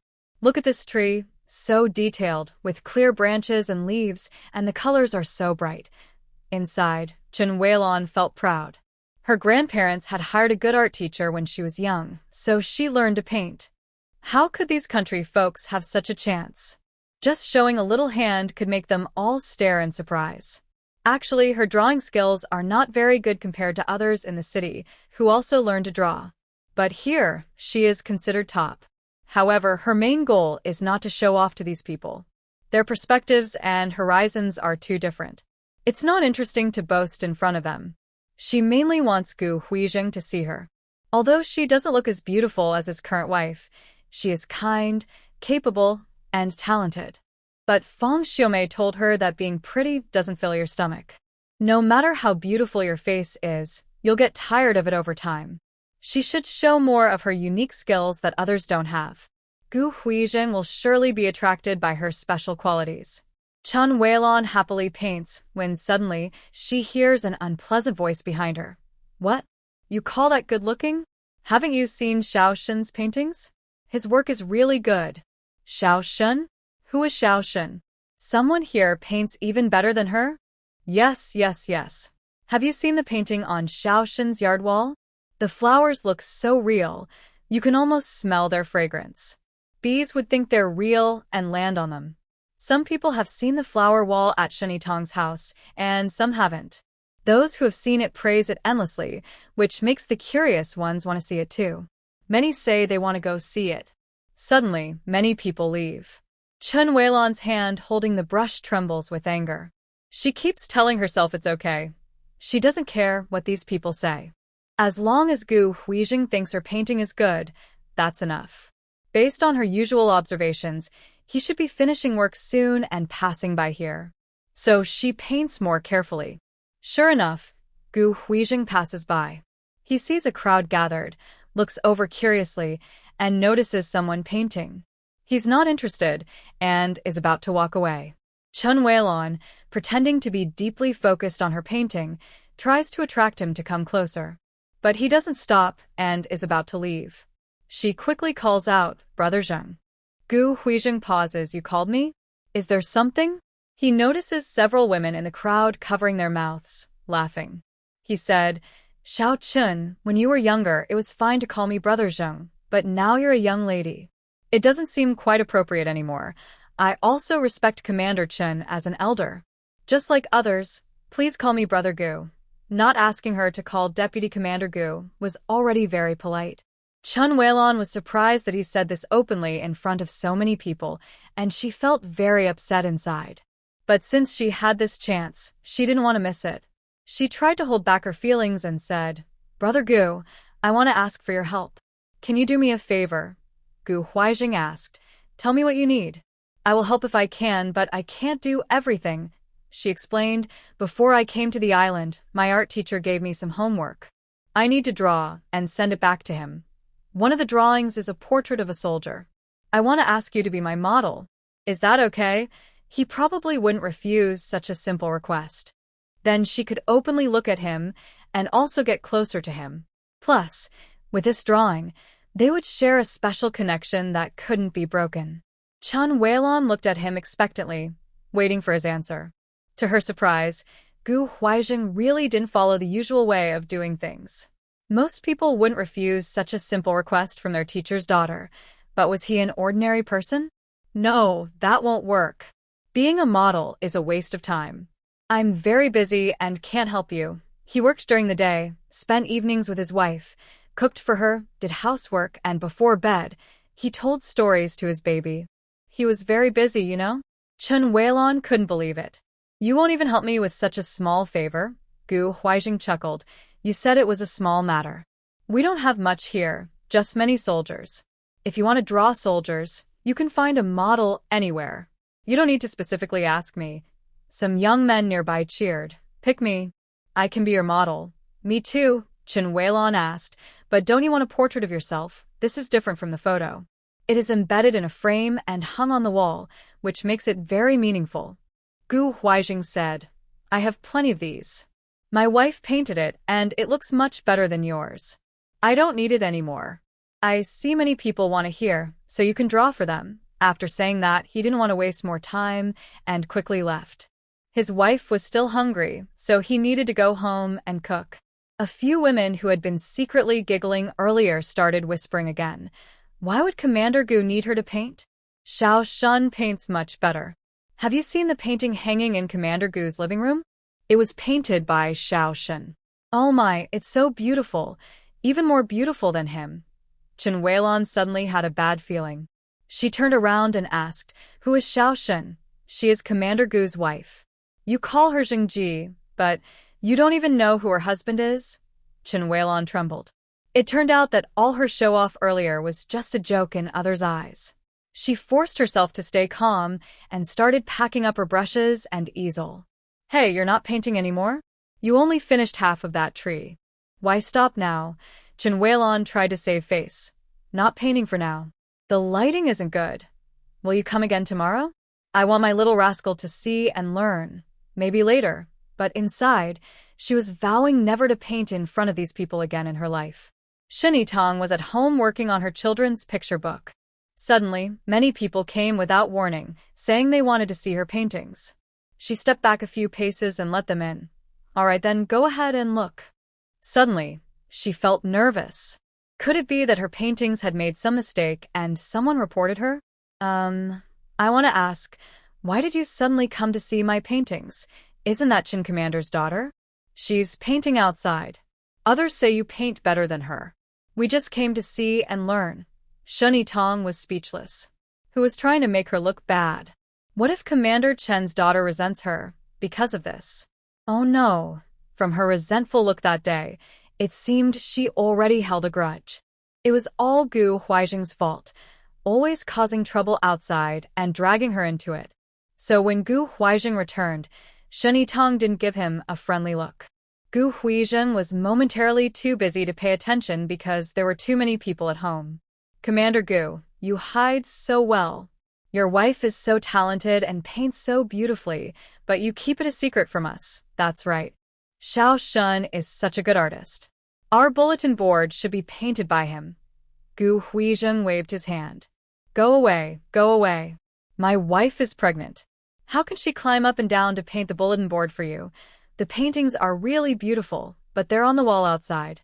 Won't the wind and sun damage them quickly? Gu Huijing hadn't thought of this before. Now, looking carefully, he saw that the colors weren't as bright as when it was first painted. But since he saw it every day, he hadn't noticed the change. Right now, the painting looked its best because the slight fading made it blend better with the surroundings. It looked like part of the environment, so much so that it was hard to tell where the painting ended and real life began. Shin Yitong smiled and said, Paintings on walls will fade over time, but when that happens, you'll probably be tired of looking at it anyway. Then you can just repaint it. See? People who can paint themselves don't mind at all. They can just replace it with a new one. Exactly. If I had such a beautiful painting at home, I would treasure it and keep it as a family treasure. Xiao Shun, my son, also likes to draw. He often finds half-burned charcoal from the stove and scribbles on the wall. Maybe I should call him over to learn from you. You can teach him how to paint properly. If he can learn to draw well in the future, our whole family will be grateful to you. Shunitong. Does she think she can just stay and be her free art teacher? Unfortunately, She didn't have the hobby of being a teacher. Gu Huijing said, "My wife is pregnant with 2 babies now. She can't spend her energy on this. If your son really wants to learn to draw, I can give you a good suggestion. Send him to Chen's daughter. She loves painting and will understand your hopes for your son. She'll be happy to help teach him." "What? Afraid that Commander Chen will be upset and you don't dare to go? Do you look down on me as the deputy commander?" "Commander Gu, how can you say that?" No, no. "The paintings are almost finished. It's time to go back and cook. Let's go, let's go." The crowd quickly dispersed. Shen Yitong looked at Gu Huijing with a smile. Well, since he was defending her and speaking up for her, she decided not to get angry at him for creating trouble between them. Gu Huijing quickly cooked dinner, and they ate together. After cleaning up, he turned on the yard light and started carving wood in the yard. It had been many days, but his family's woodworking workshop was finally back in action. The reason was that he saw Shen Yitong happily preparing all kinds of things for the baby who wasn't born yet. She was making diapers, sewing tiny clothes, and now even drawing storybooks. When the baby was born, everything would be prepared by her. The baby would ask, "Dad, what did you prepare for me?" So Gu Huijing decided he also wanted to prepare something for the baby. He wouldn't sew clothes or draw pictures, but he knew how to do woodworking. Thinking this way, he came up with quite a few needed items. For example, a small wooden bed for the baby to sleep in. Since they were having 2 babies, the beds would be a bit wider, so both could lie side by side. He also planned to make a cradle, a rocking chair, and a small wooden horse. No, 2 small horses exactly the same. He and his brother were twins, and he knew very well how twins needed absolute fairness. Everything, food, clothes, toys, had to be exactly the same, in pairs. Any small difference would cause big trouble. He also planned to prepare some toys for the babies, like small wooden guns, small wooden knives, and small wooden swords. Shen Yitong also gave her opinions. She had seen a kind of walker used by others in her past life. It had wheels at the bottom, and the child could sit inside while the wheels moved around. Some people also made small carts out of bamboo, with a tiny seat and wheels underneath with armrests. Children could sit inside, and adults could push them out for walks, saving the effort of carrying them. To make sure he understood, she even drew a diagram for Gu Huijing. He understood immediately and, thinking further, quickly designed a double-seater walker and a small cart.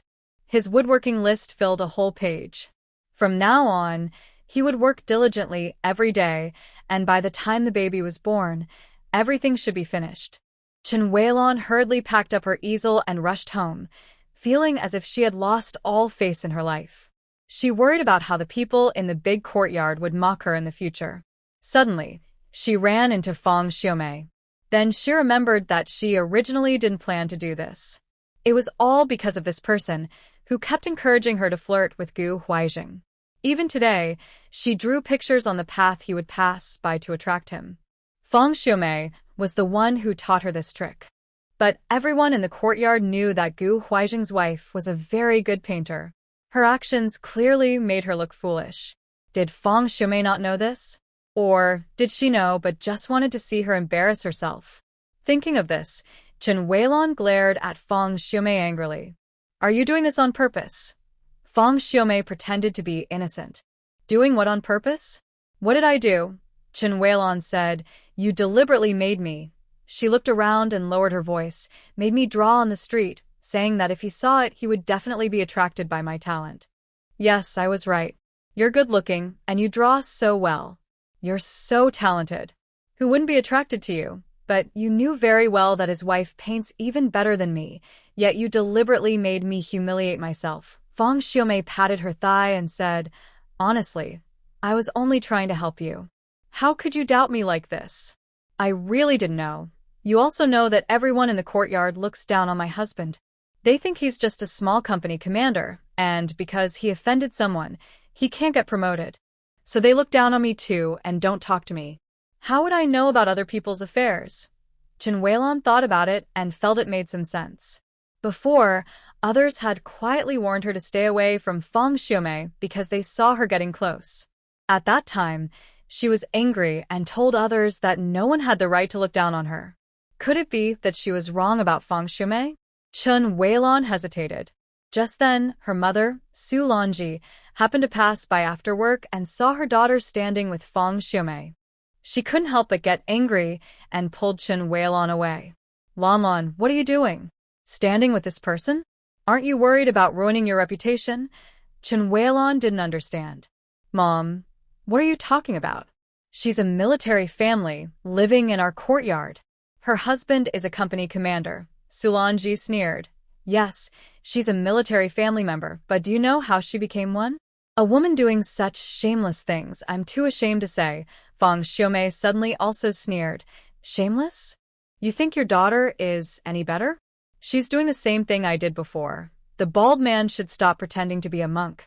He claims to be the daughter of a commanding officer, but he's just desperate for a married man. Chun Weilon looked shocked, unable to understand why Fang Shumei, who had been so kind to her, suddenly became so harsh.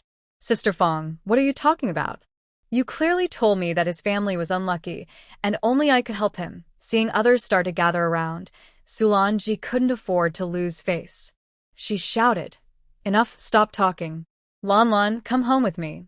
Chun Weilon hurriedly followed Sulanji, asking anxiously, Mom, what exactly did you mean just now? Sulanji told Chun Weilon about Fang Shumei's past. Chun Weilon stepped back in shock. No wonder she said that.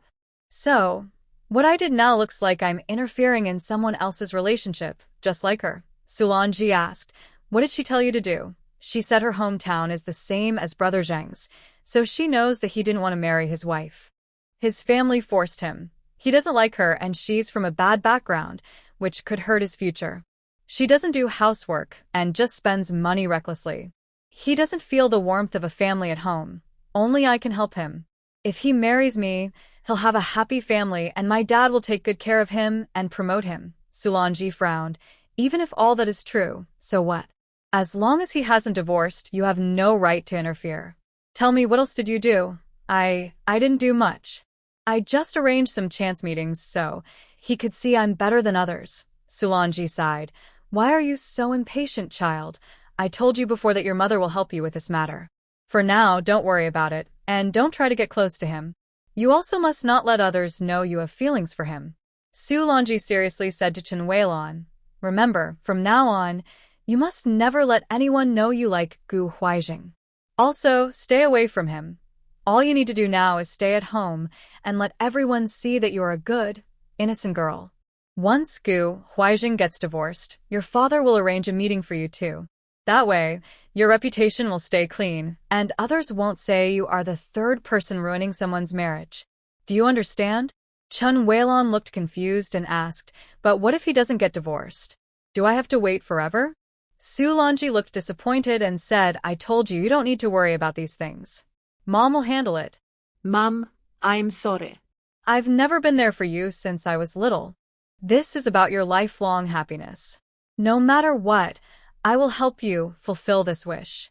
Just keep being a naive and innocent girl. Chun Weilon nodded and snuggled into her mother's arms. Thank you, Mom. Sulanji gently stroked her hair, a hint of determination in her eyes. She was not someone easily fooled. When Chun Weilon contradicted herself about her old feelings for Gu Huaijing that day, she became suspicious. She made a call to her family and asked her mother about her daughter's situation over the years. Her mother said that during Gu Huaijing's studies abroad, they weren't very familiar with his family, only visiting once or twice. Also, over the years, her daughter hadn't communicated with anyone from the island.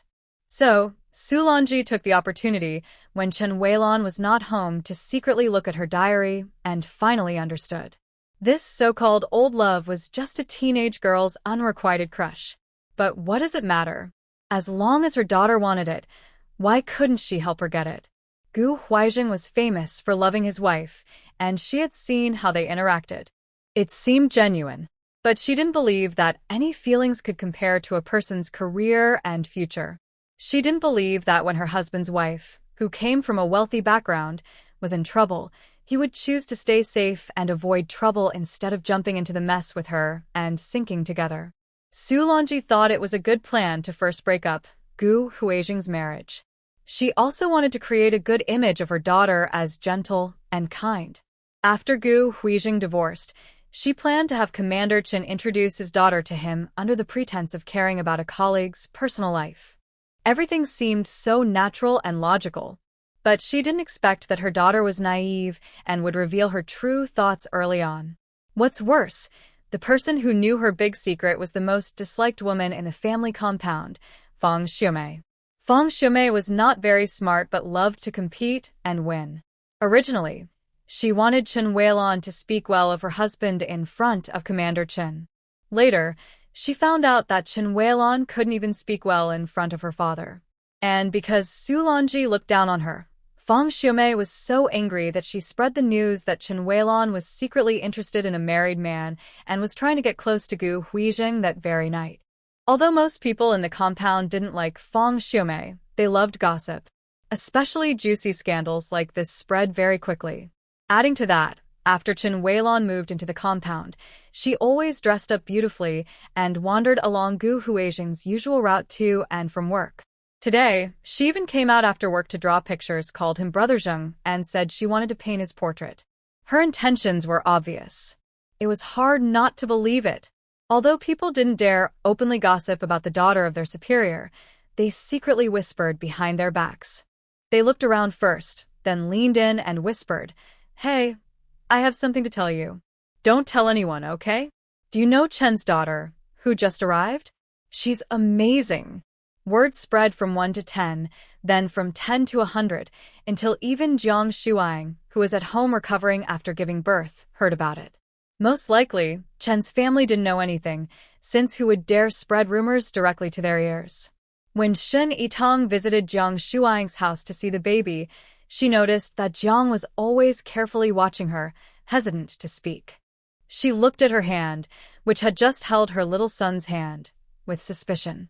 "Don't tell me you just got some big dirt on me." Hearing this, Liao Mingwan was not happy. "Sister, how can you say that about our second baby? He's very clean. I just gave him a bath, changed his clothes and diaper. Then why do you keep looking at me like that? It's nothing." Jiang Shuang remembered she was pregnant.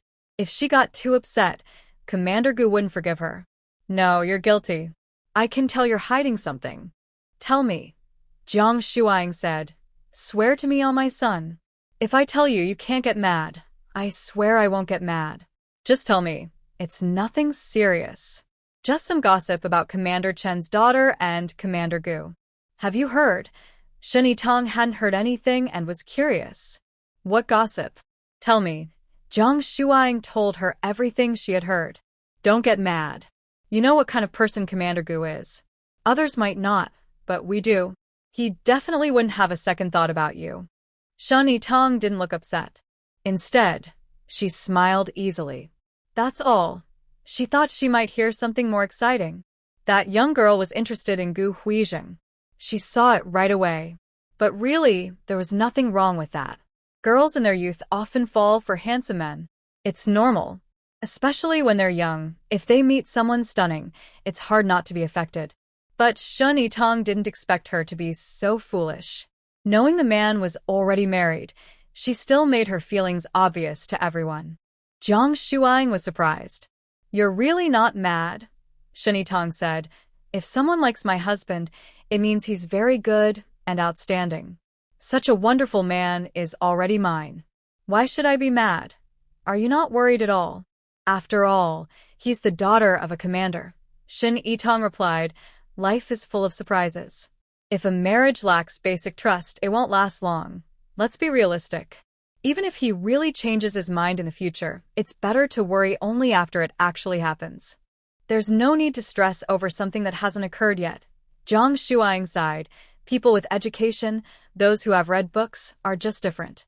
They think more carefully than us. If it were me, hearing such gossip, I'd get angry quickly and argue with our old Liao. When I do that, things that might have been fine could turn into big problems." Shen Yitang naturally didn't doubt Gu Huizheng at all. If she didn't have confidence in her marriage, she would have wasted her life. But that didn't stop her from acting a little playful in front of Gu Huizheng. Recently, he had been acting so well that she couldn't find a reason to be upset with him. One day, When Gu Huaijing came home from work, he felt something was off at home. He kindly took a shower first, washing away the sweat and making himself clean. He immediately threw his dirty clothes into the washing machine so they wouldn't smell. Hey, Tang Tang, are you tired at home today? Did you walk around a lot? Is your back sore? Want me to give you a massage? Shin Yitong looked at him with a half smile, giving him a stern look first, then asked, Is there something you want to tell me? Gu Huaijing looked defeated and lowered his head. You've heard about it. The whole neighborhood knows. How could I not hear? Gu Huaijing got anxious. Tang Tang, don't believe what they're saying. It's not true. Not true? Is it because you're lying or because she's lying? Do you think I don't know myself? My heart is true to you. Everyone can see that. As for the daughter of the leader, well, who would have expected that? Gu Huaijing felt very wronged. In my eyes, she's just a young girl, the leader's daughter. That's all there is to it. But I also heard that she calls you Brother Zheng. Gu Huaijing explained, when I first met her, she was just a little girl. Principal Su asked her to call me brother, so she did. I didn't think it was strange. He continued, later, I told her that she's older now, and it's not appropriate to call me that anymore. I really didn't expect her to be interested in me. The teacher asked me to pick her up, and all along the way, she kept calling me to do this and that. I was thinking at the time, this Principal Sue's manners aren't very good. She was so easy to boss around, I wondered if that's how they usually treat subordinates or students at her home. I never thought she liked me, which is why she acted like that. It doesn't make sense. If someone likes another person, shouldn't they try to be nice? Why would she make me do everything instead?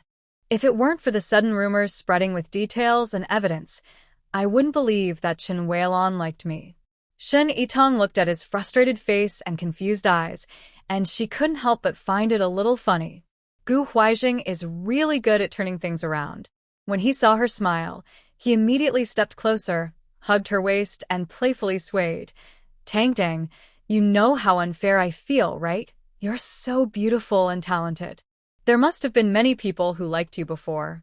It's so frustrating that you didn't do anything wrong, but someone still chased after you. You must understand that, right? Shen Yitong sighed. The rumors outside are pretty harsh, aren't they? They are definitely harsh. Just normal gossip, after passing through many people, gets twisted and exaggerated. Especially these juicy rumors everyone loves to talk about. Everyone adds their own spin, making it worse and worse. That's almost certain. Shen Yitong said, a girl just out of high school, who just arrived here, being talked about like this. How is she supposed to behave in the future? It's all because of you. Don't you think you should do something? Gu Huaijing replied, It's not me who started this. I don't have control over what people say. I wish I could do something, but I can't. But she's Chen's daughter. Hearing such things, how can her parents feel? Won't they blame you? Gu Huaijing thought for a moment. He wasn't afraid of them blaming him. He's no longer the new recruit he was at first. His work skills are clear, and he has many achievements. Anyone who wants to challenge him will have to think carefully first. The teacher isn't someone who can do whatever they want just because they wish to. To be honest, his backing is much stronger than Commander Chen's. Grandpa was a founding hero, which is well known, and his father is also highly respected. Even Commander Chen would respectfully call him Chief when he sees him. What makes Gu Huaijing worried is Commander Chen's kindness and support for him. Commander Chen is a good soldier and a good leader. Gu Huaijing truly admires him from the heart. He only has one daughter in his life. She was never raised with him, and he often feels very guilty about it. Now, at such a young age, she has gained a bad reputation. If Commander Chen finds out, he must feel very upset. Is there anything I can do? Gu Huaijing asked. If I go to explain to others, it won't be clear either. Shen Yitong thought for a moment. Maybe I can talk to her first. Gu Huaijing's face changed. No, you're pregnant. I don't want you to worry too much about this. And if she gets too emotional and hurts you, what then? Shen Yitong said, You just mentioned that she didn't grow up with her parents and her grandparents are old. They might not notice or understand her feelings. No one has taught her about this. Even if she's confused for a while and does something not so good, it's normal. I want to meet her and see what kind of person she really is. If she's not a bad person, we can help her avoid getting a bad reputation that could affect her future marriage happiness. But if she's stubborn and insists on fighting for you, I won't bother anymore. If you offend Commander Chen, you'll have to deal with it yourself. Seeing Gu Huijing still wanted to say something, she added, I'll meet her at home. You stay nearby and watch, it'll be fine. Gu Huijing nodded. All right, let's settle this quickly so that those outside don't talk worse and affect your mood. Shen Yitan said, You already affect my mood now. What do you think I should do to punish you?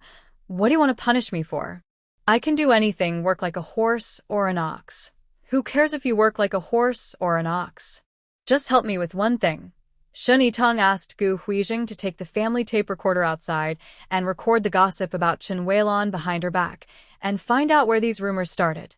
Is it okay to secretly listen to others and record them? That doesn't seem right, does it? Shen Yitang. Then why don't you personally take Sister Xiao Chen to listen? Gu Huijing immediately said. I'll record it. I'll go do it right now. Finding out who is talking badly about someone isn't too hard. There are several places in the big yard where women gather to gossip. For example, by the water well, many people wash clothes there, chatting while they work. Another place is the public toilet. Though it's dirty and smelly, people still like to gossip while they're there. Also, near the big gate, under a large banyan tree, old men like to play chess or cards, and women often gather to prepare vegetables or mend shoes. Gu Huijing didn't want to do this himself, so he spent a lot of money to hire a little soldier to do it for him. Soon, they recorded all the nasty gossip. They also found out who started the rumors, Fang Xiaomei. She couldn't win Chen Weilan's favor, so she got angry and deliberately spread bad rumors about her outside, hoping Chen Weilan would end up disliked and ignored, just like herself. One afternoon, when Gu Huijing was resting, Shen Yitang asked him to invite Chen Weilan over. Recently, Chen Weilan has been quite quiet, listening to her mother and not trying to visit Gu Huijing anymore. But staying at home all day was boring. She found a melodica in the community reading room. She borrowed it from Sister Kwai of the parent committee and taught some neighborhood kids to sing in the cultural room. Her mother told her to take good care of her reputation, and she thought this was a good way. It also showed her strengths. She believed that not many people in this small place could play the melodica. Although she didn't intentionally go to show off in front of Gu Huijing this time, she still hoped he would see her talented side.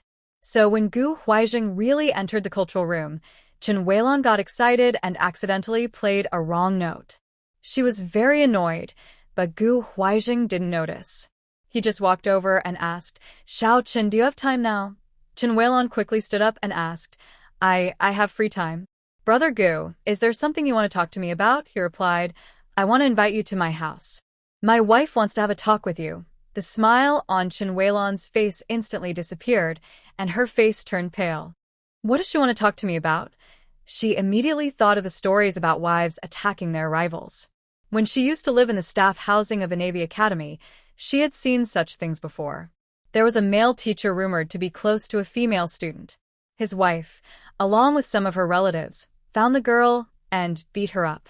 The girl was badly injured, and they almost stripped her of her clothes. Later, it was found out that it was all a misunderstanding. The girl and the teacher had no relationship. But the girl still had to leave school. Even though the school announced the truth, many people still spread rumors and spoke badly of her, making it impossible for her to stay at school. Strangely, the wife who beat her only briefly apologized, and the school decided not to pursue the matter, citing family disputes. Many people even said she did the right thing, that if someone is a third party, they deserve to be beaten. They thought it was just a mistake, and she should be more careful next time. Chen Weilan remembered that, influenced by others, she also thought the teacher's wife was right at the time. But now, in her current situation, she truly understood how scared she was. She thought to herself, how could I have been so stupid a few days ago? It was like being possessed. After listening to Fang Xiaomei's persuasion, she did many things she shouldn't have. Actually, she had figured it out these days. Fang Xiaomei did what she did because she was looked down upon herself, and she was just trying to drag her down. Could it be that her request to paint a portrait for Brother Gu was discovered by his wife? No, I won't go. Chen Weilon immediately said. Seeing her hesitation, Gu Huaijing frowned. Don't worry, I won't make things difficult for you. It's just a simple chat. Chen Weilon stammered, my father is a military officer. If you hit me, my father won't let you go. Suddenly, a gentle voice came from behind Gu Huaijing. Forget it. Since Miss Chen doesn't want to go, we can talk here. Chen Weilon turned around and tried to run. Gu Huaijing stepped forward and blocked her way. Shin Yitong said softly, don't be afraid. This is a public place. We won't hurt you. Her voice was gentle but firm, with a tone that left no room for refusal. Somehow, Chen Weilon inexplicably sat down. Shin Yitong then kindly said to a frightened little child nearby, you can go play outside first, okay? The children quickly ran off without a sound. Shin Yitong didn't waste time and got straight to the point. Miss Chen probably doesn't know what people are saying about you outside, right? Chen Weilon felt very nervous, but tried to act tough. I haven't done anything bad. What could they say about me? Shin Yitong tilted her chin at Gu Huaijing. Let her listen. Gu Huaijing pressed the play button on the recorder. A sharp, mocking voice with a sneer came out. Chen Weilon's face turned paler, and she started trembling all over. She covered her face and cried, I didn't do anything. That's not true. Shin Yitong signaled Gu Huaijing to turn off the recorder. Once Chen Weilon's emotions calmed a little, she slowly spoke. Gu Huaijing is a very excellent person. He's handsome, has a good figure and a charming appearance. He is capable at work, comes from a good family, and is young but already in a high position. Hearing his wife praise him like that, although the setting was a bit inappropriate, a proud smile appeared on his face, and his eyes looked at her with intense admiration. If they were alone at home now, he wouldn't be able to resist hugging her and kissing her passionately. Chen Weilon was surprised that she was praising her man so openly in front of her. She stared at her in shock. Gu Huaijing couldn't help but feel wronged. Shin Yitong's gaze stopped him from speaking.